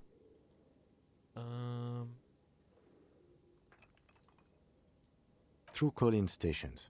None of the players have to be physically present. Anyone in the world can participate in the game, as long as they have a two-way radio. Then there's the game master frequency that listens in on the smaller call-in stations. I think that was supposed to coordinate the stories, functioning as a master of ceremonies of sorts. Okay. I mean, that's what I gathered too, but it seems too simple an explanation, Kim. His fascination has swept aside other concerns for the moment. He's a little hooked. Kim loves RPGs.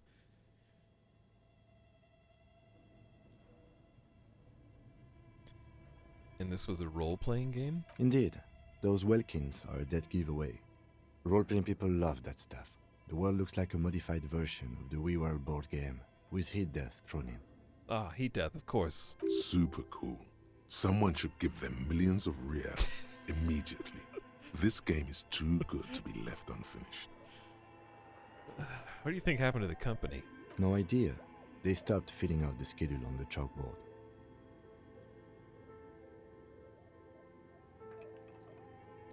Has anyone ever done this before? Not to my knowledge. They make automated games in Graz, Messina, Königstein. You know, places with industry. Not in Revachol West, among the ruins. Okay. So.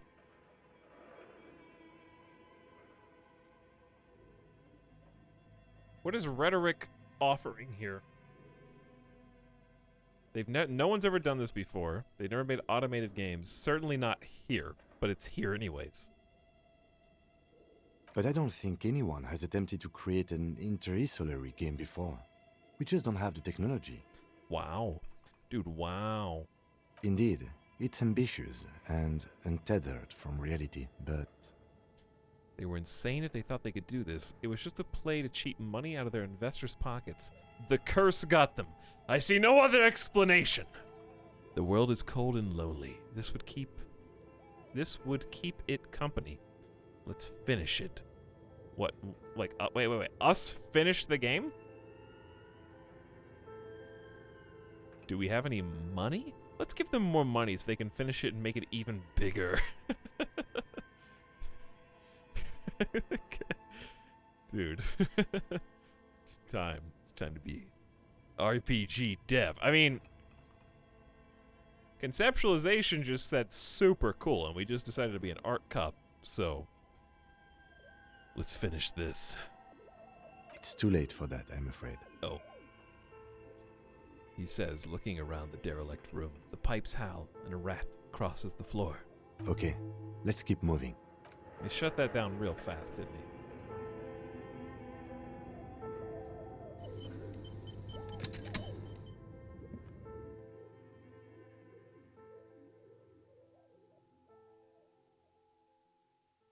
What's on the other side of this? A boiler room of some kind and a big bear. Money! And magnesium. Ooh, I need that to keep me alive. It's a bear fridge. I think. You see a terrifying ice bear with a strange compartment in its belly. The door is covered in frost, and the bear's eyes are glowing red. This ice bear is a hyper-carnivore.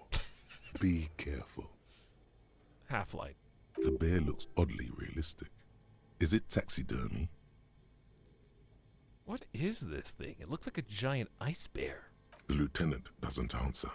His eyes are glued to the animal. A sharp slice of light shines out from its mysterious belly door. Am I gonna die if I open the door? A gust of freezing cold air rushes to greet you. You hear a low grumble as the bear regulates itself. This is the inside of a refrigerator. Yeah, that's what I thought it was. Why do you have to make it all dramatic? The lieutenant takes a peek inside. His hand has found the holster of his gun. What? Kim's got his gun? The hell is going on with this bear freezer? Look inside the fridge. The shelves are empty. All you see are crumpled ice cream wrappers with the brand name, Revachol Ice City. A handwritten note has been attached to the door. The fridge is huge. Take the note from the door, examine the ice cream wrappers. What is a giant bear-shaped fridge doing in an abandoned cellar in the first place? Good question. It looks like an ice cream fridge. The lieutenant reaches for one of the wrappers and studies it in the light. Somewhere in the past, it's summer. 5-year-old Fifette lets go of her mother's hand, change jingling in her pockets as she hops towards the ice cream stand right across the plaza. 5-year-old Fifette. Challenging, by the way.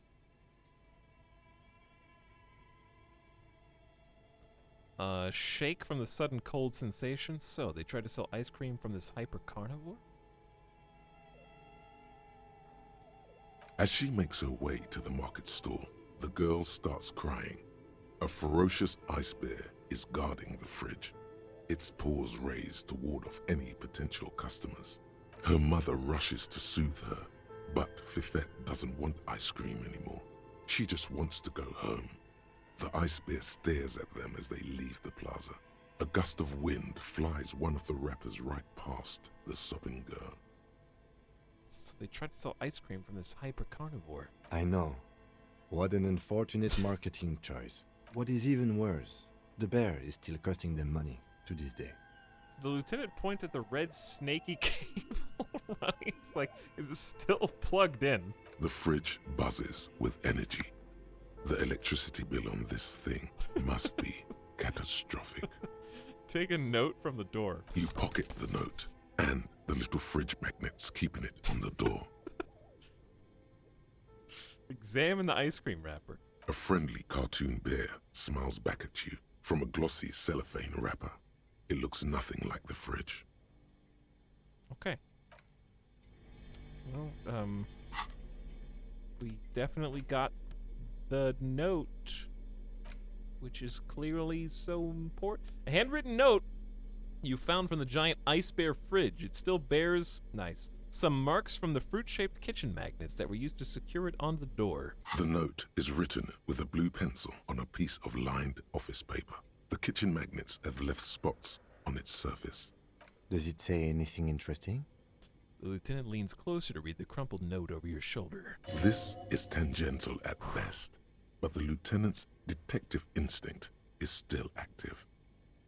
Read it. Someone has scribbled, S. I can't believe the off-site copy is still here. The illiterate ginger kid keeps stealing stuff from the studio, so I had to hide it somewhere safe. The illiterate. You'll find the filament memory with the off-site copy in the frozen ice cream maker. Please take it home, ASAP. It's important. I'd do it myself if I lived in a civilized place with a freezer. Take care. Sully soif. You'll find the filament memory with the off-site copy in the frozen ice cream maker.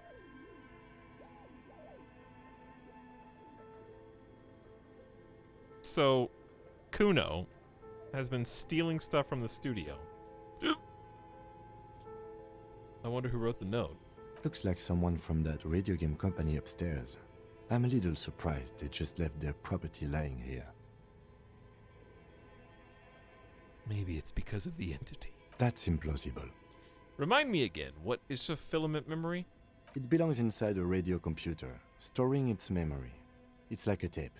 You listen to disco tapes, right? Disco tapes! It's like one of your disco tapes, only for a computer. We can find a disco tape! Who's the illiterate kid? Really? You don't have a single guess? Kuno. Oh, I'm sure that child would love to get his hands on a filament memory. Even if he doesn't know what to do with it, he'd probably try to pawn it for speed, based on our encounter. I got XP for that. Do you have any idea where the frozen ice cream maker might be? I don't know. I assume it's somewhere close to the ice bear fridge. Alright, let's see.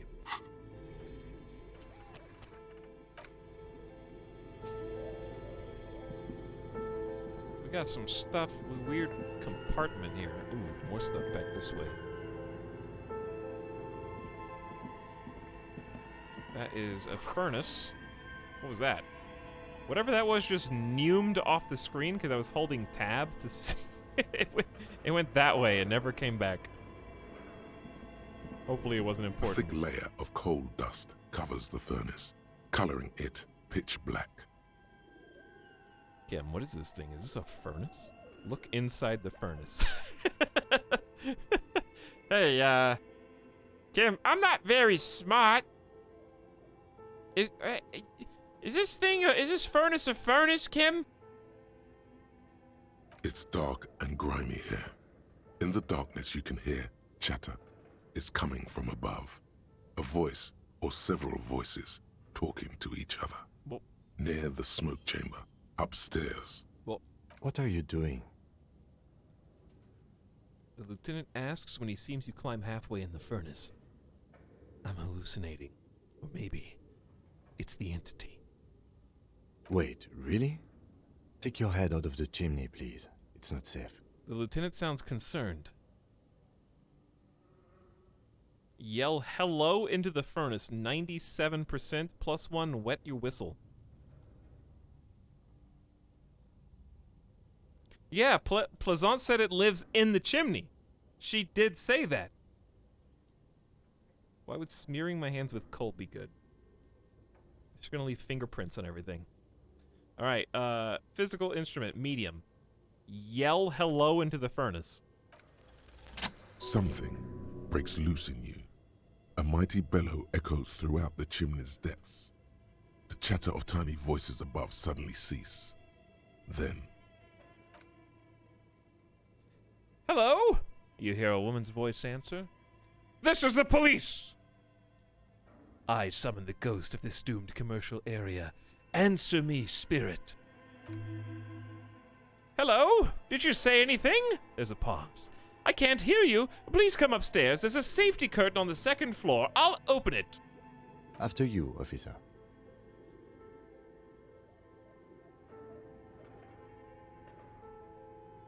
Those voices I heard. Maybe it's the entity. You're right. The rooms do look like they're connected. But malignant entities don't exist. At least not the supernatural kind. always has to be the skeptic, this man. Rhetoric's getting, like, fed up. Then what was the chatter you heard? Life and rhetoric are on my side. I don't want to smear my hands with coal, so let's leave. But I could kick it with my foot. Why not? A hollow ring echoes through the furnace. Your toe hurts. Okay, well, I guess that's why not. Bent metal, broken glass. Your path lies strewn with the broken forms of everyday objects. Thank you, pain threshold. You're supposed to be on my side.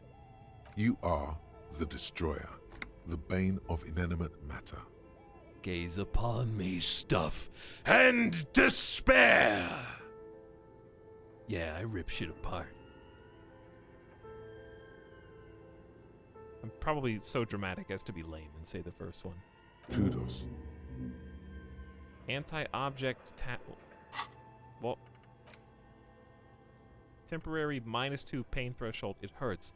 Take a look at your hands. See how bruised they are?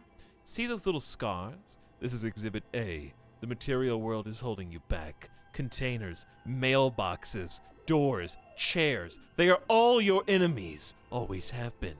Atoms themselves are in on the conspiracy, forming shapes and structures that you hate. You are energy stuck in a body. You are spirit trapped in matter. Break free. Beat up that lamppost. Let it know just how much objects suck. Well, now I've got 2 thoughts, and I can only do 1. I have to do art degree first, obviously. They're really gonna make me spend that many points on things, huh? You know what? No, these were worth it. I kind of had to do all these. They some kind of superstar and physical instrument have definitely defined the run so far. So, and then shit compressor was just because I sucked so bad. It's smelling a dead body. So I have no regrets. I just wish I had more skill points. Because now I can't... I can't put points into my thoughts. I mean, I can put points in my thoughts. I can't... Ooh, the ice cream maker? And Kim wants to talk? We should think about calling it a day, maybe. The nights are still miserably cold this time of year. I haven't paid the cafeteria manager for damages yet. You should take care of that, then. I don't have any money. Let's talk to him anyway. An officer of the RCM shouldn't be sleeping in the street. We'll figure something out. Try negotiating. Try negotiating. Hold on, Kim. We're almost done down here, maybe. I don't know. Maybe not. This does seem like a room to end rooms. Well, I guess we haven't even found the password yet. Well, wait a second. I see a file cabinet. And oh, there's stairs.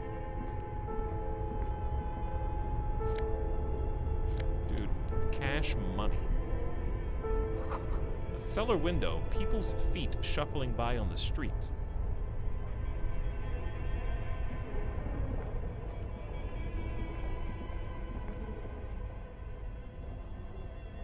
How do you have 3 thoughts? It just depends on what you choose, and your choices in the game will make thoughts appear.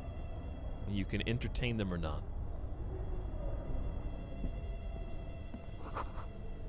Ice cream maker that's still running.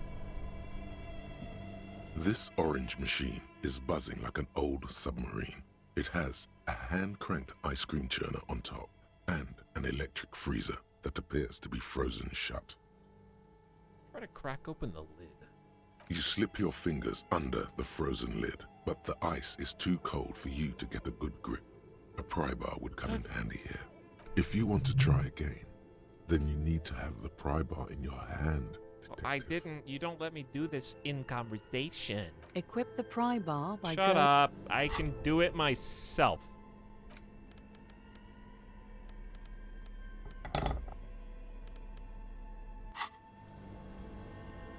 This orange machine is buzzing like an old submarine. Bruh! It has a hand-cranked ice cream churner on top and an electric freezer that appears to be frozen shut. Minus 20 pry... Hang on, turn the crank. Turning the crank feels oddly satisfying, like stirring your childhood dreams. In the distance, you hear water dripping. Oh, same. Chat, 3% is pretty good, dude. This is a white check. You can retry it, but I have a feeling I'm going to break the pry bar. It's going to snap, like, almost guaranteed. I'm not... I've been doing too many, like... Hoo-hoo, hee-hee, I can fail, it doesn't matter, it's so funny. No, not this time.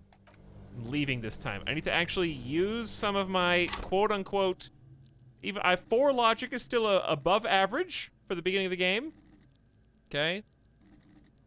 I need to use my logic, encyclopedia, and rhetoric for once and not fail at 3% because it would be funny. What if it hurts me again? See, they give me a health because they know it's gonna hurt me. Guaranteed, that's why. I'm on to you. 2 cables are plugged into the breaker box. The red one leads to the ice bear fridge, and the black one to the ice cream maker nearby. So we can unplug the fridge, or we can unplug the ice cream maker, which may or may not make it easier to open. I'll be back.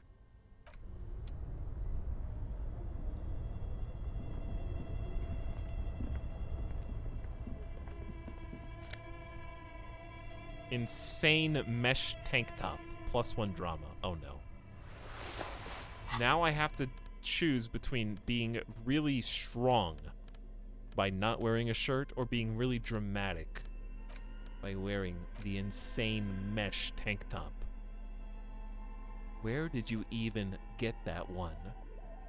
No, really. Who put that in the drawer? No further comment. Wear it at your own risk.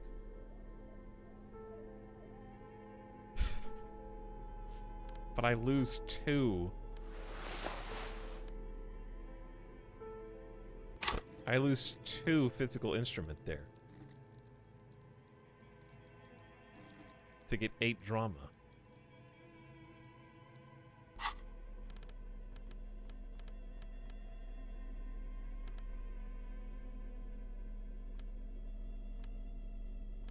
These are all good. None of these are bad. The other ones are all perfect for me.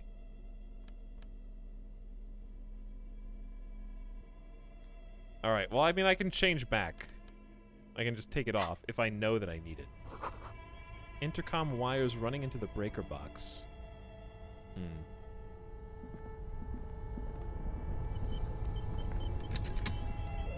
Well, 2 cables are plugged into the breaker box. I'm gonna unplug. The red one leads to the ice bear fridge, and the black one to the ice cream maker nearby. I'm gonna unplug the red cable first. An electric sizzle. The room is slightly quieter now.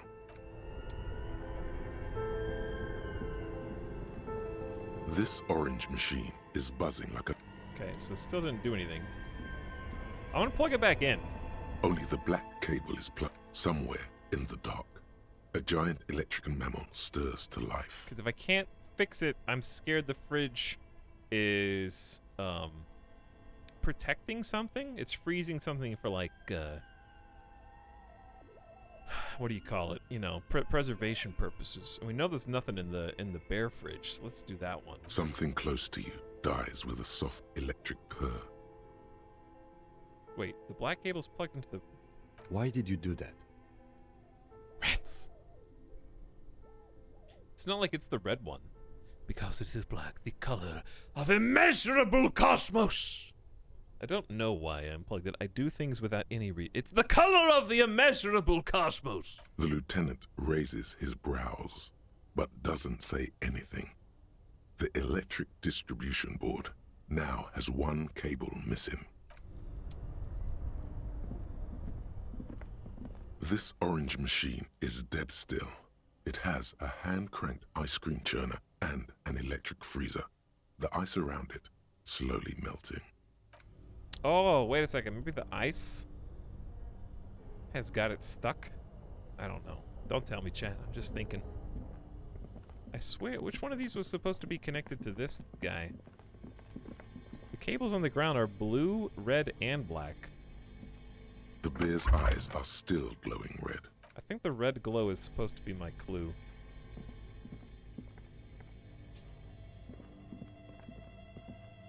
Maybe I just misread the thingy here. Only the red cable is plugged into the breaker box. An electric sizzle. The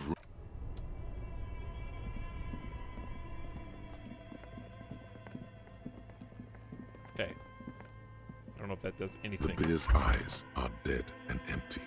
Ice inside the fridge slowly melting. The power has been cut off. I feel like I'm gonna mess this up.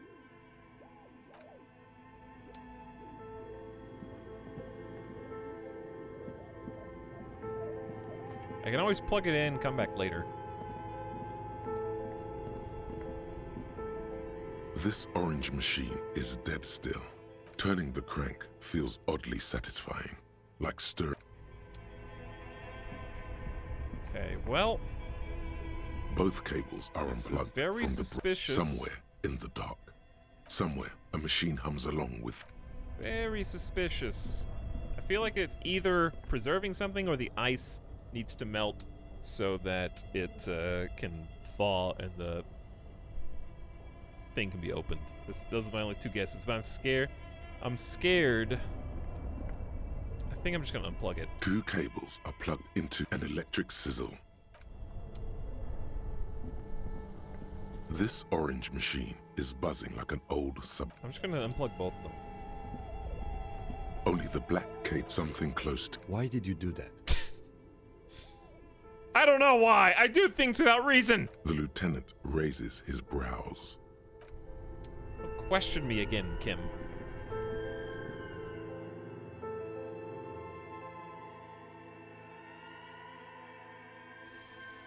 You've watched me do so many things. Is that really the strangest thing I've done while you've been with me? Yo, look where we are, chat. It's a shortcut to the other side. We're out. Exactly where I predicted we would be earlier, actually. All right, it is time to make a decision in the game. Is it do we need to go back inside now?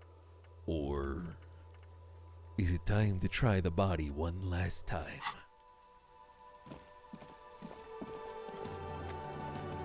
You're still... Don't you have anything else to do for fun, kid?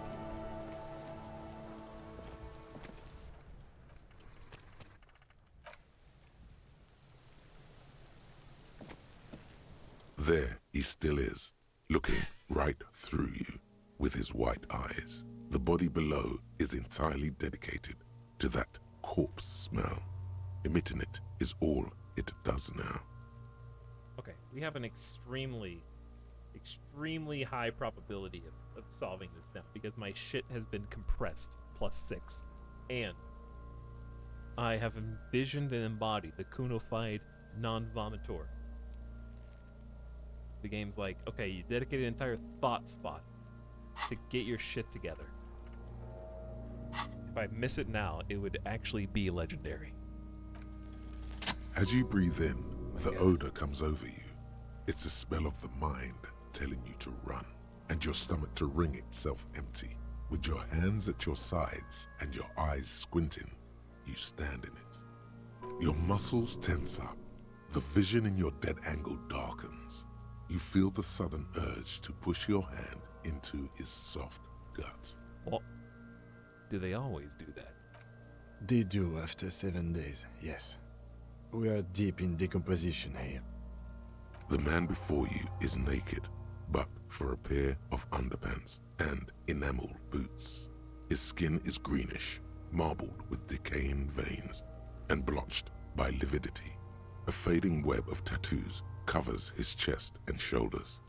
The cargo belt used to fasten him to the branch above appears industrial in strength. Inspect the boots. Chat, we're doing it! We're finally looking at the body! Inspect the belt. The hangman's knot is pulled tight by the weight of the corpse below. Yellow, hard-edged polyester cuts into his neck. Above, a sliding buckle ties the belt to the branch. VOD Watcher skipped 2 streams. These have been really fun. These have been really fun streams. This is a steel-reinforced cargo lashing belt. Big brother of the regular cargo belt. It's used for tying cargo under 6-rotor airships. Rotors. Airships. Oh my, there's something on the belt. A familiar word that speaks to the thirst within you. What? Sorry, come again, Electro-Kid? What? A word? Vermilion, in yellow letters, along the length of the twisting cargo belt. Only a deep longing for vermilion golden spirits lets you decipher the fading logo of the local brewery.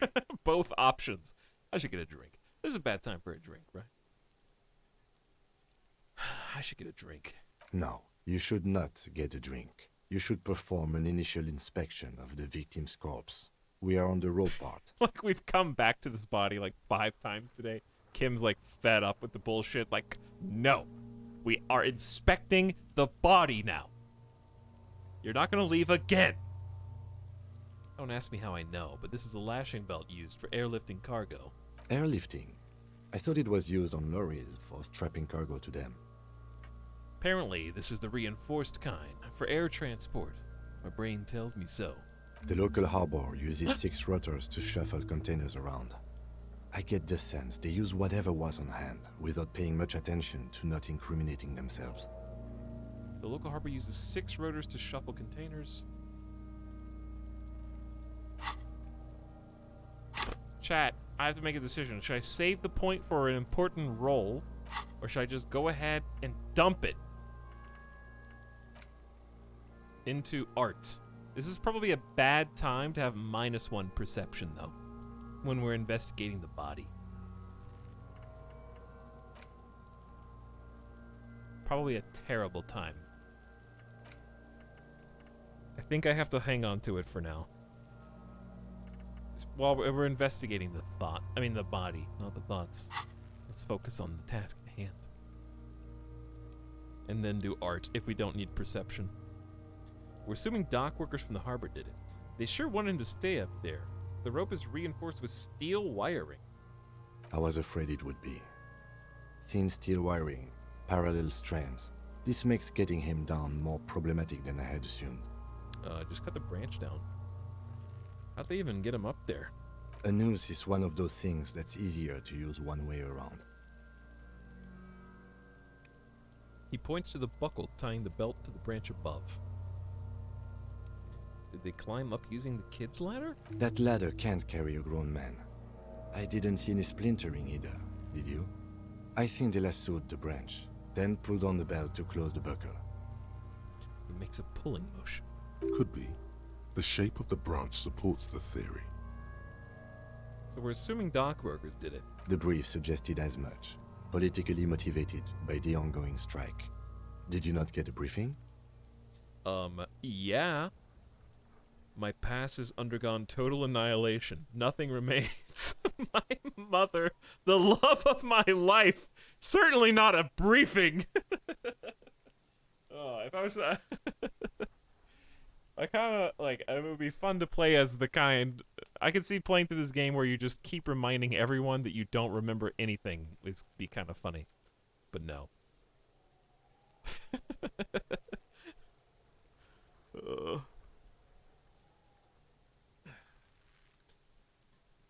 Yeah, I did get a briefing. Then you should ask me the first moment we get. Oh, yeah, I did not get it. No. This is the first time I picked the wrong answer in the whole game. I just yeah-ed that I didn't get a briefing. Well, I think he would give me the same answer whether I picked 1 or 2, actually.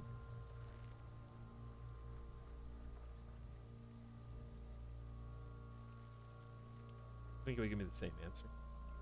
Back off and look at the corpse. The cadaver hangs from the cargo belt, limbs limp and torso covered in tattoos. Inspect the tattoos. An intricate web of blue lines stretches across the torso, from the right shoulder to the solar plexus. Each time they intersect, a small white star is formed in their crossing. Hundreds of fading asterisks riddle his skin. Their concentration is highest around his heart. A map of the night sky, a microelectronic system, a national pattern. Is this a national pattern? Of no nation that I know of. If anything, it reminds me of religious illumination, last or penultimate century. Men who live harsh lives often turn to innocentic worship. But which one? I see no trace of a humanoid figure. The pattern does not stir patriotic or religious sentiment in you. What it does is speak to the wounded, limping animal, the male in particular, unable to communicate in anything more than grunts. It's impossible to tell if its advice is right or wrong. What's cool about this is that it knows that I picked patriotic and Kim spoke of religious, and are there 3 voice lines for this if you pick one of, like, computer? I don't know. Anyway, don't think about the meta. It's just cool. It feels very immersive. I'm missing something here. So am I. A sudden ringing fills the air as the lieutenant pulls down the zipper of his orange jacket. He takes a thin piece of milled aluminium from his coat pocket and pulls it open. Sounds like a sword being unsheathed. A small lens appears. Some sort of camera. Let's let the lieutenant work. Shit, Kuno! What the fuck is that? An instant color camera. He produces 2 metal-capped ampoules. Is that how you say that? And clicks them into place on the side of the apparatus.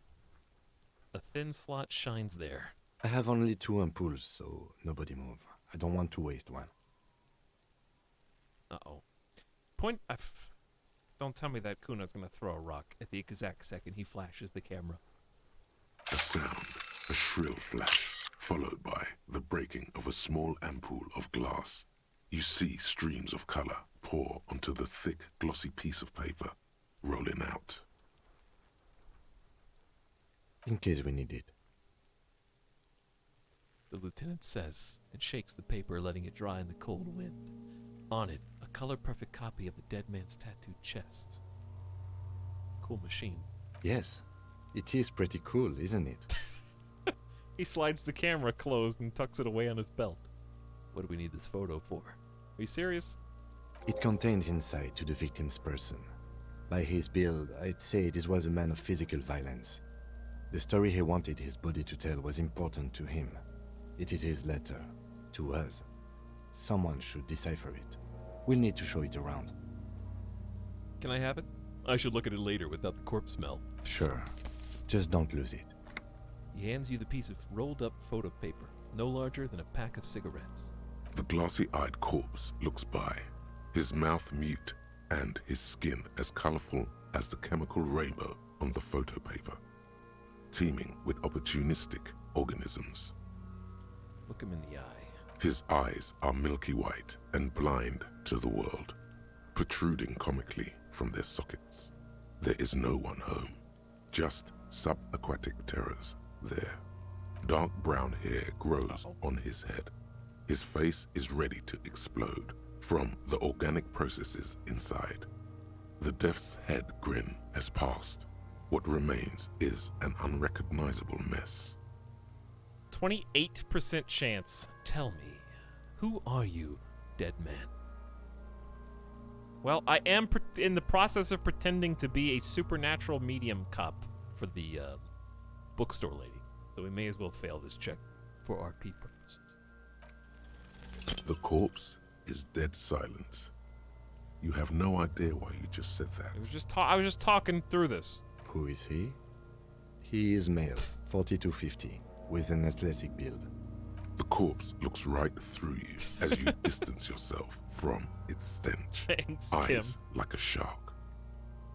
The boots. The material appears to be ceramic. Its clean white stands in stark contrast to the decaying flesh above the knee. The man wore thick polymer socks, probably for padding. A fine array of interlocking plates covers them. Delicate and fragile, they feel alien to the world around you, out of place somehow. Don't hear Inland Empire too much, do we?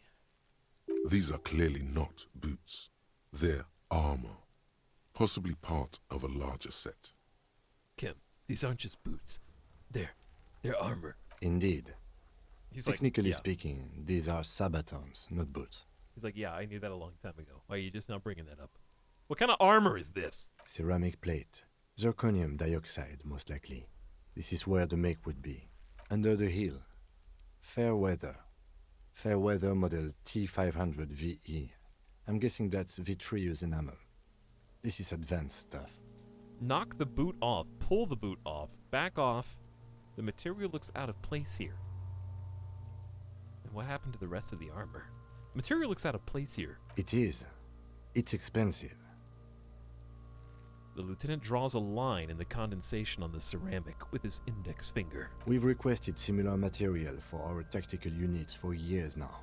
The constabularies deemed it too costly. In that time, we've lost 6 men to semi-automatics. Oh. Armor against, like, bullets. For the tactical units. How much are we talking about? For a full set, about 4 years of wages. For the northwest region of Revachol, an officer's average yearly income is 5,500 real, unadjusted for rank. Wait, my yearly pay is 5,500 real? Ka-ching, baby! Nod to the boots.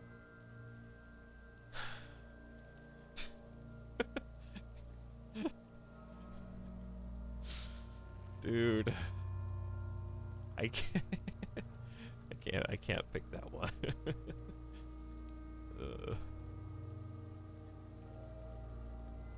Either one of these alludes to the fact that I have no idea what's going on. That's the only reason I can't pick them.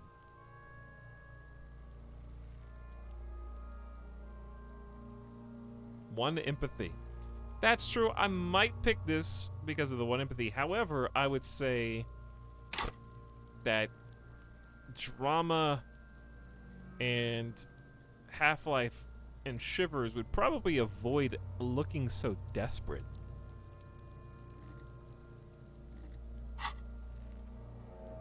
Keep the facade up.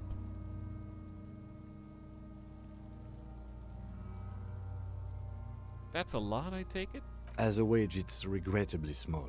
But for a piece of hardware, yes, that's a lot. How did he afford it then? That's for us to find out. Mr. Gart implied he was security personnel for the harbor company. This confirms my own assumptions. Initial report? Just something I scraped together from my station. An area report on Martinez. I'm sure you did the same. These look pretty advanced for a security guard, though. I agree. This equipment is way beyond what a guard can afford. Where's the rest of the armor? The locals probably scavenged it. It would be odd if he had more on after 7 days. We should keep a lookout for these species. Dude. The armor could yield information. This is one thing he might actually know. Kuno! He might know where the armor went. If you wear those pieces, it will help me protect your mortal coil. It's pain threshold. Why does my mortal coil need protecting? Yes, bullets will fly. They always do. And the coil is fleshy and mush and permeable. Cast it in ceramic shell. Resist death.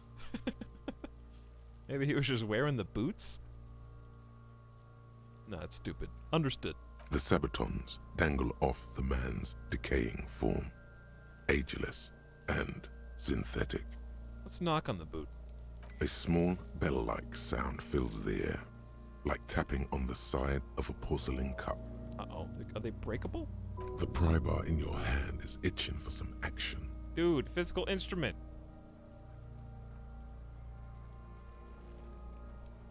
Shut up, physical instrument. It sounds fragile, dude. It's anything but. This material is a kinetic redistributor. It spreads kinetic energy horizontally, from plate to plate, dissipating it entirely. See? Hitting it with the pry bar... hitting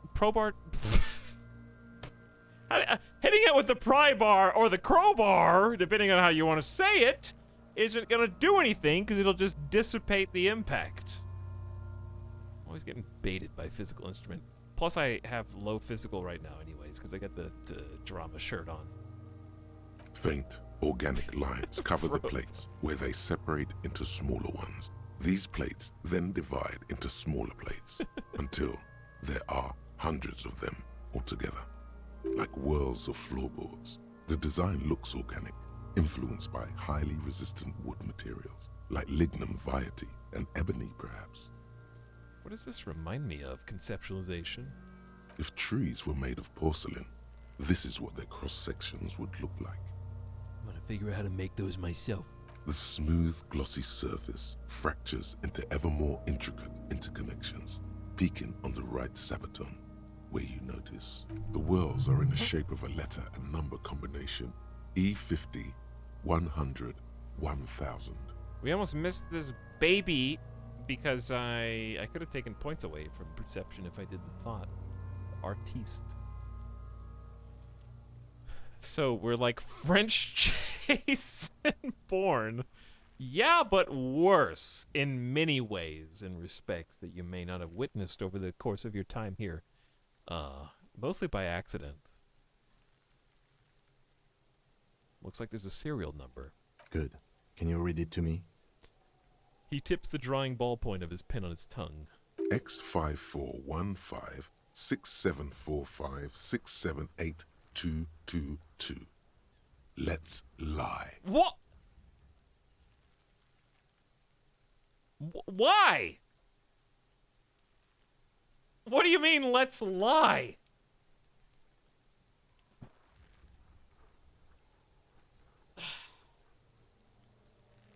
Because it would be for fun.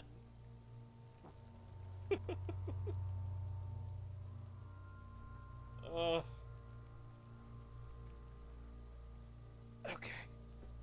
It's really hard for me to play these morally ambiguous, it's fun to be bad characters, so let's do it. I'm gonna lie. That doesn't sound like a serial number. Where's the structure and logic of a line of manufactured products? Well, no matter. We should run it anyway. True. It didn't have the cadence and logic of a real manufactured item. You're giving me the opportunity to undo it. Yes, let's run it as I said. Actually, I don't know why I lied. The number is E50 100 1000. Chad. You're up.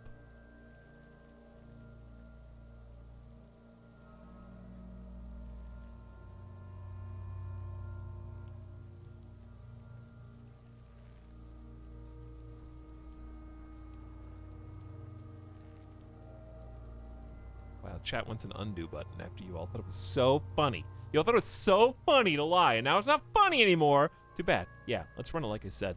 We have a make and a number. That's something. We can use the radio in my kinema to run it later. Either station can chase it for us. Good. They'll be able to help. Big drama. Time to create a scene. What if that number is something else entirely? Could be. We're gonna find out.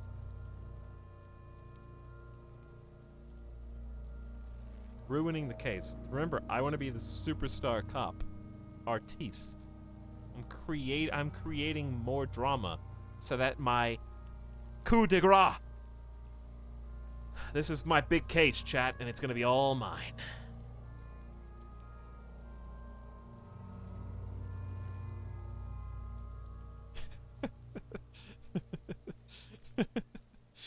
Let's put you. Are we gonna pull the boot off too?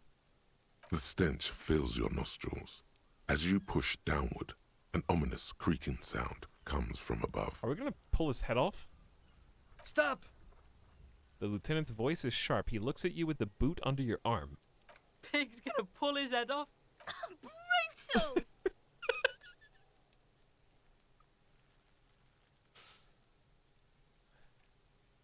Oh, this is a bad idea, isn't it?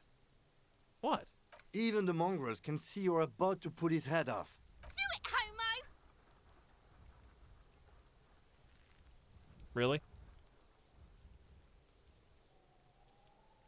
Really? Kuno, Essie? Kun... Bro. I'm gonna pull his head off, right? Yes, that's what I said. You'll compromise the coroner's case if you do. So please, don't. Indeed, from this angle, it does look like the neck isn't going to take much more. Being dead for a week has all but liquefied his muscles. What are you trying to achieve anyway? Why are you hanging on to that boot? These boots would go super well with my bell-bottom pants. This is advanced enemy technology. We should conduct research into their weaknesses. Are we not detectives? There may be clues inside the boot. You said they're expensive. I thought I could pawn them. I'm sorry. I didn't even want to take them off. I just thought I should try. Alright, it's clearly either 3. If I'm role-playing as a detective, I would definitely do 3 for the drama. Are we not detectives? There could be clues inside the boots. How many clues do you need? You already found a number. Uh-oh. Besides, he taps on the boot. There's no way you're getting them off. All the organic matter in his body has been flowing down into the boots. They are fused to his feet now. Why do you think the locals haven't scavenged them yet? What's gonna happen to the boots then? Processing will take care of them. With the situation in the morgue, it will yield nothing. But we must pick our fights. Should we continue? Alright. The cadaver slowly twists on the cargo belt. I might have ruined his this. torso covered in tattoos, and extremities blotched pink and blue. Mom, drama made me lie to my police partner about the case. Wouldn't they just copy the actual code down when he goes to the morgue anyways? Wouldn't they take note of that if they're gonna fix the boots anyways? So how do we get him down? Are you sure we finished the preliminary examination of the cadaver? We might miss some of these things once he's done. Alright. Step back and have another look. The cadaver slowly twists on the cargo belt, his torso covered in tattoos, and extremities blotched pink and blue. Squint and take a step back. As you narrow your eyes, the monster before you blurs into a violent mess of green and pink. This is a trick. You've done it before. Pink is where the blood settled in the first hours post-mortem. You can use it to see if the corpse has been tampered with. Does his position at the time of death match the discoloration? Dude, I'm a smart guy. I only have 1 extra point. Pink is where the blood settled in the first hours post-mortem. You can use it to see if the corpse has been tampered with. Only the lower extremities are pink with a dash of blue. His fatted hands, thighs, and his neck, just above the noose. The rest of the corpse appears dark green in the cold spring air. His face and hands are pink. Thighs, too. I see it. His neck, too.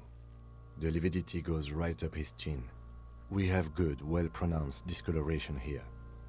The monster comes back into focus, an explosion of color coursing with dark marbled veins. His stomach appears pregnant with something. Black liquid streams down his thigh and onto his boot. So, what do you think? I think he's dead and about to explode. That was a challenging half-lights. It took 6 points to figure that out. Or assume that.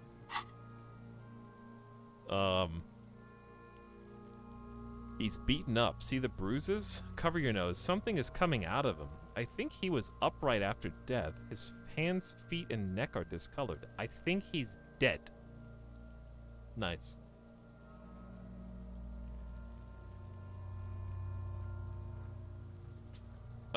Should we worry? His stomach looks like it's gonna explode. There's a strong buildup of gases, yes. Rigor mortis becoming livor mortis.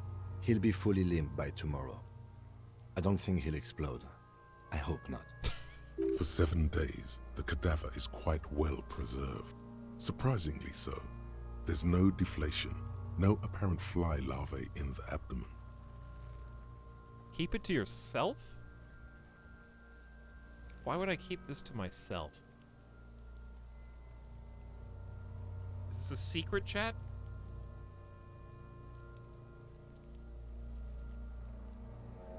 He's surprisingly well preserved considering he's been there for 7 days.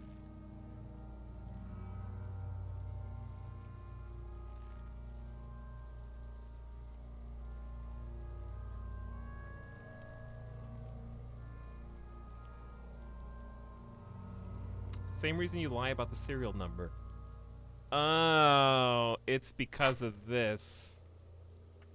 It's because he's from a different department, and if I have more information than he does in my report, my department wins. That's why.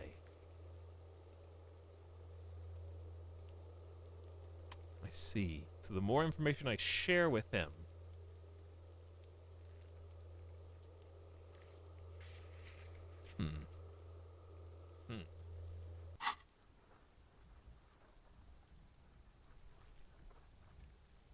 keep it to myself. Good. Death does not care for your smart Alekin. It reeks and disintegrates in a feast for cadaverine bacteria. Cover your nose. Something's coming out of him. A pool of blood and feces has eaten into the frozen mud below the man's feet. Purge liquid is dripping into it, drop by drop. Chat, a superstar art cop you think is going to share the spotlight when they make movies about me? You think it's going to be called Cousteau and Kim? No. It's going to be Cousteau in the case of the Hanged Man.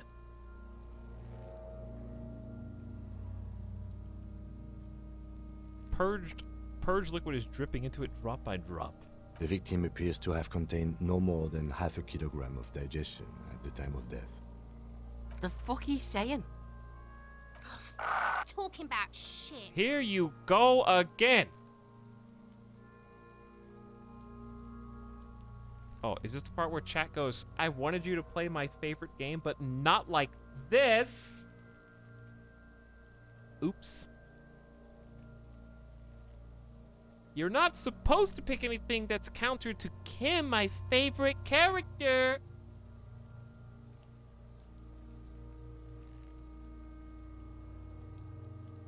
I'm having fun. Me too, Agitator. We got lucky. Maybe he went to the toilet. Goddamn right. Is this good or bad? Is this empowering or is this evil?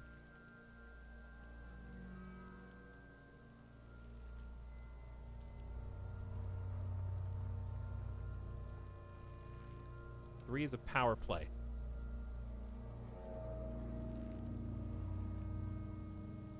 It would be very dramatic to do. Goddamn right. Malicious laughter erupts in the yard. Sounds like seagulls. You do have a mesh shirt on. I do have a mesh shirt on, yeah. Big said he's a... The lieutenant's face is made of stone.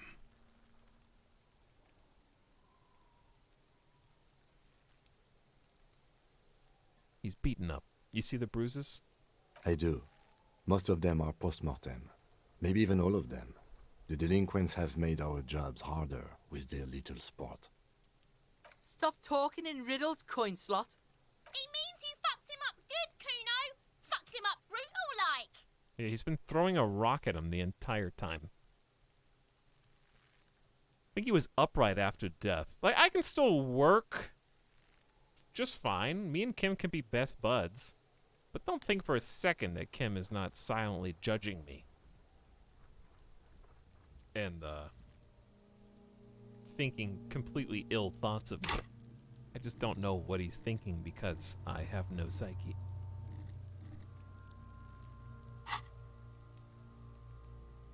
And how do I know he's not doing the exact same thing to me? Because I played this game already.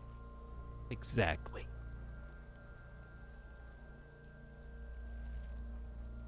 So shut up! I think he's dead. I think he was upright after death. His hands, feet, and neck are discolored. Agreed, especially on the neck. The belt acted like a tourniquet, keeping the blood in his head. The hypostasis supports a hanging. Could it still be he was moved after death? Maybe he was strangled by someone.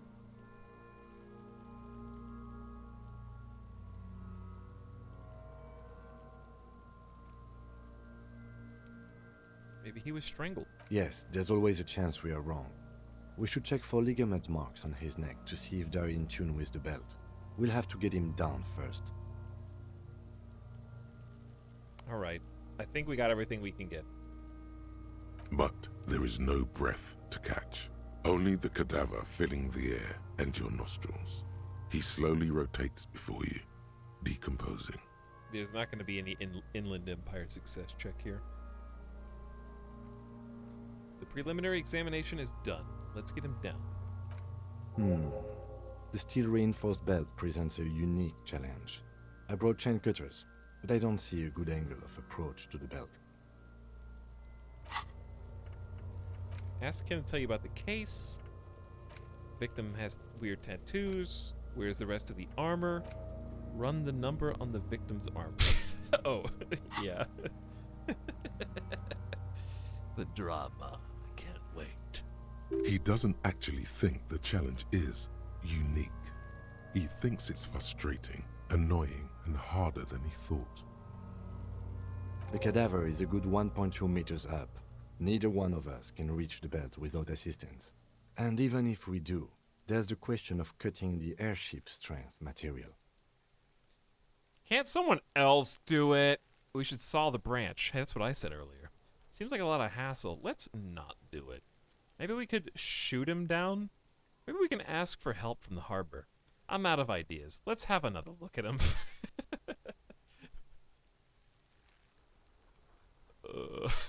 These are all pretty bad. Dude. What would a art cop, what would a superstar art cop do? Shoot him down for sure. Yeah! Bang bang time, pig! Shoot his head off! How? Where the buckle ties the rope to the branch. That's a good spot to aim. There. The buckle holds the belt together. I don't know, you just point, shoot up there. Just shoot the belt. There, the buckle. Where? Ah, yes, I see. If the shot hits that, there might be a chance to release the belt. Yeah, now we're talking. Entertain a Kuno with some shit. They'll miss! The pigs will miss Kuno! Actually, don't. It has bad idea written all over it. Wait. Let me try. Dude, but I gotta take off my fishnet shirt so I can have good physical instrument first. I knew this was gonna get me into trouble. But it could be a motor thing. Oh no, yeah, hand-eye coordination is ready, aim, fire. Makes you deadly, supposing you have a weapon in your hand. This is just strength. It's weird that you don't need hand-eye coordination to fight the guy at the harbor. These don't go together at all.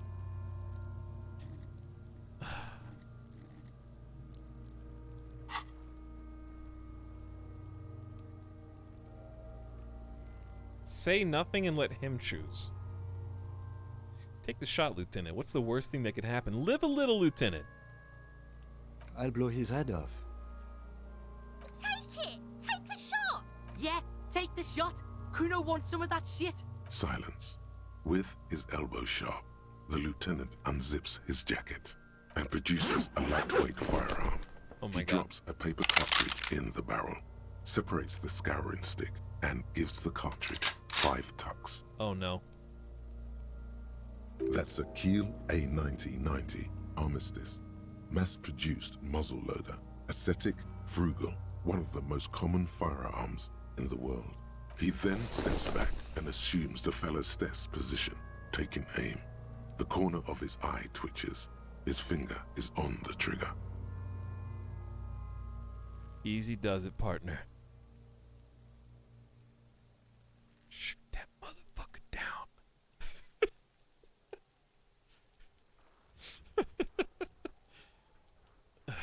Listen, this is what the side character says. Easy does it, partner. This is what the main character says. The kid's voice is drowned in a shrill blast that echoes off the walls of the surrounding tenements. A cloud of smoke slowly parts in the air as the lieutenant steps back and says to himself, God damn it. Fucking idiot! Mukafa asshole! Kuno could have hit it easy, but then Kuno's not fucking handicapped, is he? Jesus. Listen, I didn't come up to this body and vomit like 3 separate times just to get stopped by this. Let's give it another go. I came back until I could handle it. You keep coming back too. No, we are lucky as it is. We didn't break anything, and the victim remains uncompromised. He looks around at the windows overlooking the yard. Any more mistakes could put us in an unfortunate position with the locals. We have eyes on us. I didn't do us any favors with that. It's okay, man. Kuno's sorry too. Kuno feels sorry for the Beano Cloud. The lieutenant doesn't say a word, just looks at the gun in his hand. I have to say, it's beginning to look unlikely we can get him down without assistance. No. Can I have the gun? I should try. You actually want to see what the game looks like when it's ruined?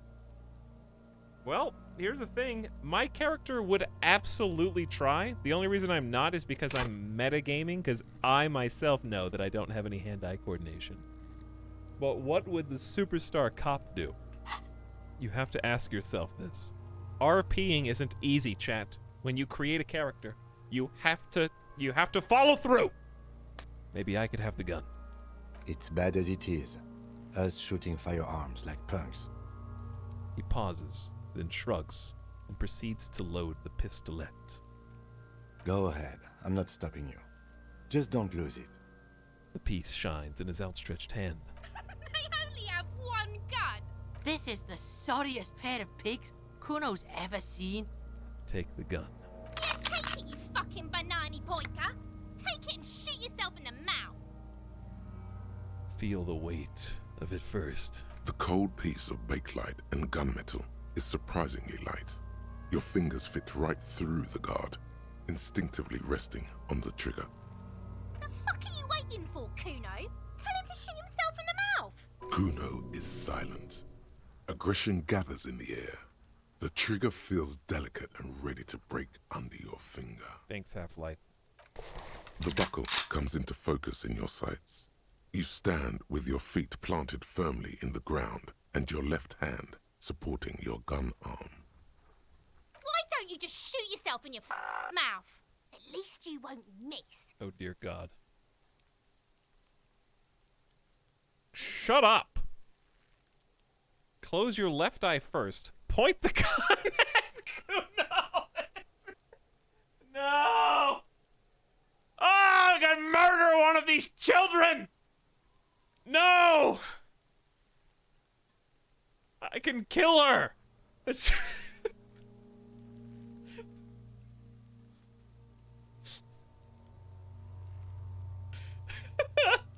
No! No!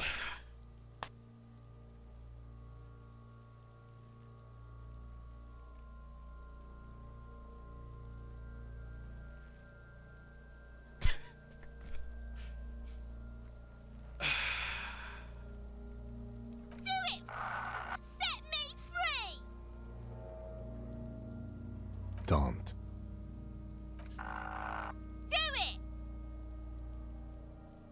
Holy shit. Composure legendary pull the trigger, dude? Oh my god. She's like ready to die. Intense shit, Copper. Kuno's like, dude! Dude! Oh my god, you're my new dad. You're my new dad. Fucker waved his gun. It wasn't intense, it was pathetic. Shut up. Or what? You gonna fuck me? You wanna fuck me, pig? Is that what this is about? Okay. Point. Do it! Set me free! Don't. Do it! Put it right here, Mulka! Right here! Oh my god. Intense shit, Copper. Fucker waved his gun. It wasn't intense, it was pathetic. Close your left eye. Your field of view narrows. The branch slowly moves, becoming entirely two-dimensional. The metal buckle glimmers, slick with the falling rain. The corpse slowly rotates. The slow movement of the branch in the wind and your shoulders directing the gun sink up, dancing hypnotically. Come on, visual calculus, give me an edge. Look, he's crying. You gonna cry now, fucking I got a faggoty? -1 for responding to her provocation. But then I got it back from the branch movement. I gotta hand the gun back, chat. This has gotta be this has gotta be an opportunity for growth for our main character here. This has gotta be the first baby step. If I shoot this gun now, with an 8% chance, I could ruin everything. I could shoot him in the head. So, I think I gotta give the gun back. This is the part, chat, don't you know when the hero of the story, what's more dramatic than the hero of the story pointing the gun at the villain and then realizing, I'm better than you. And then they put the gun down like, ugh!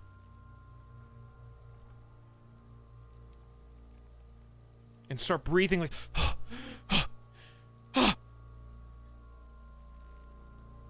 give the gun back. Oh, that trope. Yeah, exactly. Just like the movies.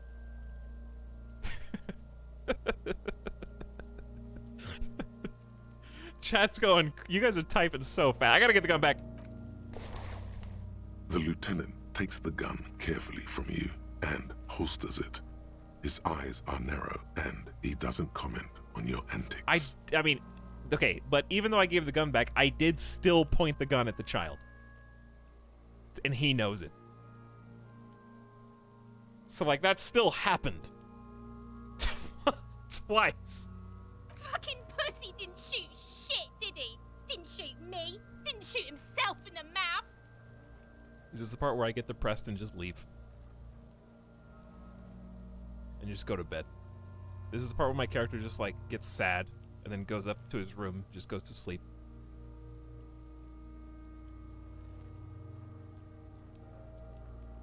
I think it is. I suggest we go to the harbor and ask the leader of the Union to help us with the body. I would have preferred us not to owe the Union anything, but we clearly cannot do this ourselves. Let's go. He doesn't have to get depressed. He just has to get, like... He's sad that he didn't feel like he was good enough for this, to be the superstar cop. Gotta try harder. Plus, it's the end of the day. This is a good, like, end of the day mentality. Let's talk to Kuno. So you tried to kill Kuno's girl? What's up with that? You want to talk about it? But I didn't try to shoot her. I just aimed at her. Do you want to talk about it? I got carried away.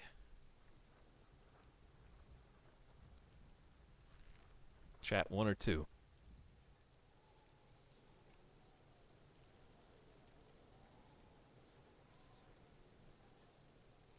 Oh, really? You've all moved past that by now. Why do I say 1 or 2 and you all pick 3?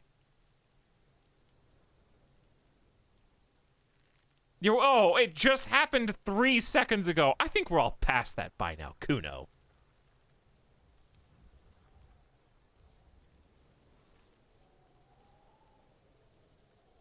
You guys are awful. No wonder you're still here. But I didn't try to shoot her. I just aimed at her. What? Bitch! You fucking making excuses for yourself now?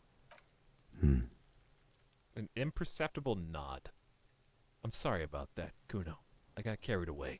Do this shit again, and Kuno's gonna climb in your room at night with a knife. Whoa. Maybe point... Hey, Kim, can I have the gun back real quick? He points toward the whirling in rags and whispers. Kuno knows where you sleep. The pig who fucked his window up. I'm gonna climb in through that balcony. Put the fucking knife in you. Yeah. I've been in your room. What? Speak up, kiddo. Sire, the boy has not really been in thine room. 'Tis but a falsification. Oh my god. Legendary drama just sussed out the lie. Oh my god.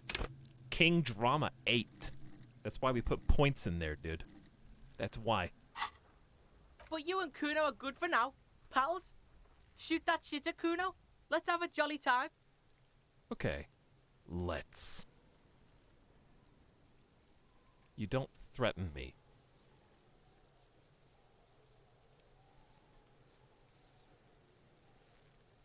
Chat.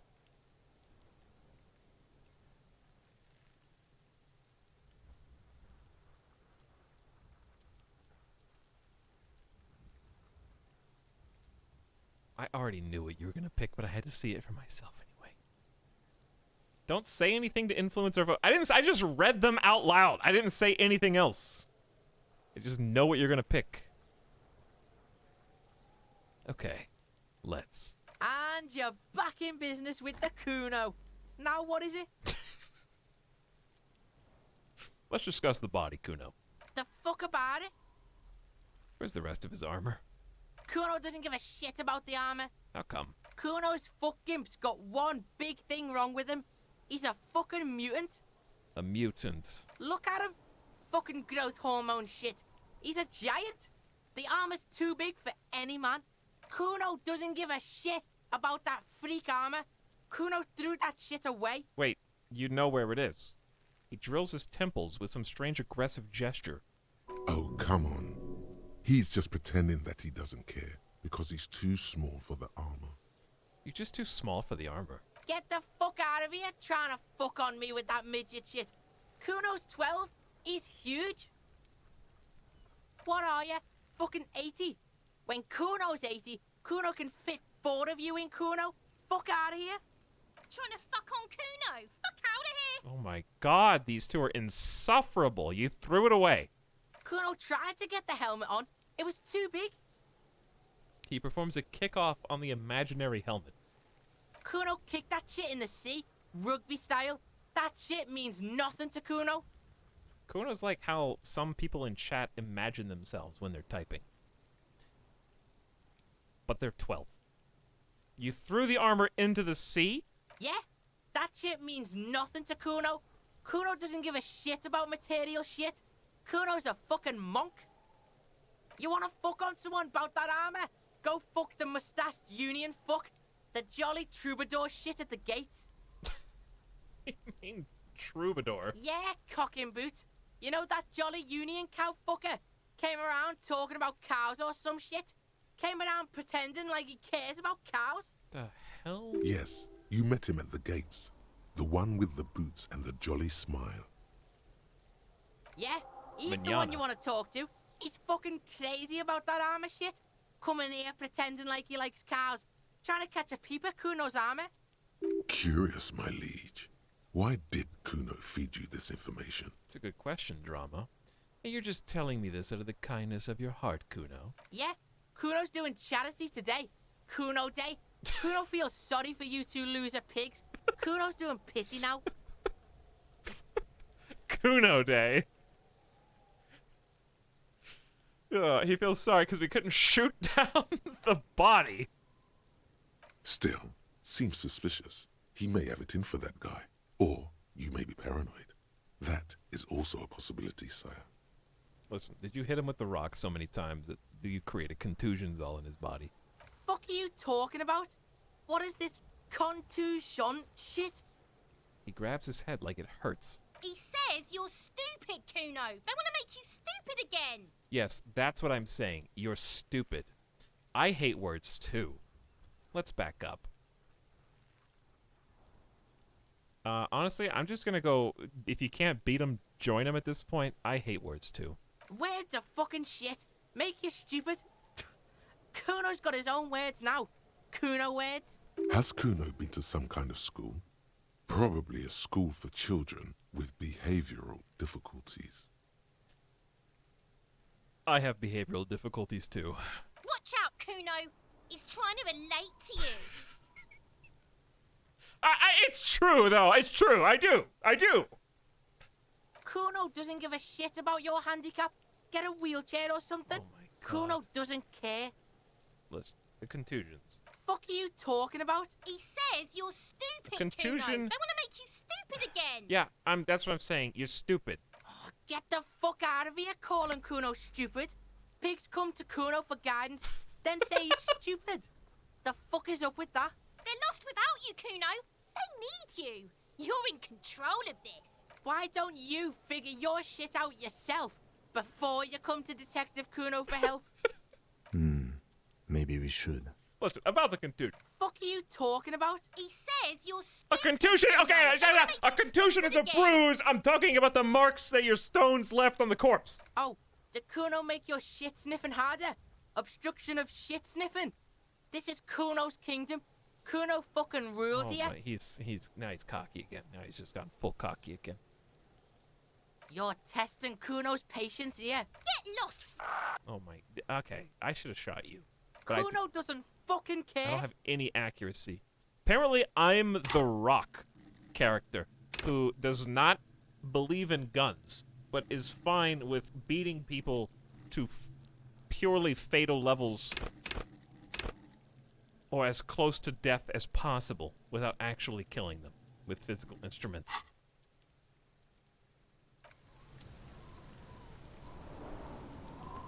Anyway, about pointing the gun at you a second ago.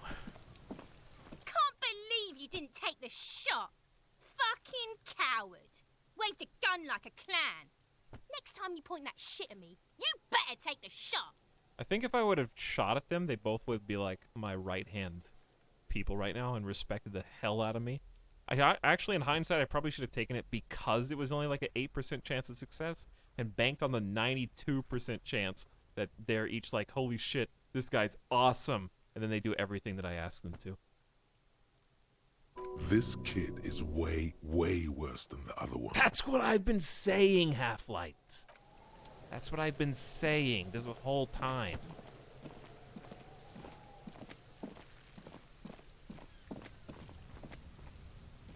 Still can't do this. An inconspicuous pile of the roof. I can't see what makes it so conspicuous. Alright, I think we did everything that we can do for the body. It's almost midnight in the game. Hold on, what's this? Did I get a new tool? Oh, the photo of the tattoos. You have to admit, it looks pretty cool. An intricate web of blue lines stretches across the torso of the hanged man, from the right shoulder to the solar plexus. Each time the lines intersect, a small white star is formed in their crossing. Hundreds of fading asterisks riddle his skin. Their concentration is highest around his heart.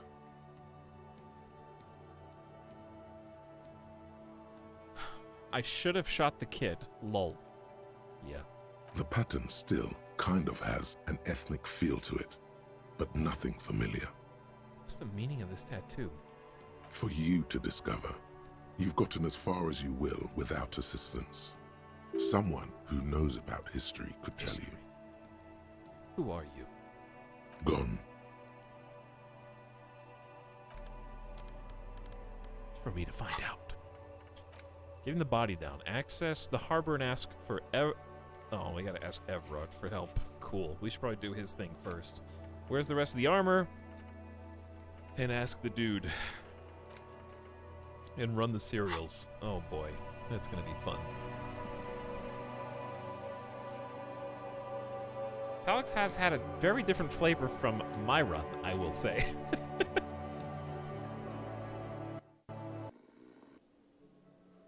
Uh-huh. I can imagine. I can imagine that our playthrough of Disco Elysium is filling that 1 to 2% percentile that I usually strive for on purpose in RPGs, but this time came somewhat naturally. Can I help you? But it seems like there's a lot of ways for everything to go down, yeah.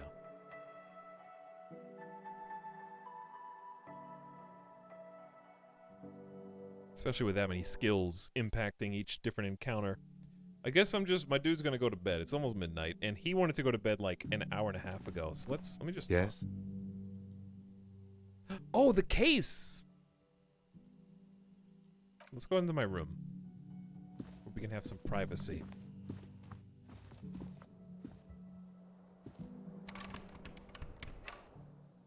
Oh, yeah.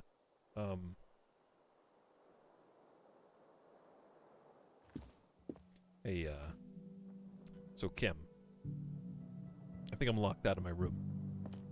Can I come stay with you?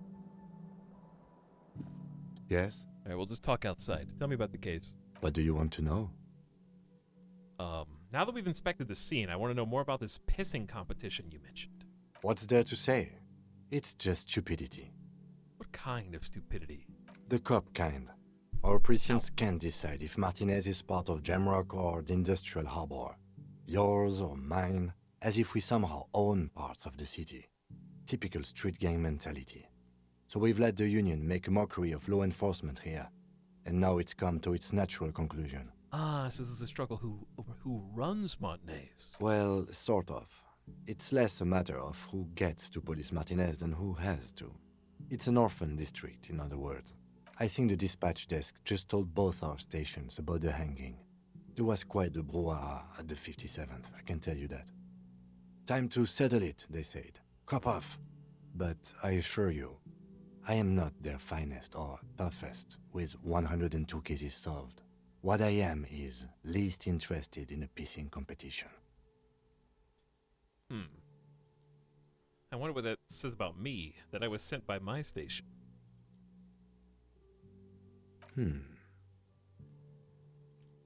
He raises an eyebrow, thinking it best to let you make the next move. I was sent to teach you a lesson in style. There can only be one conclusion. I am the finest case-solving machine sent to outperform you in every way imaginable. I must be an augury, an apocalyptic omen sent by my people. Can you guess my message? Don't be scared, but I think I might have supernatural abilities. I probably have an unbelievable kill count. I'm gonna leave why I was sent unspecified.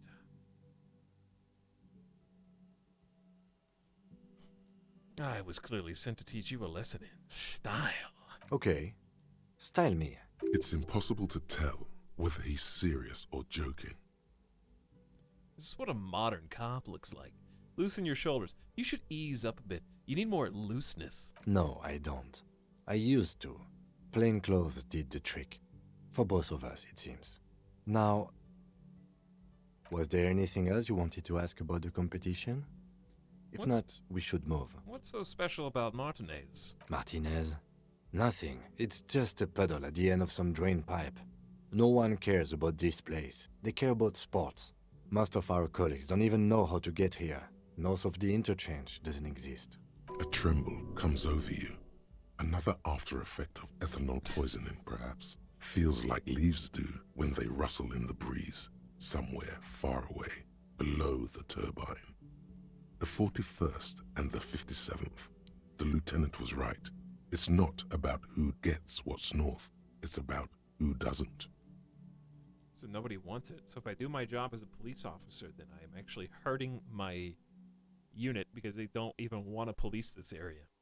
Okay, enough of the competition then. Tell me something else. Yes, it's a wholly pointless matter. Forget I ever mentioned it. Logic. Formidable. Why did the 41st send me? White skill check. Could take a... I do have a smoke still. I have one smoke left. That's only going to give me a small boost. I do still have a skill point. Oh, dude, I should have internalized a thought. That's okay, we can internalize a thought after.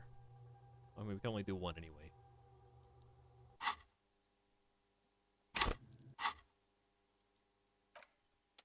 Fine.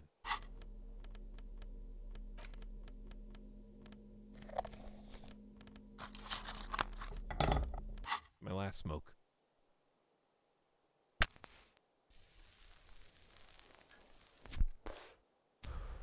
For a day. Yes? 40, that boosted me to a 42%, dude. This is a white check, 42%. Why did the 41st send me? Look at you. It's because you're a failure. What? They sent you to slight Precinct 57. Dude!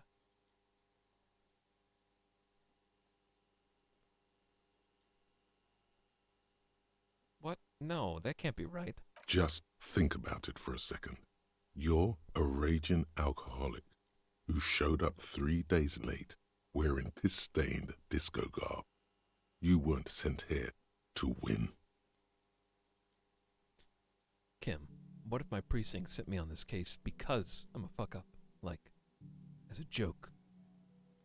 Keep it to yourself.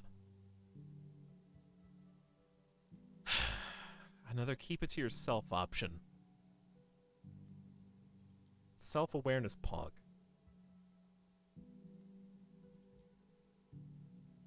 Character growth.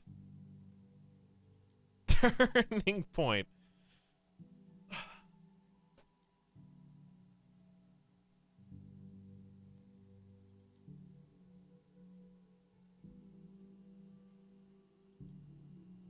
Okay, you can have cracks in the armor without having to do a full 360 turnaround. I can have moments of lucidness without having to give up my bad character. Yeah, it's only day 1 still.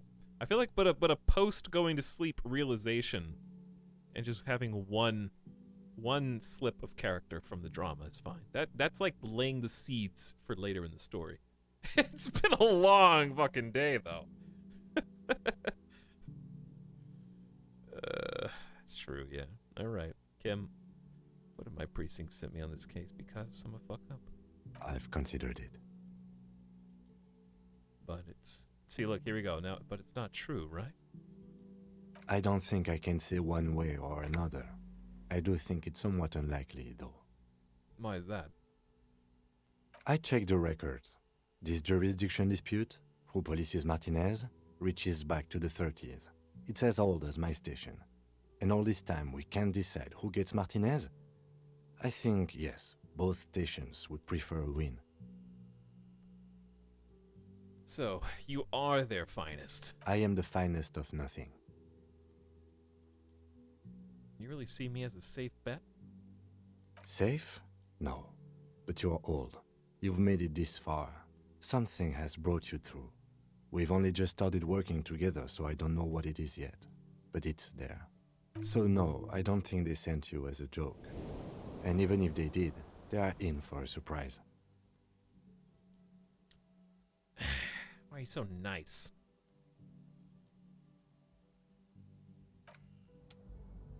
Well, we got one thing. I can't get into my room.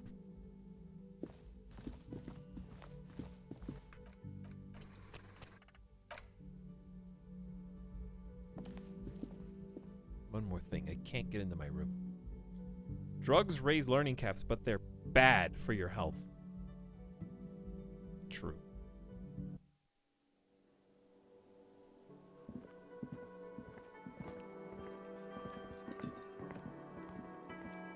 Can I help you? So about the money I owe. Yes. Have you got it?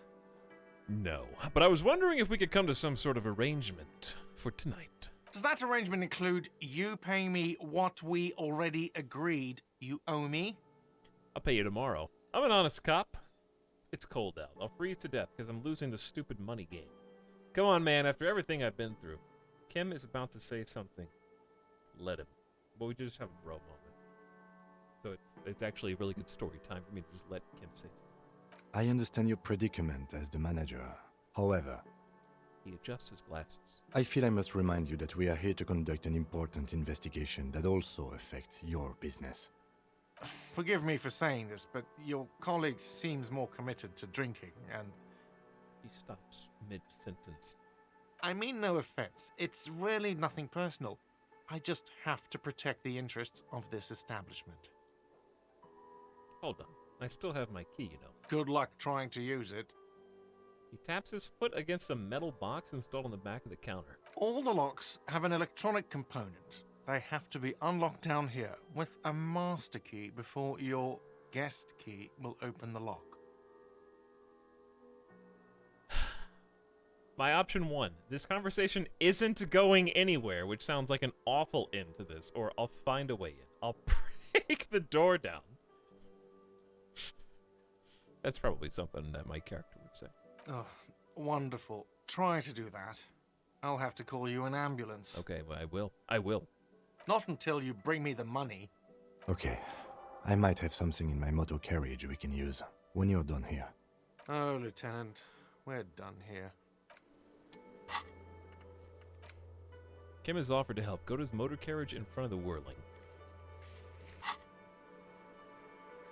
But now I kind of want to try to break the door down. I don't think you can, though. But, like, I just made a threat. I don't know if it's an empty threat. It only takes 5 seconds to find out.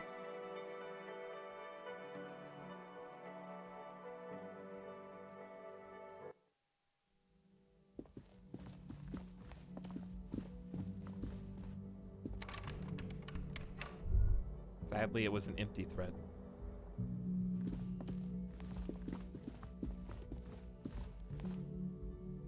I honestly thought with this game that anything was possible.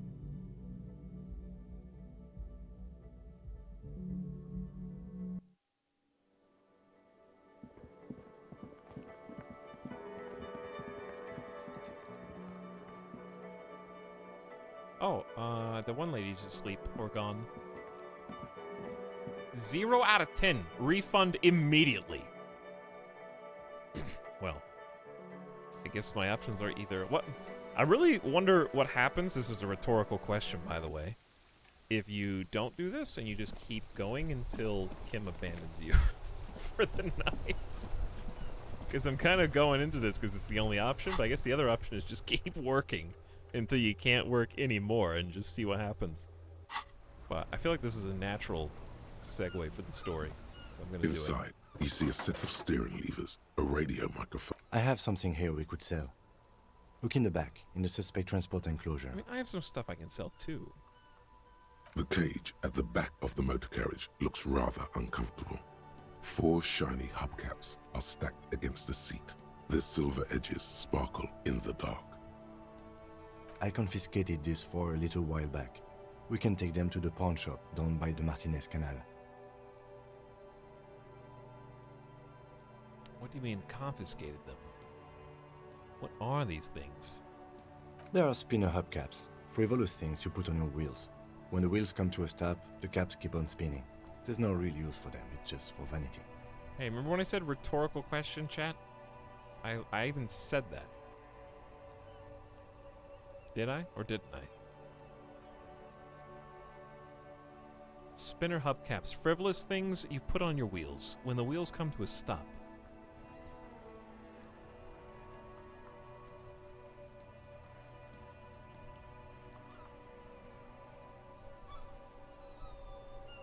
What do you mean you confiscated them? A couple of weeks ago, I stopped a young man for going slower than the speed of traffic. Turns out he was some coalition official's son and high.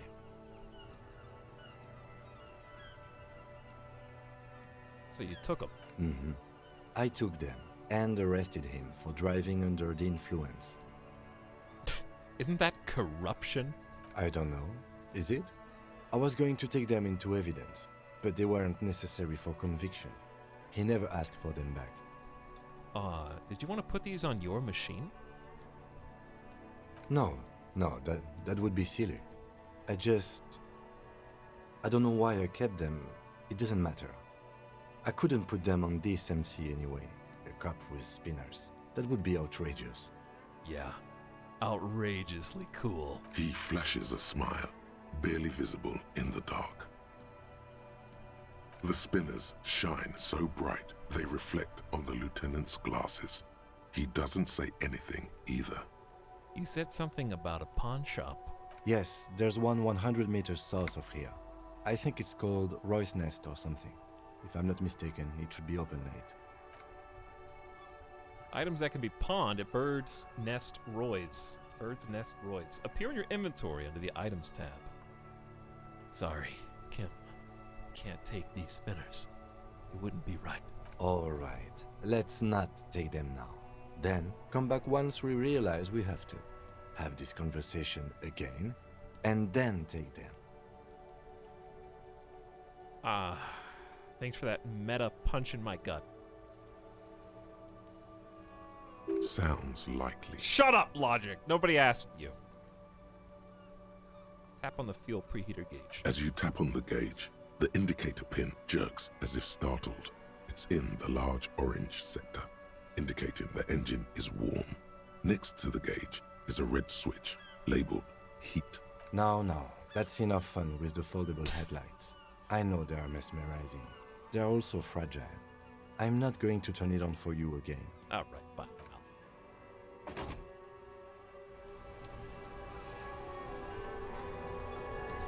South, he said? I guess we haven't gone down here. This is the only direction I didn't go.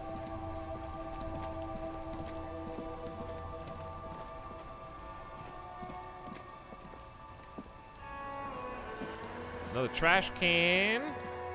Oh, there's more. Yeah, there is more stuff down here. It's late.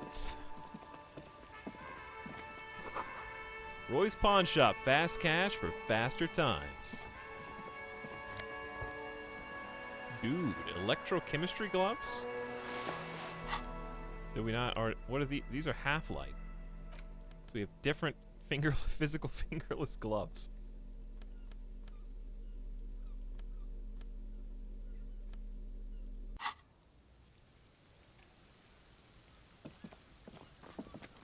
Oh, there's something around the side. A few things around the side, actually. Oh no. Water lockout of order until Wednesday, 7:15 a.m. A couple of indicator lights are missing from this control panel. Loose wires dangle from the now vacant holes. We'll never be able to fix this. In the middle this. is a lever. Beneath it, a small metal plaque. This panel usually closes the water lock, turning it into a bridge that lets you cross the canal. But there's a crashed salmon and butter sign in the way. Pulling the lever probably won't do anything. Probably. Pull the lever. Pull the lever all the way up until the metal clicks against the contact pins. You hear a soft clunk.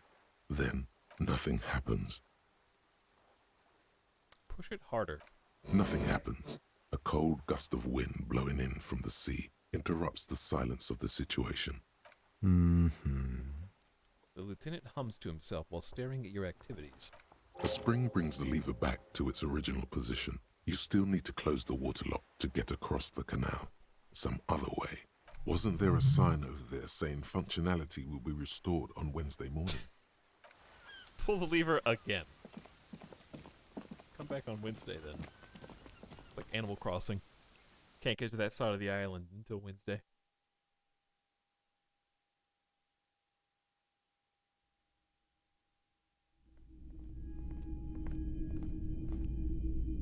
Look at this place.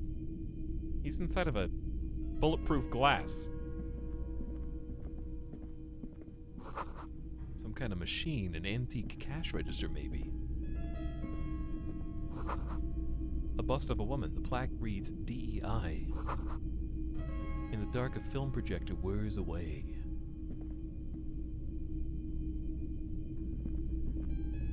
Spooky in here. Military wear with some eccentric fashion thrown in. Welcome to the pawn shop. Hey, thanks, buddy. You see rows of toy soldiers guarding the rest of the trinkets displayed on the table. All right, this Some is going to be on bookshelf horseback, too. Others in rags, others yet in bright blue uniforms. All are stern and unyielding in their duty. We'll come back to this. I can already tell we're going to be into 1, 2, 3 big things.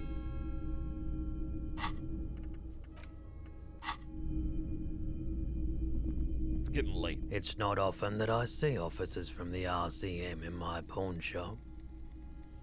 The man at the counter turns to you slowly. What can I do for you? It's shameful how insufficient the police presence is in these parts.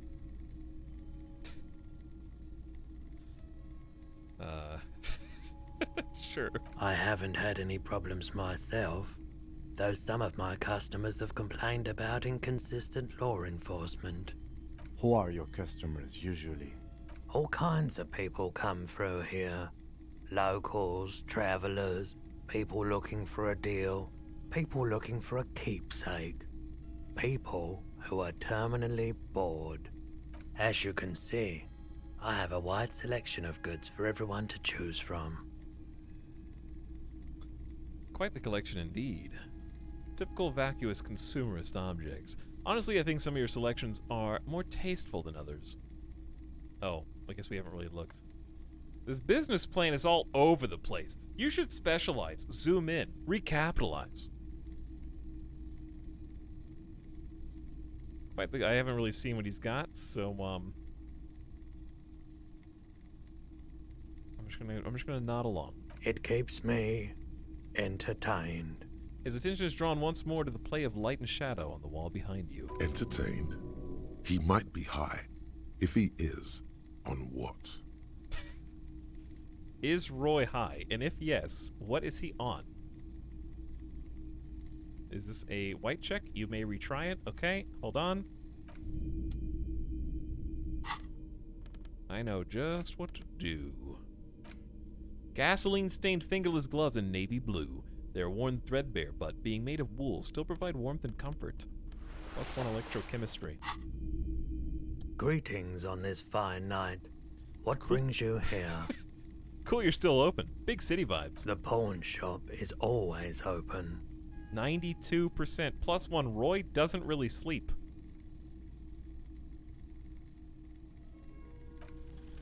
Feeling warm and enthralled by the movement of light, while the mind continues to race forward. Lucky bastard. He's probably on Prolidon. It's tough to come by on the street. Prolidon? What is that? A drug developed by the military to treat and prevent radiation sickness. It has psychedelic side effects, and it makes your eyes turn yellow. Sir, could you take off your sunglasses? I'd like to check your eyes. Straight to the point. So where does a man get Prolidon these days?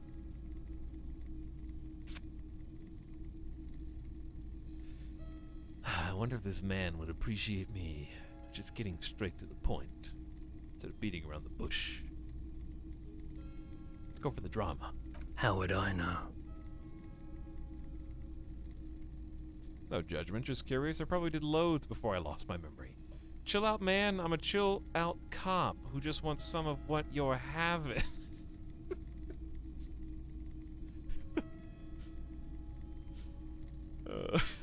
That sounds so suspicious.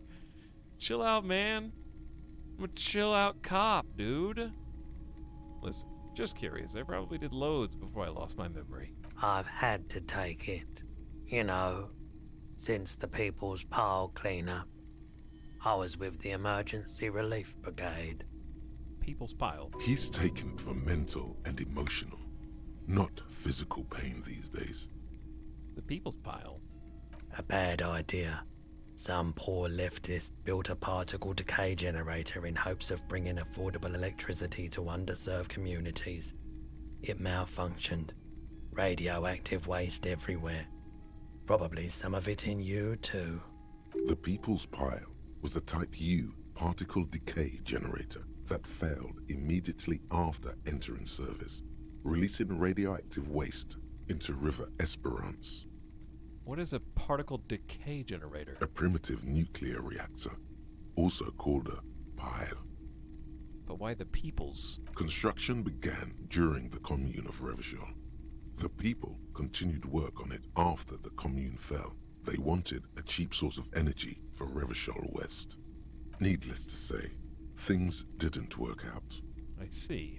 An emergency valve defect resulted in steam pressure blowing the turbine, taking the fuel containment vessel up in the explosion. Both the faulty design and lack of finances contributed to the catastrophe. Okay. So we're getting to know this guy inside and out. I also have a second skill point now, I think. I have two. This is the most I've ever had in one time. Obviously, I still want the unlock slot here for my art degree. And maybe anti-object task force, too. Tell me about the emergency relief brigade you were part of. We were an all-volunteer force. Self-organized. Tried to help the fire brigades contain the spill. Triangle, white triangle and his orange safety jacket. I lived by the river since I was a small boy. The Esperance. Didn't have the art to let it all go to shit without trying to do something to help out. There wasn't much the volunteer force could do, however. We wasted years in the river mud. Years getting sick. He looks at the spiraling light and stops. Must have been tough radioactive cleanup. There's a reason why everyone's tried to forget any of it ever happened. And why no one has tried to repair or replace the pile. Guess what? I'm not going to repair it. So much disappointment. And early deaths. Cancer mostly. And we knew all that was coming even as we were cleaning up as best we could. Whose fault was it the generator failed? No one's. Everyone's. A bunch of poor people built themselves a primitive nuclear reactor, hoping for the best. What do you think is going to happen? How'd you end up in a pawn shop? The cleanup happened 15 years ago. I was young then. Later, my second aunt died. Left me this shack and all the assorted junk in it. So I came to Martinez. People told me don't go there. It's a shithole. I said, people, we just had a nuclear pile meltdown. I'm gonna get as far away from Forberg as I can. Still in the same city, but... Thanks for telling me. I like the theory more than the story. Outward movement, not vortices. Yeah, you gotta get in on those vortices, my man. Thanks, electrochemistry. Hey, do you ever have any guns? Like the ones carried by cops? This guy's got a lot. I didn't realize this was gonna be as big a character. It's gonna be a shop. But nobody's just a shop in this game. There's something I'd like to sell. Let me have a look. I'd like to sell my clothes. I have a fascinating photo of a corpse here. I'll check my pocket. Oh, who's picked this? Who has picked that one? I'll check my pockets. Anything else you're thinking of selling? I can sell Lieutenant's handkerchief. The postcard. The laminated postcard offers a glimpse across the river. The happy couple. The ball, which it says don't sell. And the pen, which is not even mine. Dude, I'm such a hoarder. I can't sell anything. What if I need it? I could need any of these things. And I don't want chat to tell me that I don't need something. They all seem potentially valuable in some way. Because that's only day one. I might be able to trade with somebody. People want to get away from this town, so a postcard might give them some weird hope. I might find out who's in the couple photo. This is the lieutenant's handkerchief, which I haven't technically used, even though he gave it to me. And the shot put ball is the second time I've seen shot put mentioned.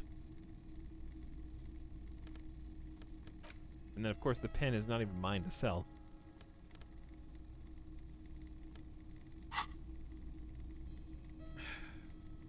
Sell clothes. I'm not purchasing any more clothing at the moment. Good. Alright, then I don't have anything to sell. Another time, perhaps. Hey, do you have any guns? Someone else came here earlier today asking the same question. I promptly sold her the gun you pawned a couple days back. Wait, Sorry, come again? What? Sold? This is a pawn shop, and it did feel as if you've met before. Oh God. The lieutenant shifts from one foot to another. Alert. Wait, I sold you my gun. You were adamant about getting rid of it, officer. Said you were undeserving of a service weapon of the Revachol Citizens Militia. And I don't like keeping guns around the shop for long. Off the charts photon emissions. The unhealthy kind. Oh no. Was the buyer a policeman too? She didn't seem like a policeman. Although she kept referring to herself as a pig. Which was odd. I found her interest in the gun a bit obsessive, but I was just happy to get rid of it, and of her. Truth be told, she was terrifying. Right, so let me get this right. You sold your sidearm, issued by the Citizens Militia, and now a civilian is running around the streets of Martinez with it? There's only one explanation. She must be one of my rabid fans. Maybe she's a vigilante, wants to prove she can do our job better than we can. I don't like it either. What if she intends to commit a crime and blame it on the Citizens Militia? I'm sorry. I sold my gun. No, I don't believe it's Kuno for a second, because why would she call herself a pig?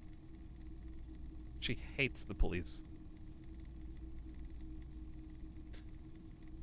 There is only one explanation. She must be one of my rabid fans. In that case, she'll be happy to get a visit from us, if we can find her.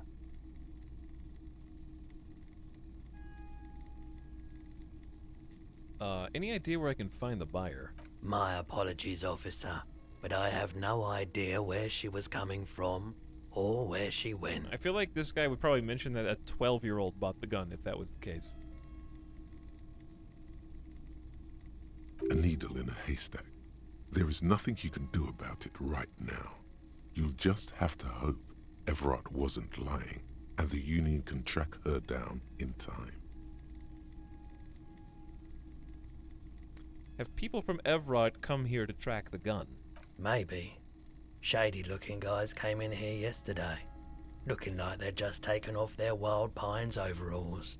They asked if I have a police weapon to sell. I told them I already sold it. So they knew. And they didn't get it either. They went their way. It was a trip.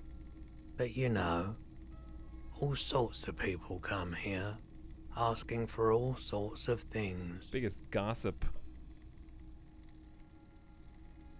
zone here. Maybe Claire really is tracking down your gun. Maybe Claire is tracking down your gun. People as oleaginous as Everard seem like they're lying, even when they're really being truthful. So he is trying to find it, but he doesn't know where it is yet. Or he may, because it was a few days ago. At least I know how I lost my sidearm. Of course. Dude, it's... What's my time limit here? Hey, care to share any of your pure holodon with me? You said you done it before, yeah? The lieutenant steps away, pretending to admire some of the knickknacks on display. Looks like he doesn't want to get involved. He won't be your knock, but he won't be thrilled about this either. I think my guy would probably want to look cool. I think I've tried it once and liked it. I ride it every day. I haven't, but don't worry, I can take it. Well, I'll be honest for once. If you say so. Here you go, man. He presents a large cap-shaped object in the palm of his hand. Very odd-looking. Yes, darling. That's the coalition government ordained Parolidon. Straight into your gut. Thanks, man. Take it. Actually, I've changed my mind. I don't need any. Refuse. I have to do it now? Bro, right before bed? How am I gonna get to sleep, dude? I don't even have any money to pay the stupid guy at the front counter. Oh, it does say for now. It does say refuse to take it for now. I respect your decision, officer.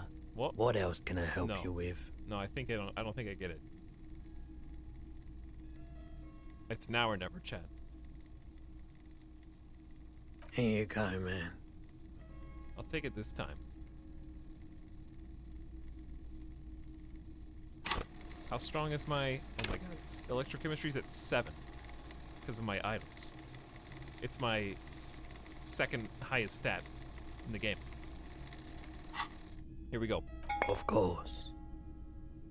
Oh! They meant take as in your pocket.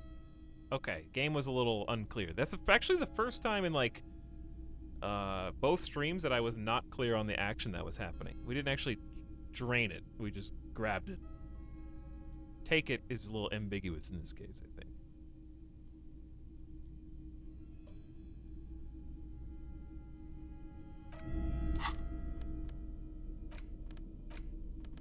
A pretty little puck-shaped cap of purple liquid that can bring on anything from hot flash to military-grade psychosis. With sufficient tolerance, however, it can make any weather feel balmy. If only for a while. +1 to psyche, -1 health. 5 uses? He just gave it to me?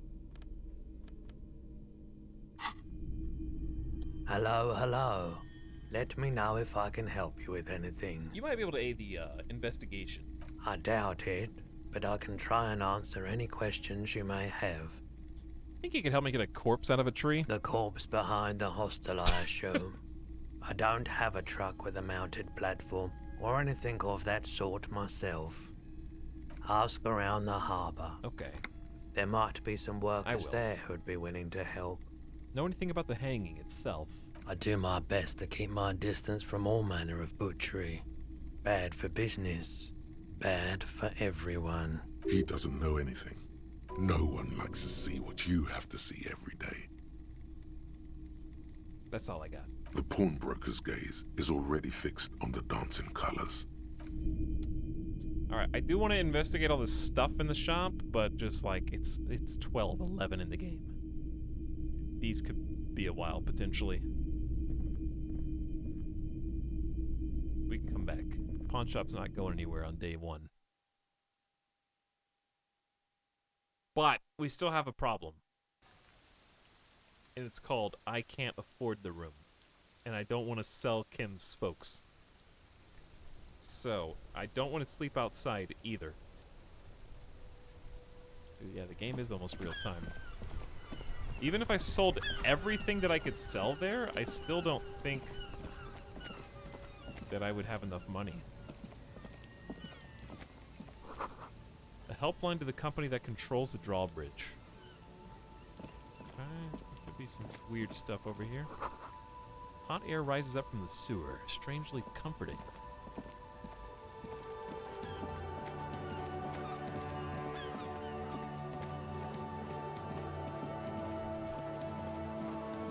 Well, I think I have to stop metagaming and just take the things that Kim wants to give me. What would a superstar do with no empathy? I think the answer is obvious. Inside, you see a set of steering levers arrayed. I have something here we could sell. Look in the back, in the suspect transport enclosure. The cage at the back. I confiscated this for a little while back. We can take them to the pawn shop. The lieutenant nods as you take the spinners. I wanted to save them for you in my heart, but my character would definitely take that handout from you. Now, unlike the big boss man, because the big boss man was doing it with a catch, Kim's doing it because he knows I'm a badass.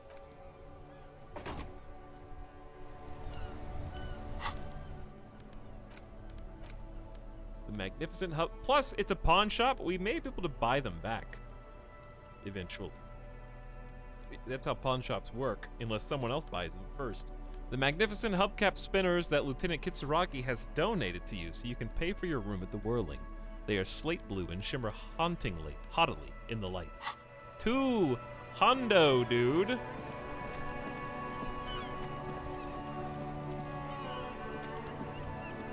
$2 hundo.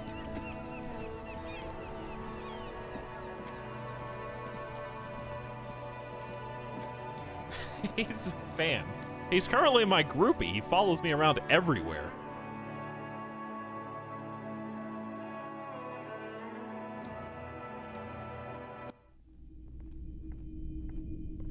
Well, I think we have to go ahead and do this. Spend a skill point on new slot. Let's go ahead and internal. It's probably, I mean, we should have done this earlier, but let's go ahead and do it now. Internalize actual art degree. -1 perception because you can't even look at this shit. That's another Kappa type. The worst one, the most savage and brutal. The art cop. Nothing is good enough for him. Everything is shit. You have to employ an armada of adjectives to depict and demean the mediocrity of the works and visual institutions around you.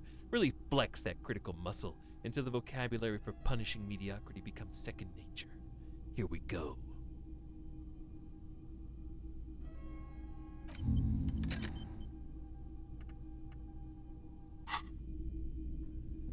I still have 1 skill point left, too. Hello, hello. Let me know if I can help you with... Yes, we'd like to sell these hubcaps.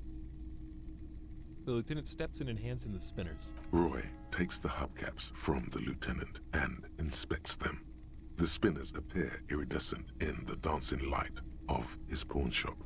Yes, these are very, very good. Did you defraud some foreign prince for them? Jump-a-mesque banger? No matter. I'll give you 200 real. No one was defrauded or jumped, I assure you. The lieutenant explains as the pawnbroker opens the register and counts the cash. Of course. I meant no offense. 200 real for you, officer. Delightful doing business with you. Do come again. Thank you. He takes the cash and turns to you. Here's the 60 real you need for your bill. Do not waste it.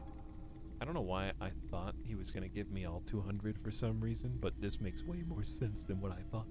The rest is for him, to compensate for the pain of being separated from his radiant spinners. Like, Mom, I only get $5 in the arcade, Mom! But I want to play the light gun game. And if you want to play the light gun game, you have to retry at least 10 times to get to the 6th level. Anything else you're thinking of selling? Not yet. I could show him the photo and just see what the lieutenant says. I have a fascinating photo of a corpse here. Oh, no. I don't like those kinds of objects. No sale. Do you know what the tattoos mean? Aphotic paths, counter-radiance networks, anti-magnetism. It's darkness. That's all I know. Sell me something lighter. You have absolutely no idea what aphotic paths are, but the tattoos on the man are not that. I don't have anything to sell at the moment. Another time, perhaps. All right, we got the money. We had to take it. Dude, blow it. I should go to the convenience store and just buy drugs. And booze. And medicine. And then just talk to Kim again.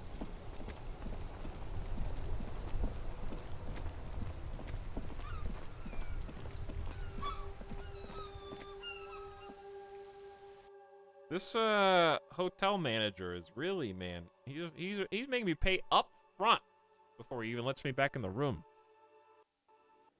60 real is how much he should be paying me. Okay, that's called the police specialty. Our presence here is deterring crime. Man, he should give me stuff for free. Can I help you? So about that money I owe. Yes. Have you got it? I have your money. Well? Here's 60 real. Slam the bills down on the counter. I hope you choke on it. Dude, I have 75 bucks because I have extra. I hope you choke on it. Great. Perfect. I hope you enjoy your freezing cold room with the window you broke yourself. The electronic lock to your room has been disabled till 9 p.m. tomorrow. Dude, I have to do this again by tomorrow? You know how much I did today and I still didn't make any money? Starting tomorrow, please pay for each night in advance. 20 real per night. If you don't have the money, it's over for you. Got it? You've got nowhere else to stay. What are you holding me hostage? Can I come sleep in your room, Kim? I'll sleep on the floor, dude. Have you seen my room? I don't even have a bed. Time stops advancing after 2 in the morning. If you haven't paid for your room by then, what? It's game over. What? Don't leave finding money to the last minute, however. It's harder to make cash after nightfall when the shops are closed and the streets empty. Oh my god. I'll take a room here too. Kim opens his wallet. Always happy to have officers from the RCM as guests. Anything else I can do for you? He looks at the lieutenant, avoiding your gaze.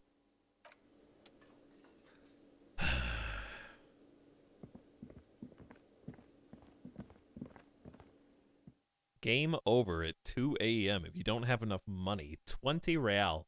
I only got 15 today in all that time.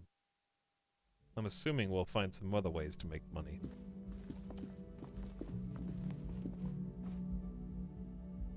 Yes? Kim. You seem to be following me. Excuse me? You're cramping my... No. You have a distinctive way of walking. A moment passes. The lieutenant glances at the sports watch on his wrist. Are you going to follow me into my room? This is the door to the room you redecorated. Good night, Lieutenant. Just a moment. We should talk about our progress on the investigation. Let's go out to the balcony. Time for a debrief.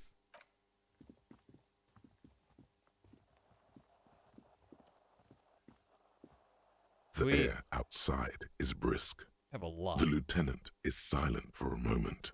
He listens to the traffic hum. Then...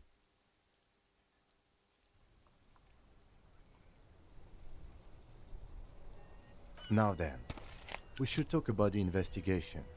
But I also feel you're a bit hazy on the RCM. Our role here, our rights, our jurisdiction, basically. I didn't know you smoked, Kim. How do you think today went? So what are our powers exactly? The RCM?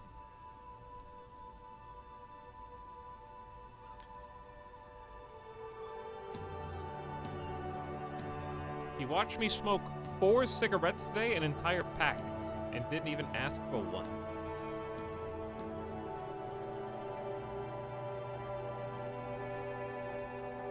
That's pretty broke.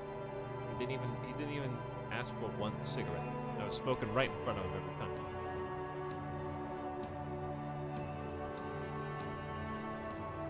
Didn't know you smoked, Kim. I have a cigarette every night when I go over my notes. It's something of a ritual. Oh man, he looks so devastatingly cool with that cigarette. I don't think it's so cool, Kim. You mean this? This isn't cool. It's an unnecessary trial of will and unhealthy.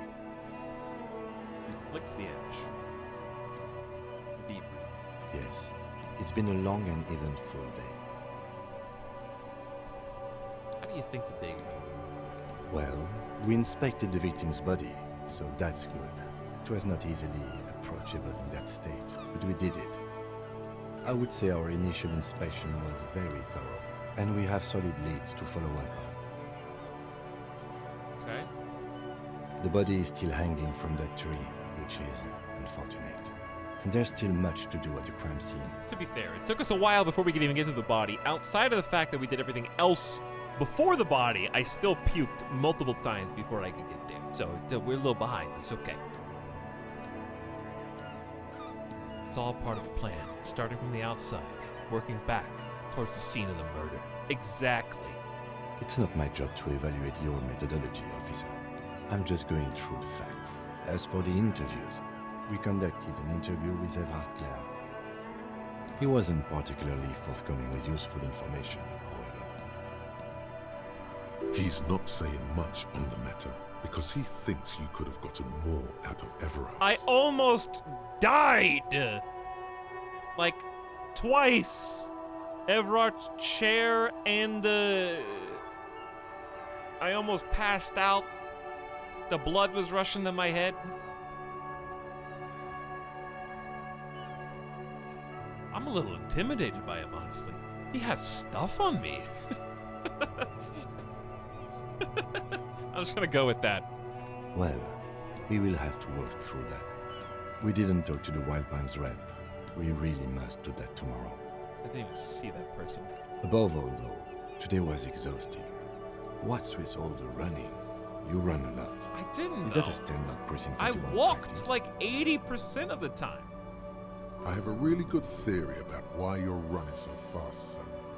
Just you wait until we get up tomorrow. It's part of the Jamrock Shuffle. I don't like to waste time. My mind moves fast. I'm training for a long-distance run. I want to raise some money for charity. Just lie. It's impressive, especially for a man your age. And in those hills. I do have the croc heels on, don't I? He nods thoughtfully, tapping his finger on a cigarette. Nice shoes, by the way. I like the green. Goes with the orange. He looks at your snakeskin shoes and smiles suddenly. So what are our powers, exactly? Say nothing and just look into the night. The dying lights of the city shimmer below. Slowly, like luminous clouds, they pass on his lenses. The lieutenant looks at his slim cigarette, contemplating the next drag. An aerostatic passes overhead, the whiskers of its floodlights on the ground below. Kitsaraga's glasses light up as he looks to the sky. Two glowing circles. They really don't like us here. And the mouth on that kid, Kuno. It's different inland, in Jamrock and the GRIH. He pulls in the cigarette. Why are they like this? It's our fault for leaving this place to the dogs, to the Union, to the company. Not daring to come here more often. It's like I told you, this place is an orphan, fallen between the cracks. And in Jamrock and the GRIH? We run this city. West of the river is RCM land. He looks at the dark silhouette of the equestrian monument cutting into the night sky. It's incredibly hard. Human beings are... But we are in control, and it's worth it. The organization works. Our systems work. If they didn't, the city would disintegrate. I hope our investigation will help improve the situation here. At least do some good. We won't change anything here.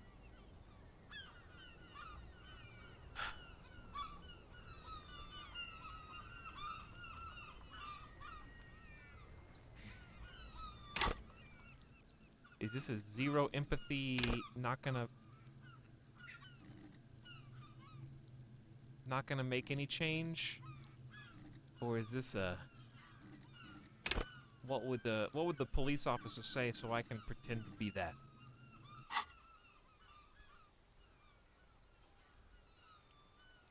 I don't know what my character wants, besides to be a superstar.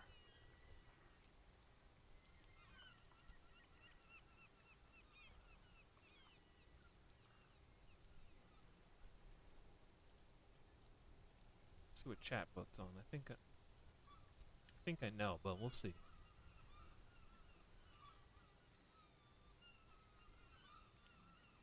Yeah, I figured you guys were all goody two-shoes. I figured you were. We won't change anything here. Probably not. Anyway, positive change happens slowly.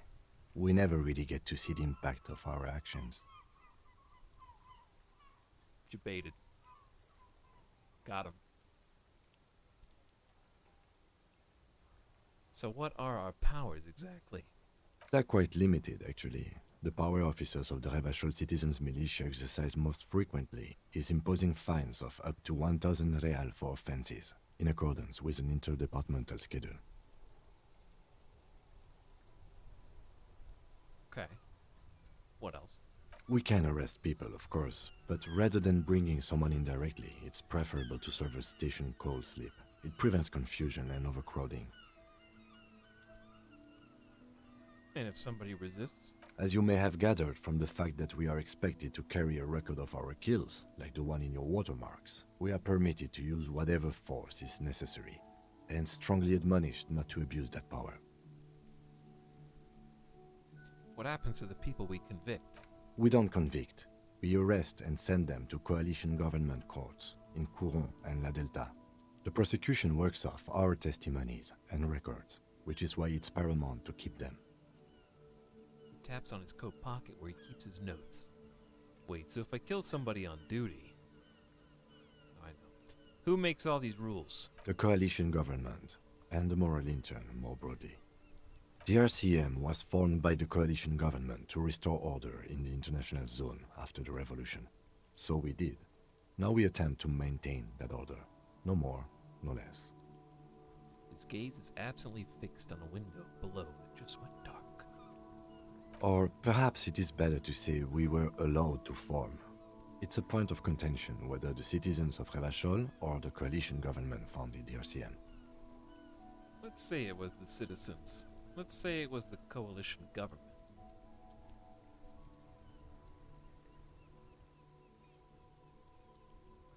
I mean, he says it was he very adamantly said it was the government that set it up.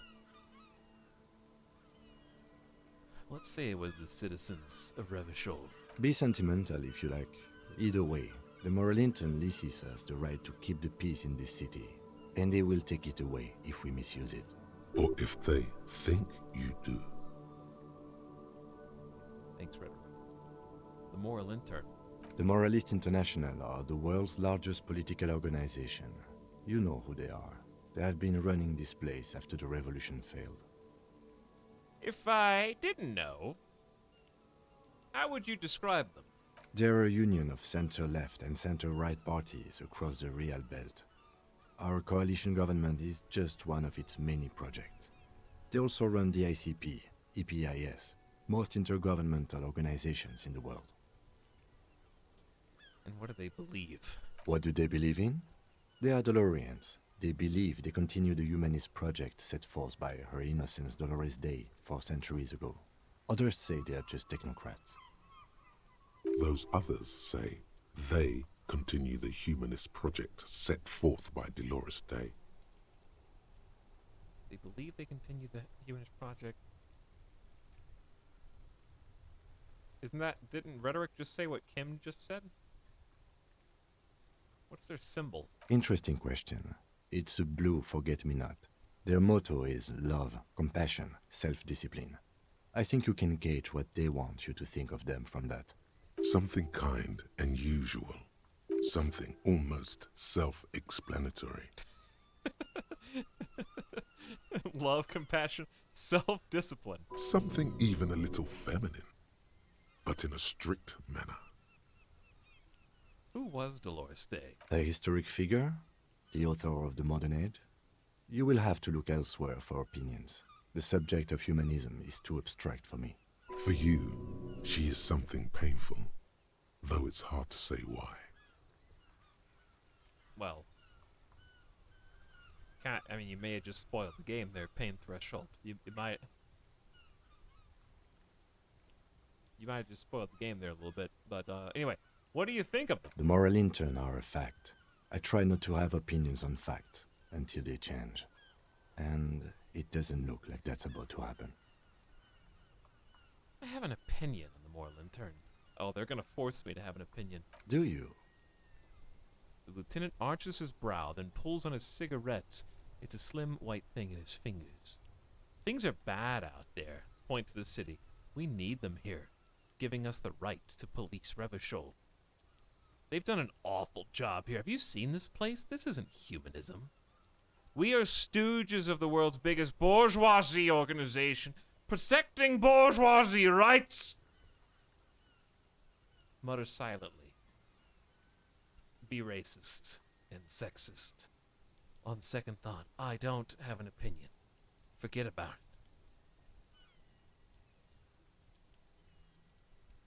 it. Let me guess, this is the fascist one. This is the communist one. This is the art cop one. They've done an awful job here. Have you seen this place? This isn't humanism. We are in what is called the twilight of international law. The laws we claim to enforce come from the MI. Without them, we are simply vigilantes.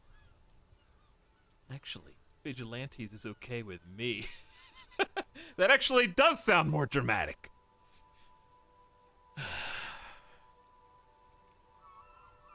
Then you will adore Martinez.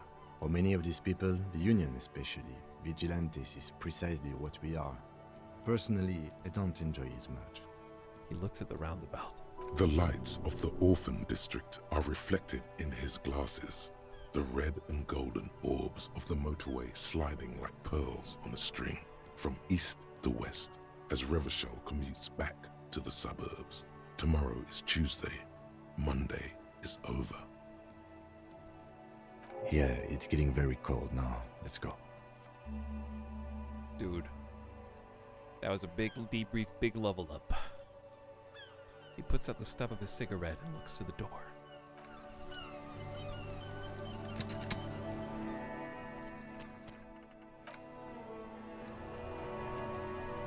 Yes?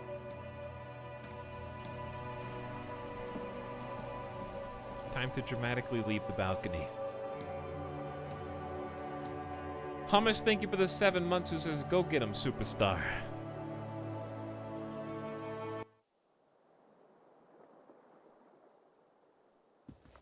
Thanks for the 7 months of sub, dude. My character's tired. It's 12:40 almost. See you in the morning, Kim. Bye. I was wondering when that room was going to come into play. Well, here's the thing.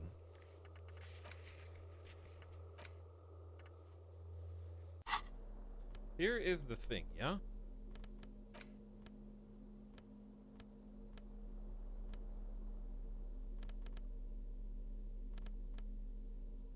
Hold on.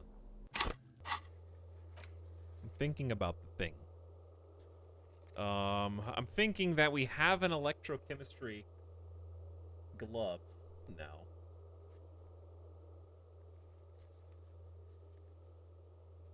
I'm thinking whether it's worth it to put a point into electrochemistry. I don't think it is, but it might be.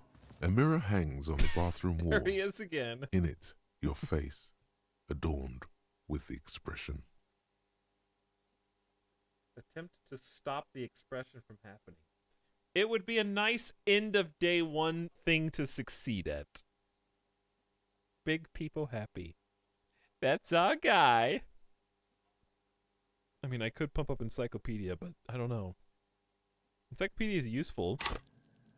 I just feel like there's other things I'd rather put points into. Like electrochemistry already is 7, but that's just also items, which are not going to be on permanently. I want Half-Light to be better. And I also want another spot. So how about save 1 for a spot, wait till art degree's done. We just got overleveled. We got 15 extra XP.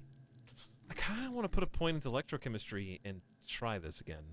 But that's so immediate. It's so like, that's so electrochemistry, actually. Electrochemistry just wants what it wants, right when it wants it. And that's what I want. Therefore, I'll put a point into it. I don't know why, but I am. 1 point. It may not even be enough. It probably won't be enough. Nonetheless.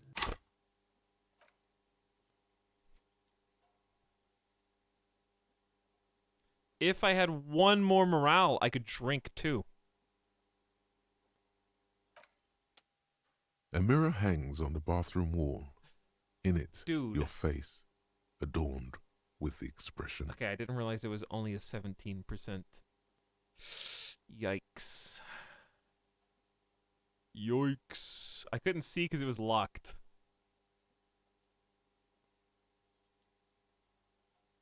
If I drink, I'm gonna die. Unless I use more drugs.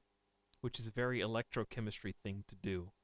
Well, let's do it.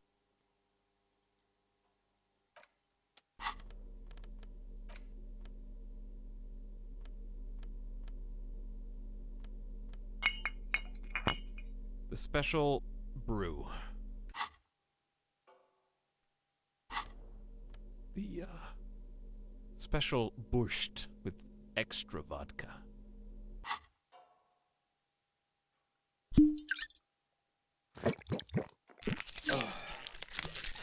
And drugs at the same time.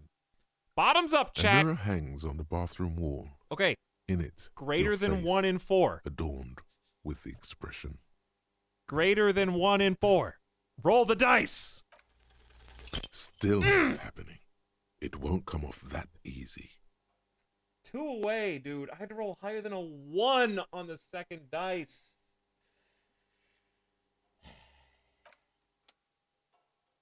Well, we just like doped up and drank up to go to bed, which seems like a very like him thing to do, if I'm honest.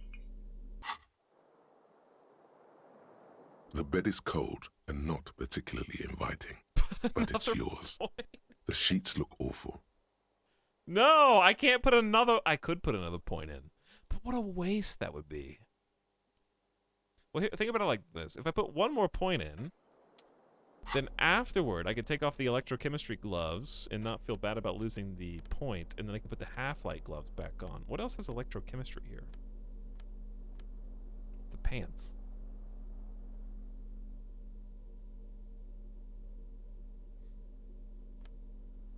Do I really want to put 1? Do I really want to go up again, dude? Well, here's the thing. Some of these have 7 slots. The game wouldn't give you 7 slots if you weren't going to get the opportunity to use it.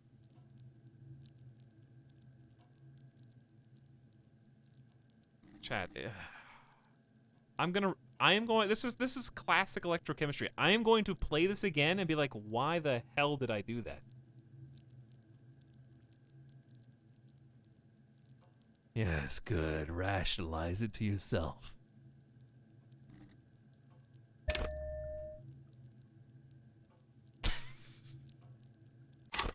No! I did it. I can't. I couldn't stop. I couldn't stop. A mirror hangs on the bathroom wall. 42! Your face, adorned with the expression. The mirror's haunting me. Still not happening. It won't come off that easy. Same roll as last time!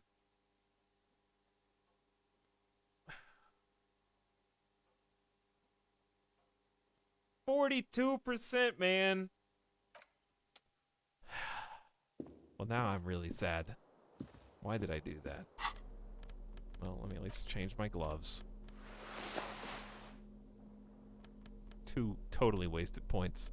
But, just because we can't foresee how they'll come into play later. Good, you are in character. They're not wasted because we don't know how they're going to affect the story later. Like, what's cool about this game is not one of these is totally useless. I guess in theory, right? I don't know. I haven't played all of them. But not one of them is totally useless. And if you can put 6 or 7 points into one, there's going to be at least 1 or 2 fringe situations where they'll come into play. You know? That's kind of the exciting part. If you hyper-specialize in one thing... Now I have more electrochemistry than drama. The bed is cold and not particularly inviting, but it's yours. The sheets look awful. Crawl in. The sheets feel at once coarse and clammy against your skin. The bed sags beneath your weight as you stretch out and finally close your eyes. Well. And then sleep doesn't come. Wait, what?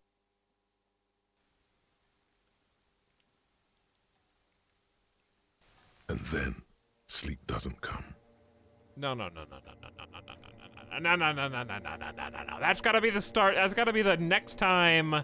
Next time in Divinity Original Sin. It's gotta be next time, dude. I can't save here though. Did it just auto-save? I can't do a whole thing here. The last save was 9 minutes ago. Oh no, I'm gonna save scum the mirror. I have to keep going. Okay. Fine, I have to keep going. I can't save scum the mirror. But I want to sleep. I want to sleep in real life! I'm in character! I'm stuck in the game! Somebody let me out!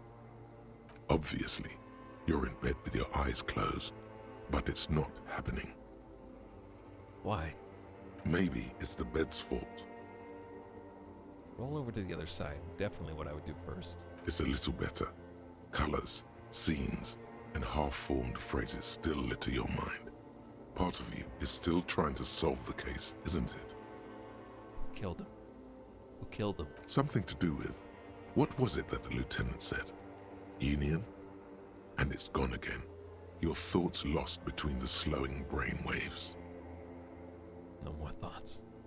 Fall asleep. Your breathing steadies. A great silence washes over you until your eyelids twitch in your sleep and images start forming. I actually had trouble going to sleep last night for the first time in a long time, so maybe this is me. I had like weird sleep paralysis.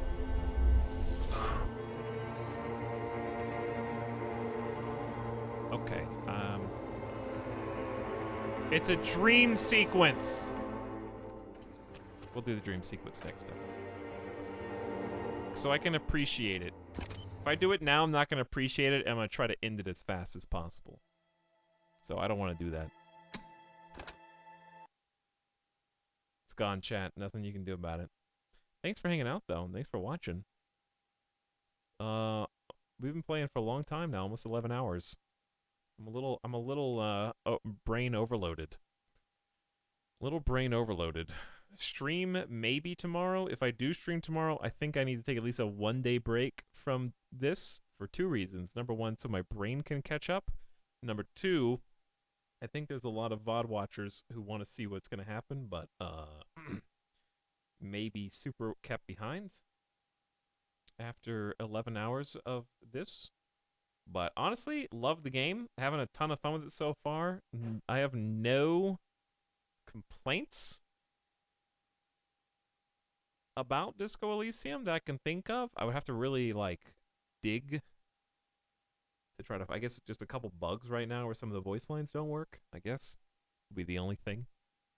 Maybe the tutorialization could have been a little better for placement on internalizing thoughts, but those are pretty small nitpicks, I would say, in the grand scheme of things.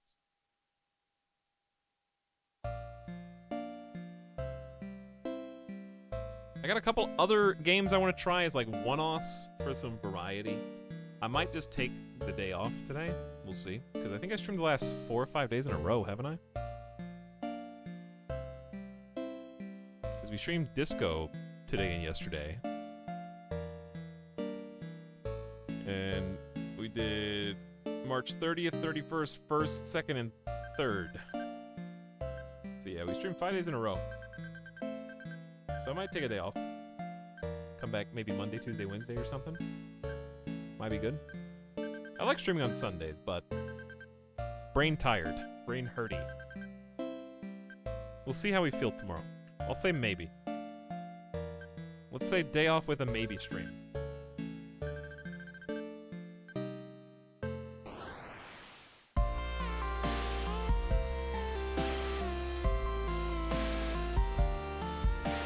But thanks for staying up late on this Sunday morning. It's really going down for me as one of my favorite game playthroughs because it's telling such a memorable story for me. I'm really like hanging on every word. So I'm having a lot of fun. Thanks for having fun with me and making it better by your presence. Even though like 20 people had to get timed out today. For being too over-enthusiastic. That's okay and expected. I anticipate that.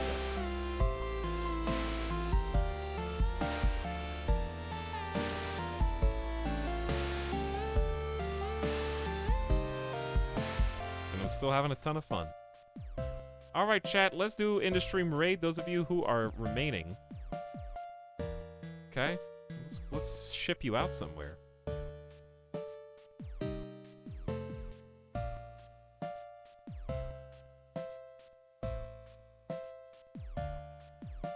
Let's go say hi to your boy Simcopter1, who's playing some Tarko right now. Some nice, good taco. You can't listen to this same song again. Okay? Alright, Raiders. Go give Sim some love. I'm wearing his shirt today, after all, you know? It's gotta count for something. So go give him some GGs if you have them. Or maybe just some alien yos, as the case may be. Alright, good night for now, everybody. I will see you again Monday if I don't see you later Sunday. Alright, good night. See you soon. I'm gonna eat and feed Midas.